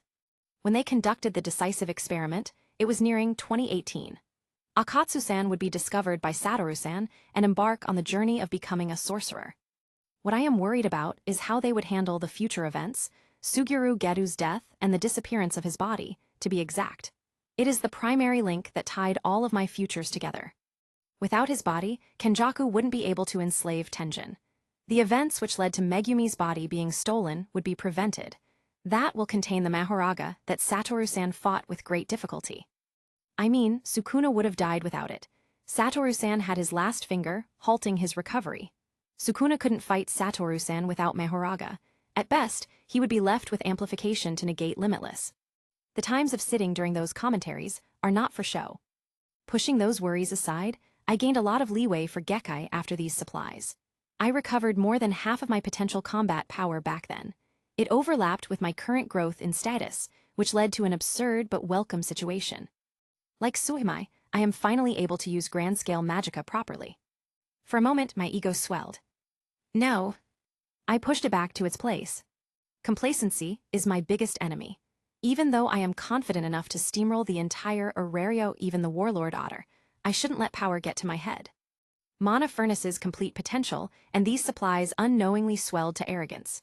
Fortunately, I noticed it now. Foo-foo. I looked up to the night sky. Stars glimmered brightly from above. I felt a connection between myself and 2 constellations. Just then, a white pigeon flew straight above me before dropping something. I felt a trace of magic used on the item, a letter. It made me know this is something for me. Tearing off the edge of the envelope, I took out the letter inside. A signature could be seen on the bottom left corner of the letter. It reads, "Greetings. Orano-sama wishes to meet you. Present this signed letter at the reception, and they would guide you to the Chamber of Prayers. It is best to come the moment you receive this letter. Sincerely, Roiman Mardial. I fell silent for a moment. Orano-sama. I have heard his name oftentimes. It is told he is the creator of the guild and managed it from within. He kept Aurario's order since 1,000 years ago. Based on Lady Artemis and Hephaestus-sama, he maintained a hands-off management to the guild due to his responsibility, quelling the dungeon with his prayers. For short, he is the reason why the monsters inside the dungeon hadn't broken out and caused a dungeon break. To do that, he has an access to his arcanum. If he has his arcanum, shit, he might be able to see more things compared to others. Gods might be seen as abstract beings in Gekkai, but I know full well about their might. They belong to a special higher dimension, the spirit realm in our case, while having unimaginable powers. Though, these powers are simply authorities to distort the mysteries and create miracles. Nevertheless, magisters could deal with them wholly. Even semi-magisters could if they cooperate, or if those gods hadn't finished manifesting. I analyzed my odds against a future fight against Oranos. His myths revolve around the sovereignty of the sky, far preceding Zeus' rule. A minute later, I calmed my mind. If this is the case. Tonight, Aina was about to end her shift when her student arrived. Good evening, Aina-san. Nabu, you're finally back. It's been a rough 3 days, but the payoff's fine. You went to the White Palace? She couldn't help but ask. The monster wreck should have respawned at this time, did you? Yeah, I dealt with it. You really? Aina sighed exasperatedly. She is one of the few trusted people who knows about Nabu's tendencies to visit floors beyond his recommended level. She knew his participation on the Nasus raid, something that was kept semi-confidential for the common populace. True to their words, Evelys was indeed hiding in that place. The operation was a success and was spread to the guild's staff. I am fully prepared this time. I would have escaped if I am not confident. All right. For some strange reason, Aina felt the urge to guide the lost boy properly. In other terms, a maternal instinct, perhaps. As to why I came here, this letter should explain everything. Nabu spoke as he handed over a letter. Upon reading it, she was startled. Orano-sama, Sir Roiman sent this. The signature couldn't be faked otherwise. Aina processed it before nodding. I will take you there. Thank you. Nabu followed behind Aina's back. He maintained his usual looks. Underneath it is a hushed whisper. Ready everything. Understood. On the off chance something goes wrong, Aurario would see the Arbiter's counterattack tonight. Also, track the current steps I took. Tracking has begun, processing the model's structure. Laplace began working overnight. He didn't release waves of correspondence, but merely tracked his steps in order to avoid the god's senses. His black overcoat fluttered as he took a step. Aina couldn't see it, otherwise she would have thought about something. They passed by many guild staff, but they remained unimpeded after seeing Aina's serious look. The woman who graduated as the top of the class in the school district wouldn't normally show something like this. Soon, they arrived in front of a huge stone door. Before they could react, it opened by itself. I could only bring you up to here, Aina said. Good luck. Once again, thank you for this. I would bring a surprise sometime. There's no need to. To that, Nabu waved his hand as he continued walking inside the stone room. Torches lit up its hallways. Their distinguishing characteristic is that they never seem to burn out. Arcanum, really. Nabu could sense the miracles present inside the room. It is something that is only available to higher-order beings. When he arrived at the end, he saw an elevated throne. An aged god sat with his eyes closed. Meanwhile, a robed man stood beside the throne. One look was all it took for Nabu to realize he is made up of bones. Oranos, as expected of the primordial god of sky. The solemnity and the subtle pressure emitted by him is on another level. Oranos is not targeting him, it is merely a fragment of his power. Oranos opened his eyes and looked briefly at the boy. Nabu felt that prickly gaze that aimed to see everything, though it disappeared moments after. To whom do I owe the pleasure? He said as he bowed elegantly. We have finally met, foreigner. Nabu repressed the shock he felt after hearing those words. He immediately knew the meaning behind them. It seems you're looking forward to this, Orano-sama. I am. Oranos continued speaking concisely. His expression hadn't changed visibly, giving him an inhumane feeling. I am confident I hadn't done something to warrant an arrest, no? Nabu smiled as he continued. Lord Hermes must have seen my clean records. Just as Oranos seemed unmoved, Nabu is the same. He kept his elegance in front of a god. Suhaimai fought an extremely strong god once. Lord Netishime and Satoru Gojo could do the same with their abilities. He is familiar with the strongest of his world, thus he didn't show an ounce of fear, only a sufficient amount of respect. Indeed, I have asked your presence for another thing. Uranos replied, without a change on his expression. The cracks, have you seen them? Yesterday, such an incident occurred. It is extremely subtle compared to before. It does not have the intensity from before. Uranos managed to see the dimensional crack opened by Kazumitsu. It is far more refined than Nabu's accidental landing to this world. Even, he prevented their world's twilight syndrome from seeping out of it. I do know about it, Nabu admitted. What does Uranos-sama want to know? The evil presence inside Nasus, are you familiar with it? For the third time, Nabu fell silent. Doubts began appearing on his mind. Are you implying it has something to do with the cracks? That's right. A revelation fell upon the boy's lap. Chapter 76, Realizations. Ever since encountering Gugalana as a cursed spirit, I had a doubt. Could it be something caused by me? Lady Artemis, Hephaestus-sama, and everyone else I asked didn't know the existence of cursed spirits until now. Either they had only encountered it now, or they have only appeared now. The former pertains that cursed spirits are rampant in this world, that twilight syndrome is present in this world. It isn't surprising since laws such as mystical entropy existed. If they had only begun to appear now. The twilight syndrome of this world, Gekkai, began to act. That, or it should have been a bit better than our world, but something caused it to worsen. At this point, I was reminded of something. I thought of the holy magica inside the dimensional crack. Why would Kazumitsu-san use something like that? He wouldn't use his magica without any reason. Holy magica, it could be a counter to twilight syndrome. It affected both demons and cursed spirits equally. If things are like that, the crack could bring over our world's phenomena.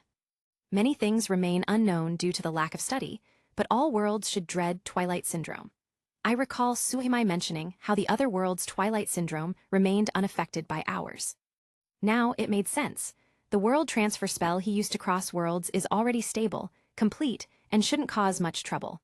Judas Lapicus, a third of Philosopher's Stone, was found in that world. The sheer amount of miracles it could make reason things out. Phew. I realized something out of all these. I haven't done my formality yet. I am Akasaka Nabu. I spoke as I did a brief bow. Indeed, I came from another world. I am a scholar of truth on the Magician's Society. A scholar of truth. As for your question, I am aware of it. The being I faced is known as cursed spirits or demons in my world. They are the product of twilight syndrome, a definite law which seeks to bring an end to our world.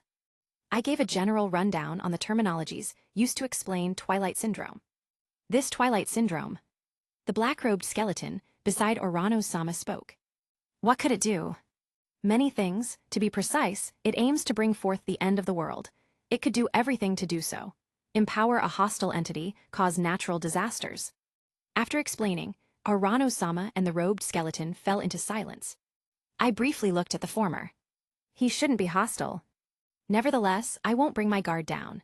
3 remotely controlled suits, and my ammunition could raise several of Arario's districts to the ground. Of course, I don't have plans on doing so. If their firepower focuses here. I see, you may go now. I didn't expect this meeting to end without a hitch. Farewell. Gekkai has been developed over the course of 1,000 years. The descent of gods accelerated their progress in select fields. However, the research of another world, something that occurred within thousands of years, opened many perspectives on our Uranos and Fells. Who would have expected there could be mortals whose powers rival that of a god?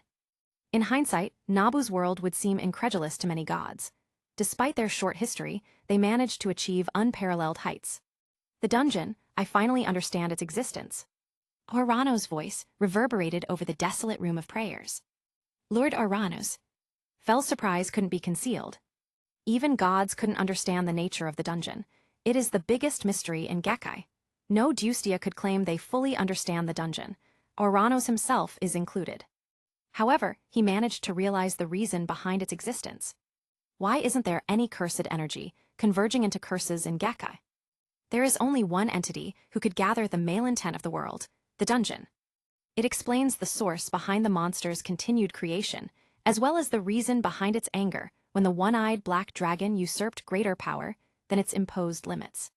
The emergence of the scorpion received its wrath too. If Japan served as the central point of cursed energy, it is the dungeon in Gakkai. Magicians, Fels muttered upon recalling the words left by Nabu. What a mystical organization. A heavy burden sank upon my shoulders. I've done it now, didn't I? I blankly stared to the stars. They shone beautifully regardless of their distance to each other. They might be shining alone, but they would shine together in our sight. Right, I have the others to fall back for. Everything became better after that. I was musing things when Hephaestus-sama arrived. The Familia home doesn't HV a balcony, but its courtyard is enough for unwinding things. You seem to be in deep thought. Yeah. What is it? I deliberated whether to reveal it or not. Hephaestus-sama, I might have caused something terrible for Gekkai. Remember those cursed spirits? I might have brought them over. I recalled the special grade cursed spirit, Gyugalana, who used a domain expansion inside Nasus. It is unmistakably a cursed spirit in a literal sense. You shouldn't worry much. It is not confirmed yet, isn't it? True. I might have been worrying about nothing. Perhaps the events from a week ago caught up to me. I have been plagued by worries. I notice my deteriorating mental state now. For now, I would apply positivism. Unless proven, it is not caused by me. Thanks for that one. I didn't do anything. I saw her smile from her side profile. Besides, you uprooted a future threat to Arario. You should be smiling more often than anything else. After all, you. Hephaestus-sama wanted to say something before stopping. I wondered what happened, only to see a faint blush on her face. Sometimes, she could be this expressive. Hephaestus-sama should also smile more often. You look better when you do. These words smoothly rolled out of my tongue. It had a hint of my teasing. Hephaestus-sama is one of the few people who I can trust. My hidden side couldn't help but expose itself. A few moments later, I realized it could be interpreted as something else. Why you should be saying that to Artemis instead. Inwardly, I facepalmed. It could be taken as an attempt at flirting. Moreover, I currently have that planned for tomorrow. It does sound scummy to be like this. Well, I've said only the truth. I have to facepalm at this mouth of mine. The blush on Hephaestus-sama intensified. She left without saying a word. It could be due to panic or anything else. Really? Why am I like this today? It has been 2 days since the raid of Nasus. The people of Arario continued to their daily lives without knowing the undercurrent that swept through the dungeon city. Meanwhile, the ones involved got busier, tracking Evelys connections, searching for evidences, exploring the Nasus. There are many things that had to be considered. Although there are still people who does not consider it tiring. You're too fast, you're almost catching up to me. It's still unclear in the future. No, I know you value safety above anything else. It'd be hard for anything else to happen. Today, only Tiona was available out of the usual training partners. Finn brought a considerable amount of force to Marin to cleanse the hidden dangers present in that place, namely, the Violas. It has been 2 days since then. Tiona and the ones who remained guarded the Loki Familia in Arario. To think I could have you by myself, alone. Well, I'll make it up to Icelo later. The two had finished their usual sparring. Tiona noticed something. Swiftly, Nabu's capabilities crawled up. From being able to barely defend himself to matching them head-on, it all occurred under her eyes. Such a development proved the arduous battle experiences Nabu has. His case is similar to Loki Familia's 3 captains, except it is much absurd. Finn, Gareth, and Reveria started off with abundant combat experiences. Leveling up is easier for them due to the fact they could subjugate monsters more easily. That, and their previous, historic feats pushing them subtly. Tiona is the same as them. Her hands filled with blood aren't for show. Seriously, what did you do before coming to Arario? It's not too significant. You're fighting those beings outside Arario and it's not important. I have to say, serious, you are undervaluing your axe. Tiona's words inadvertently reminded Nabu of his friend. Suimai acted similarly to the current him. Only, his overt humbleness does not make sense for a 12-year-old kid being able to cast several grand-scale magicka. He was able to assist in subjugating a demon in the form of a dragon which would have otherwise caused millions of casualties in Europe. Still, that guy with all those feats viewed himself inferior to others. Only, the others consist of magisters such as Nettesheim, Nestaheim, and Gluttony. I suppose so, Nabu said with a light laugh. It reminded me of my friend. Serious friend. She listened with bright eyes. This was the first time she's hearing something from his past. That guy is something else. He could be careless at some times, but he manifests his ideals practically. If he believes in something, he'll act without any hesitation. Just like you. Perhaps. A look of doubt appeared in his face. Am I really? Nabu wanted to save the world purely because of his acquaintances. There are too many valuable memories he made in it. Even if he found the possibility of other worlds, he could not bring himself to abandon it. At best, it could serve as a failsafe where everyone could escape into, similar to a buffer line where they could safely retreat. You're doubting yourself again. Tiona-san is really perceptive, he replied, but I think I have my answer now. The built-up doubts and his hidden complex toward geniuses such as Suemai and Satoru Gojo collapsed. He is instinctively placing himself lower than them due to his lack of power. With his gradually increasing strength, an appropriate mind is required. Once you are stronger, you can be a bit bolder. Heroic even. Nabu previously looked at such ideals childish, but everyone proved it to be otherwise. Interacting with Hephaestus, Artemis, Ais, Tiona, Tsubaki, and the others who possess their strong ideals pointed out what he is lacking. A pure ideal. Even if it is something unattainable, it is enough to motivate someone. In the first place, it is why ideals are called as such. No matter how impossible they could be, the thought of it existing somewhere is enough. We could be a bit childish at times, right? Yeah. It didn't help there was one such person beside him. Nabu lightly smiled at her response. He could feel his shoulders being lighter.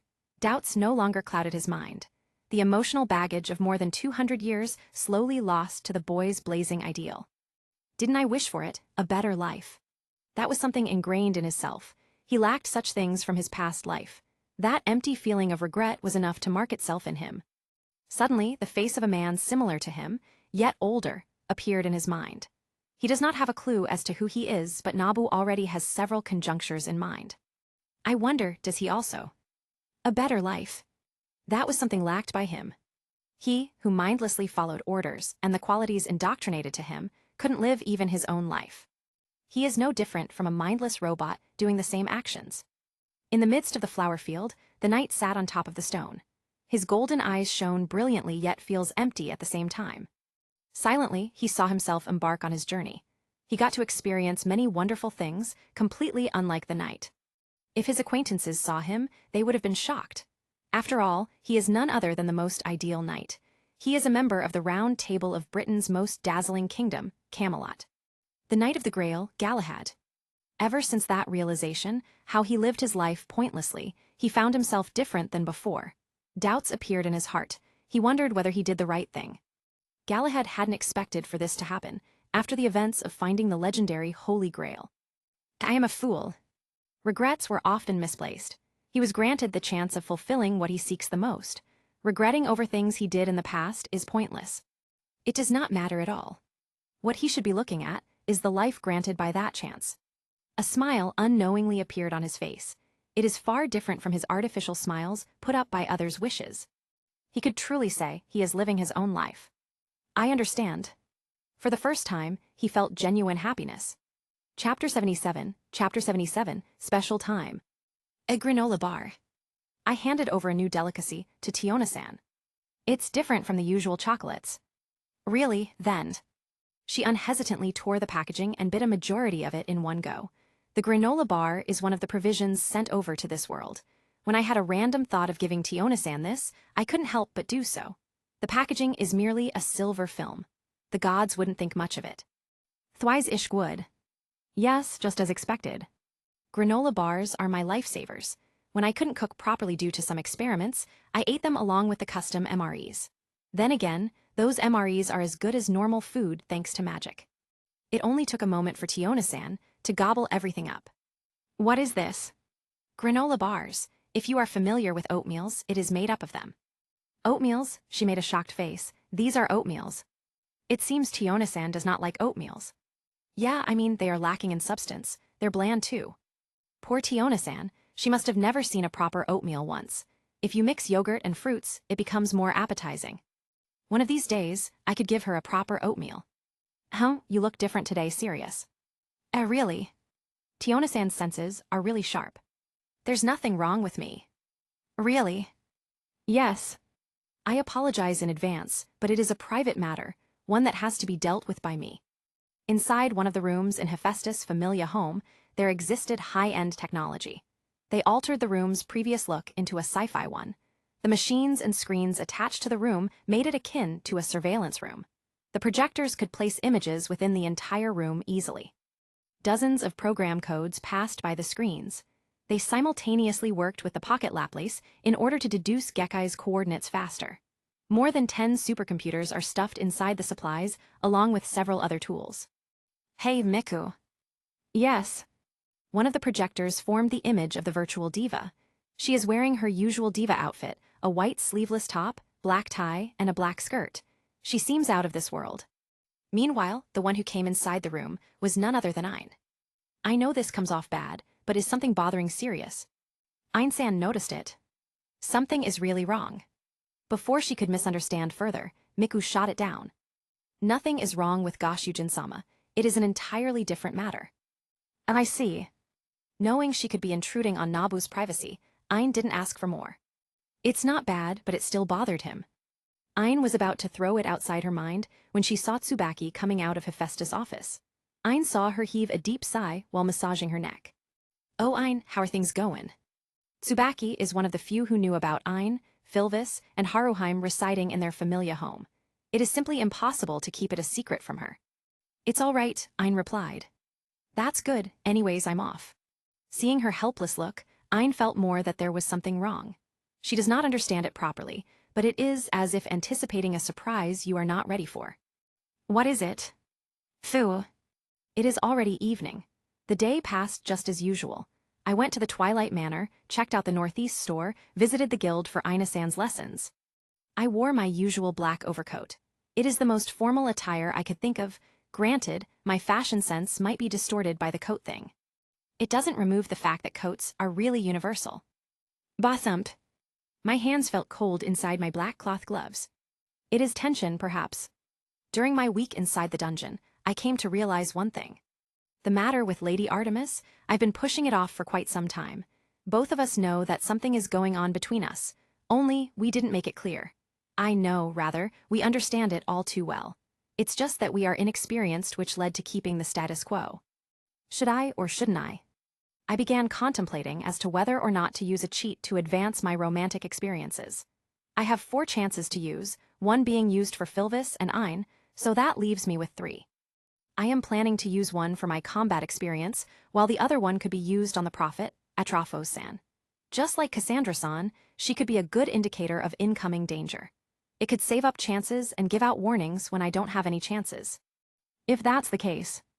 Really? I stopped distracting myself from reality. I have to man up and face reality. This is a date. Yes, a date. I asked Lady Artemis for a meeting tonight precisely because of it. It is why I am waiting outside their Familia home tonight. Ba-thump. I felt a connection with her since that day. It sparked some tension during those first few days. After that, it became more subtle. It became intense at special times, but it is more subtle than anything else. It brought us closer as we could understand each other well. Feelings, vague thoughts, it is the reason behind our current relationship. If we didn't have that, things might be a bit different. I know we could still be like this. We wouldn't have developed this relationship if our values didn't match. I should have asked Suimai. That guy could handle a harem out of all things. I am in doubt when I received those memories for the first few times. Real life is not like a love comedy. Girls have their thoughts and feelings. They are not simply cardboard cutouts. Being able to deal with that and create a harmonious atmosphere to all his wives, I have to give Suimai that. He is well versed in romance, it should be. Think. Dense hum, that reminded me of bad things. Well, I don't know what to say, it just happened. They could say incomprehensible things, but keep in mind it means something. I learned it the hard way. My good brother. Looks like I will owe him one again. It didn't take long before someone opened the gate. They partially opened it and sneaked a peek outside. How cute. It was Lady Artemis. She wore her usual garb for fighting. She sported a serious expression as she sneaked a look outside. Our eyes met. A brief silence occurred before the atmosphere changed. I noticed how swiftly her expression changed. It turned into an embarrassment. It is just as infectious. I swallowed the words I was about to let out, being changed to nearly a stutter. Lady Artemis wordlessly looked away as she went past the gate. She closed it silently with her nimble hands. I didn't know where to look at. My sight wandered around her before our gazes coincidentally met. And Nabu. Damn it. Should I use it once or not? Nope, it'll be useless. Turning into an experienced romanticist wouldn't do me good when there are far more practical uses for it. That's far too dumb. In that case, good luck, my present self. Lady Artemis, remember that time when we visited your brother? And yes, I'm fulfilling my promise. Yes. Lady Artemis' dignified appearance was long gone. Just like me, she acted tensely. She wanted to utter something several times, but chose not to. Her gaze lingered on the ground in a desperate attempt to mask her embarrassment. Worse, I could see every bit of it. My mind inadvertently wandered to her usual calm demeanor. It is a far cry from her previous self. Gapmo. At this moment, I am enlightened. No wonder people found it captivating. So, let me take care of you tonight. Her blush deepened. What did I just say? Well, I realized how bad it sounded. Aurario is the city where the gods' ideals condense the most. They have the modern and convenient concepts from Tenkai. Olympus has the medieval atmosphere, 9 Realms has a modern atmosphere, and so on. The place where these cultures condensed was none other than Babel. It is a skyscraper built purely by the gods, which explains why it defies some principles. It does not follow the conventional structural design of a modern skyscraper, yet it could hold out with the same height as them. It has more than 50 floors and extends to 4,000 meters. It is split into several districts. The weapon shops could be found on the lower floors, while the recreations are located in the higher floors. The fine dining restaurants are found in that place. Their prices are naturally exorbitant, but it does not faze a certain white-haired boy. He didn't show the bill to the goddess and kept a calm look as he checked out. By the time they left the restaurant, the goddess absent-mindedly looked at him. Lady Artemis. Why, yes. Is there something wrong? There's none. Inwardly, she felt more tense. Her heart couldn't stop beating rapidly since Nabu arrived. He isn't aware of it, but the way he led Artemis through the entire thing made him look captivating. His attempts to reduce the awkwardness between them were seen as cute by her. Is she right? No. She recalled the words uttered by the goddess of beauty, Aphrodite, who she acted as a seal back in Tenkai. Artemis viewed her as her polar opposite. Artemis kept her chastity tightly, not falling in love with a man. Meanwhile, Aphrodite did all sorts of things with men, from dating them to the deeds done inside the bedroom. It is the reason why Aphrodite stated how Artemis is missing out on good things. Only if she knew that the same goddess is currently bashful on her first date. Lady Artemis, how about we stroll in the store department? Artemis was pulled back from her deep thoughts. Yes. There's something wrong. It's not her usual nervousness. What could it be? Nabu realized something was quite off since their entry to the fine dining restaurant. His sharp senses, sixth sense, helped at this moment. I see, Lady Artemis doesn't prefer luxurious places. As the goddess of hunting, Artemis never went on dates or ate on fancy restaurants. She preferred more to be on the battlefield, to her home ground. Although she appreciates Nabu's invitation to the dinner, she unconsciously felt more tense. It stacked up to the jitters in her heart, thus forming the current scenario. Immediately, he thought of several places. I'll deal with it later. Nabu focused on the situation at hand. He led Artemis to the store department, a place similar to malls in his world. They passed by many shops. From accessories to clothing, it has everything. However, tension existed between the two. They couldn't bring themselves to suggest something to the other. That is, until Nabu stepped up. Is Lady Artemis interested in this one? Artemis thought for a while. And yes. It was a set of clothing including a sleeveless white blouse, a black skirt, and a black coat. It also has a blue ribbon that could be worn with the blouse. He went to the salesperson. No such thing as a coincidental meeting between acquaintances occurred. The female salesperson, a werewolf, helped pick out the clothes on the set. She then led Artemis to the dressing room. It took quite some time to get dressed. Nabu patiently waited outside, reminiscent to a boyfriend. When Artemis got out, his mind blanked out. How is it? Nabu couldn't respond for a while.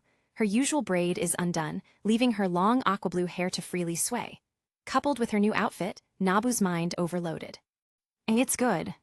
Before Artemis could revel in his compliment, he dropped another bombshell. You are beautiful in those clothes, Lady Artemis. Cute too. Just like that, the inexperienced couple became embarrassed once again. Nabu couldn't bother hiding his blush as he went straight to the cashier and bought everything in cash. He even added a 50% bonus. In that manner, the two continued their date. Sometimes it was calm. At other times, they became tense. It is a roller coaster of emotions. Fortunately, Nabu could enact his plan after leaving Babel. It's tiring, isn't it? No, it is fulfilling. Their tension rose again. This time, he has a valid reason to diffuse it. Let's buy some drink first, then we'll visit a special place I have in mind. A special place. Artemis went silent before continuing, all right. They stopped by one of the Jagamaru-kun stalls. It has a wide range of selections, from croquettes to drinks. Different from before, she felt more at ease. It didn't involve any fancy restaurants, but rather a simple stall. It is similar to the ones in the villages she passed by. Seeing her relaxed smile, Nabu gave himself a virtual thumbs up. He might not be able to provide a perfect date, but he could make it good enough. Just as they were in the stall, they came across several acquaintances. Sirius. The party from Marin, Loki Familia's 9 Hells, Thousand Elf, Jormungand, and Kenki, barged into their alone time. The first thing they noticed was his unusual look. Nabu was usually stoic and calm inside Twilight Manor. The blush beneath his ears couldn't be hidden due to how it contrasted with his white hair. Lady Reveria, Lefia-san, Aiz-san, and Haryut-san, greetings. Fortunately, he could adapt well. He showed a formal greeting despite his flustered self. She is. Aiz was the first one to notice the presence of a blue-haired woman beside him. An aura of Adustia emitted from her, proving she is a goddess. She is beautiful enough to be easily noticed on the street, yet she couldn't recognize her. Good evening, Sirius and Goddess Artemis. Reveria was the one who got her back. Artemis. No matter how much of an airhead Aiz was, she recognized that name. She even saw Artemis during the Nasus raid. Only, her current self is a sharp contrast to the dignified goddess she saw. Let's go, we need to report to Loki-sama, Reveria declared. Lefia and Taioni understood her subtle intent. They took a look at the pair before having different thoughts. Just like the captain, Akasaka-san has a girlfriend. Sadly, there was someone who remained oblivious to it. Aren't we buoyed? Reveria and Taioni pulled Aiz away with them. The latter frowned in dissatisfaction. Reveria, what is going on? Why did you pull me? She asked with grievance. We might be interfering with their date. A date? Taioni and Lefia spoke out their inner thoughts from before. You really are innocent, Aiz. Date, Akasaka-san and Artemis-sama is dating. It's not surprising, haven't you heard yet? Sirius is close to Artemis Familia, Taioni commented. I wonder how Tiona would react. It's impossible for her to give up. Amazons are all resilient to their mates. Taioni persistently chased after Finn since the day she fell in love to him. The same went for Argana Caliph when she was once defeated, thrashed, by Finn in the future iteration. Date, she's a special person to him. Aiz felt something complex brewing within her. She should be happy that her friend found his special partner, but her feelings contradicted it. The brilliance he had shown remained in her mind. To her, Nabu is someone to chase after, a blinding light she wanted to be with. Just then, the words of her mother came to her mind. You will find your own hero one day. Mother, what should I do? Reveria silently looked at Aiz. She sighed at the thought of things turning more complex due to this coincidental meeting. I guess I took my time for these stuff to happen.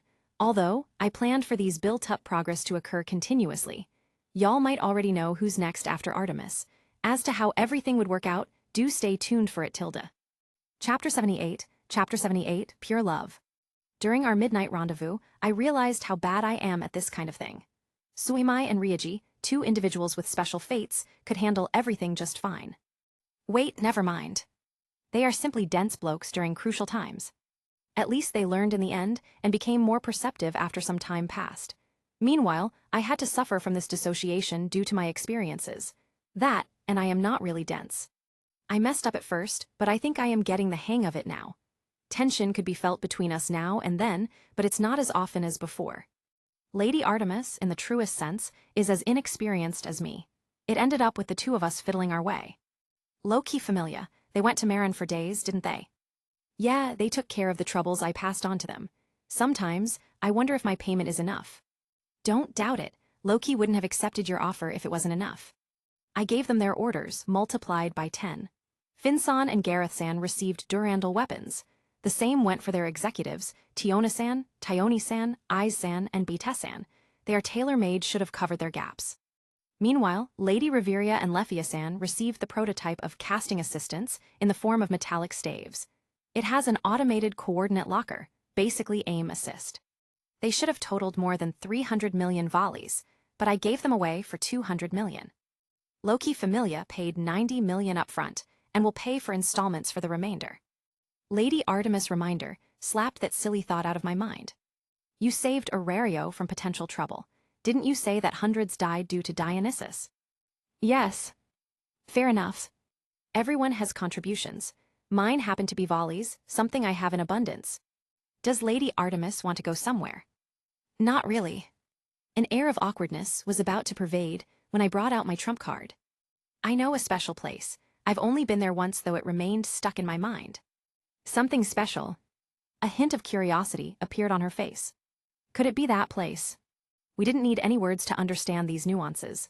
Our eyes met. Her emerald pupils shook slightly. It is captivating. Something pulls my attention every time I see it. I tried to subtly avert my gaze, but to no avail.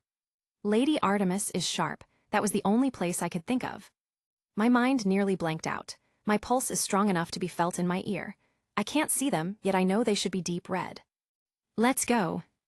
I could already tell how memorable this day would be. Lant did her usual stroll to their Familia home. She likes seeing the bright stars in the night sky. As such, she even gained the Romanticist title inside their Familia. Of course, it has a double meaning. The gate is not locked. Her mind wandered around the possibilities it entailed. Did someone break in? No. The deployed magicka barriers would immediately capture the intruder. It would have alarmed everyone in their home. Someone must have gone out, she mumbled. Who could it be? A thought flew in her mind. It is enough to make her pause. Lant is the most perceptive inside their Familia. Her spatial awareness is what made her a qualified mage. She often used it to capture small details that would have otherwise been missed by most people. Artemis-sama showed an unusual look last night. She only went out with Rithusani earlier this afternoon. She swiftly rushed to Rithus's room. Several rapid knocks was all it took for the Familia captain to open the door. She wore an oversized shirt and a short. Rithusa could make a sleepwear out of everything, completely unlike others who has pajamas. Did Artemis-sama leave just now? Why ask? Seeing her completely calm face, Lant jumped in sheer excitement. I'm right, there's really something going on. You're so sharp when it comes to this. Rithusa already relented, even before Lant's crazy questioning. She went out with Nabu-kun. And what? From surprise, it turned into squeals of joy. Yes. She jumped in air several times before rolling to the floor. Lant kept doing such dumb things until her overflowing emotions calmed down a bit. Bam! She slammed her palm to the floor. I have to let everyone know. Sigh. Rithusa massaged her temples at the sight of her antics. She predicted this could have happened. Only, the ship's captain reaction exceeded her expectations. Everyone in the Artemis Familia is in part of the Artemis X Nabu ship. They were there from the start. Their fateful meeting made it more romantic, like a scene straight out of a novel. Everyone wouldn't forget the star's splendor when Nabu made his entrance. Once Lant receives a mangaka's tools, she would have let her imagination run wild and make their story into a series. Seeing her hurried self, Rithusa thought of her goddess. I hope everything's fine. Aurario is a city with 1,000 years of history. Countless revisions were made as time passed. Nevertheless, there remains several places that stood for 1,000 years. One of them is a place dedicated for heroes. A bridge, though more apt to be called a wide pathway, is located on its west district. The Bridge of Heroes is a place where statues of 31 heroes could be seen. Each of them defined Gekkai's history in the past. The ambience made from this place somehow calmed Nabu down. Even if he does not consider them one, he admires them. Heroes have what it takes to defy the expectations. They are the ones who make impossible things possible. It's different in the night. It is, Nabu replied. There are only a few street lamps present in the place. They dimly illuminated the statues of the heroes who faced in the bridge's direction. At the end of the path, the final statue had his back facing backwards to their sight. His scarf flew backwards with his sword remaining sheathed. It seems he is walking forward somewhere, to the place where his greatest foe exists. You do like this place, Nabu? Well, yes. Although I am a far cry from a hero, I witnessed them myself. It's interesting to see them, to say the least. Just like your friends, Artemis asked. Yes, Suemai held the method of resolving our biggest crisis. Meanwhile, Satoru-san was the one who dealt with the current problems. They are remarkable individuals. Nabu didn't have a high limit. His personal power ended somewhere across rank, but his individual prowess couldn't contribute much to the bigger picture. Hence, he chose the second best option, to gather individuals. Utilizing his future knowledge, he rallied allies, be it sorcerers or magicians, and helped them deal with the calamities of that year. He became the networker of dazzling individuals. Complex feelings brewed as he walked alongside them. He felt relieved at one side, though a part of him felt inferior. It was a coincidence Lefia reminded him of such. But it's different now, isn't it? And yes. With his growing power, he is no longer hopeless. The ambience of this place made the two relaxed. They are not as high-strung as before.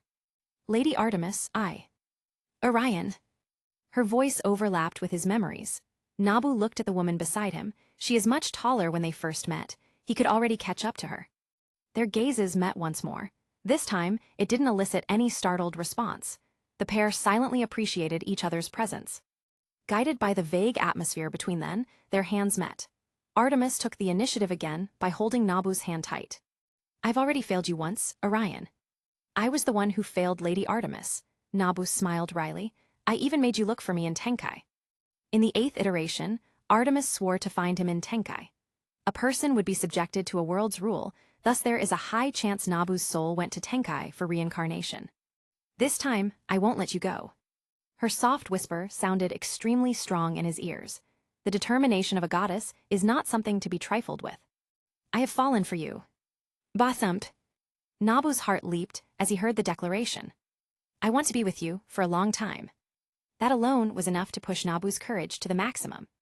He would define their relationship today. I didn't want to leave you. During that time I wished to be with you longer. I fell for you. Their links to empathy told everything that has to be said. Speaking about it verbally is merely a formality. Their emotions intertwined, creating something new. Only a single emotion emerged at this moment, pure love. Everything after that happened naturally. Nabu took the first step. Artemis felt a soft sensation touching her lips. She was momentarily surprised before give in to the moment. It took half a minute for them to separate. Due to Nabu's dexterity, he didn't make the rookie mistake of ruining the moment. Thanks to it. Ends. Artemis began the second round. Their kiss is limited to their lips. The mere act of it made her strange feelings peak. Love. She realized the true meaning of Aphrodite's words. It might have taken her thousands of years, but she finally felt how it is to fall in love. It felt so intoxicating to the point she found herself not wanting to part from Nabu. They felt a euphoric sensation out of that act. When the third round came, the two somehow found themselves wanting more. Their vague relationship over almost 2 months stockpiled enough emotional entanglements. They truly lived this moment. Kissing while hand-holding weren't enough. I don't know what's happening, or not. I am aware of the events that made this happen. Artemis looks beautiful. She always is. It's just that something feels different. Perhaps it is the mood. Maybe it is the way she kept a composed look while having a red face.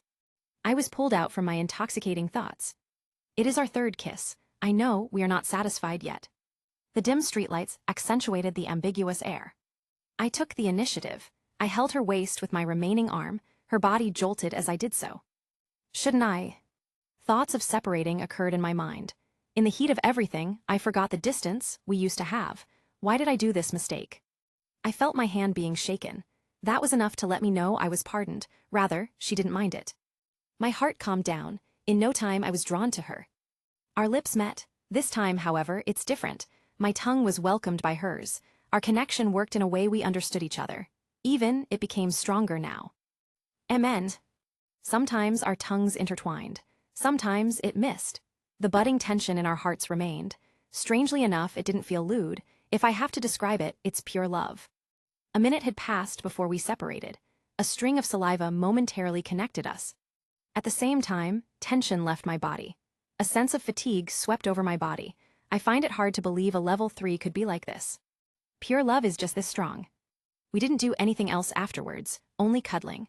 Our hands separated as well before focusing on the hug. Artemis is only a few centimeters taller than me. I grew to 162 centimeters during my time in Gekkai. Her face remained in my shoulder. Seeing Artemis like this, I could tell she is also exhausted at this moment. She should have been much worse than me, yet it didn't faze her. It is both cute and adorable coming from her. It took us this long, huh? It's my fault, her slightly embarrassed voice resounded. It took my other self your death before it could progress, she's really right. I wasted my time in the forest. I fell silent. It is my first time experiencing this side of hers. She always kept a composed expression during our meeting. Rarely had it turned into embarrassment, such as that river incident. Only now did Artemis completely open herself up. Click. Just then, a resounding click appeared in my mind. Artemis lifted her face and looked at me. Orion, my arcanum. I see. I summoned forth my status. Motes of light converged out of nowhere before I examined it. Unsurprisingly, I found a difference. Orion's moon hunt.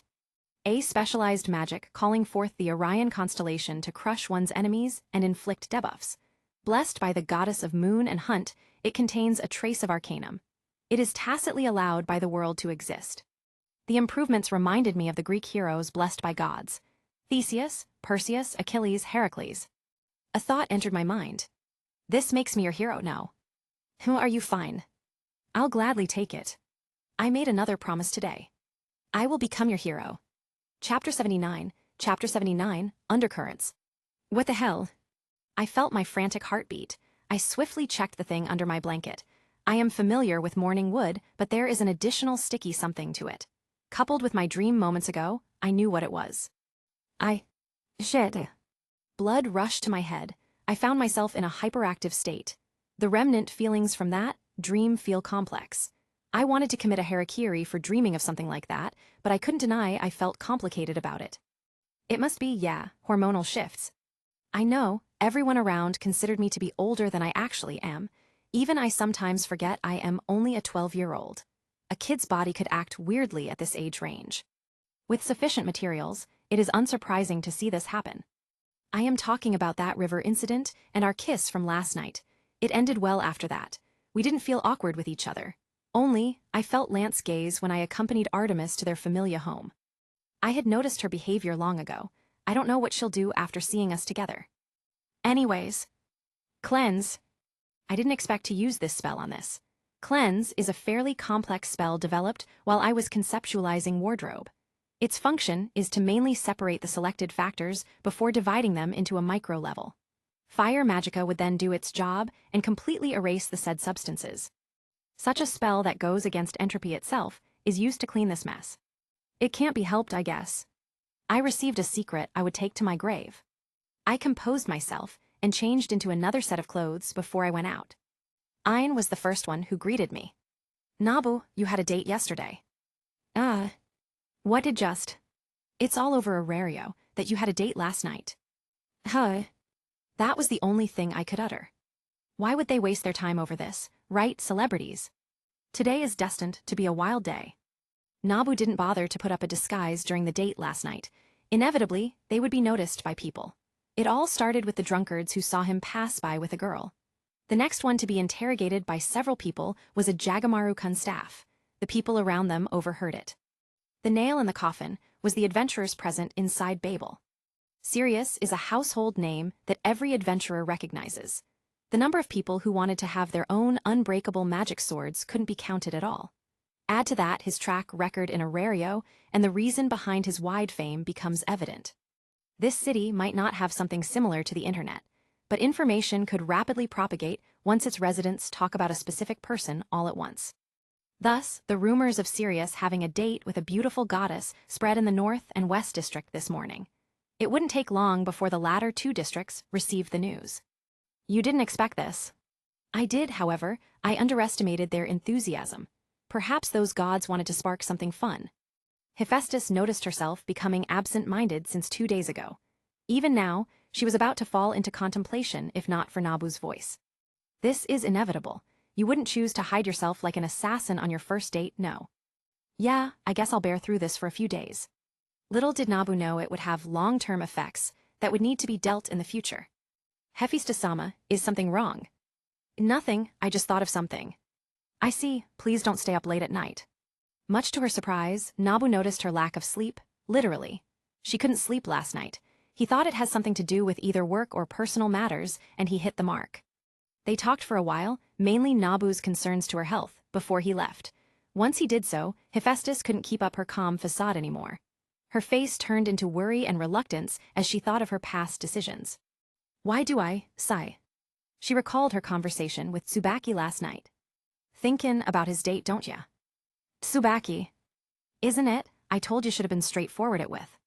Hephaestus knew the feeling of suffering from bad decisions. If she placed more hints about her feelings, there might have been a fight. Sadly, she didn't, thus there isn't one. Then again, a fight is what she wanted to avoid. Hephaestus knew Artemis from back in Tenkai. She was one of the few, including Hestia, who didn't show an aversion to her eye patch. Even if she tries to hide it, the gods know what was hidden. Seeing and not seeing doesn't make a difference. They know something hideous was hidden, they don't need to know how it looks like. It is for such reason she became a semahikikomori in Tenkai. Right now, a bundle of worries, fluster, and anxiety brewed over her mind. What should I do? Fortunately, Artemis isn't the only one with a wingwoman. Tease isn't exactly the end of it, Hephaestus-sama, Tsubaki said with a smile. Leave it to us. Thinking about her previous acts, Hephaestus is ashamed of herself, of how she couldn't express herself properly. BOCCHI's story sounded interesting to her back then. Now, she knows exactly how it feels to be her. Hephaestus' hesitations costed her something. She lost the race. I'm sorry. But it gave her the determination to pursue a second chance. After doing the usual tweaks on the supplies, I headed to Twilight Manor. I brought along Squire, this time since Arbiter is undergoing a maintenance. 4 days of continuous usage wore down some portions of it. I am glad I brought Dreamcatcher, another suit focusing on illusions and remotely controlled armaments. It is often used to cast Alice's Wonderland on a large scale. As for Squire, it is modeled similarly to a knight. It uses swords and shields as its main weapon. It focuses on enchantment-type magicka. Arbiter is a mix of these combat styles. It has the largest armory out of them all. I have to be flexible at times. As I passed by several Loki Familia members, I noticed some strange gazes. It is more of interest with no mixed male intent. I didn't have the time to talk to most Loki Familia members, only their executives. You've done it now. I sensed a presence. My intuition was all it took to let me know it is a Justia. Someone placed their arm on my shoulders. It was the red-haired goddess of tricksters. Loki-sama, you're up this early. Can't I? Not exactly. She is barely a few centimeters above me, the same as Artemis. You and Artie are official Tilda. And yes. I guess that gossip reached this place. Well, to think you could conquer one of the most famous chastite goddess in Tenkai, I can't think how I should praise you. Even now, I couldn't get used to her boisterous personality. Yes, I acted like one in my red identity, but it is due to the distance between that and my true self. I am more than happy to congratulate you by throwing petals of roses. As expected, that was not the end of it. You can't have my girls anymore after all, she proudly said. Or is it Tilda? Her words elicited a frown to my face. Being accused of a scumbag doesn't feel good. I wouldn't do anything to betray Artemis' trust. I didn't have that intention from the beginning. My bad. She separated from me. Before walking away, she said something. But sometimes, things happen whether you like it or not. I vaguely grasped onto something. Was our date enough to affect everything? I fell into a state of contemplation. It was Hephaestus-sama this morning. No, scratch that. Ein, Philvis, and Haruheim acted somewhat strange when they gave me breakfast. Aeneas. I am jolted back to reality by a familiar voice. Ai-san, you arrived just now. For quite some time. Unexpectedly, Tiona-san isn't by her side. What is with her, however, is her fighting spirit. Let's spar. And we took our usual positions. The courtyard became a mess every time we did our spars, though they were fixed by Renovatio Redivivus. Placing simple components like dirt and grass back to their previous positions are not that hard. A distance of 7 meters existed between us. Swoosh. She caught the dull sword I threw over to her. You're not using that magic. I won't, I smiled at her. I want to feel my base strength. All right. Since the day she saw me fighting Gugalana, Ai-san looked at me strangely. It's not simply a thirst for power, but a fascination with it. Seeing such strength could be like that. I have experienced that when I saw Satoru-san utterly obliterate several special-grade curses by himself. We didn't need any words to start. Swoosh. Ai-san went for a downward vertical strike. I stepped to my right and placed my sword diagonally to my left. Clang! The impact shook my right hand. Nevertheless, her blade slid through mine.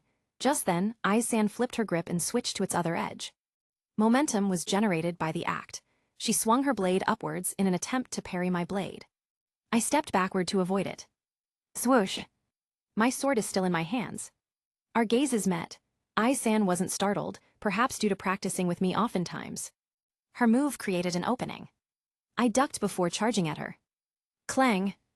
Ai-san swiftly reacted. Her blade desperately reached out to my charging strike. She managed to protect her body from being hit. The tip of the blade is a few inches away beside her face. As expected, my current status on the verge of being level 4 is far from enough, though I am now able to react to her silhouette which was once blurry. It seems the theory about statuses are right. I held off leveling until I reached the limit of each level. It made me stronger than the usual level 3. I pulled my sword back and twisted my upper body. I was able to place a two-handed grip as I spun. Clang! Bam! Ai-san couldn't do much except to try and fall back. She placed the blade behind her back in a hurry. With that move, I was able to push her a few steps back. Her feet was dragged onto the dirt.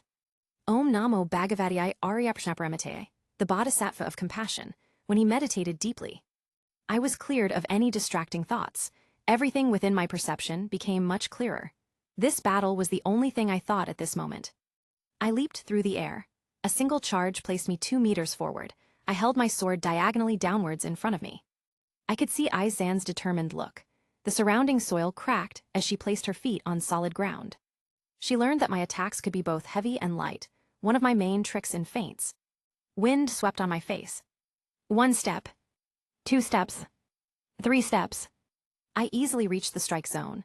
The moment I did, she prepared her own counterattack. Unfortunately, I had no plans of attacking normally. Swoosh! In a split second, my blade spun downwards. I switched to the infamous reverse grip. From the slashing motion, it became a stabbing one. Ai-san blocked it with the side of her sword. Clang! Incussus lever, impact release. The gathered force on the sword converged at one point. They were then released at the blade's tip as a form of shockwave. It isn't enough to injure a level 5 like Ai-san. Causing a distraction was its limit, and that was my intention. Her right arm was pushed back. She lost her previous firm grip over the sword. Nevertheless, it would be hard to remove it from her. Thus, I changed to the normal grip before placing the blade lower than my shoulder, akin to a thrusting position. Sue! Clank! The metallic tip perfectly made contact with her breastplate. A few seconds later, both of us relaxed. We pointed the swords away from each other. It's a new one. Something I've been saving up until this moment. How was it? I asked. Good, no one expects to change grips during battles. Ai-san mostly uses desperate, which is a rapier. It only has a limited form of grips to employ, unlike curved blades like katanas and kukri knives. This spar is different from our first one. Ai-san is long aware of my flexible fighting style, raising the difficulty of using my tricks. Defeating her in a minute without enhancements while being on guard against me is an improvement. It's not as if she lacks life and death experiences. Rather, she only lacks experiences against humans. If it comes to monsters, she might be able to equal my strongest output. I could still recall how she killed Levis, someone who should have had a higher status than even Otter himself. She is level 6 at that time. In all of Aurario, there might not be someone as good as her when it comes to fighting monsters. You became strong again. At this moment, frustration appeared on her eyes. The same goes for Ai-san, I replied, or is it that you aren't satisfied with it? It's true.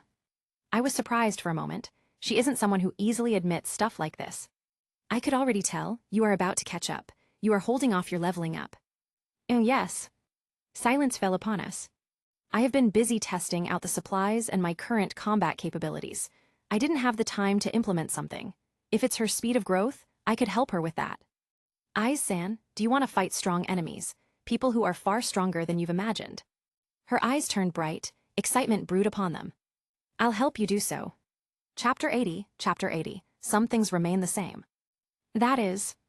Yes, it's exactly the magicka I used on the 10th floor. I replied as I started drawing Alice Wonderland's magicka circle with Hiatus. I am not in a hurry, so I didn't opt for my wands with cast assist. Magica, not magic. Oh, that, I noticed. Yes, it's magica. What's the difference? Nuances, but it's not that big. Magic is what I prefer to call the mystical laws. Magica is the method to manipulate them. It is one of the few things I taught Lady Reveria, Lily, Philvis, and Ein. They don't have the distinctions between these two words, a result of the age of gods. While their magic is strong, it is severely undeveloped. They focused more on Falna and what it could do rather than it. Even Altina, the supposedly center of magic, didn't do this. At least, they only whined when Lady Reveria and Lefia-san did what they couldn't. Oh. I talked with Aiz-san as I prepared the spell. It didn't take long before we were inside a blank white room. Aiz-san hadn't seen it before, but it is an illusion that affects reality. You would feel tired the more you move in this space. Illusion. If you'd like, you can use it to recall your memories. She fell to a brief silence. Her complexion turned sorrowful. It's like reminding a bad memory you couldn't forget. Just like me. Serious, I want to do it, Aiz-san said with determination. Her eyes became complex as all sorts of emotions gathered to her. I didn't expect it'll become a huge deal for her. All right, lend me your hand. I reached out my hand, which she held. It is soft and smooth despite wielding a sword for 6 years straight. It shows the wonders of Falna. Click. The magic circle appeared on the white floor. It didn't take long before I passed an authority to her. Immediately, the white room changed into an open grassland. A limitless clear blue sky replaced the enclosed ceiling from before. Swoosh. Winds swept all over my body. It felt extremely fresh, even better than the current Gekkai, without all sorts of pollution. That paradise. I recalled the place I dreamt of when I was 8. I treated it as a simple dream at that time, but my experiences begged to differ. It should be a different world. I haven't forgotten the man with exact same appearance as mine. He should be my subconscious, a version of myself like before. However, he feels different. I tried to meet him many times to no avail. Everyone. Much to my surprise, I saw tears on Aiz-san's face when I turned around. She is blankly looking to somewhere. In that place, there were unfamiliar people. One of them is a small girl. She has a long golden hair. She ran to a woman who looked similar to her. The 3 conversed from afar. I heard them through the spell itself. Find a hero for yourself. That's right, what a good girl. The former was said by the man, while the latter was spoken by the woman. Aiz-san fell asleep after the woman's continuous head pats. It didn't take long before the memory crumbled. Everything was reverted to the default white room. Can I use it again? She asked while wiping her tears. Sure. 1,000 years. That was a long time period to all mortals in Gekkai. Their enhanced lifespan might have allowed them to live longer, but the continuous crises whittled down their numbers. Heroes are created in times of need. It is natural to face dangers beyond their level and still continue to fight. They have people to protect. It is as simple as that. Nobody shirked away from it. It is one of the most brilliant qualities of Gekkai. Nevertheless, their lives were sacrificed. Aiz's family suffered the same fate way back in the past. Her parents, Albert Waldstein and Arya, along with their comrades, died while fighting the Black Dragon. Its black miasma sought to claim lives in its radius. It melts one's body all the whilst they faced a disastrous dragon, as if fighting the final boss under dozens of status debuffs. Under that circumstance, Albert managed to take one of its eyes. What the history books didn't mention, however, is that they had a child. 1,000 years later, Aiz Wallenstein would be discovered by Loki Familia. Since then, she turned into Arario's greatest rookie that sped through level 5 in 6 years. The said girl reminisced what she saw inside a miraculous spell. Aiz didn't expect to see her family again. She nearly fell to a delusion, if not for Nabu's timely reminder. I can't bring back the past, neither could this spell do. Aiz-san should remember that. Sirius is right. Aiz. Tiona arrived into the empty yard. After their talk last night, she gave Aiz the chance to resolve the complex feelings within her. Reveria didn't meet with Nabu as the latter considered her recent arrival to Arario. They worked hard for a few days in the port city, hence he deemed it best to let her rest, thus forming this opportunity. How did it go? MN, it's fine.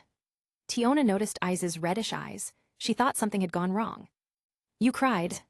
Yes, but it's for a different matter, Aiz replied. Sirius is officially my friend. Tiona was speechless for a moment. I see.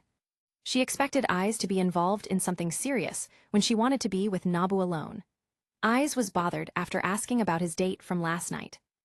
Turns out, a blonde BOCCHI-chan. I don't know what to say. It's as if fate itself was twisted for this déjà vu to happen. The vibe, wordings, looks. Ai-san was the same as BOCCHI-chan when told her she is my friend. Can you be my friend? I was caught off guard by this sudden question. I see, you. Wait a minute, Ai-san, you want me to be your friend? I asked. Aren't we already though? She cutely blinked her eyes. I swear I could see BOCCHI-chan's shadow in her. So, there's no need to ask about it. You are already my friend long ago. I see. Her smile is a mixture of embarrassment and delight. It is different from BOCCHI-chan's reaction, a cute but creepy smile. I blinked thrice before my sight turned into an augmented reality. Several holograms floated within my vision. These are the progress reports of coordinate deduction, a local archive, a call for my weapons, and so on. I used it during my meeting with Urano-sama. Miku, open the conversation you had with BOCCHI-chan. Understood. A chat log from Line appeared in one of the windows. I continued reading from where I left it out. Guitar Hero, you're going to another country. Guitar Hero, will you finally perform overseas? You're fulfilling all my dreams one by one. Shichai, well, it is what it is. Don't worry, I know you could perform in the Yokohama Arena one day. Maybe you'll reach Tokyo Dome. Guitar Hero, I don't know, you performed there already while wearing that black helmet nonetheless. Guitar Hero, wait, I got an idea just now, if I wear a mango box. Shichai, you're already contradicting yourself. Shichai, people won't recognize you. Guitar Hero, but... Guitar Hero, I already funked my performance once.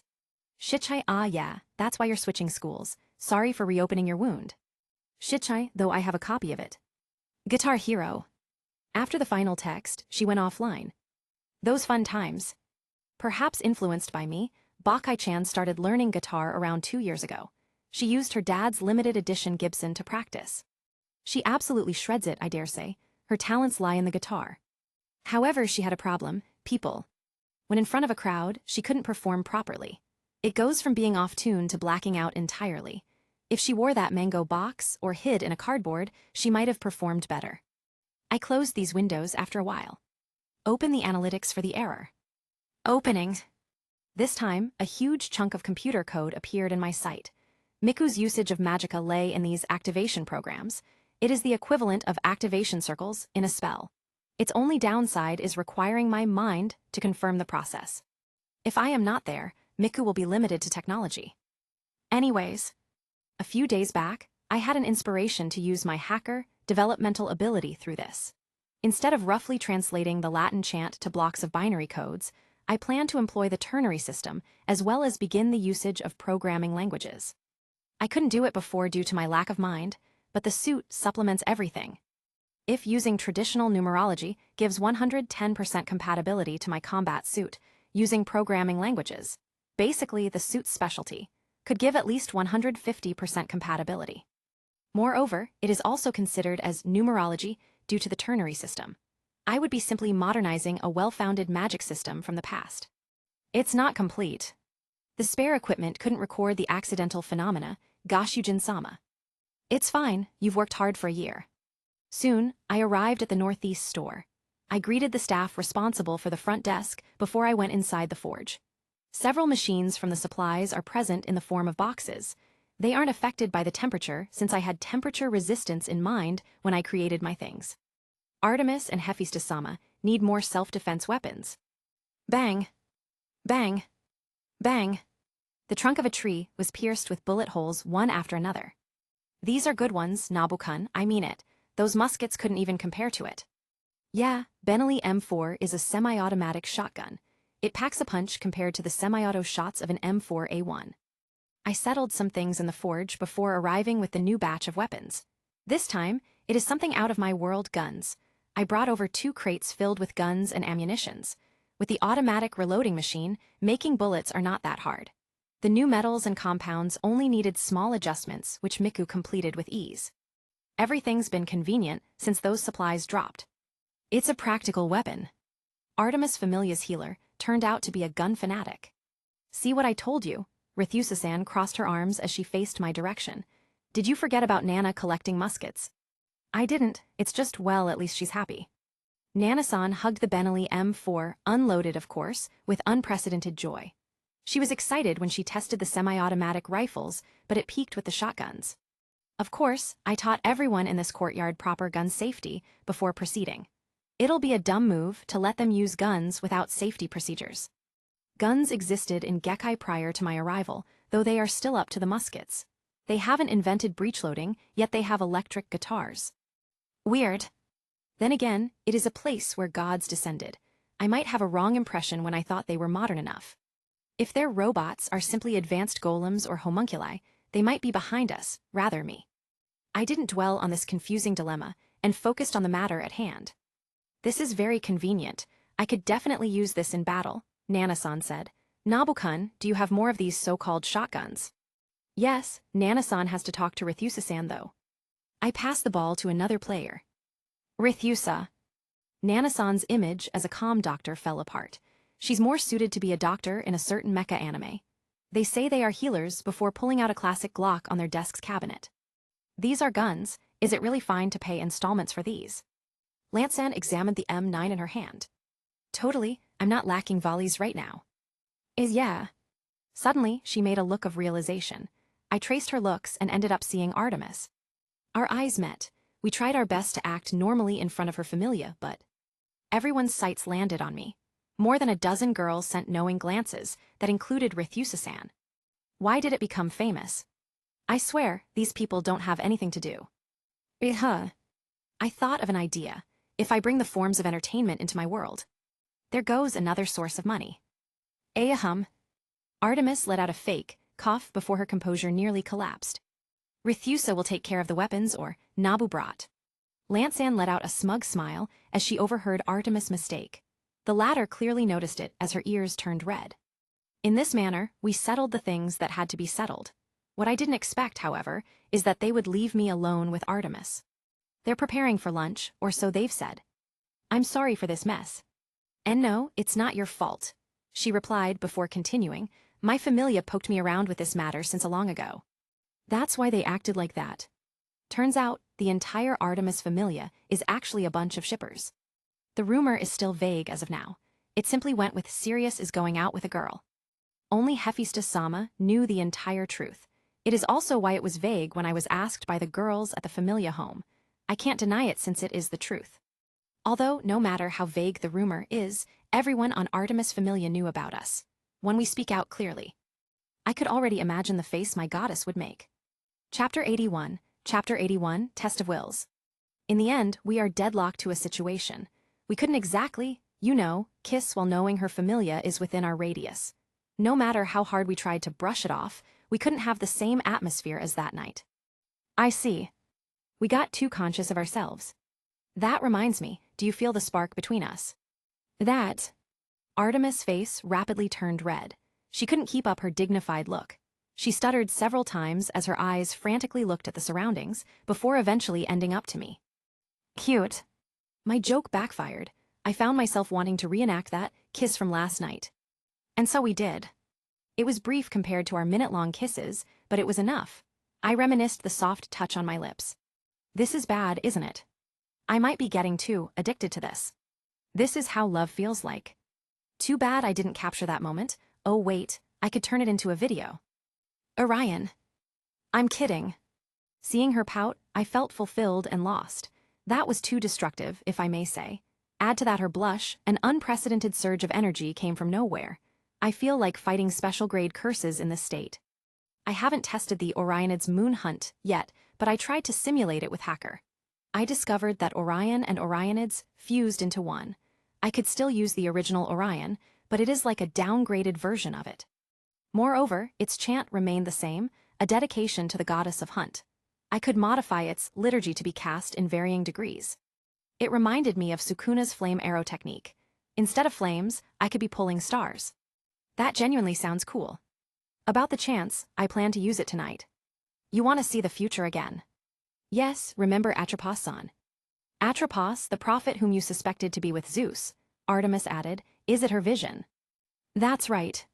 It is one of the major causes of my doubts before. Atropos-san told me about the disasters Gekkai would face. Best chances is that the one-eyed black dragon would cause it. It should be akin to the king of curses and demonic god of our world.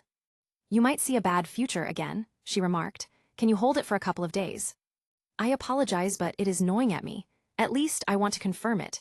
You'll be by my side at that time. I would be fine. All right. A thought popped up on my mind. I need to settle things with Philvis too, huh? All of my worries disappeared when she held my hand. Soft. As this. Am I not allowed here? No. Welf was startled when he saw Tsubaki inside his forging room. It is smaller than the usual rooms for blacksmiths. He recognized the need to improve himself after realizing how he relied on his blood for his so-called talents. His efforts bore fruit, as he could now do the basics properly. The timing's just right. I've heard Sirius got a date. Does it happen to be? Nay, you're mistaken. What? Confusion clouded his face. Welf could still recall how Hephaestus looked like every time she talked about Nabu. As long as he isn't as dense as a block hole, he would notice it. That, and the fact he wasn't as obsessed to his goal compared to before. How could this happen? A different girl, he asked. If Sirius is aware that Hephaestus-sama feels that way, he wouldn't have done it. I admit, T's our fault. Hephaestus hid it too much to the point Nabu couldn't notice it. The boy's perceptive, that I know. Welf is well aware of how regrets taste like. Not valuing his time with Phobos is one thing he deeply regrets. Seeing Tsubaki, he knew they are still up for a fight. Unlike Nabu's world, polygamy is a part of their culture. Just Rakia's king alone has several wives. Hephaestus-sama needs help, right? It's just about time to repay the favors I owe to them. Unbeknownst to everyone, the shippers of Artemis Familia rose up. Right after Kazumitsu met Nabu, Miku went on a frenzy to retrieve the data from probability distortion. It is vastly easier to have a lead instead of randomly scouring in the ocean. Tusan, did you? Yes, I met Nabu. He's doing well in that world. Phew. Soimai heaved a sigh of relief for his friend. With his status confirmed, he could rest easy. You have to work hard. He is already catching up to you. Really? Other worlds are like that, huh? Soimai gained a misconception, something that would fuel his disappointment when he goes to a journey of his own. Half an hour later, Kazumitsu and Soimai arrived in the Akasaka household. The one who opened the gate is a boy with bluish-black hair. His maroon pupils scan the visitors for a moment. He is wearing a decent pair of shirt and shorts. If Soimai hadn't known Ryunasuk, he would have definitely mistaken her for a girl. Soimai, what brings you here? Tusan is here to talk about business. I tagged along. All right, I was just about to tell you about Magical X's newest volume. I finished reading that. Oh, Revive World and Mahukaido too. Soimai visibly trembled upon hearing those. They are the stories he liked the most. Magical X has a detailed magic system, Revive World entailed the potential of technology, and Mahukaido showed how it is to be elegant. I can lend them, but don't touch the computers. Ryunasuk reminded him as that painful moment lived inside his mind. The 10-year-old boy recalled the moment his custom PC setup broke down the moment Soimai touched its power button. It didn't end there, as more than 12 devices broke down every time he held it. Sure. As a being of mystery, Soimai couldn't properly use technology, even the ones made by Nabu. It proved how big of an anomaly he was in this world. Soimai looked at his father before the latter nodded. It left Kazumitsu alone in the living room, though he didn't have to wait long as Seiji arrived from their branch in Higashiyama Ward. A 15-minute long travel is easy with private vehicles. As for Eri, she became slightly busy organizing their company from the attacks on their technological front. Dishing out new designs is a piece of cake for Miku, but she has to be there to assure their employees. That's right, she left her previous company and took the lead along Seiji. Legally, they are the founders of their company, Akasakura Tech. They dominate the market of smartphones, laptops, computers, and so on. As long as it is related to technology, it is firmly grasped by this company. They are at least 5 years advanced compared to their competitors. When their enemies bring out 2060, they bring out 3080T. iOS 8, they welcome Android 13. That's just how absurd Akasakura is. Yakage-san, about Nabu. He's fine. I briefly met him during one of the experiments. Kazumitsu began telling their meeting. It was short and brief, yet he discovered many things. The gods existing on Gekkai. Nabu having one of their blessings, and becoming far stronger than before. His connection to a goddess. And lastly, the dangers present in that world. Of course, he left the last one from Seiji. Still, that was enough to make him feel relieved. A fantasy world and a goddess. I could already see where it is going. Indeed, Nabu might bring her back in this world, Kazumitsu remarked. Then we better be prepared, no? Who knows, he might bring an entire harem when he returns. Thinking about Soimai's future, which Kazumitsu heard from Nabu, it didn't seem far from the truth. In fact, he is aware of the girls' names. With the worries for Nabu's safety gone, at least for now, their talks turned lighter. Bathump. The man who's a splitting image of Nabu opened his eyes. He had been staying in this flower field located in Wales. For 12 years, he watched the journey of himself without his previous characteristics. Nabu is not the perfect knight or the epitome of kindness. He didn't have his immovable will. However, it is because of lacking these things could he live a life different from his. He will see it. Inside the phantasmal space, Galahad could vaguely see the tracks of destiny. It is something caused by none other than a legitimate article of a heavenly treasure. It is apt to say Nabu hasn't fully achieved its potential. Another challenge, it seems. Galahad stood at the peak of virtue. What he honed are the qualities of mind and spirit. It is completely unlike his fellow knights who hone their body and martial prowess. There is a reason why Galahad is the perfect knight. Sadly, it is because of these qualities that he became inhuman. As a paragon of virtue, he wasn't the slightest bit affected by evil.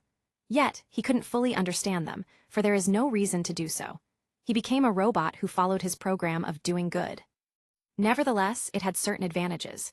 One of them was his indomitable will. If it was him, he wouldn't be affected by dark emotions. Meanwhile, Nabu is vulnerable to such things. Another path, another journey. Knock. Knock. Knock. After knocking thrice, I saw Philvis opening the door to their room. Nabu-kun. Hey, I came here for that time. And I see. She opened the door, revealing Ain, who is diligently studying Magicka. She is reading one of the more advanced books on numerology, Kabbalah in particular. Oh, Snabu. She stopped reading the book. Upon seeing Philvis' serious looks, she understood what was going on. It's gonna happen already. Earlier this morning, I decided to give the two of them head-ups. I told them it would be today. Honestly, I mentioned it to them right before I dived into the dungeon. Why the long face? We're not even sure yet if I would disappear. Right. Though the possibility of Ain disappearing couldn't be removed. This kind of operation is what I am bad at. I don't like it due to its unpredictability. As for whether I could revert things I used my cheat on, I haven't tested it before. I would definitely do this if the need arises, however. I will find another way to solve her problem if it becomes just that. What do we need to do? Nothing. I'll only need to touch Philvis back for 5 seconds, to prevent further complications. Yep, I'll be leaving now. We fell silent. This step is necessary to revert Philvis' body to normal. Being a creature wouldn't help her. As long as this hidden danger isn't dealt with, bad things could happen. Don't worry, you'll come back soon. It won't take 5 minutes, I said, and Philvis shouldn't worry much. It's only your body we would be reverting. Okay. I am not as calm as I portrayed outwardly. Ain is a product of Philvis becoming a creature. If I reverse this cause, would her magic Icelo disappear? I haven't experimented with this cheat, much outside of research and combat. I don't even know what'll happen if I reverse time on someone with Falna. Philvis and Ain will be my first case. A few seconds later, Ain disappeared in motes of light. Her clothes fell to the ground. Philvis' appearance became reminiscent to a creature's once again. I'll be going. I touched her back. Reversal, body. A familiar itchy feeling welled up my chest. My heart started beating faster with its presence. Change the body's state to 2 months ago. That thought was strongly implanted to my mind. Phew. My vision narrowed due to tension. I am akin to surgeons entering their state. Confirm. The itchy feeling in my chest disappeared. No fancy effects took place inside the room. Philvis' body started reverting to her prior state. Her features as a creature receded in a flash. The branches and veins all over her body disappeared. Her pale blue skin returned to a healthy glow of white. Nabu-kun. She eagerly touched her chest, rather the crystal embedded to it. It's gone. Hearing her words, I knew it succeeded. She is no longer a creature but an elf once more. Ains. Philvis didn't wait longer. She recited Ain Celeste's chant swiftly. She didn't worry about having an ignis fatuus due to her tutelage under Nabu. 1, 2, 3. Nothing happened. My senses couldn't pick up Ain's appearance. Philvis didn't give up. She recited her magic's chant again and again and again. Ain. She clenched her fist. I could see the disbelief, sorrow, and helplessness in Philvis. Just then, I noticed something. A distorted aura surrounded her. It gradually died over time. It is my first time seeing something like it. Kazumitsu-san's words about time, magica entered my mind. It is something that distorts the normal causal nature of the world. A distortion. Wait, keep trying. What? Ein's not gone. Despite her confusion, Philvis heeded my words. It still didn't work after 2 tries, but after the 3rd. Shine. A magic circle lit up inside the room. When I opened my eyes, I saw Philvis, no, a carbon copy of her. She smiled teasingly upon seeing us. You kept your word, Nabu. That was quick. Our worries are proven to be unfounded. Chapter 82. Chapter 82, Rewriting a Legend. You're about to cry, don't you? No. I shook my head at Ein's teasing words. True to my words, Philvis did wipe her eyes with the sleeves of her dress. She was silent throughout our banter. Her relieved smile flashed every now and then. About what we agreed about, this shouldn't be let out.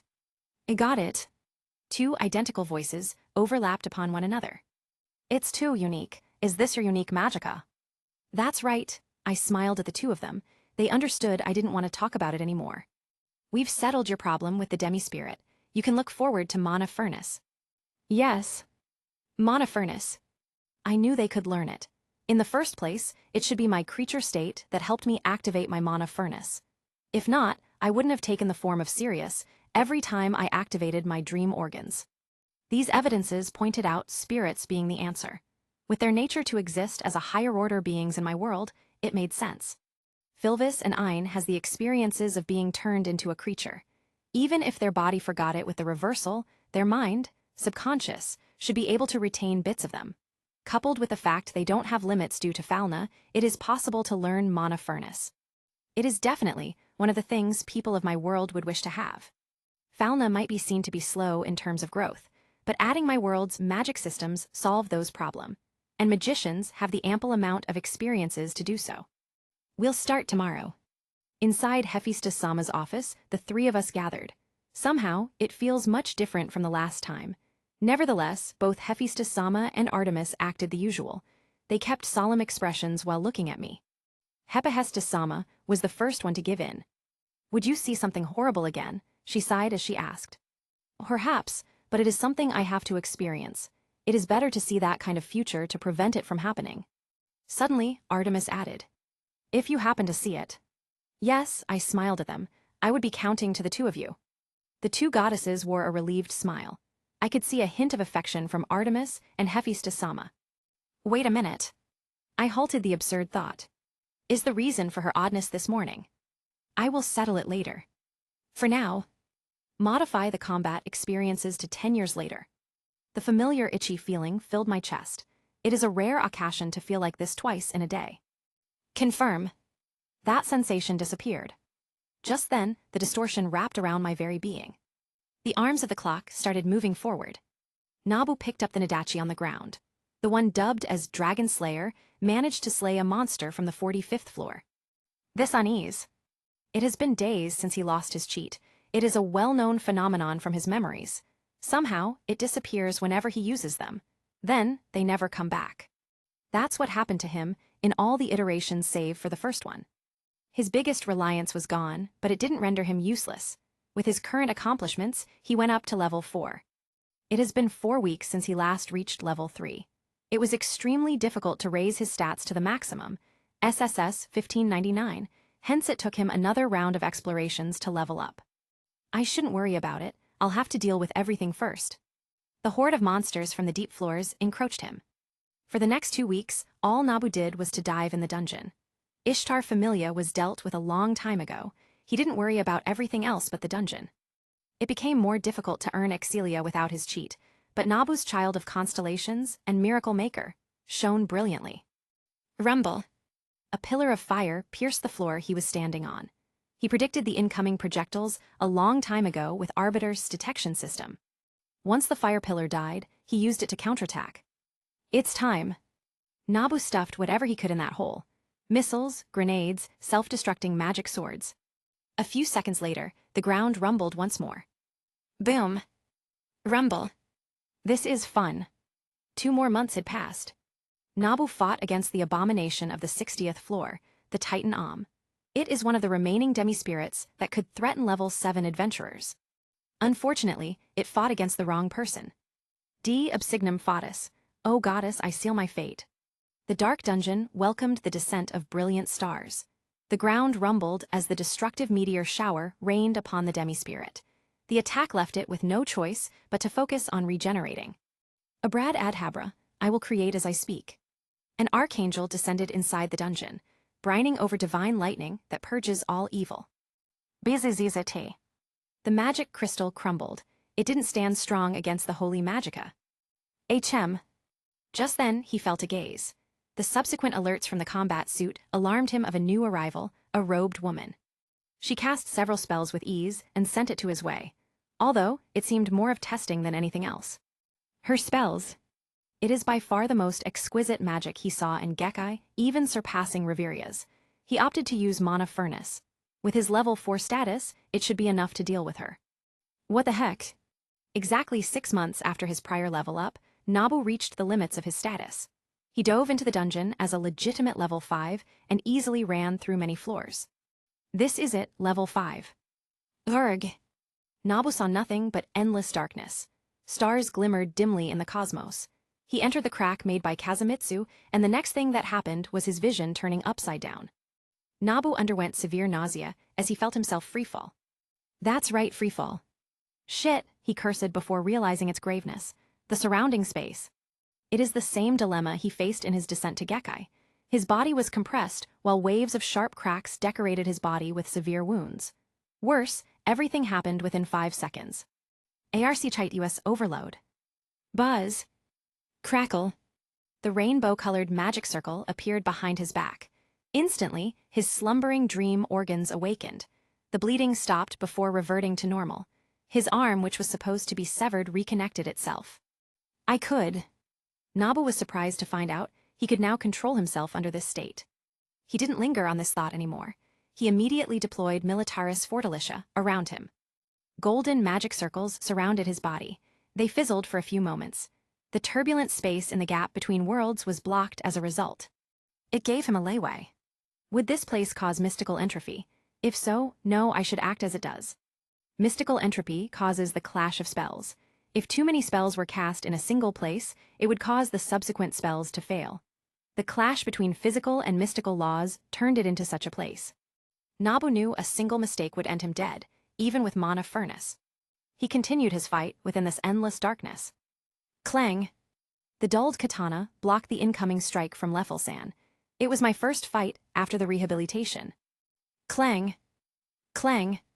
My dynamic vision isn't what it used to be. I caught her traces despite the talisma in her. She would look like a scarlet wind to others, but I could see her clearly. Leffelsan's swordsmanship, it didn't change. Just like before, it is a sword of vengeance, of wrath. Lily. Briefly, I wondered how my student is faring in the other world. Clang! I parried her downward vertical strike. In the midst of her surprised look, the katana's tip reached her neck in one go. After that, I heard a comment from Suimai. You really became that strong, but what about those ears and tail? The corner of my mouth twitched. Kudrak huh. Wardrobe. I made eye contact with Suimai beneath my combat suit. He brought me in this other world to defeat Kudrak, Ghosthide. He is the man behind the cross-dimension magicka. With that, my arsenal didn't weaken with the lack of mythologies in a certain world. Heck, Suimai could probably decimate this guy alone, but asked for my help just to make sure. Hiatus overload, maximum load release. My body transformed into something transcendent. It is on a whole another level of inhumane as before. Being a level 6+ modifying it worked wonders. Using Hacker, I cast my newly developed batch of spells. Bizizizate. Boom. A mix of fire and thunder pillars went to Kudrak. I knew it didn't have much effect on him, but it fulfilled its purpose. My hands made a bow-drawing motion. Phantoms of constellations gathered on the tip of my finger. It glowed light blue before being released in his direction. Bam! The mini-meteor did its job. The partial activation of Orionid's moon hunt is far stronger than my swift chant magicka. However, why am I feeling this way? So am I. On it. I couldn't believe it. The man fighting us is none other than Nietzsche himself. I didn't expect him to be this strong, to be comparable to magisters. You are barking at the wrong tree. I shook those thoughts. I recalled the memories of my future iterations before I responded. I am aware. And what? Nabu. But we would like to challenge you, the man who challenged this world's god. I apologize, Suimai, but I have to do this. I haven't seen my limits with my current strength. I know Nietzsche wouldn't kill someone on his side, and I knew about his ideals. I'll explain later, but it's all about those future visions, I said. He is someone who could help us. I see, you better explain everything later, all right. Yes. Suimai understood my intent. He readied his magicka and unleashed his dream organs. Act as you see fit. The man's words rang inside the castle room. This one might be destroyed. It succeeded. The plan for Shibuya is to let everything go as it is, but there'll be a mirror dimension set up. It is a space where reality is reflected, yet it can't be affected from the inside. The entire Shibuya station along its radius was affected. It is the grand-scale magicka I prepared over the course of years. Suimai helped me take action by placing my preparations all over Shibuya. Hey. I couldn't hold back my boiling bloodlust. The one-eyed volcano curse was surprised to see me. I wore the magician's suit as I walked towards him. You don't remember. I didn't see the expression I was making, but it should be closer to a murderous smile. I envisioned this exact day for so long. It finally came. Hiatus overload, maximum load release. I didn't have any other thoughts. I made a bow-drawing motion and sent a semi-formed Orionids at his face. Boom! I leaped to a certain place. The maximum output of my repulsors, imbued with holy, gathered in my palm. When the smoke cleared up, the volcano head became visible. He happened upon my opened palm. Fuck you. Bzzzt. Sizzle. The searing heat tried to invade Arbiter, but to no avail. Ho, you are one delusional mortal. You will die, and that's what you would do. I am inside his domain. My zero-cursed energy physique does grant me resistance and a certain level of concealment against the sure-hit effect, but it is not as thorough as Fushiguro Toji or Maki. Even so, you're the one who's dying. How arrogant. Coordinate confirmed. Activation programs online. I felt a virtual connection to a faraway satellite. My connection with Arbiter allowed this thing. My power increase became proportional on the strength of the magicka I use on judgment. At this moment, it reached an all-time peak. Confirmation finished. Judgment will utilize Exodus. It was an instant. Cracked. Shatter. A pillar of fire and cloud descended into Jogo's domain. It immediately broke it from the outside. The holy magicka engulfed him whole. Fire fought fire. This time, he wouldn't be escaping. Shit, please don't let it be that. Shit. Bzzzt. I crushed another small, cursed spirit. There are dozens of them in my surroundings. I didn't expected this sight after the perfected dimension transference spell. Fuck. Looking at the dark, dreary sky, I couldn't believe this is Gekkai. What in the world happened to it while I was gone? Those plans aren't enough. First of all, I should find Miku's Laplace in this world. To do that, I need to find my way back to Aurario. I will deal with everything at once. Dozens of golden lightning bolts manifested out of thin air before cleaning all of the cursed spirits at once. No. Nabu's heart skipped. He never stopped encountering cursed spirits every few hours. The same went when he arrived at Aurario's location. What? Chills were sent to his spine. The strange sensations he felt from the moment he woke up made sense to him. He couldn't feel the goddess' power on his back, nor another goddess' support on his magic. The towering Babel that pierced the clouds, with its height of 4 kilometers. What did just? It has fallen. This is my fault, fuck. Nabu threw a deformed goblin several buildings away. It's me again, why? His stomp cracked the roads in the Northwest District. It shattered several ruined buildings nearby. Nabu vented the frustration within him by doing exactly just that. I refused to accept this. His correspondence went through the entire city, but there is not a single sign of life present. Soon, fatigue overwhelmed him. He flew straight to Aurario for several hours and never got tired, but this revelation nailed the coffin. Silently, Nabu walked towards a familiar building. He entered the rundown store that used to be a luxury store. The display cabinets are all empty, and so are the crates behind the desk. Only dust and fragments of rocks and wood remained. Small cursed spirits in the form of flies bothered him, but he killed them off in a single go. Nabu looked at the door to the forge. It was previously filled with spells. Now they are long gone. The desolate store of Hephaestus Familia amplified the despair he felt in his heart. Orion. Nabu followed the voice he'd heard since he returned. Out of all the twists and turns, he met her again. However, I will save you. Artemis is in a strange state. The special grade cursed spirit on the form of a black scorpion enclosed her on its chest with a crystal. Definitely. Nabu doesn't understand if it was his coping mechanism or something else. However, he refused to believe that possibility. Deploy everything. Understood. Sending signals to Jury. Connected. Jury is the second satellite he made. It is smaller and less complex than Judgment, but it could hold immense firepower. Automated combat suits online. Nabu's entire armory was brought out to fight the special grade curse. He came at it with full preparation. I will save you. Fate. It is something elusive, yet affects life. Satoru Goju was born to handle a strong fate. The coincidence of having 6 eyes and infinity gave way to it. Yakagi Suemai was born to prevent the world's end by his fate that makes anything possible. Ironically, he is the one who could stop the Twilight Syndrome, not Ryuji, his Lapis Judicus, or anyone else. I could see a pattern to it. Artemis. Orion. Scorpio. Everything should have been clear already. Orion died to the Scorpio. The hunter became the hunted. That was how Orion's myth went. It doesn't take someone's vast knowledge to arrive at this conclusion. Yet, Orion. I lost my strength. The huge gaping holes made by the black scorpion were something my dream organs couldn't deal with. It is an absurd being nearly on the same level as that ancient dragon. It is to be expected by the cursed spirit born out of the god's fear. Before I fell to the ground, someone caught my body. A transparent Artemis hugged me. Sorry, she said with overflowing tears. I failed you again. Amen. It is not your fault. It's mine. Orion. My body is slowly losing strength. It is such a foreign concept after awakening my Monofurnace.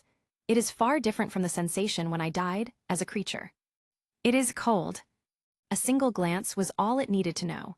My ephemeral body, the soul and basis of myself, is on the verge of collapse. I manifested the single strike to end everything. My dream organs are overloaded to attain the power akin to that ancient dragon's. At that moment, I stood at the top. I rewrote the legend. Yet it wasn't enough to influence everything. While I am dying, there is still the one-eyed black dragon. I tried to stand up, but to no avail. Don't force yourself. My sight started narrowing. Darkness consumed its edges. This is bad. I am starting to lose consciousness. One last time, I touched her cheek.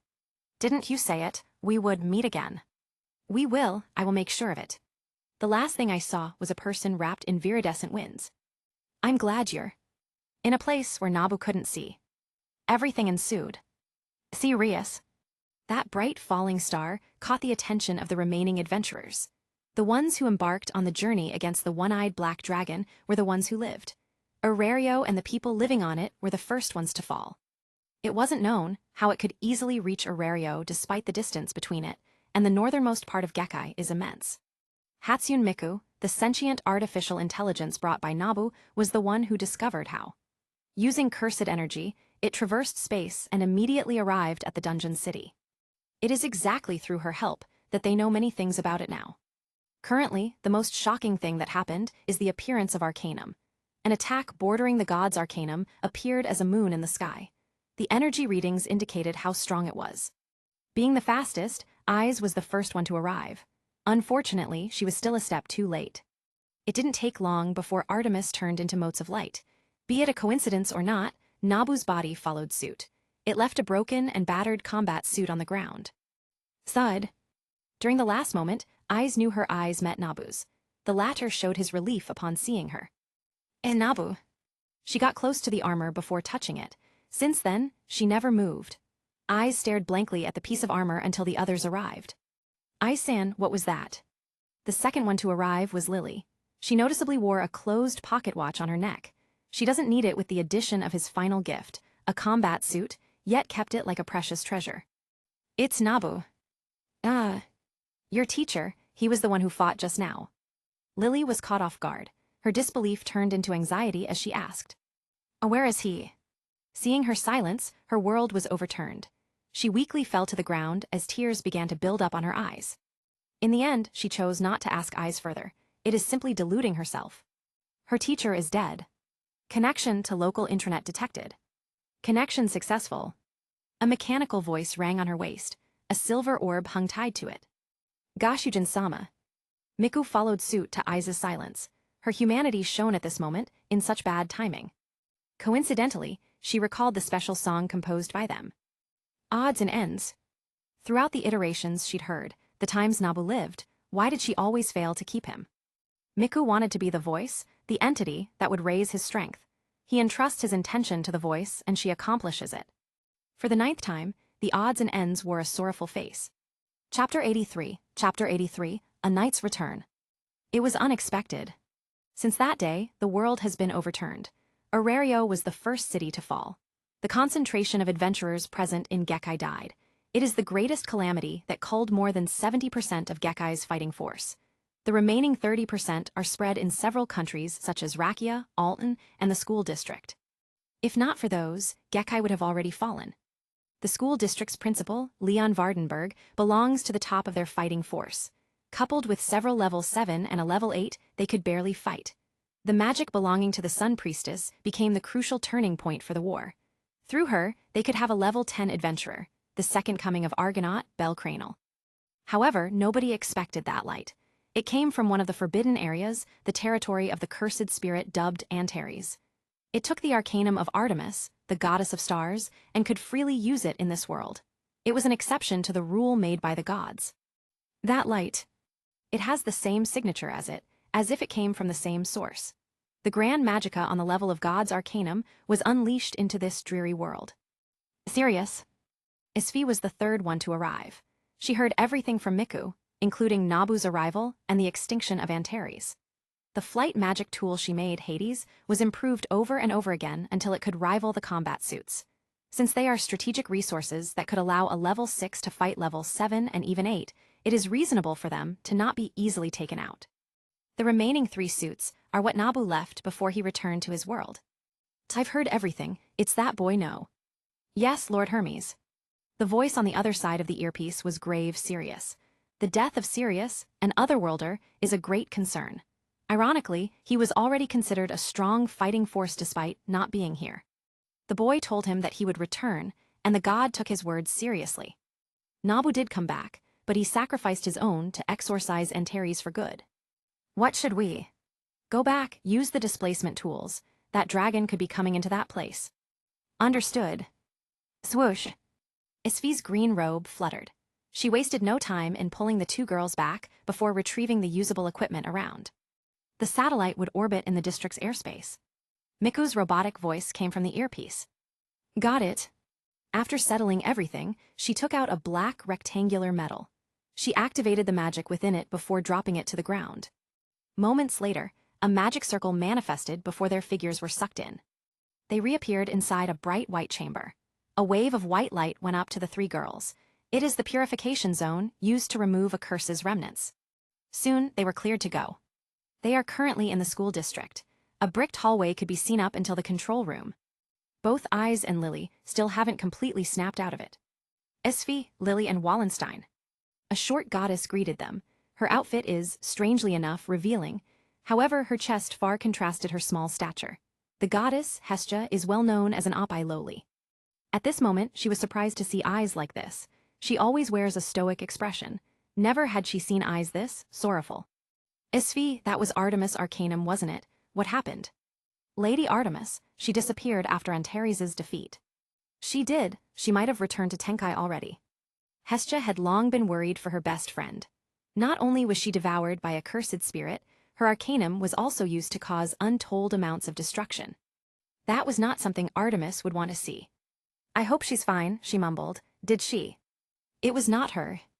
Ina. Isfi knew Hestia would ask for this. That light was caused by Sirius. The answer caught her off guard. Sirius, he is her boyfriend now. Yes, Sirius is an otherworlder. He returned several hours ago and encountered it. In the end, he successfully exterminated Antares. Hestia was surprised. That cursed spirit's other epithet, Godslayer, embodied its terrifying prowess. They didn't actively go to its territory to avoid a conflict. Handling the one-eyed black dragon was enough. If Antares didn't sit still in its territory, they would have been more battered. Nevertheless, hearing someone who could defeat it alone is a huge surprise. How about him? That, as Svi's expression changed, he couldn't make it. Hestia fell silent. All her hopes of meeting that person died. In the end, it is simply one of the interactions that occurred after Nabu's death. Galahad saw the dreaded outcome. He was unaffected by it. His sharpened mind wouldn't easily feel something like sadness. The further he went, the less he was affected by adverse emotions. Although, the same couldn't be said to the boy in front of him. Nabu blankly stared with his eyes wide open. He was still under shock due to the iteration he had experienced. It is extremely bad to the point he didn't notice Galahad in front of him. He was immersed on the lingering emotions his 9th iteration has. The mix of sorrow, despair, joy, sadness, glory, all of them messed up his mind for a moment. Wake up! The familiar yet unfamiliar voice took Nabu's attention. He finally realized the existence of his subconscious. The man wore something akin to a knight's attire. His sharp look is something that'll catch everyone's attention. We could finally have a proper talk. You, Nabu realized many implications. You're different. You should have seen it, the futures entailed to you. For the second time, Galahad surprised him. It is natural to know this much. I am you and you are me. What? Even Nabu couldn't process that revelation easily. I know, we are promised to have a new life. It is a life far from our previous one as Galahad of the Round Table. Galahad, the Knight of the Round Table, Lancelot's son. That is right. Galahad isn't the type to leave out answers, if he could easily answer all of them. However, something occurred. I never awakened in that life. As a result, the connection to the Holy Grail couldn't be established. The what Holy Grail? Nabu recollected the things he knew about it. The Holy Grail from Arthurian legend. Much to his surprise, Galahad nodded. It is a long story, we don't have the time for it, he spoke. Tell me, are you willing to save that world? Yes. Despite his confusion, Nabu muttered his honest answer.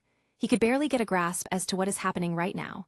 One moment, Galahad appeared and talked to him right after that dreadful future. The next moment, he is questioned whether that world was worth saving. Nabu realized something as he pieced everything together. There's a way to return. Does it apply to all those iterations? Yes. He was offered a new path, a new possibility. If those worlds continued as it was. If they existed in reality, as a form of alternate timelines, parallel worlds. Nabu has way too many things to correct. We don't have time left, Galahad said.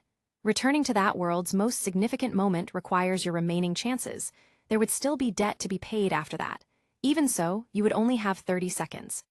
I will take it. Nabu recalled the events that would happen later. Everything is already set properly. His absence for a certain time wouldn't affect it that easily. Most importantly, he couldn't leave the problem he left behind. It already claimed Hephaestus and Artemis along with millions of Gekai's populace. If he could help exterminate the one-eyed black dragon that turned into a cursed spirit, that would ease his wrongdoings for that iteration of Gekai. Seeing this, Galahad merely nodded. He understood Nabu's personality, which is somehow reminiscent of his. It wasn't as extreme as his mindset, but it was still there. Well then, your physical body wouldn't work, he spoke. You'll need a substitute. It was at this time, Nabu noticed his peculiar state. He is currently in a dreamscape. His physical body wasn't truly present in it. His physical body in the 9th iteration was destroyed when he fought Antares. There's no need to worry, I have a solution to that. Click. Vaguely, both of them felt that the opportunity to re-enter that iteration was about to disappear. You would understand everything. All right. Nabu saw the distortion around him once again. It was only recently did he notice the mystical power he calls his cheat. It isn't as simple as reverting the target's state to normal or experiencing the future through his combat experiences. It has the potential to do something beyond that. Both Nabu's and Galahad's wish is the one thing that turned it into something that could manipulate time. Just as Nabu disappeared, so did Galahad. The dreamscape turned silent all of a sudden. One-eyed black dragon. It is the final boss, the last of the 3 great quests created by the dungeon for its inhabitants. It was something to be overcome by the mortal's might, but everything went wrong after cursed energy was introduced to Gekai. The black dragon, which is already feared and revered as the greatest calamity, gained even stronger power. It even surpassed the manifestation of the god's fear. In a sense, one could reach its level if its vileness was established to the entire world since 1,000 years ago, something not even Ryomen Sukuna achieved. Vast amounts of evil emotions gathered to it. The one-eyed black dragon was supposed to be injured due to Albert Waldstein's attack from 1,000 years ago, yet it managed to completely heal it within 5 years. Through that, the black dragon gained a cursed technique, skip. The said technique brought forward the future to its present. It was through it could the dragon heal itself. Its injuries that should have lasted for several decades were cut short to 5 years. The already powerful dragon became even stronger. Now, it could emit poisonous miasma around it, have the strongest physical body and resistance to magic, and the access to vast amounts of cursed energy from the world. Fortunately, it hasn't developed stronger ways to mobilize cursed energy. It could only mobilize it to use the cursed technique awakened upon its instincts, as well as what it had learned since a decade ago. The foreign energy was completely new to Gekkai, and as such, it had to start from scratch. Boom. Rumble. Shatter. The Black Dragon's domain expansion was broken for the second time. However, they couldn't come unscathed. Most of the level 6 are severely injured. The level 7 lost their mobility, and the level 8s from Loki Familia barely blocked its monstrous attack. If not for the information acquired in their previous battles, they wouldn't even be able to wear it down like this. Ottersan. Continue what you're doing, we will hold it off. Belcranel fell silent. He saw his fair share of sacrifices in this battle. The school district was sunk before they could even enact the Otherworld plan. Miku's satellite jury barely allowed them to react on time and survive its first strike. Since then, they engaged in a disastrous battle against the Black Dragon. It possessed the power to skip and immediately gain the intended result. If it wanted to destroy something, it would be instantly destroyed with skip. If it wanted to go somewhere, it would immediately arrive within a second. Its cursed technique is simply that powerful. Its only downside is the burden placed onto the Black Dragon, hence it couldn't abuse it. With the addition of Monofurnace being taught to everyone, it increased the adventurer's survivability. The legacy of Nabu's world contributed a lot to Gekkai even after he left. Leave this responsibility to us. This is what we've agreed upon now. The blonde-haired principal of the school district, Leon Vardenberg, grinned as he went into his striking position. The power of the sun merged with his entire being. The dream organs continuously supplied him with the necessary mana to use it at the maximum output. Belcranel, I could hold it off one last time, suit yourself. Riviera declared as her holy magicka started being mobilized. It is their weapon against the domain's sure-hit effect. It contributed a lot as to why they are still alive right now. Everyone's. Bell steeled himself. He focused on charging his skill, Argonaut. He hadn't used it fully due to the sheer destructive power it had. A level 10 using it could give them the strength needed to defeat the Black Dragon. Only, they didn't take the gamble until now. It wasn't as if the dragon would simply stand still while he charges it. Clang. Boom. Rumble. Shatter. Another round of fighting had begun. The world's strongest gathered their entire power to buy Belcranel time. This moment would determine the fate of Gekkai, and the responsibility to protect it lies on Belcranel's shoulder. Bam! Seeing them slowly lose, Bell nearly unleashed the Argonaut skill. His willpower had been tested over and over again. Should I use it? Should I wait until it is completed? When only a few remained standing, including Otter and Leon, he was about to use it. Until... Cracked. Flutter. An archangel descended from heaven. The blindfolded archangel unfolded her wings. Immediately, the white light devoured all the miasma present in their radius. The domain expansion that was about to be used broke down completely. Shockingly, the archangel accompanied a boy, no, a man. His pure golden pupils stared at the huge black dragon in the distance. Tab. The knight wore his garb once more. The ends of black cloth fluttered along the wind. His pure soul shone brilliantly. Golden motes of light converged on his waist and right arm. They took the form of a sheathed longsword and a huge circular shield, respectively. And I shall hold it off. You. The knight gave a swift glance to the remaining combatants on this battlefield. His sight stopped for 2 seconds before he faced the terrifying black dragon. I remember it. His mind does not remember it, but his body does. Galahad. The Knight of Heaven. The chosen one of the Holy Grail. At this moment, he had returned. Chapter 84, Massive Gains. I am confused. Extremely so. I haven't even processed the memories of the 9th iteration when Galahad appeared out of nowhere and told me many things. I couldn't process everything completely. Like, for example, what is the Holy Grail? It is the cup that Jesus drank once. It is said to give immortality to those who drink from it. In the Arthurian legends, only Galahad and Percival could see it. The former immediately died upon holding it due to his nature as a saint. I shook those thoughts off. When I returned to reality, not even half a second had passed. My processing speed became extremely fast to the point my perception became like this. I turned to look at the black dragon. Its overwhelming visage, suffocating aura, and nigh-infinite reserves of cursed energy. I would have had trouble if it was from before. The black dragon is comparable to the ancient red dragon, only the latter is much more flexible. It could use grand-scale magicka on the level of gods. Ahem. An image overlapped to it. A pure white dragon. Albion. This is what those new memories told me. Due to this body, sporadic memories popped out of nowhere. It includes Galahad's fighting style with the shield as well as the power, phantasm, it holds. As long as I recite its true name, I will be able to mobilize it. After composing my thoughts, I didn't have any hesitations left. Based on my perception, a second had passed in reality. I should have spent more than 30 seconds. Just like Satoru-san, huh? Serious? A silhouette of a girl stood up. Her dirtied, long golden hair swayed slightly. Covered in wounds, she still possessed sharpness in her eyes. She's completely different from the Aizen I knew. Ement. I briefly nodded, before the Archangel's wings surrounded me. Bam! A black pillar of light descended upon it. It didn't leave any activation warnings or the like. It's as if it happened out of nowhere. Storing the shield to somewhere, I unsheathed my longsword first. Sword of the Strange Hangings.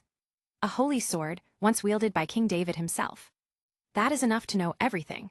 Its sanctimony is only below the Longinus itself. Xing. Just by drawing it out, the phantom of the Archangel solidified more clearly. It dispelled the cursed energy from the nearby radius. The black longsword has 2 strange flags hanging from its guard. I twisted the longsword and wielded its edge against the black dragon. Swoosh. Cut. It was a simple swing, a downward vertical strike anyone could do. Yet, PSSSHK. ARGH. It managed to reach its foe. I see. 27. Upon this verification, I didn't hesitate to deal my strongest attack. With this body accustomed to mysteries, I could finally execute my swordsmanship properly. Once. Twice. Thrice. The swings I did became extremely swift. I made several dozen cuts, targeting the black dragon in a span of 2 seconds. The first strikes made their mark, but the rest of them missed when it reacted. Its cursed technique allowed it to dodge everything with ease. Suddenly, its tail appeared out of nowhere and lashed at me. Swoosh. I didn't waste the Archangel's phantom. I deftly dodged it with a split second left. Phantom Sword of Kirakara Dharani. For the second time, my strikes became intangible. They attempted to shred the black dragon's neck, but to no avail. It had adapted to my attacks already. Even so, I haven't brought out my trump cards yet. Gate parasim gate bodhi svaha. Going on beyond, always becoming Buddha. It was a downward diagonal strike. Swoosh. With my advanced processing speed, I saw its cursed energy about to be utilized. It is the activation signal before a sorcerer or a cursed spirit uses their cursed technique. However, it is more than that. I noticed the anomaly within the signal. It became concentrated at one point. It could only mean that its domain expansion is about to be utilized. PSSSHK. My attack reached it. It didn't affect anything physically, only spiritually. It was enough to break the cursed technique as well as its planned domain expansion. Its thinking was interrupted for a second. 20 seconds left. It's time. I pulled the sword closer to my face, its flat side facing me. I wouldn't give it the chance to react. Veritas lux, the truth enlightens me. At that moment, mysteries are twisted, the physical laws bent under the pressure of the sword technique. I twisted its grip and dealt another downward strike to it. Swoosh. PSSSHK. Cracked. The very first thing that occurred was space shattering. A few dozen dimensional cracks are produced with the sword alone. The next thing was purification. The attack utterly obliterated the remaining cursed energy within its direction. Lastly, ARGHH. Thud. the black dragon turned into the one-winged black dragon. Its right wing fell to the ground with a huge thud. 19. The holy longsword turned into motes of golden light. Soon, it was dispersed by the wind. Summoning forth the huge circular shield at my right hand, I continued to fulfill my responsibility. At this moment, Galahad, Nabu shone brilliantly. It is not in a metaphorical sense, but literally. Holy light converged around him as the archangel stayed at his back. His sword struck the black dragon and cut one of its wings down. Ironically, that attack resembled the black dragon's. It occurred out of nowhere, without any prior warnings. Such is the nature of the Kuchiba swordsmanship, the technique renowned as Phantom Sword of Kirakara Dharani. Flutter. Eyes was about to throw desperate in Nabu's direction when she saw him wield a shield. Strangely enough, it suited him very well. Bam! Crackle. Nabu stepped to his right before the dragon breath came at him. These were followed by a black blur, its claws aiming at his body. Clang. The circular shield perfectly defended against it. I see. Nabu understood the nature of its cursed technique. Skip could reverse causality and immediately go to the effect without the cause. Only, it couldn't directly affect someone. The black dragon could only use it to boost its attacks until it is only a split second from reaching him. He sidestepped before spinning his body. Swoosh! Suddenly, the shield flew straight at the dragon's face. The latter flickered before easily dodging it. After a serious injury, it became vigilant against Nabu. Fizzle. Crackle. The swathe of black miasma and pillar of light clashed against the archangel's wings. 12. Swoosh. PSSSHK. The archangel's phantom weakened before disappearing upon shielding Nabu from harm. Swoosh. The circular shield came flying to his direction. A blur appeared on the black dragon as it dodged the sneaky attack. The shield swiftly came to Nabu's side after its failed attack. Seeing him without any protection, the archangel, it decided to pull no stops. Its eyes swept the injured adventurers from below along with him. Without any prior warning. BZZT. A hail of black pillars of light descended. It aimed at the defenseless adventurers. The one-winged black dragon wanted to settle everything here and then. Nabu could deal with the black dragon, but his time is limited. If he was given more time, he could have defeated it. Unfortunately, luck weren't on their side. His time is limited. He could only do this and that decisive strike. Meaning, if Belcranal loses his charged magic for 5 minutes, they would lose hope in defeating it. A shield that protects. Such is the nature of Galahad. Without caring for himself, he protects those who needs to be protected. It is the highest form of heartlessness towards oneself. PSSSHK. The around-round shield was stabbed to the ground. Lord Camelot. A soft whisper was carried by the wind. BZZZT. Sizzle. A magic circle with the shape of his shield manifested. Along with it is the pure ivory white fortress walls. Hum. The two forces clashed. The hundreds of light pillars against the castle walls. Everyone are simply enamored by its sight.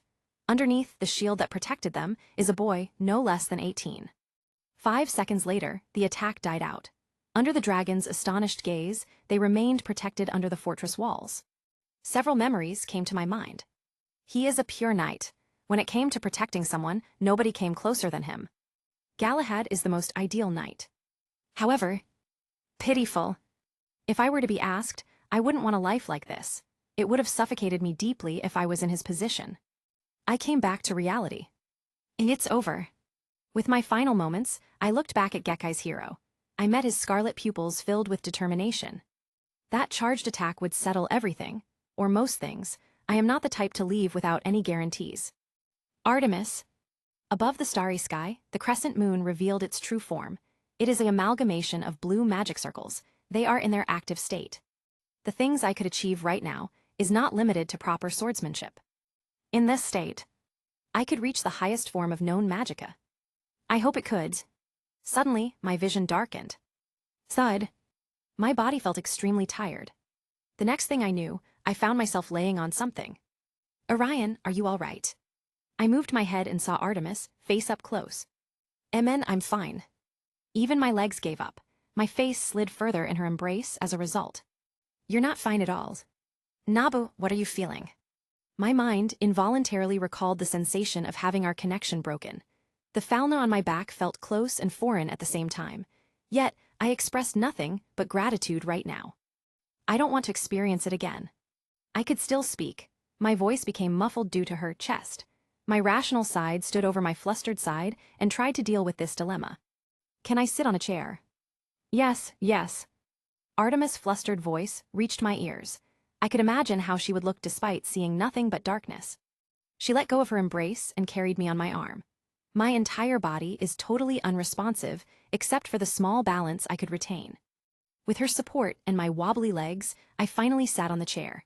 Both my arms fell to my lap right after I did that. It's a long story, but I saw Scorpio and the black dragon turn Gekkai upside down. What? The two goddesses became surprised at my revelation. It should be my fault, really. I am the one who brought the problem over. Bits of information entered my mind. After several cross-validation, there is a high chance that I caused everything. When I came back to Gekkai, I didn't encounter any problems. That means I must have perfected the world transfer spell. It is the only difference that set my accidental visit and second visit. Going in this train of thought, something must have gone wrong in the first visit that presented cursed energy to this world. It looks like I will need to talk to our Ranos later. Hephaestus-sama was exiled from Gekkai. Artemis, she disappeared after a huge battle. I began telling the memories I received in the 9th iteration. Honestly, it is full of satisfaction at first. I took revenge against Dionysus as well as Jogo. I crushed Kenjaku's plans by stealing the prison realm and freeing Satoru-san with the inverse spear of heaven. I also fought Kudrak and several other greed of 10 in Suemai's otherworldly journey. Everything went downhill after I rushed to Gekkai. I was too hasty to return to Gekkai. After losing Hephaestus-sama's connection, I sought for Artemis. It isn't wrong to say I ran to my death. Nevertheless, I understand why I did those. Personally, experiencing those things would make me go crazy. After that, I had the chance to return. I clashed against the Black Dragon to buy the strongest adventurer's time. The end result was this. Silence filled the room. I am reminded of that time I revealed everything I saw on the 8th iteration. The 9th iteration is far more shocking and devastating than that. And that's why you look like this. Right. Artemis and Hephaestus-sama pointed out. As expected, I mumbled, just like what I could remember. I smiled wryly as I looked at the two goddesses. Who would have expected that I would have it too? Even now, I could hardly believe it. How did I even? What is it? Artemis was the first one to ask. It's complicated, I replied. Hephaestus-sama, could you update my status? All right. After some difficulties, we finally managed to update it. I haven't felt anything since I am tired, but the feats I had accumulated in those 10 years should be able to make me level up. As for the fight with the Black Dragon, it's better to see for yourself. She gave me the paper with a resigned look. Level 5. Strength I0 Defense, I0 Dexterity, I0 Agility, I0 Magic, I0. Hacker F. Right Arrow D Ubiquitous, FD. Orionid's Moon Hunt. Memoir Manifest. Miracle Maker. Child of Constellations, Chinese letter, Japanese letter, Chinese letter. Proof of Combat E, 87% to be upgraded. Curse Hunter. Knight's Resolve. Pure Heart. I fell silent upon seeing my new status. I exchanged glances with Hephaestus-sama as she let out a smile. You still have 2 developmental abilities to choose. I should have expected this completely. I am on the verge of leveling up to 4, yes, but to directly level up to 5. From what I know, only Ryu-san did this feat. She went from level 4 to level 6 in one go. That was the result of her achievements materializing, which allowed her to skip 2 levels. Fighting against the fabled one-eyed Black Dragon is just as big of an achievement. They are 2 selections, each with 5 abilities to choose from. I listened to Hephaestus-sama's words. In total, there are 10 abilities to choose from. They are separated as 2 5-item choices. Trap Maker. Abnormal Resistance. Healing Power. Mysteries. Luck. Metalwork. Mechanic. Chain Attack. Shielder. Knight Physique. Hearing this list, I fell into deep contemplation. The only new thing in the first one was luck. This should be self-explanatory already. On the other hand, the second selection looks more colorful. Metalwork is already documented as an ability of item makers. The same goes for Chain Attack and Shielder. Only the Mechanic and Knight Physique are different. The former should be something similar to Mage, but with technology. As for the last one, that should be something from Galahad. I recalled how strong I was in that body. I could do many things which I couldn't do before. If Knight Physique gives me just that. After a while, I made my decision. Chapter 85, Broken Cognition. In the end, I wound up choosing luck and Knight Physique. I haven't felt any tangible changes as of yet, but I might be able to do so later on. The former should be something related to destiny, more so, fate. It is the intangible luck that could redirect me to a good outcome. It should be akin to Soimai's fate, which I overheard from Lord Nettesheim. Meanwhile, the latter is something from Galahad.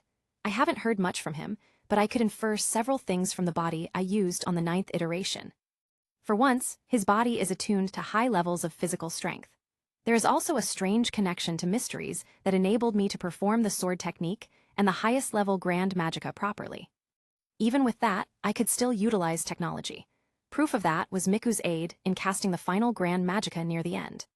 In the first place, I am not considered as a being of mysteries as much as Soimai is. It gives magicians insane firepower when it comes to spells. It is one of the primary reasons why I am limited to using technology to make up for it. With that transformation, I would be able to utilize both magica, technology, and swordsmanship to another height. I saw the view from the peak once. I longed to possess power comparable to Galahad, to me on the 9th iteration. It was something I only saw on the sidelines, something close yet distant. I had seen Satoru-san and Suimai pull off unbelievable feats one after another. I admit, I yearn for it. You're spacing a lot, I will bring you to your room. All right. Just then, my sight throbbed slightly.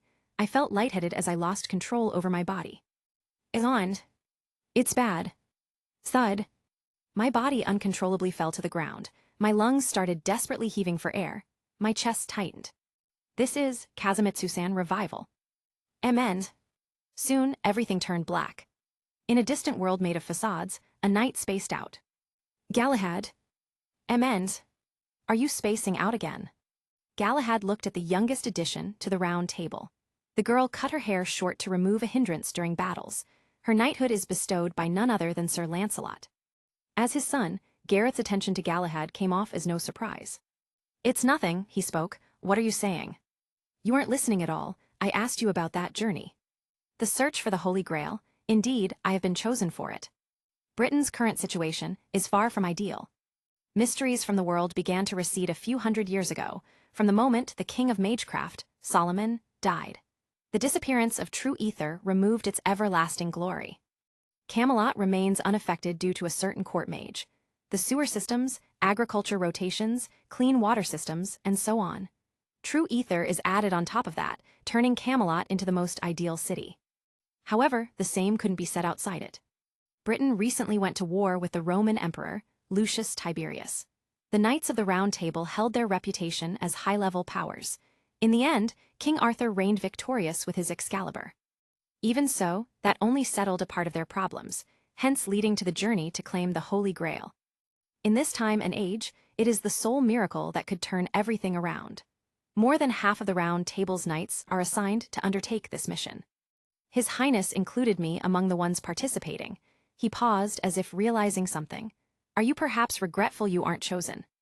You're still the same as always, teasing with that straight face. Galahad silently looked at her. It made it hard for Gareth to know what he was honestly thinking. The two bantered for quite some time before he was left alone. What was that?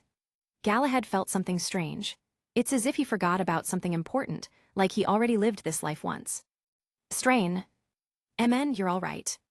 Yes. Galahad received Percival's inquiring look. He is used to his brother asking about his condition whenever he doesn't feel right. He was the first one to notice his complex relationship with his father, Lancelot. I'm fine, I simply thought of something. Something taking your mind, I wonder what it is. As usual, Galahad replied with silence. If it is something related to women, I hope you won't follow your father's path. Galahad's face went stiff upon hearing that. He wondered how their conversation even went in that direction. Infidelity is bad. Say it to Sir Tristan, or even father. The majority of the Round Table's knights are womanizers. That is a well-established fact within their inner circle. Oh, it seems you are growing a sense of humor. That's good, that's good. Galahad felt like he understood his words, yet he didn't. This sword. The three knights, Percival, Galahad, and Bors, was sidetracked on their quest to find the Holy Grail. Percival's sister led them to an ancient ship, which contained many historical records and relics from the time of King Solomon. Along with it is a map to an island which housed several relics. In the end, they decided to undertake the journey purely because of Solomon's name. If there is someone close to God, it would only be him. He is their clue to acquire the Holy Grail. However, what they didn't expect was to find a longsword instead. Can I touch it? Surprised by Galahad's proactiveness, Percival and Bors couldn't react for a while. It's fine, the former said. Perhaps it is fated to be with your hands. Yes, it's the first time you wanted something. Being nearly the same age as him, Bors saw his peculiarity. He never wanted to have something for himself. He always fought for the other's cause. Such selflessness is something he admired. Galahad didn't know how to react. After a while, he nodded to them and grasped the sheathed longsword. The two flags hung on its guard fluttered as he drew it out. At that moment, an aura of sanctimony surrounded the stone room. Suddenly, a strange set of memories entered his mind. Using a certain swordsmanship, he cut a black dragon's wing before its shrieks of pain resounded to his ears. Again. Amidst the broken rubbles of stone lies an unaffected room. It formed a natural barrier that pushed back everything save for the chosen ones. Are you all right? It's just a scratch. Galahad wore a stoic face that said, Are you really saying that? As he pulled him back up. Percival looks beat up and tattered due to the battle against the castle's usurper, Klingsor. His strange magecraft and holy spear Longinus were enough to cause him trouble. However, it was the latter that settled everything. Longinus acknowledged him as its rightful user. It was then used to defeat the evil Magus. We did it. Bors came to them with a bright smile. It was very long, but to think we would find it. After many twists and turns, they discovered the legendary Holy Grail. It was housed in the Corbenic castle under the safekeeping of the Fisher King. Only when Klingsor forcefully seized the castle did it change owners. Nevertheless, the Grail refused to acknowledge a vile man such as him. With that, it was left untouched for decades. As usual, Galahad wore his expressionless face. I wonder when I'd see an expressive Galahad. That sounds good, Percival replied. We shall celebrate when it happens. We will see. The two laughed at his stiff reply. They had been together for nearly 2 years in search of the Grail. It was a common sight to poke fun at him, which Galahad doesn't mind. They entered the Grail room. Just as Bors continued to walk towards it, he was met with a sudden hindrance. It was an invisible wall. It didn't have any form of aura. It was nothing, yet it could affect reality like that. So that's how it is. Percival understood everything. This invisible wall thwarted Klingsor's attempts to utilize the Holy Grail. Even though it is a few steps away from them, it suddenly felt distant. Galahad. Bors was shocked to see Galahad walk towards it. He was about to stop him when he saw how he passed through it easily. With normal strides, he came closer to the Grail. When they could finally react, all they saw was his back facing them. They didn't see his dazed look.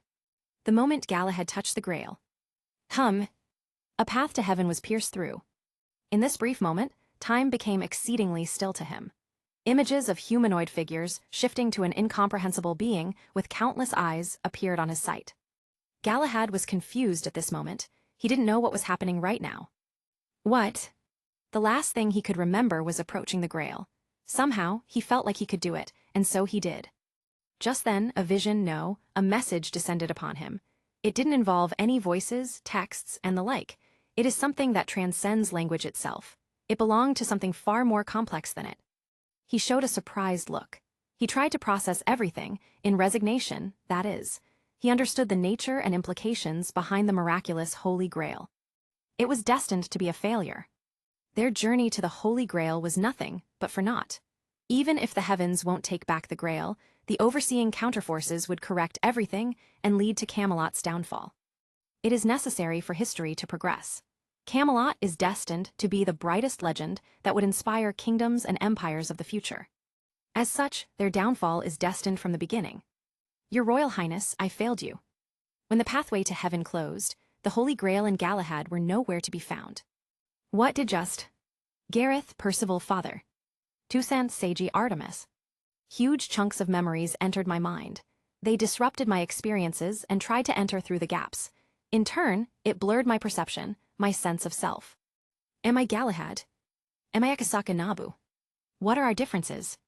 What is happening? What just happened? Who am I? In the midst of this dilemma, I found myself standing on an execution ground. There I saw two figures fighting. One of them is the knight, Gareth. The other knight sported short purple hair and bloodshot eyes. PSSSHK. I witnessed him crush the defenseless Gareth. She didn't wear any armor nor her usual gun lance. Just like that, her lifeless body fell to the ground. Huh. Before I could react, I was transferred to another place. This time, it was the same man fighting against a familiar knight. Sir Gawain. Clang. I understood everything. Clang. That he my father killed Gareth. Gareth. That fucking bastard. No, he's still my father. Chaotic thoughts began entering my head. Perhaps it is due to the dissociation I was feeling, I let out many curses. Before long, my mind entered a state of stillness. The chaotic thoughts receded just before I saw Gawain leaving the battered Lancelot behind. Since then, I kept staring blankly at the scenes I saw. Maybe I was too overwhelmed to be able to react to them. I felt nothing. Correct. I am aware of how absurd this is. Correct. It is inhuman. Correct. Why am I like this? It's not right. It is. I turned my back and saw Galahad. He is completely identical to my appearance. You are extremely confused. Nabu couldn't believe what was happening to him. Even with 200 years of memories. It is different.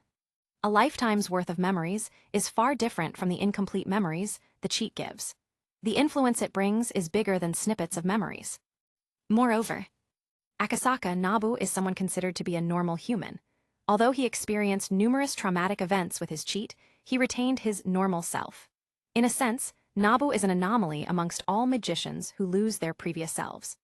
Meanwhile, Galahad is a special human. He is someone who does not hesitate to help others, even at the expense of himself. Thus, he is dubbed the perfect knight. Both of them lived contrasting lives with different experiences. Galahad's mindset, in particular, is as inhuman as it could get.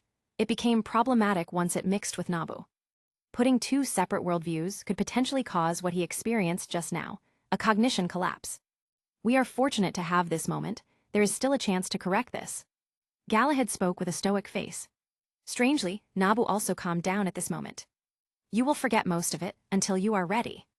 I see. I understood everything from his words. That move caused this. I am pertaining to meddling with the 9th iteration. It was a sudden decision at that time, but only now do I feel its aftereffects. Most of it, I presume I would still remember bits of it. Yes, it wouldn't affect you like it did now, however. There ends, I would forget about it. Gareth, Sir Percival. Her Highness. I met Galahad's complicated gaze. When the time comes, let us meet them again. All right. I bid my farewell to the knight. Amen. I got out of a blurry dream. My body felt light yet unfamiliar. When I opened my eyes, I was greeted by a dim ceiling. The rays of moonlight cascaded over the gaps of the curtain. My senses started returning. The status of a level 5 allowed me to perceive many things clearly. It is way sharper compared to before. One such example is a steady pattern of breathing on my side. I looked at it and saw a brown-haired girl sleeping beside the bed. Lily. Something strange about her. It feels like dream organs. Lily could finally use Monofurnace. As if sensing my gaze, her body shook before her head rose. She looked back at me with a sleepy look, but it disappeared a few seconds later. Teacher, you're finally awake.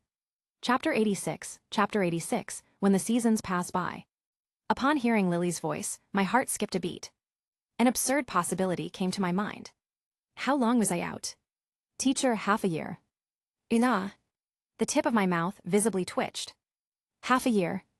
Was this the price that had to be paid when I decided to enter the 9th iteration? This was a huge price. The Holy Grail brought by Galahad, is nothing short of miraculous. But it seems like I won't be able to handle it in full. It is even stronger than the Lapis Judicus on Ryaji's hands, or even the complete Philosopher's Stone itself. It was split into 3 parts, yes, but it'll possess even unimaginable power if they are recombined, or so the legends say. Lapis Philosphorus gave the created homunculi perfect knowledge regarding mysteries. Lapis Judicus served as the weapon to end the Twilight Syndrome in its roots. Lapis Candidus, which purified all targeted things through the supernatural biblical events. Using such power as a weakling made the outcome evident. Really? I made everyone worry. I'll talk to them later, I said, You could use Monofurnace now. That's a great achievement, Lily. It's not a big deal, teacher. I couldn't properly use it yet. It's about the output and prioritization, no. While Monofurnace deserved its spot as a magician's ultimate trump card, it is extremely difficult to practice. One has to create a dream organ, a conceptual part, in their body. The more dream organs they have, the greater the output. They become closer to mysteries as a result of it. My Monofurnace seems different from the rest, as it could upgrade on its own. I felt a tinge of excitement. Now that I am a level 5, it should be stronger, no. When I snapped out of my thoughts, I became slightly dissociated. Not much time had passed when I went into a daze. That is the problem. My mind seems overactive today. Is this the increase in my processing speed? I understand how Icelo sliced half a dozen times within a second. I tried to stand up. Some of my bones made a popping sound when I did so. Then, I stopped the attempt and chose to stretch my upper body. Pop. Pop. After I'd done it, I felt more refreshed. It was also at this moment did I notice the changes in my body. Pushing these thoughts aside, I stood up from the bed. Can you help me meet everyone? 6 months ago, Nabu showed no signs of waking up. Hephaestus and Artemis knew he had come back from the 9th iteration and had an encounter with the one-eyed black dragon. They are aware of his power akin to Arcanum, yet it is precisely because of that were they unable to do anything. The D-Saint once came to check on his condition, but to no avail. Since then, he has been taken care of during his sleep. One such person was Philvis. Arakasaka-san. The very moment he stepped out of his room, Philvis noticed him. She didn't hold any reservations as she held him in her embrace. I'm glad you're finally awake. Strangely, Nabu didn't feel flustered. His mind became clear, all the whilst being perceptive of her emotions. He reciprocated it by patting her back. At the same time, he noticed how huge his growth was. Nabu grew up to 168 centimeters, as a 13-years-old nonetheless. His birthday was supposed to be in October, but he slept through it. It was turned as a belated event which everyone would celebrate once he wakes up. I apologize for making you worry. No, you don't need to apologize. Philvis looked up to him, her face close to his chest. It was then did realization hit her. She felt embarrassment creeping up to her face. Her smooth white skin was overrun with a blush of red. When Philvis saw his eyes, she was momentarily mesmerized. Something's different. Before she could ponder over it, she separated herself from him. She felt she wouldn't be able to handle any more of this embarrassment. Perhaps only Ein could do so. This is good. We were worry-stricken when you didn't wake up after 2 days. Artemis-sama was fidgety, while Hephaestus-sama used her connections to make you wake up. Hearing all of that, Nabu could only heave a sigh. He paid dearly for the decisive 30 seconds of a dreary world. Nevertheless, he doesn't regret it. With his integration to the Night of Revelations Galahad, many things changed subtly on him. It didn't affect his identity as Akasaka Nabu. It merely gave many improvements related to willpower, one of the fields Galahad specialize. Meanwhile, Lily pouted slightly before she reverted to her calm expression. Teacher, I should have done that too. Hephaestus-sama. Nabu looked at the direction of the entrance. From the moment our eyes met, her eyes trembled in surprise. Tsubakini, who accompanied her to the Familia home, gave me her usual smile. Before I could see Hephaestus-sama's expression, she swiftly held my hand before she led me to the office. Bam! The door automatically closed itself. I saw a semblance of the security system from my world. You are back. I am. That's good. Hephaestus-sama had her back facing me. I couldn't see the expression she was making at this angle. However, I am no longer constrained to such limits. I could see her messy crying face. She is trying to compose herself, just as usual, before facing me. Several memories entered my mind. While I was fighting, I would remember Hephaestus-sama. I used the blade she forged Sora until the end. It broke down when I fought Scorpio and Ares, when I made my final sword strike. It was a facade that led to the finale, Orionids. The thing is, I knew we entered a romantic relationship. That's right. That was the time when me and Artemis were official. In short, a polygamous relationship, in even more familiar terms, a harem. Thus, I couldn't believe it. I firmed myself to not be like Galahad's, my other father. He was a womanizer who made love with my biological mother before leaving. Until her death, I quite resented him for it. Complex thoughts entered my mind. The increased processing speed showed its wonders at this moment. Shouldn't I? Nabu and Galahad. It was clear we weren't the type to leave someone important suffering, due to our decisions. Somehow, my decisiveness changed after the blurry dream, Galahad's life. I am aware I forgot many things due to an important reason. Nevertheless, some impactful memories remained with me. Tab.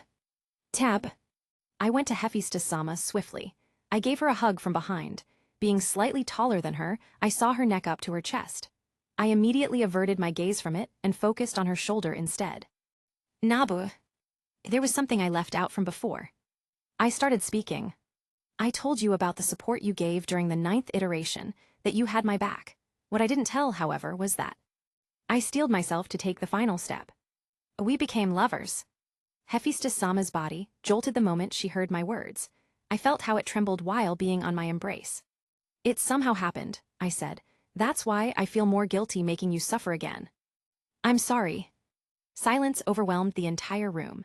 Neither of us spoke as an odd tension arose between us. After a while, Hephaestus-sama moved. She faced me with an abashed look. That is, it is reminiscent to Artemis' look during our date. Damn it.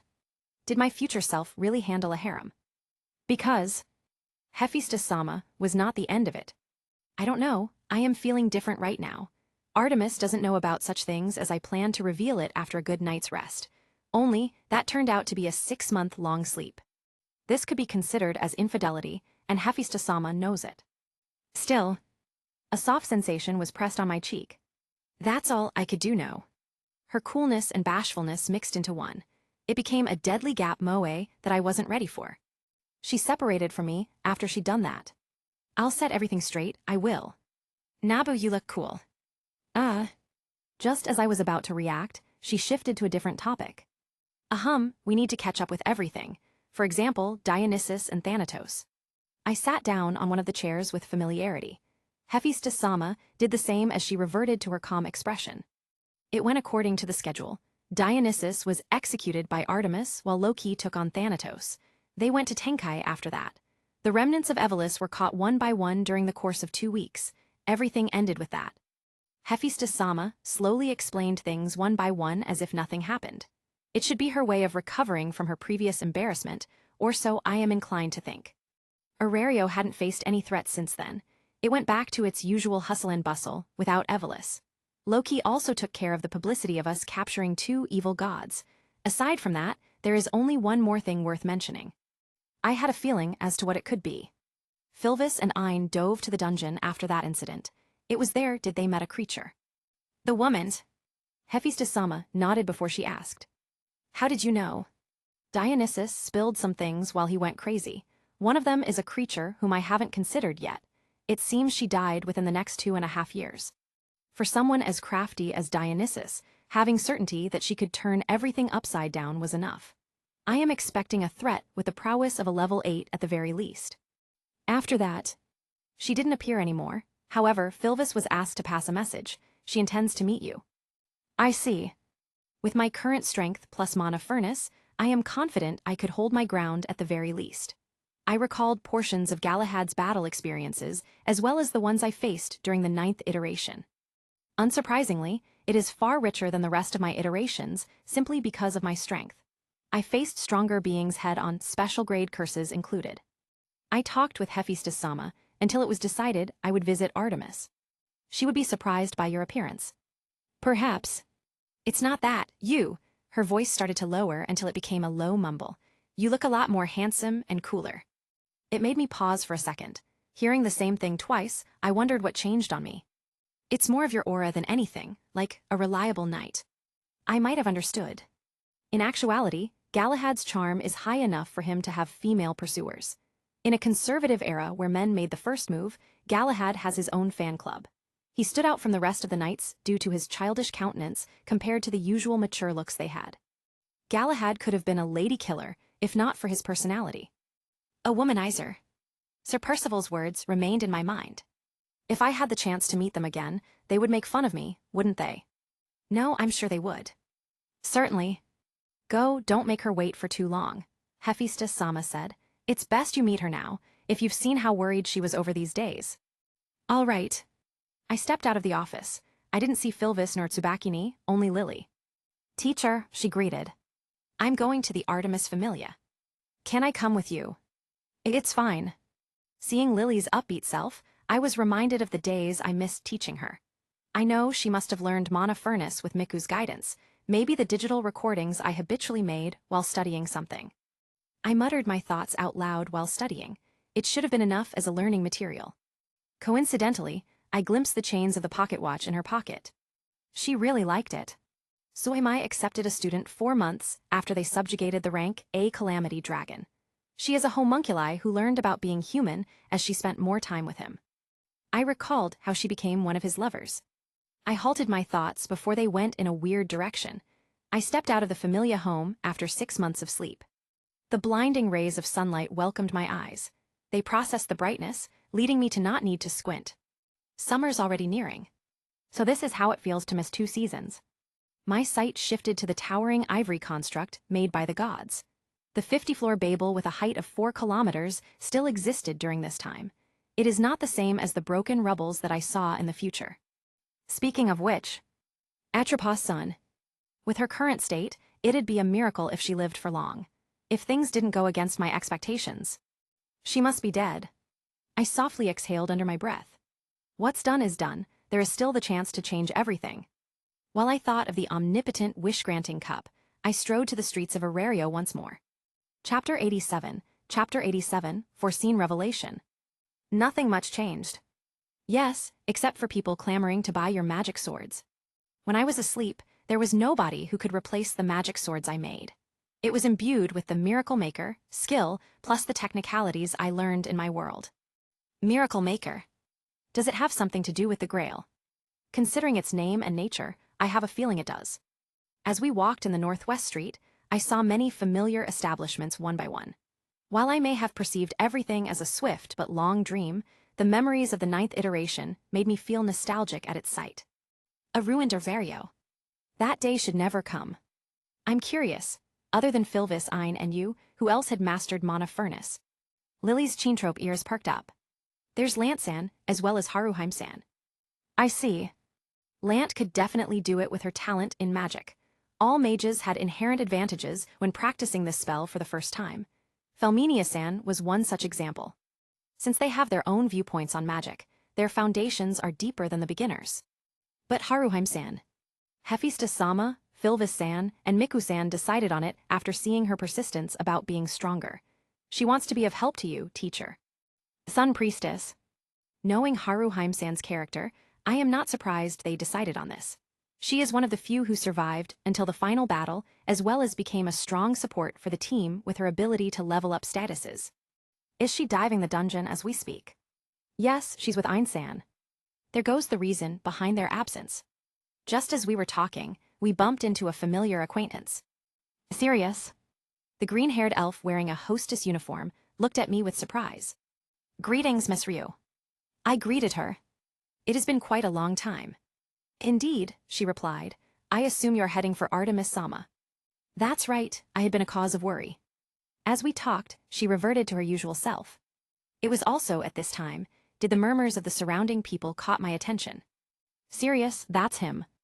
Who else? Isn't he in a coma due to a failed magic experiment? Huh, I heard it was caused by a new magic sword he was developing. Rumors has it the sword is unparalleled in the entire Gekkai. He's awake now. He's far different from before. Wait, it's not just me. Me too. Seeing the murmurs grow louder, I sent an apologetic look to Miss Ryu. She understood it and bid her farewell. Until next time, Sirius. Take care. We left before the crowd could even grow more interested. This is a norm for gods and adventurers alike. Lily. Yes. Are you aware of the combat suits present inside the Familia home? The one safekept by Miku-san, I saw it once. I'll give you one of them later. Teacher. It is just enough. One of the suits is dubbed Squire. It specializes in close combats, unlike Arbiter, that balanced both. You're already on the 35th floor. I'll help you catch up with Monofurnace later, I said. We missed many lessons. Were these fine for you? Yes. Seeing her excited look, I was reminded of Gareth. She is the happy-go-lucky one out of us 13. She could even compete against Merlin in terms of liveliness, though that guy is something else. Gun Lance. Should I let her try it later? While the sightings of Sirius spread, the duo arrived in front of the Artemis Familia home. It looked the same as usual. there weren't any changes despite the Familia's rapid rise within Arario's ranks. Stepping within the barrier's range, Nabu found out they were far different from before. They are improved according to its controller's wishes. It has a touch of personal preferences compared to the textbook placement it has before. Badumped. All of a sudden, his heart thumped loudly. He looked in a certain direction and felt a strong gaze from a goddess. Teacher, I will. It's all right, I know the password. The moment his fingertip touched an empty space, a dozen magic circles were revealed. Runes are written within their layers as they add up to the barrier's overall purpose. Firstly, Nabu created his unique signature, although he noticed how it was slightly different compared to before. Galahad. It didn't pose a problem. All he had to do is to call out the remnants of his previous signature inputted before it served as a master key. Even though it was upgraded and lost most of its previous syntaxes, Nabu bypassed everything and opened the gate. There wasn't anyone who welcomed him. It was a sudden visit that nobody could have predicted. The first person they came across was none other than their healer. Serious. She dropped a part of the rifle she was doing maintenance on. She abruptly stood up from her seat, causing everything to fall down and in turn break into several pieces. It didn't matter to her. You're awake. Yes, you're not hallucinating or dreaming, he replied. I couldn't seem to find the others. Did they do something? They went out, buying ingredients, condiments, and stuff. Nana answered blankly before she could regain herself. Noticing her current state, he decided to give her some time to process it. Then I'll be seeing her. When he left, Lily remained. She somehow knew about the special relationship between her teacher and their Familia's goddess. She was extremely surprised at first, but she was able to process everything after 6 months. Lily-chan, was it only just now?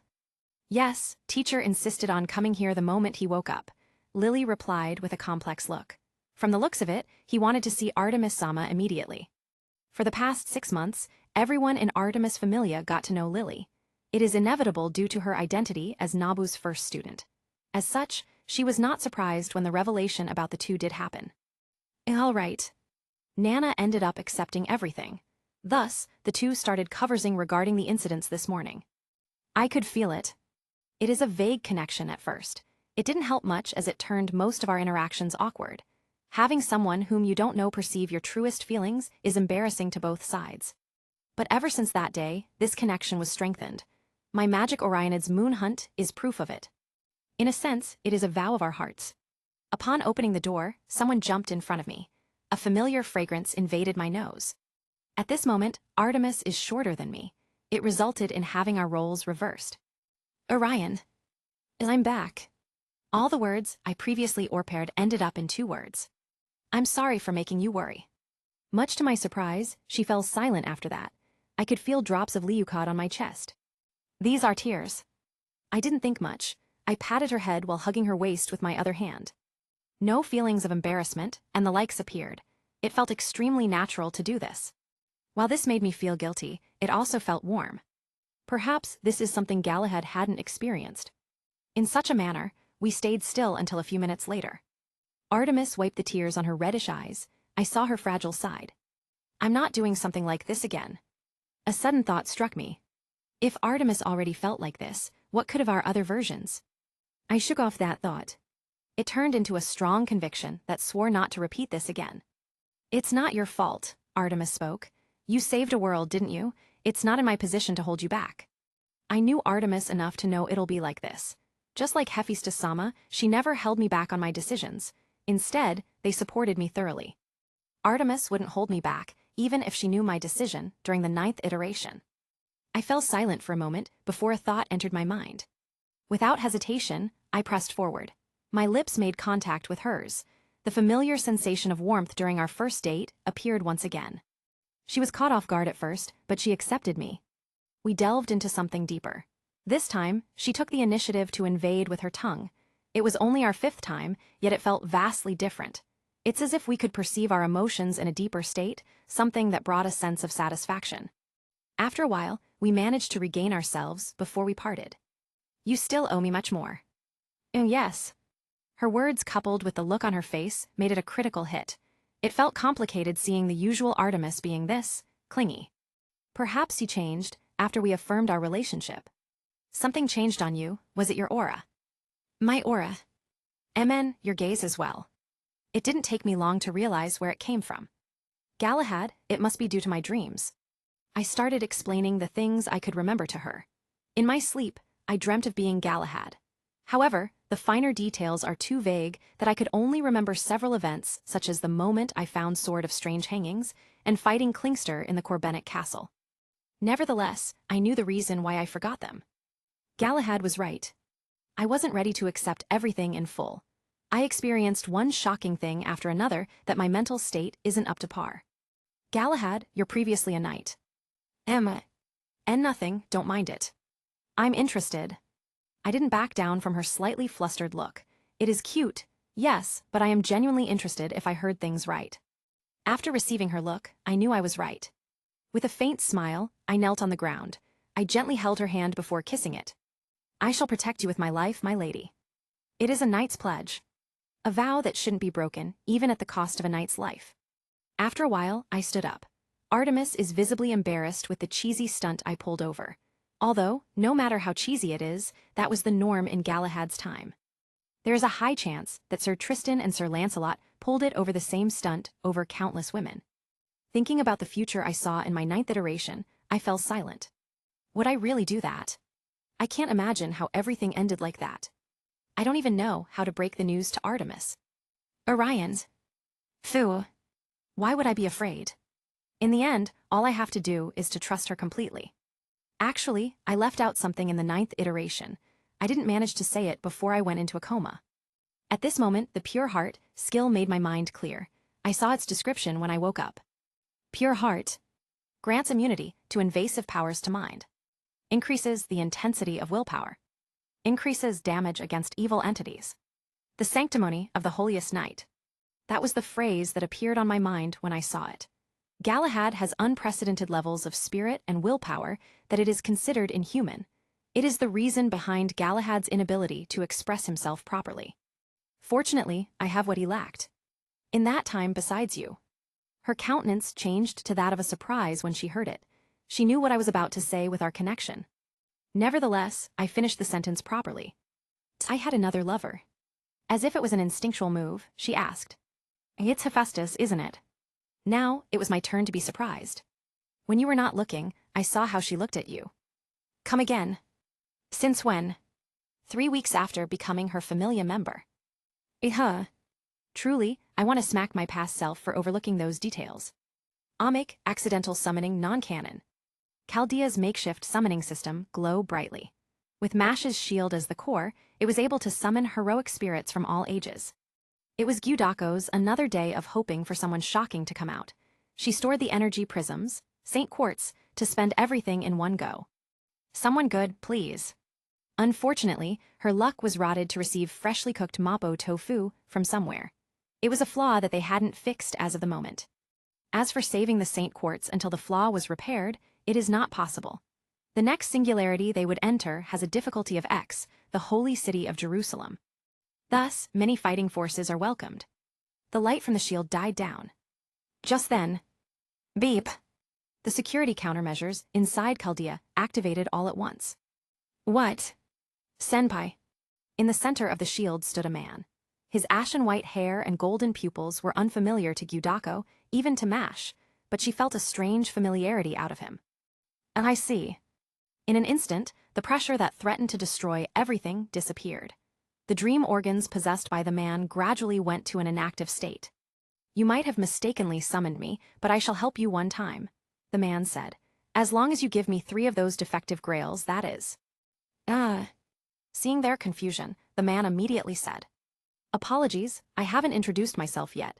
You can call me Sirius, and I am what you consider as a caster. He paused before continuing. I am more known in this place as Galahad.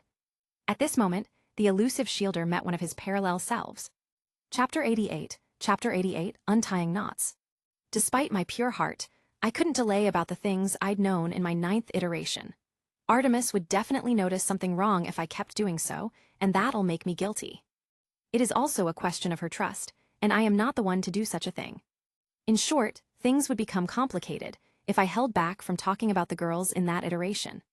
Since I couldn't recall a fight, something that'll be significant enough to vent emotions on monsters, it could only mean that it didn't go wrong. I think. Nobody said anything after her remarks about Hephaestus-sama. I know her well, Hephaestus. Do you remember her situation in Tenkai? She asked me to hide it from you, but it's better to tell you now. Something asked by Hephaestus-sama to remain hidden. She didn't simply remain closed doors or evaded by the gods. She didn't have any friends and interactions outside of Hestia. I thought even shut-ins would have a select number of friends, if she lived like that for thousands of years. I know what Artemis is pertaining to. It is better here in Gekkai since we could restrain our arcanum. That included it, she said, but the number of people who remained after seeing that could be counted on one hand. This possibility should have come into my mind when she revealed her secret that day. Before the dungeon dive, every night, it became a norm to talk with Hephaestus-sama. It is mainly about the matters we are currently facing, such as Evelys, but there were also many times where we talked about mundane things. Right now, the topic of discussion has shifted to the magicians of my world. Coats, it is not difficult to imagine such a thing, but they do contrast this world's mages. Yeah, it started as a trend during the Renaissance era, though everyone stuck with it as it seemed more practical and cool. I fully admit in having the same broken sense of fashion. Nabu-kun in a robes. Her words suddenly made me remember something. My mouth twitched as some painful memories popped up. There was a time when my childish side took over. Upon donning the magician's uniform for the first time, I thought it was very cool. Fighting bad guys with clothing akin to those Secret Service felt cool. Hephaestus-sama seemingly noticed that pause. Did you perhaps do what I am thinking? I was a child back then. Doing embarrassing things is excusable. I began to regret why I led everything to this topic. With Chunibyo, magicians in black coats and cosplay pointed to this exact thing, my childhood memories. Backed with her calm smile, she stopped teasing me about that matter. Regarding secrets, aren't you curious about something? I could tell how the atmosphere turned into a serious one. Is this about your eye patch? I am interested, yes, but Hephaestus-sama should be the one who decides to show it to me. Just as I expected. Without a word, she stopped leaning on her desk and placed both of her hands on the back of her head. I realized what she was about to do. The moment it went undone, I saw another manifestation of her myth. Hephaestus, the god of smithing, is known to have an unbearable face, an honest yet pitiful man who kept being ignored by his wife. Some portions of it remained true in Gekkai. One such thing is the patch of dead black skin surrounding her right eye. It is a hideous sight for most people. Of course, I am not a part of them. Oh, I see. For a moment, it became awkward. It is quite difficult to let out my thoughts at this moment. It is something akin to cursed body parts in my world. It is completely possible to help Hephaestus-sama to remove it. That is something you find unpleasant, isn't it? Ina. She kept her composed look, but she couldn't conceal the shock on her eyes. Did Hephaestus-sama think I would be bothered by such things? No. Her direct response surprised me a bit. Sai, you're right. I just thought it'd be bad to keep it a secret. I got too ahead of myself. Even with that, I believe Hephaestus-sama is beautiful. I met her gaze as I explained. Out of all the gods in Tenkai, you are definitely one of the best. After that, we parted normally, but now, thinking of the words I left made it sound like something out of a slice-of-life manga. You must have realized something by now. Yes, I replied, Artemis. I couldn't actualize the words I am about to say. I am aware of the place I am diving on after revealing the matter regarding this. While I was caught in a dilemma, Artemis took the initiative to come closer and hug me from the back of my neck. Orion, I trust you. 3 words. That was all, yet it felt vastly comforting. Without waiting for her to make a move, I made the initiative. Nabu was in a daze. The things they were doing bordered on contradicting Artemis' authority, yet she didn't mind it. She didn't mind the kisses and hand-holding despite her chastite authority. He was concerned at first that she would feel uncomfortable, but that went to smoke when she herself took the initiative. From hand-holding to kissing, these were new experiences to him. Of course, they haven't come close on doing the real thing. Even so, Galahad hadn't done any of these actions before. If any of the 12 round table knights saw this, they would have thrown a celebratory party. Galahad having a girlfriend would be a total shock to those who knew him before. I like it. Every time he gets closer with her, a sense of fulfillment washes over him. It is akin to an addictive drug, but in this case, it is not harmful. Hey. Nabu was sent back to reality. His increased processing speed stopped mulling over those moments. When he turned around, he saw a white-haired werewolf. The latter's gaze turned into a surprise as he realized Nabu's identity. "You since when?" "Greetings, Betessan." Unsurprisingly, things became quite stiff between them. Betes suffered a beatdown and a reality check from him, after all. "You're fine." "Yes, I woke up a few hours ago." Betes briefly scanned his current appearance. He is far different from what he could recall. The boy became taller over the span when he fell asleep. He also possessed a sort of unworldly air around him, that akin to a dedicated knight. "I will open it." Confused by Betes' actions, Nabu looked at Betes, who led him inside Twilight Manor. He didn't have the same snarky attitude from before. Nevertheless, he didn't forget to thank him. "It's no big deal." "All right." When Betes left, he came across many Loki Familia adventurers. Although they are not that many due to how they went on an expedition a week ago, he didn't find any familiar faces. After a while, he came across one. "Serious?" "Greetings, Loki-sama." The redhead goddess was silent due to the surprise she felt. For once, she never believed Hephaestus and Artemis' announcement regarding him falling into a coma due to a mistake in his magic experiment. Although Reveria was unable to find anything that could be of help. That was why Sirius Trend slowly died over the past 6 months, though Loki somehow felt that it would begin to rise once more. "Your timing is terrible." "The expedition, no," he replied. "Only Betessan was left." "It's a punishment, Tilda." "A punishment?" Loki's look towards him changed. "Let's say he was beaten up for saying something he shouldn't." Knowing Loki Familia, Nabu thought it might be something related to their internal matters. "Anyways, you came here for the girls, right? They all went from the 45th up to the 47th floor." "Finsan prepared for a long expedition, I see." "Part of it was also caused by you," Loki said. "You are so outstanding that you sent everyone in a frenzy to become stronger." "At first, it was only Eyes and Tiona. Then there's Lefia and Reveria who saw his attainments in magic. However, the final straw was Nabu defeating a level 7 cursed spirit on his own. It was something shocking, a scene straight out of a fairy tale. Everyone felt a spark, longing, within their hearts upon hearing of it. Finn, in particular, is the most affected by it." "This was Finn's plan, which everyone agreed to," Loki shrugged. "I could tell it'll be chaotic once they return." A glint passed on the goddess' eyes as she recalled something. "Since you already have Artemis, you won't have any intentions with my girls anymore, right?" "I didn't have such a thing to begin with. Ai-san, Tiona-san, Lefia-san, and the others are my friends." Inwardly, Nabu scrolled through his memories to verify if they did have something to do with him. Much to his surprise, several of them did. Just what did my future self experience? It seems like wrapping around his future memories would take a while. This was quite the day. I had to visit everyone whom I knew to let them know of my situation. Since I am feeling well and the aftermath of the cheat usage was long gone, I could do this. It would be a shame to my level 5 status if I couldn't do this. I strolled to the stairs leading to the basement. The symmetrical cuts in it indicated it was built quite recently. Under the Hephaestus Familia home, there lies a high-end multi-purpose room. It has a mix of white and black steel plates that aesthetically enhance the basement. The one who manages it is none other than Miku. "Welcome back, Gashujin-sama." "Hello, it's been a long time." It is exactly 194 days, 12 hours, 56 minutes, and 43 seconds since you entered a comatose state. In total, there had been 14 notable events judged by the conditions mentioned by you. A hologram appeared in front of me.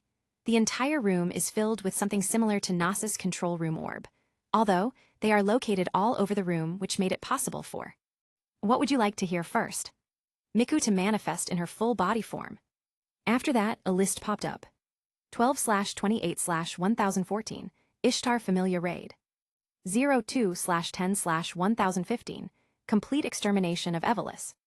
02/29/1015, Discovery of the demi-spirit leader.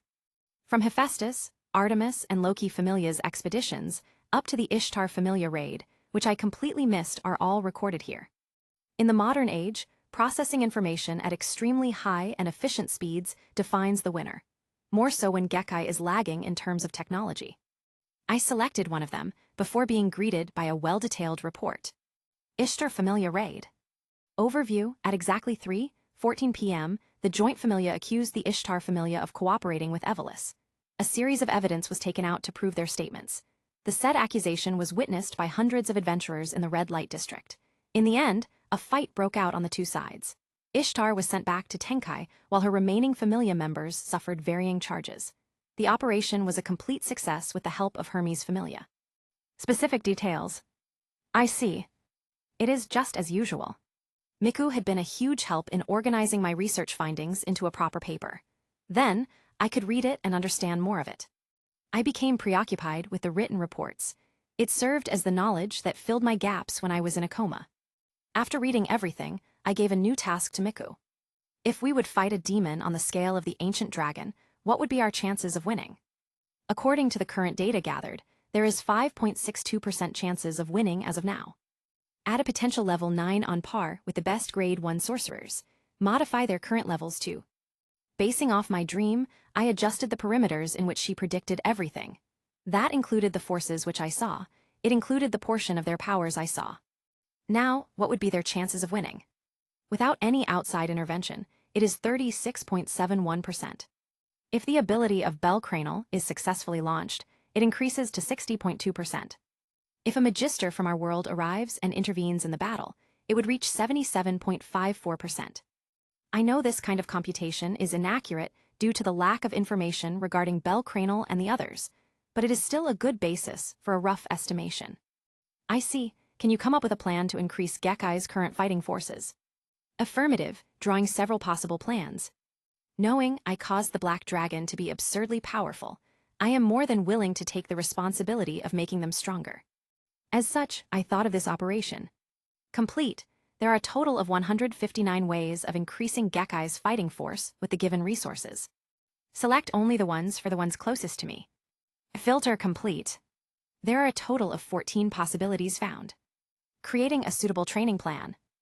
Complete. It is time to catch up with Philvis, Ein, and Lily's lessons. Chapter 89, second run begins. Nabu. The very moment Ein returned to the Familia home, she made a swift lunge at me. I saw it coming and received it calmly. Ayakasaka-san. Behind Ein, a golden-haired kitsune greeted me. The moment our eyes made contact, I saw the dormant dream organs formed inside her. To do such things within 3 months. Haruheim-san might be even more talented than Felminia-san. The court mage wife of Suhimai managed to learn Monofurnace and Nomina Barbara, barbaric names, within twice that time span. She became a magician on the verge of being a semi-magister. If my intuition serves me right, Haruheim-san has enough output to match rank a magician's, though if we're talking about knowledge foundation, she might not be able to compete against them directly. Rank A should be equivalent to level 5 to 6 in Gekai. In the first place, it breaks the usual level convention with dream organs. As expected of the Sun Priestess, who hard-carried everyone in that dreadful future. If not for her magic to bring forth one's completed self, i.e., a level boost, they might not have any chances of winning against the fully healed Black Dragon. She's also... I don't know what to do. You've been sleeping for too long. Yeah, I apologize for that. Ein swiftly added. You don't need to apologize. You didn't do anything wrong. It was an accident, wasn't it? I troubled everyone, nevertheless.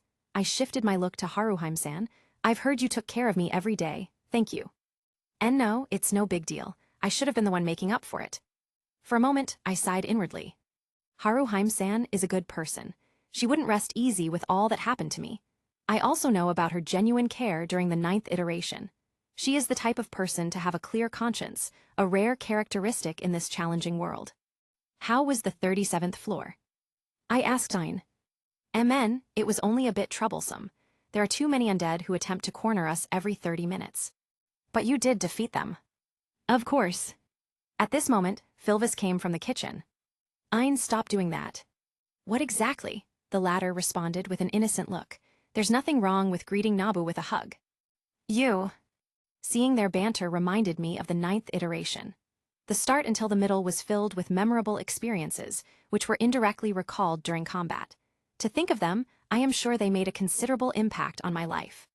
If not for my abrupt return and recklessness, I might have lived beyond Antares. It's just that everyone was busy at that time, and that they are required to stay in our world to hold down their match. Satoru-san is pinned down by Kenjaku, Kazumitsu-san is pinned by the revived Greatest Curse. Suimai is fighting a goddess, and Lord Nettesheim disappeared after attempting contact with the Akashic Root. The power to protect. Akasaka-san grew even taller than I expected. I'll have to thank you for those preparations. I was surprised to see larger clothes in my closet. Turns out, it was Haruheim-san who prepared those. She was one of the people who took care of me. In fact, everyone made a cycle on who would take care of me. Philvis, Ein, Hephaestus-sama, Haruheim-san, and Artemis are the ones who did so. Wait a minute. Vaguely, I caught onto something. It was a huge development. Haruheim couldn't even undress you properly at first. Ein's words rang in my ears. When I looked over Haruheim-san, I found out her face was tinged with deep red. She avoided eye contact with me as it wandered around the multi-purpose basement room. Abruptly, I recalled Artemis. Earlier, she was sporting the same vibe. Never had I expected to be overwhelmed by this matter. It felt as exhausting as dealing with Nasus and Dionysus on the same day. Shaking these thoughts off my mind, I thought of the purpose behind this meeting. Miku, employ the training room template. Affirmatives. A synthetic voice resounded from all over the room. With this simple command, the metal plates around acquired a black sheen. Hundreds of magic circles were activated to enhance the plate's durability and resistance to magic attacks. That included the physical pressure that comes from Monofurnace. Everyone learned from the materials given by Miku, although it shouldn't be as detailed as what I am about to teach now. I spoke. Philvis, can you unseal your Monofurnace? All right. Slowly, a magic circle emitting a rainbow glow appeared under her feet. A moment later, a psychological pressure came from her. The winds on our radius crackled with the dream organ's composition as mysteries. Good, you prioritized copying the heart first. It gives a huge output when its potential is fully unleashed. That's what Miku-san told me, that we shouldn't create a dream organ similar to a brain. That's right, it came from dozens of studies in my world. When Miku was revealed along with the high-end equipment, it became apparent I didn't fit well to this world. Miku chose the option with the highest probability and revealed this matter to them. I believe in Miku's judgment capabilities. She is capable of judging everyone with an apathetic look before. Coming to that conclusion meant she trusts them to a fairly high degree. Of course, she isn't like that anymore. During every update, her humaneness increases. It is a fairly complex thing to program an artificial being to understand how to become human. Fortunately, it is a simple yet complicated thing, to become unpredictable at certain times. Dream organs are basically the soul, ethereal body taking shape. I trust you know of this matter already. All three of them nodded. However, it is still minimally affected by the shapes where they came from. Failing to create a heart might cause complications, but it wouldn't be as bad as a brain. Socrates mentioned the soul as an omniscient thing. It is merely held down by our physical bodies that erased that aspect. Meanwhile, Plato proposed the realm of forms that supported that previous belief. The two states that the soul is perfect while the body is the one dragging it down, a negative correlation between the two. In the end, it tells how the soul is related to the body. Such is true when creating dream organs to be used on Monofurnace. Failure in that regard could affect all three bodies, physical, astral, and ethereal. Aside from that, you completely become a being of mystery. It is far beyond the ability to regenerate severed arms or even reconnect a cut neck. I started discussing the core concept of beings of mystery. I am the only exception due to the Grail's protection. It acted as a safeguard that prevented any cursed energy nor turned me into a being of mystery. Only when I reached that state outside the Grail's influence was I able to learn Monofurnace. Now that I didn't have that problem anymore, it wouldn't be difficult to progress in an extremely fast with it. Then again, if other magicians knew I possessed a sacrament, it might have been troublesome. The same goes if that force managed to find a way to retrieve this Grail. Perhaps the luck ability also came from my experience on fusing with Galahad's body, the Holy Grail as well. My luck shielded me from any real harm in the real world, save for those that would benefit me. Jogo's attack is one of those. I became this strong due to my travel to Gekkai. Now, come to think of it, Lord Nettesheim used to do the same with Suemai. He foresaw his world travel from a long ago, yet he didn't meddle for him to grow, in which he did. I see. As I realized these things, I continued teaching. Watching a pre-recorded discussion is not as effective as teaching in person. With the help of holograms as blackboards and illustrations, they all easily grasped what I am teaching. Nabu, how did you learn all of these? Even the carefree Ein was surprised. I cheated a little bit. Then, how about your Monofurnace? They were made on their own. I haven't completely grasped the mechanism behind its automatic update, but I am inclined to think that it was my body following what I know. I learned a lot before being able to use it. They became silent. Somehow, they made a face I was familiar with, my look whenever Suimai answered some of my questions. It is the one you make when seeing a total freak of nature. Of course, they are more respectful than my deadpan. If you didn't mind, I could show it. Yeah, Ein responded. I have this feeling you're far stronger than before. Both Philvis and Haruheim-san nodded at her words. I felt the same. Akasaka-san, you have already completed most of the dream organs in the body, right? Facing Haruheim-san's question, I examined my body and found out it was nearly the same as my 9th iteration self, the time I fought the Black Dragon.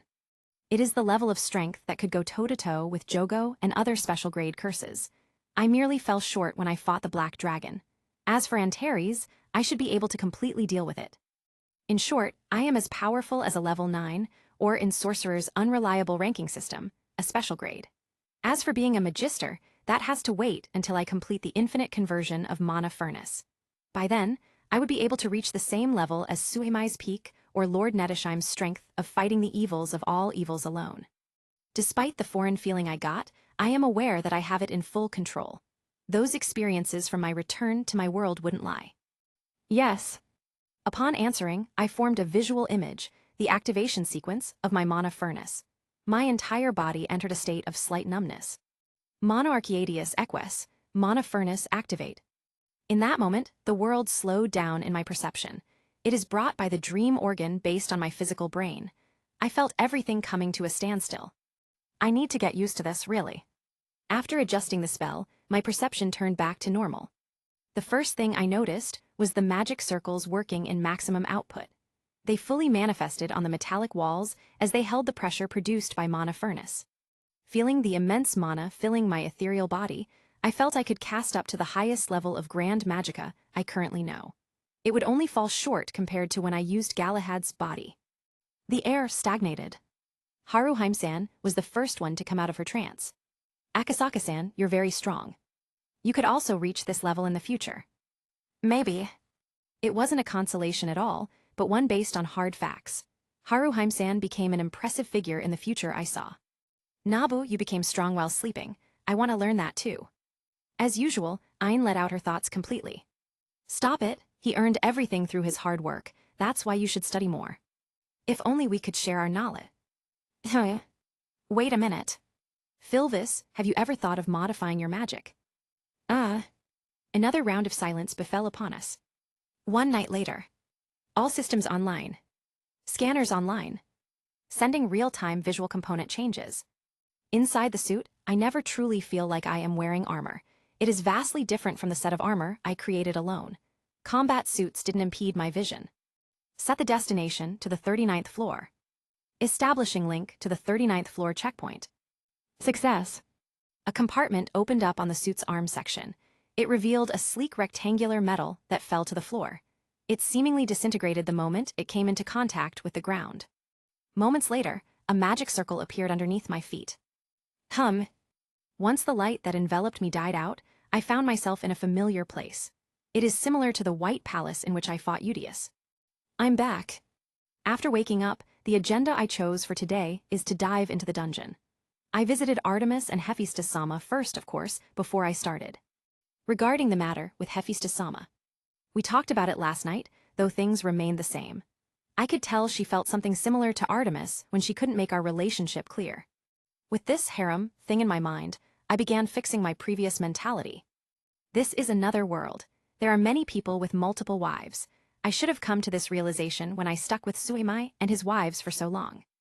If things arrive at this point, I wouldn't act passively any longer. Rattle. Several undead skeletons spawned around me. The Spartwa held swords and shields. They acted in a disciplined manner while surrounding me. The shielders went up front while the rest were on their backs. Unfortunately, BZZZT. 33 Satan were casted simultaneously. They originated from the tertiary system I previously set up before raining down amongst the undead. Boom! A small-scale explosion occurred as they all exploded simultaneously.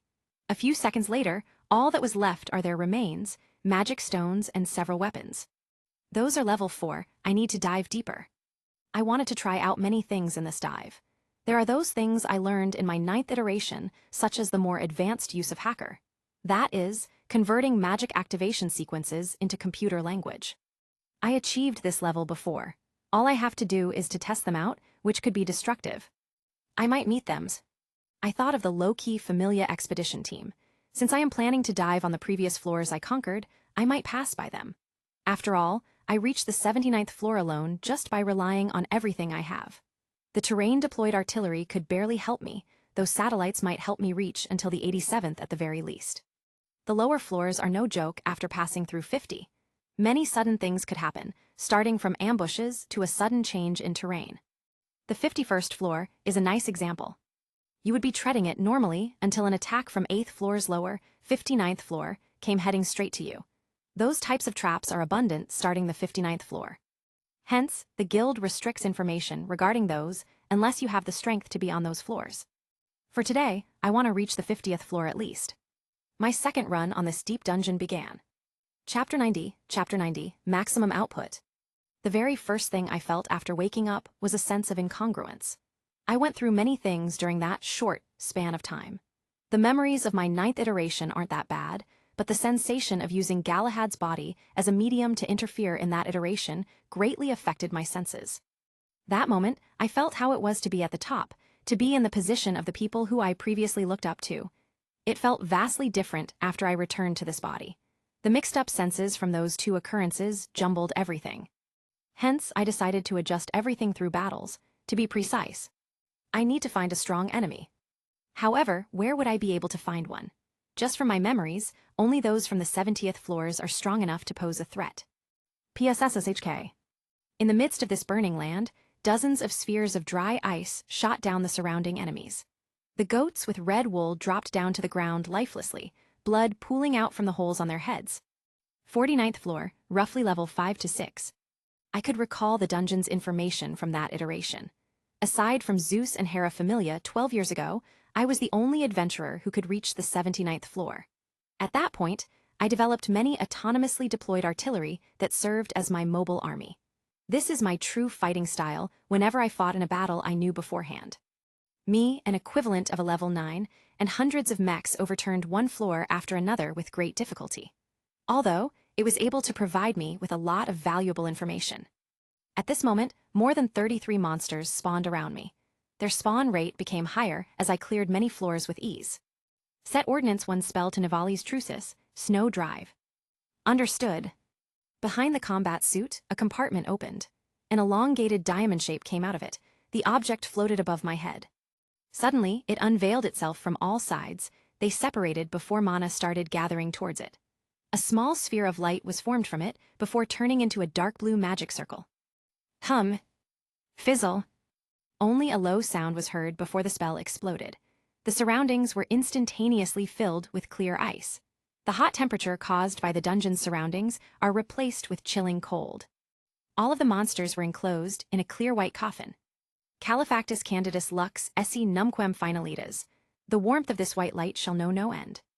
Cracked. Shatter. The ending sequence was recited. The coffins that enclosed the monsters crumbled to pieces. It is the capability of the ice magicka. The spell system I created allowed a greater scope for it. Basically, ice magicka and flame magicka are combined to create heat magicka that allows for manipulation of temperatures.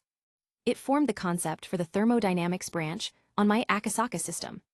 Nivali's Trucis simply contains the heat present on things and makes them drop to near absolute zero before injecting it again, thus breaking them into frozen pieces. It is merely one of the spells I improved in the 9th iteration. Click. The elongated diamond returned to its back compartment. After picking up their magic stones, I headed to the monster wrecks on this floor. Since nobody had reached this floor yet, not even Loki Familia, it should be alive. Should be, since there is someone strong enough here to kill it. It took a while to leave the area influenced by my magicka. Once I did, the temperature detected by my suit shot up. Tap. Tap. Beep. A strong hostile force has been detected. Comparison check. It is approximately 20 times weaker than the special grade Curse Jogo at the very least. Yes, there's no mistaking it, that's Valor. If the sea terrain had Amphispina and the White Palace had Udius, the volcanic terrain had Balor as its ruler. The sight of a more than 30 meters tall, skinny, spider-like creature greeted my eyes. It uses its 2 arms to crawl on the ground. Its gray skin is a mutation caused by this terrain, turning him extremely tough against high temperatures. A heavy pressure bore on me. Its sole red eye stared at my direction. "Take our ordinances 1 to 5. Load Exodus," I said. "Ordinance 6 will be set to Militaris Fortalicia." "Understood." Roar. The monster Rex greeted its new challenger with a roar. Its red eyes glowed fiercely before a beam of red light headed to my direction. Immediately, the 6th ordnance opened up from its tip before a magic circle emerged.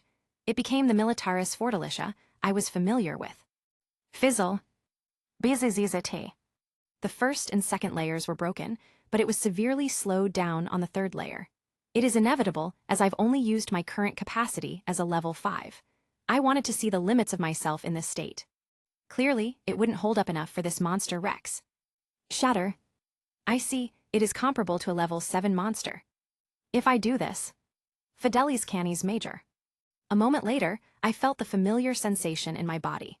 The semi-opened dream organs started filling me up with heaps of mana. An intangible sensation wrapped around me, the power of mysteries.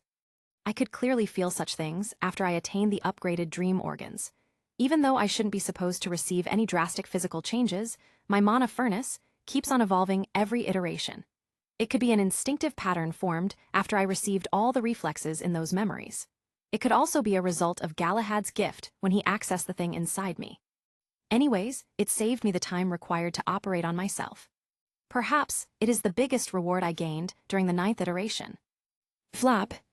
My tail swayed slightly as I empowered the defense magicka. At that moment, the 4th layer held up strongly. It wasn't as fragile as before. Miku received the parameters from my serious state. With that, it'll be easier to gauge my current capabilities. The further refinement could be done during the simulations processed through Alice's Wonderland. This is it then. Monarchiadius overload. Monofurnace maximum output. A moment of stillness occurred on this dungeon floor. My altered sense of perception helped me process the necessary data for this grand magicka. I didn't say a word about it, but unsurprisingly, Miku could keep up with my thought process. My tail and ears were dispersed as golden motes of light. It is my final form that rid Sirius need to have a spirit form. Connection established. The main magic circle is ready to be deployed. General perimeters set. After a second, I exited from my hyperactive state. Cracked. Cracked. The igneous rocks started cracking merely by the pressure emitted by my fully unleashed dream organs. The pressure brought by my existence couldn't be held by this floor. Unfortunately for the dungeon, this isn't everything yet. Xing. I let the 5 ordinances float all around me. 5 bright red magic circles appeared on their open tips before the 6th magic circle manifested beneath my feet. The mysteries became more and more noticeable in my eyes. They are these unknowns that are theoretically present in all worlds. Numquam defuit columna nubis per diem nec columna ignis per noctem coram populo. There never failed the pillar of the cloud by day, nor the pillar of fire by night, before the people. Swoosh. The 7th magic circle appeared on top of Balor. Consequently, a thick pillar mixed with flames and fog struck Balor down. It completely engulfed it for a moment before everything returned to normal. Phew. I felt my beating heart. Was this excitement? In the past and now, I longed for power to protect those whom I hold dear. The amount of frustrations, despair, and sorrow I felt along the way clouded myself several times. There were times I felt insecure despite the cheat being on my side. Only now, when I held tangible power, did I feel liberated from them. Really? I noticed the pile of ash in which Balor turned into. That single attack turned the level 7 monster Rex to ashes. It is a testament of how strong I became since the day I accidentally fell to Gekkai. If that didn't happen, I might still be struggling in my world to have a larger influence against the impending calamities. Rumble. Just as I was thinking, the dungeon shook. Instinctively, I saw the huge destruction I caused on this floor. The walls are crystallized, if not melted, by the attack that originated from the biblical source.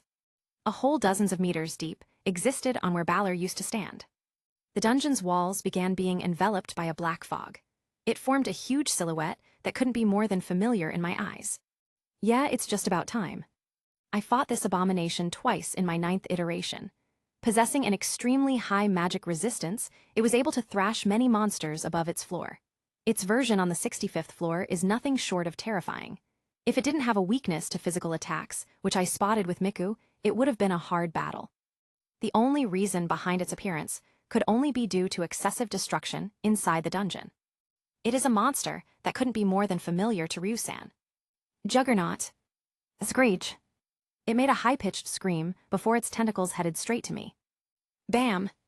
It was blocked by a newly cast Militaris Fortalicia. The spell under my current state became nigh unbreakable to most lower-leveled monsters. I have been waiting for its appearance. I wanted to try something out. It is a workaround to my inability to properly use sword techniques imbued with mystery. Ordnance 1 to 10, load mystery distortion. Understood.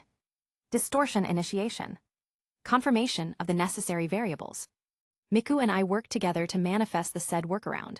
Unsheathing Sora on my waist, I took a vertical sword stance. The Juggernaut's charge seemed extremely slow in my eyes. Both my processing and reaction speed went off the charts with Monofurnace. The same goes for my body. It became extremely fast. Many things ran over my mind. It felt disorienting at first, but I was able to handle it after referencing my previous experiences. Does levels affect dream organs? I had a random thought. Everyone was using Monofurnace at that time. It serves that my dream organs are almost completed, but I could feel that Bell Cranal is still stronger than me. The same went for Otter and the school district's principal. If it was not about dream organs, perhaps there is something that could be achieved once they reach the maximum level, the state where one's potential is fully unlocked by Falna. That was an interesting thought. I'll keep it for later. For now, Veritas Lux, the truth enlightens me. Sue. Cut. The sound of wind being cut into two resounded in my ears. An intangible force left the katana's tip before severing the Juggernaut into two. PSSHK.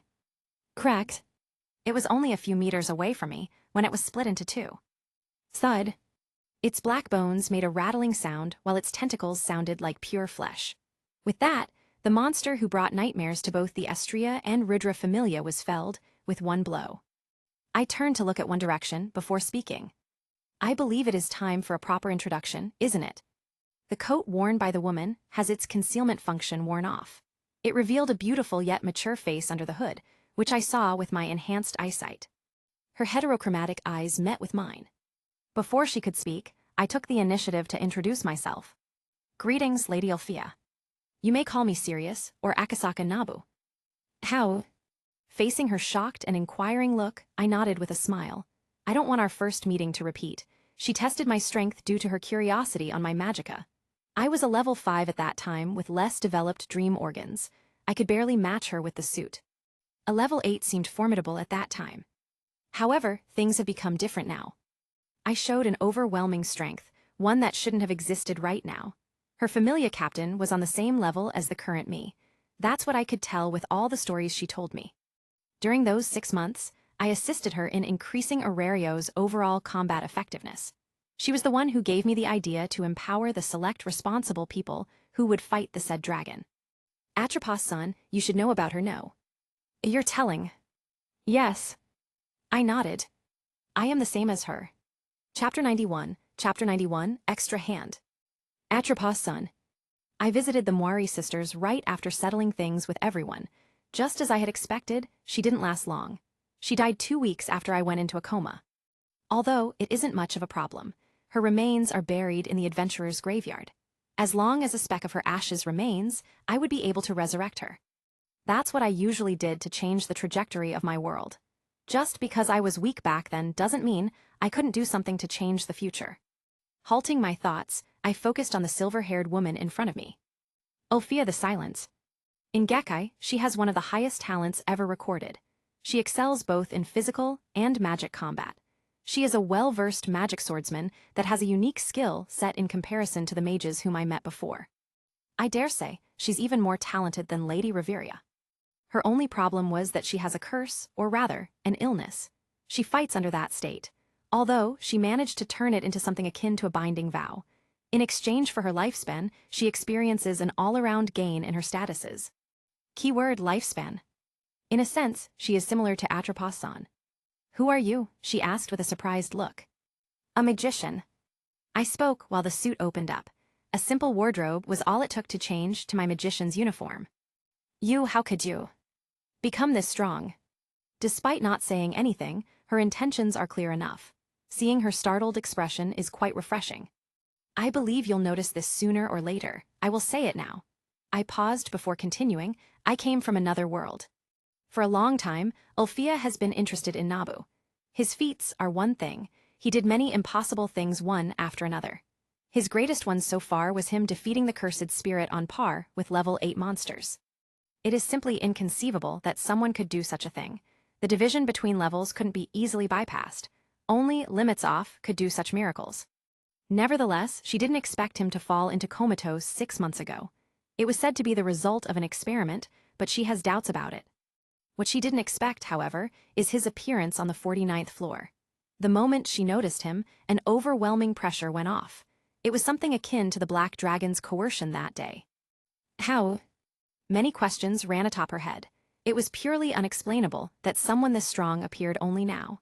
They were aware of the school district headmaster's strength, yet Nabu could be easily compared to him. Even, he could match HAREM Familia's strongest, Empress. I came from another world. In what? His response left her dumbfounded. I am a magician from another world. For a moment, Ulfia was reminded of the theories related to that matter. Since Tenkai exists on another plane, it is not impossible to encounter other worlds. However, they were preoccupied enough with the Black Dragon that they couldn't assign too much manpower to it.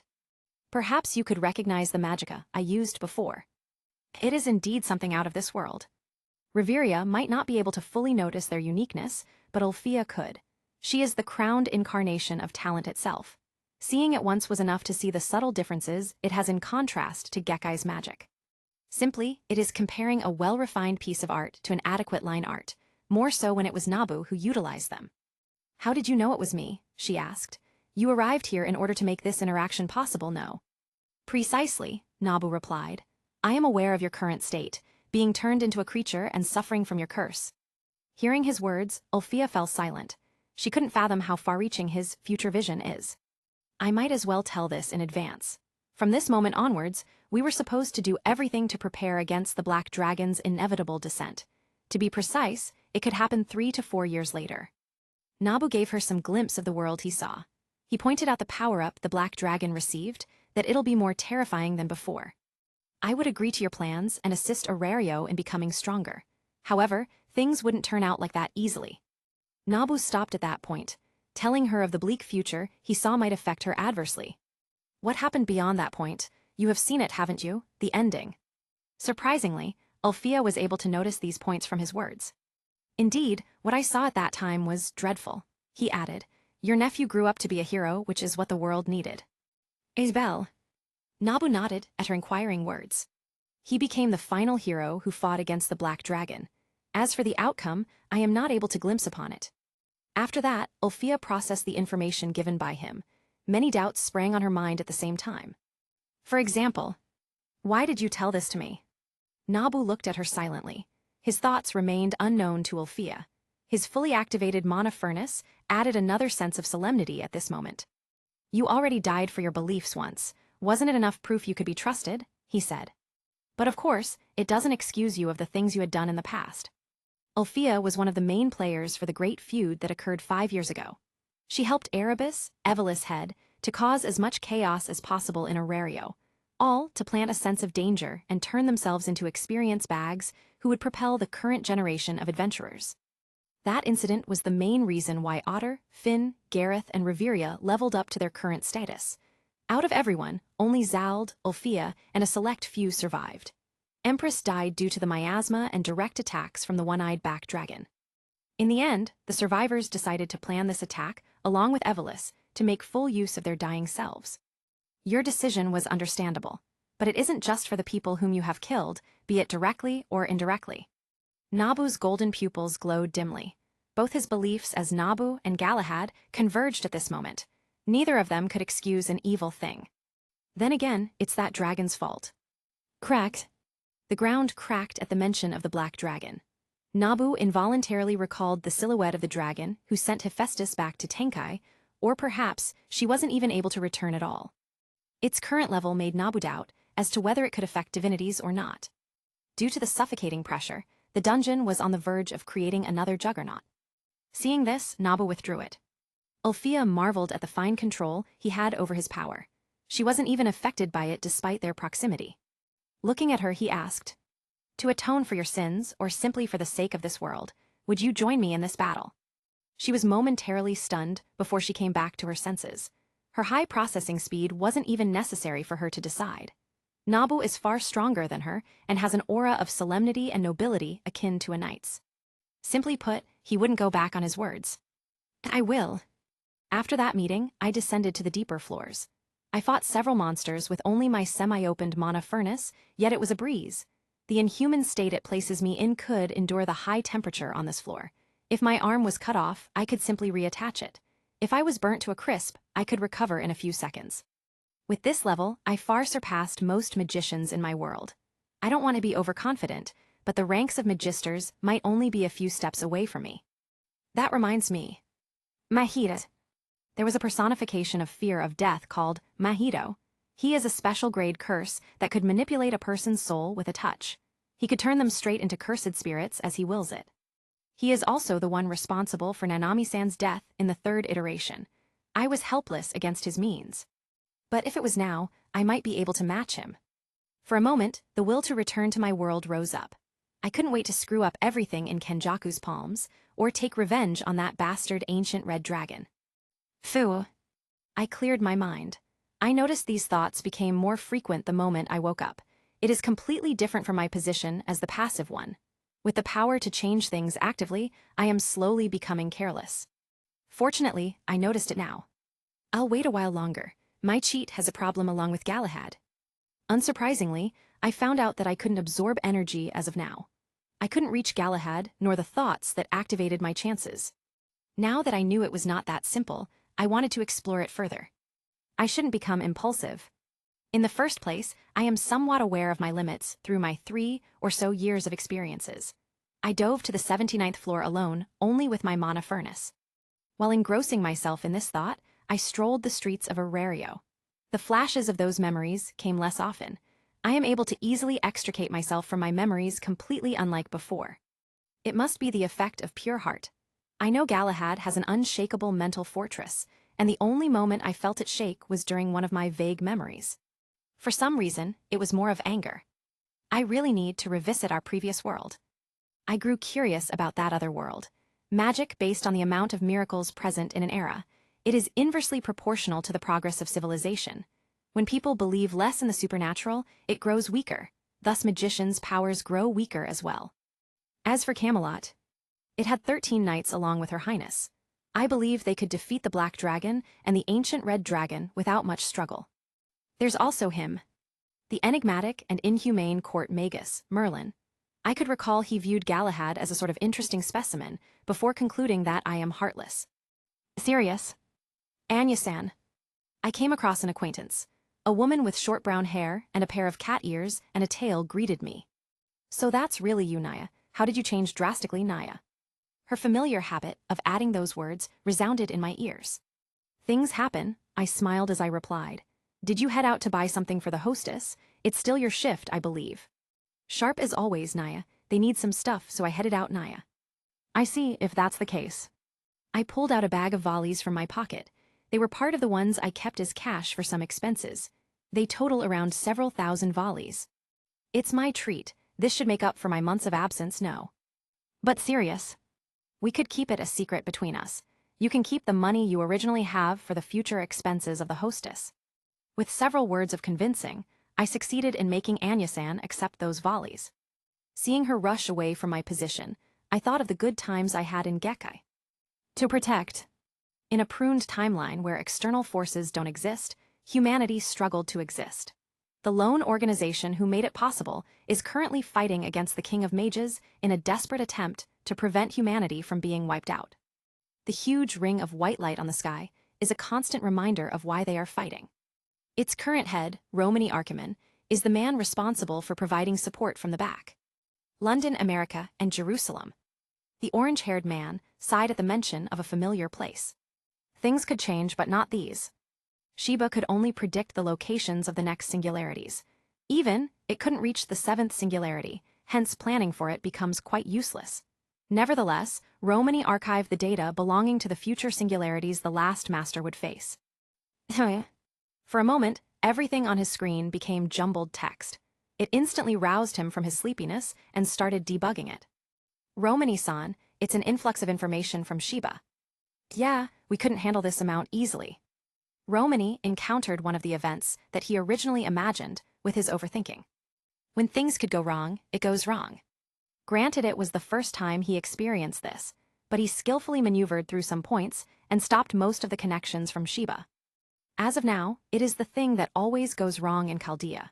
From the inaccurate predictions outside the common era to the changing details it gives them in several singularities. Fortunately, they were able to deal with it. What is this? Romani couldn't help but notice a certain line of syntaxes. Summoning Saint. At first glance, it seemed as if something tried to summon a heroic spirit on the level of a saint.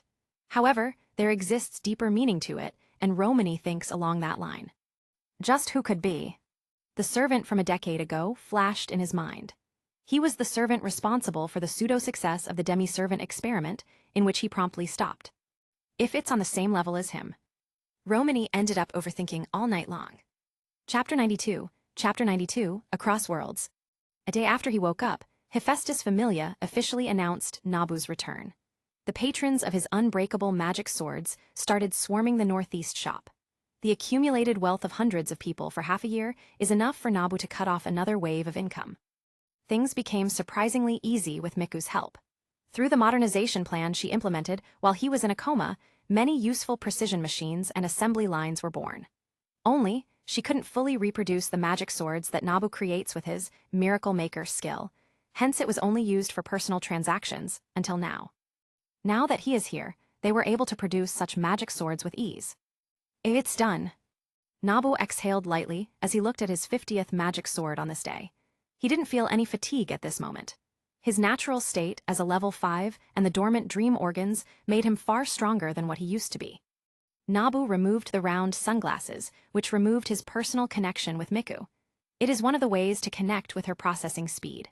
It is also a way to apply his Miracle Maker while receiving her assistance.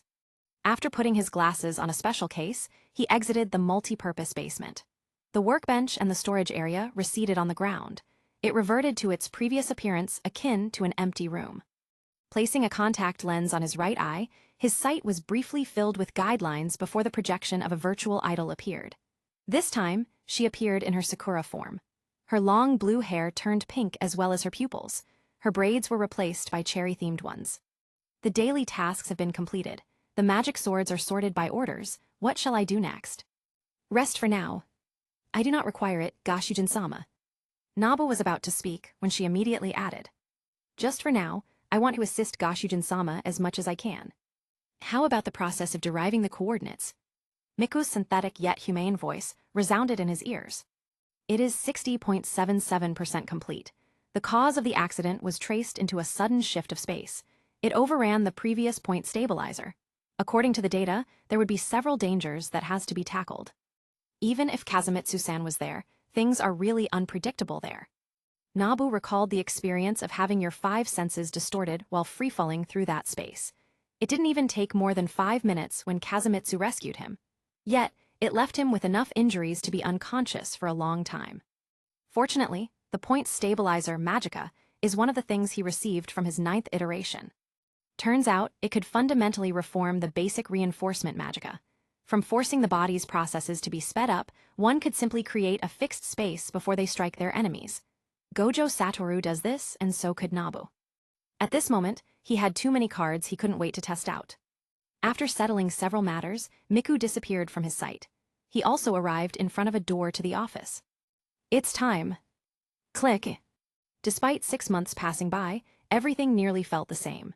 The same went for our usual private time whenever Hephaestus-sama updates my status. Level 5. Strength, I0 right arrow H168 defense. I0 right arrow H159 dexterity. I0 right arrow H157 agility. I0 right arrow H156 magic. I0 right arrow H198 hacker. D ubiquitous. D luck. G knight's body. F. Orionid's moon hunt. Memoir manifest.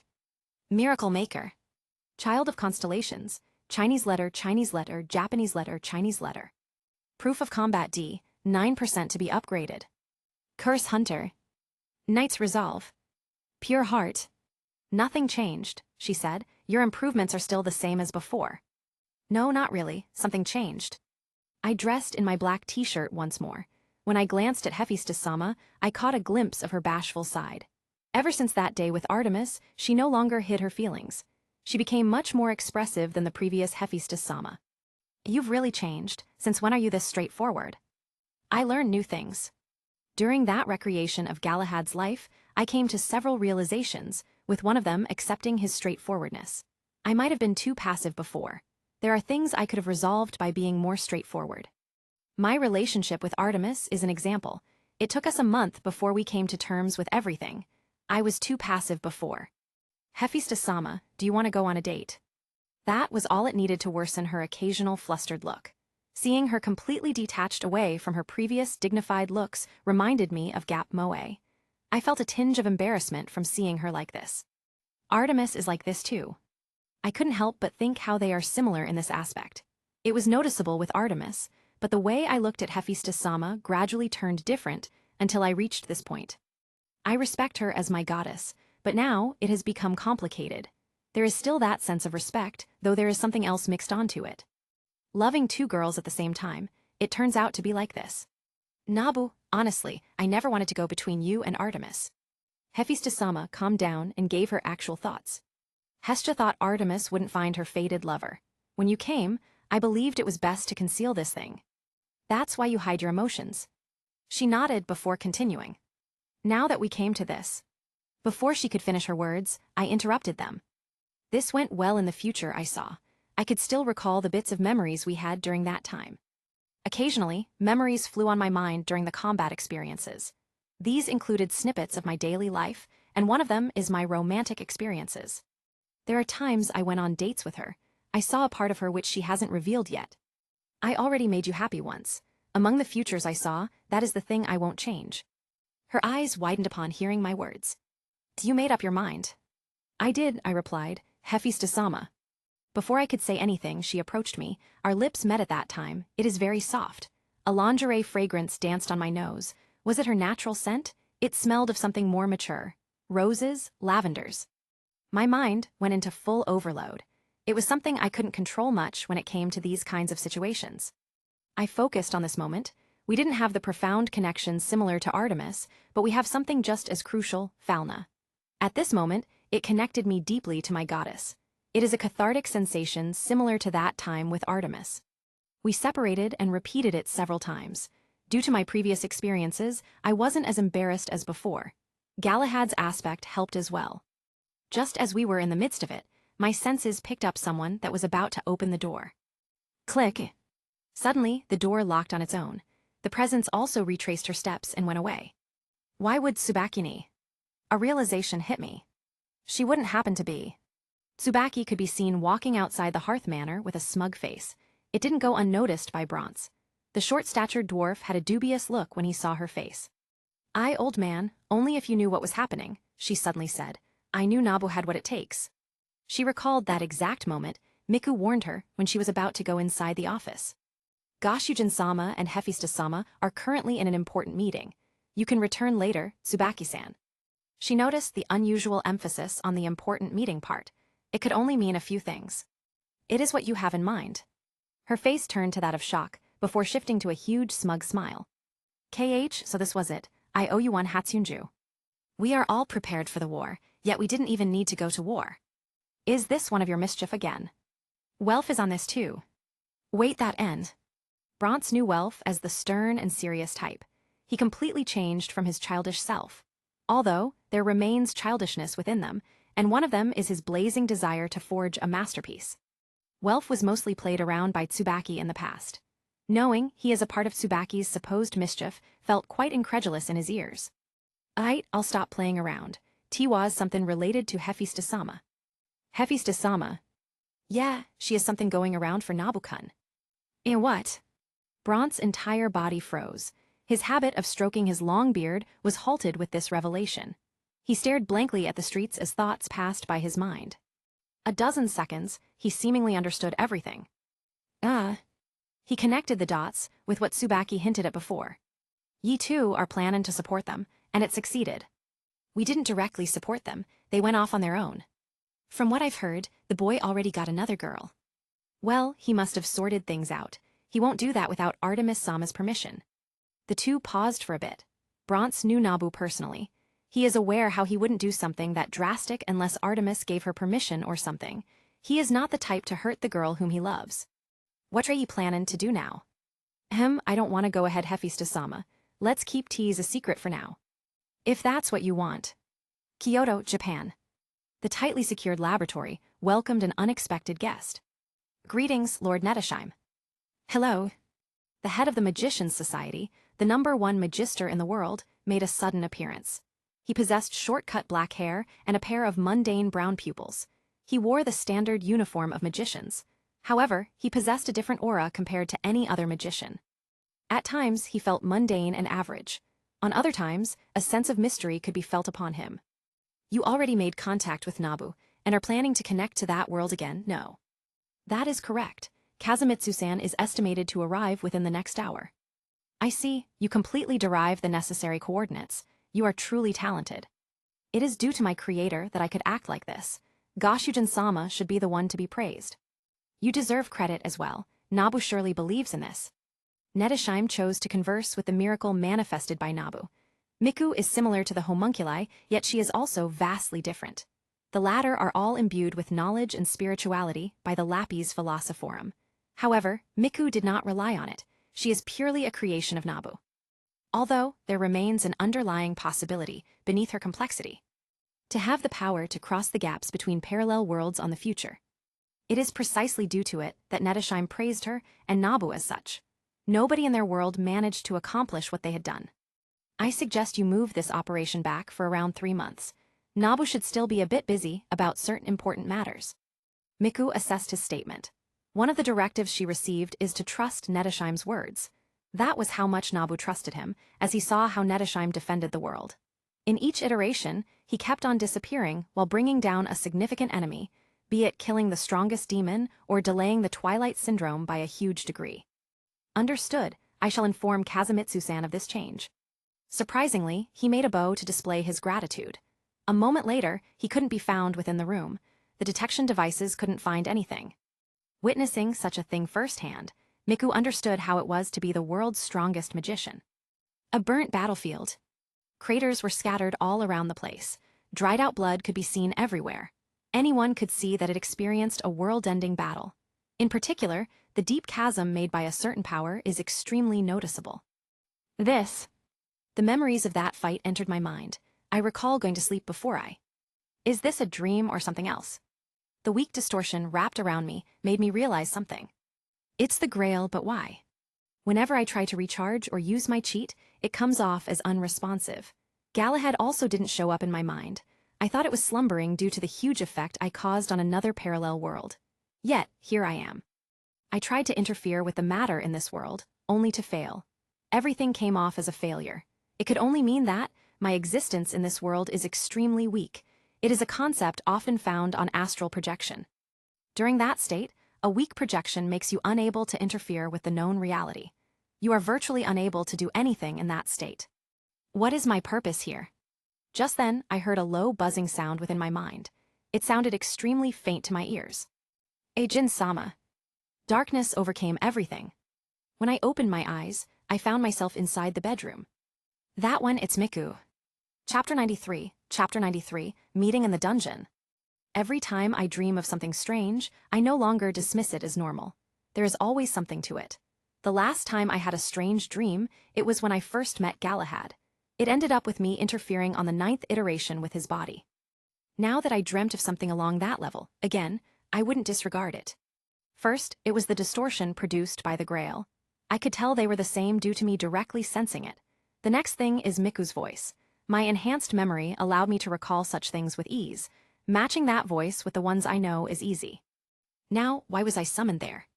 Given I am already dead in that iteration, I could guess a few reasons why that happened. She might have attempted something similar to a resurrection magica. It is a completely theoretical magicka which no one had ever done yet. Even Lord Nettesheim hadn't done it according to my current knowledge. However, why was the Grail involved in that magicka? Just because it has. Miracles. Miracles could make everything possible. It is the reason they are called as such. My interference on the 9th iteration is nothing short of miraculous. I continued deducing everything until the sun rose. My mind remained in an active state, continuously deducing the reason behind that dream. Phew. Even after being active for hours, I didn't feel drained nor fatigued. Just the proof of combat, skill alone turned my recovery right into something absurd. Pop. Pop. After a round of stretching, I felt more rejuvenated. Just like that, another day started. There are 3 things to be done after I woke up from the coma. Production of magic swords. Teaching the magicka system of my world. Spending time with my 2 goddesses. The same thing ensued until 5 days later. Today, I thought of the promised date with Hephaestus-sama. My mind floated in that direction. I could still react against the monsters who spawned around me, however. The dungeon hadn't sent its enforcers after me since I never broke anything. I did notice the growing numbers of monsters spawned. BZZT. This time, I didn't wear my combat suit, only my specially treated magician's outfit. I wanted to feel how it was to fight like Suimai. He never wore any heavy armors compared to my habit of donning one. The black overcoat and pants were created from one of the highest grade spirit cloth. It is similar to salamander wool. The blessing imbued to it allowed the manipulation of light without any mediums. Although it is quite useless to me, it's not. The amount of mystery imbued on this cloth is a lot. It is to be expected from higher order beings, such as spirits. All that has to be done is to amplify the blessings, which was achieved through the Moria sisters' efforts. Regarding them, I owe them a favor. That is no longer a matter of volleys, but their goodwill. Seeing a dozen minotaurs running in my direction, I summoned forth my blade, Sara. Xiang. Upon unsheathing it, my body shot forward. The surroundings turned into a blur. I swung my blade several times. I merely felt minimal resistance as it passed through their necks. PSSSHK. Xiang. I threw the bits of blood stuck on the blade before sheathing it once more. Thud. The minotaurs' bodies fell to the floor lifelessly, their heads separated from their body. Really? Snap. The magic stones containing a considerable amount of mana all flew on top of my hand. Consequently, their corpses turned to ashes. I remember it. I stored most of the magic stones, saved for one. Examining the stored energy inside these magic stones, I remembered one of my experiments to turn them to one-time combustibles. The sudden release of this amount of mana would work akin to black flash. It could potentially create more than enough force to kill someone. That was something I completed in my 9th iteration. Cracked. Cracked. I tightened the grip over it. Cracks started appearing all over it. Small amounts of magical energy seeped out from it.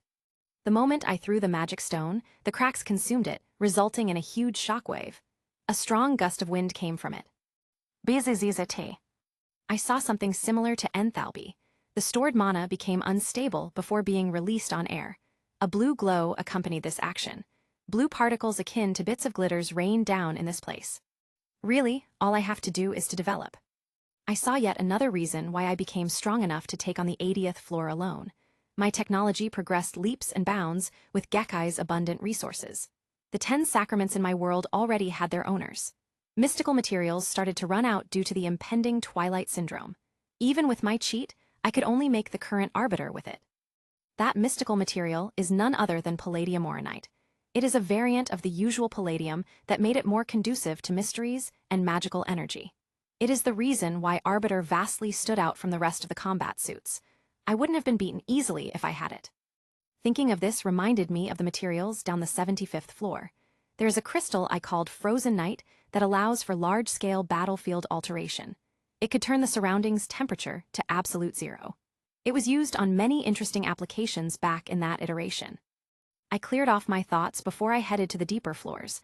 I didn't have Miku's assistance nor the suit, yet I could still handle things easily. My exhausted mind recovered at the same rate I consumed them.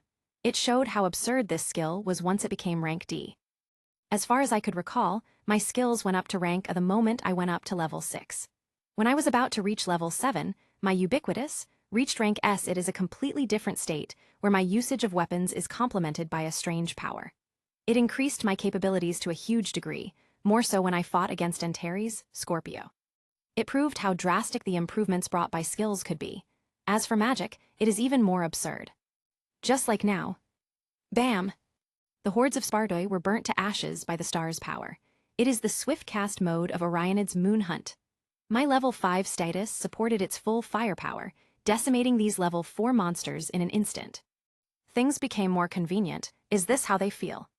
Satoru-san always had this confident look whenever he went out for a fight, though I am aware that he seeks to be even stronger. The presence of Lord Netishime, Tenjin-sama's friend, became his driving force. It constantly reminded him that he is not the strongest. Thus, he was terrifying during those times. A constantly improving Satoru-san is the last thing his enemies would want to see.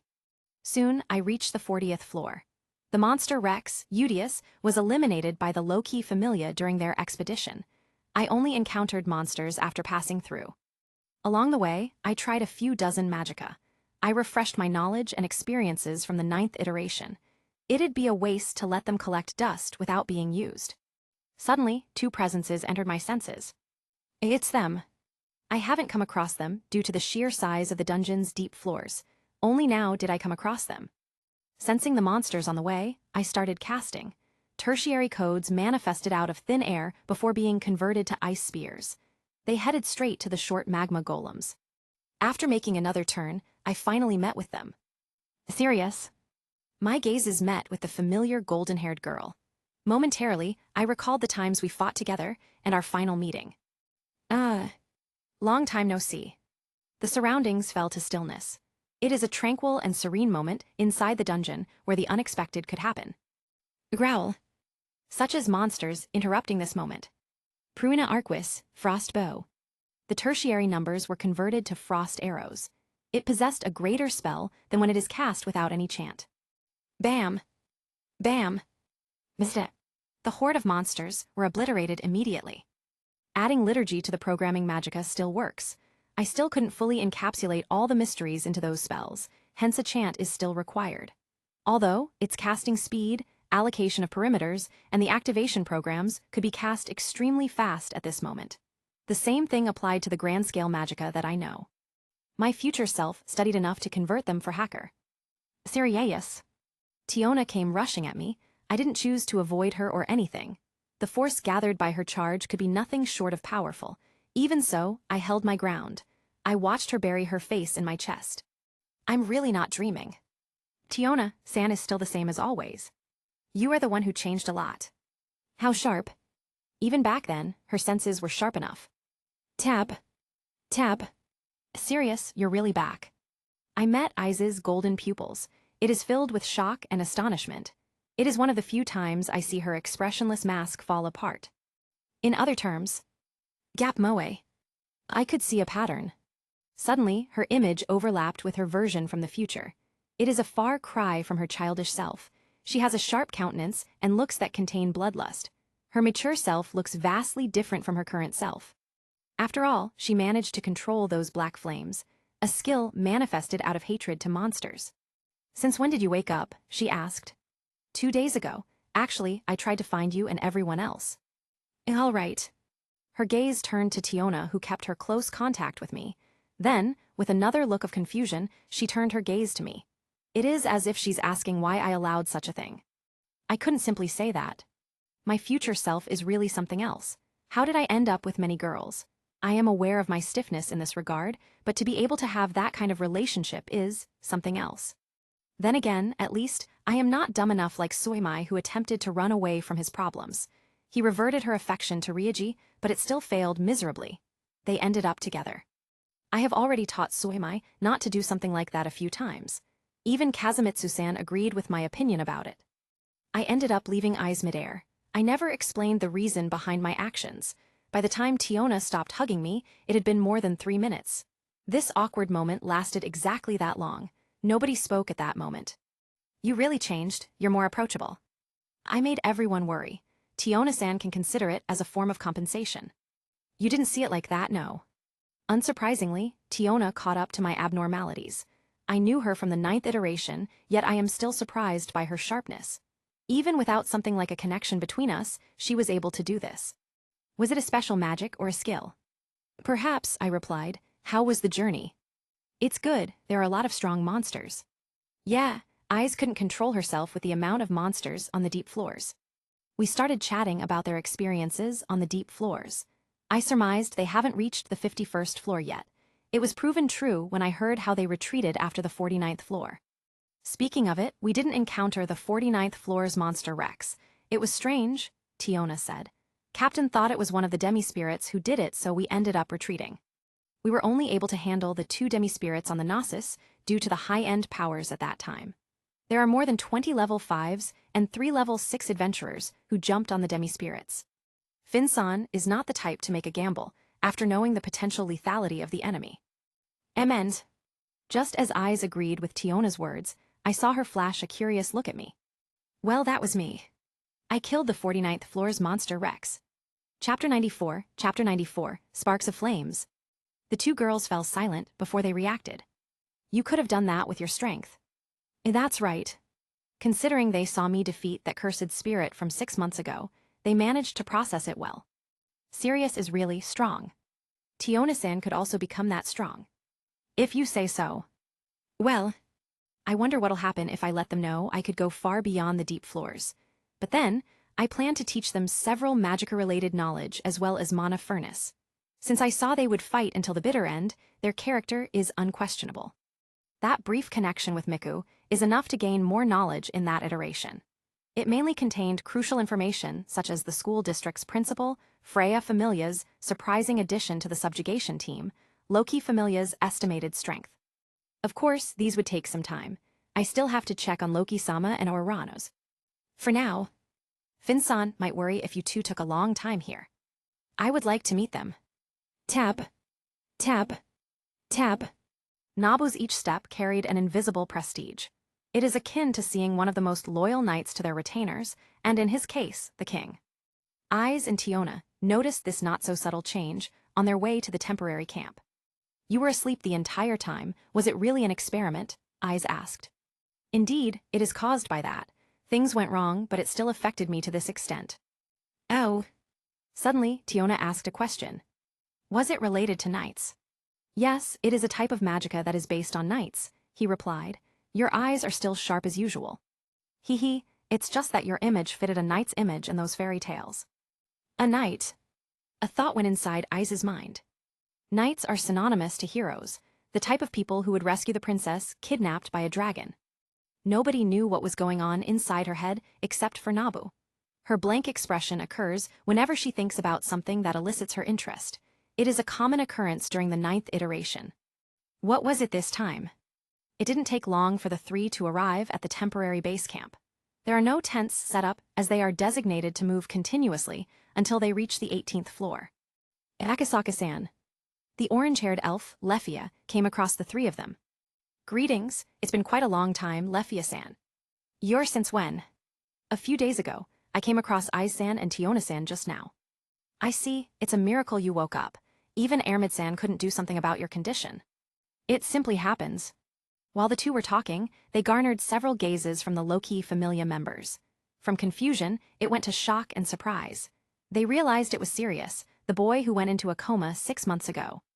Right after shaking Aurario to its core with his level-up records as well as inventions, i.e. unbreakable magic swords, he slowly went to obscurity. Nevertheless, nobody forgot his name. Seeing his slightly unfamiliar appearance startled them. It's as if he went on a growth spurt, but 10 times more intense. You're here. One of the Loki Familia's executives came close. Her usual intellectual look was preserved even inside the dungeon. I apologize for my late arrival, Lady Reveria. Nabu said as he made a bow. Coupled with his unique aura, it became very impactful. You changed. Indeed. Their gazes met. Only the 2 of them knew the underlying meaning behind Reveria's words. She felt the dormant dream organs within him. It is an extremely vague sense, but one that Nabu acquitted on. Reveria is already familiar with their sensation during the time with the cursed spirit. It seems like it is true. However, you shouldn't attempt to do such things again. Duly noted. With that, her reprimanding stopped. Nabu is aware that she treated him just like Eyes, the type to dive into dangers actively. Even though she misunderstood it partly, he didn't bother to explain. In a way, he did put himself in danger when he went to the 9th iteration. Despite the unknowns associated with it, he took that chance. It is not something he would usually do, but he was overwhelmed by many things at that time. While they were taking with him as the main topic, it went off topic for a while. I remember B-Tessan staying in the Twilight Manor. Loki-sama mentioned he was grounded due to some things. Swiftly, eyes made a dull look. Lefia-san was startled while Reveria shook her head, as if resigning herself to the outcome she saw long ago. That, Tiona hesitated whether to say it or not. That dumbass shouted something that revealed it to the entire hostess. That included its other patrons. It's that incident. Everyone was too scared when Ai-san took the initiative to drink alcohol. Hearing their words, Nabu confirmed it had something to do with him.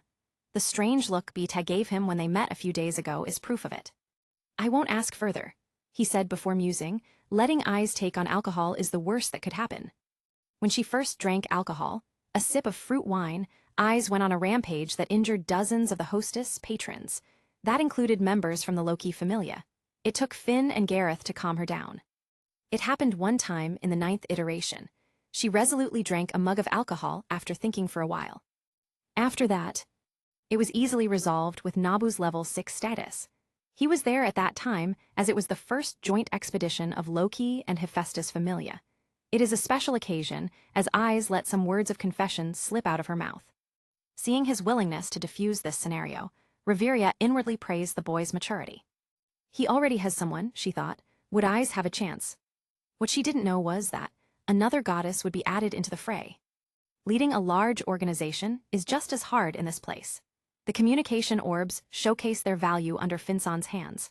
They would be able to return to the surface by tomorrow morning at latest. After meeting with Loki Familia, I spent the entire afternoon doing my usual routine. The magica lessons couldn't stop. Fortunately, everyone is learning at a sufficient pace. Even Lily could match Philvis, Ein, and Haruheim-san.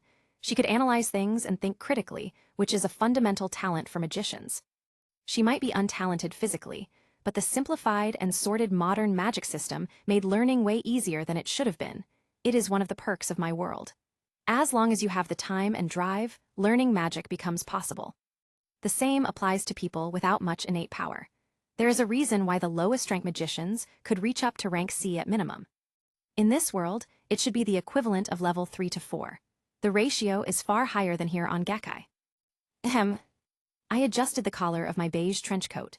I partnered it with a black turtleneck and gloves. Yes, I am trying to actively fix my distorted sense of fashion. The memories of Galahad had a part in it. When I saw how his formal outfits looked, I knew I was the problem. It is still fine during casual wear, but the magician's outfit for a formal date. I talked about this with Artemis a few hours ago. In the end, she said that my outfit wouldn't matter. My feelings do. Buzz. A virtual silhouette appeared in my sight. Arbiter's upgrades have been completed. The parts constructed by Goshujin-sama are successfully loaded into the combat suit. Thanks, Miku. As we spoke, the portion of the floor receded. A black case with the same height as me emerged from it. The sleek case has the improved space magica on my previous bracelet. It contained Arbiter, as well as the spare arsenal. I placed it on my newer space bracelet. It joined the other precision machines inside it. I made it a habit to carry these in case I encounter something similar to that scenario with Jogo. I wouldn't repeat the same mistake again. Pulling my sleeves down, I left my room. Hephaestus-sama isn't here as of the moment. Tsubaki-ni caught wind of this date and insisted for them to stay elsewhere. It did lessen the awkwardness we would be feeling had she stayed here. I wonder. I hope I can make her happy. Right now, Hephaestus couldn't think straight. What should we the plan? She was turned into a blushing mess before everything began. Unlike Artemis' case, she had Tsubaki at her side. The latter served as an assistant of sorts that gave advice when it comes to dates. However, it also caused the matter to remain stuck on Hephaestus' mind. As a result, she couldn't think straight for 2 hours.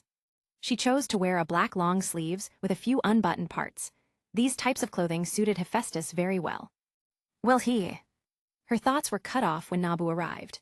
His tall stature combined with his new sense of clothing made her dazed for a while. It suits Hephaestus-sama very well. You too, you look great. Hephaestus withheld her embarrassment with her last bit of pride. It created a sense of coolness akin to a mafia boss with her eye patch. You look like a mafia boss. Mafia, it's those people in your world know. She thought of the mafia yakuza that she heard from Nabu way back in the past.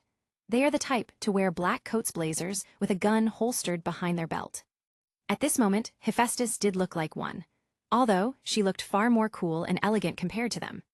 I won't deny it. I am interested in the guns in your world. I could understand the reason behind your choice. Hearing this, Nabu smiled. He didn't tell her the gift he prepared a few days back. It is supposed to be a surprise for today. Soon, the two became more comfortable with each other.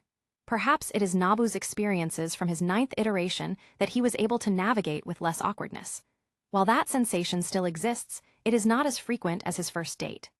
He might be walking on a path of his fellow knights. Of course, he dislikes Lancelot's irresponsibility and Tristan's womanizing trait. It is something that Galahad found quite incomprehensible as well. Although, Nabu could somehow relate on how emotions could spiral out of control sometimes. You are experienced with this, Hephaestus commented. Did it come from Artemis, or was it due to your future? Both. Seeing his complicated smile, Hephaestus chose not to ask further. Nabu feeling troubled only means that he is still not clear on what to do at this point. It elicited a desire to pat his head, but she realized how he became much taller than her. Surprisingly, Nabu reacted and smiled at her.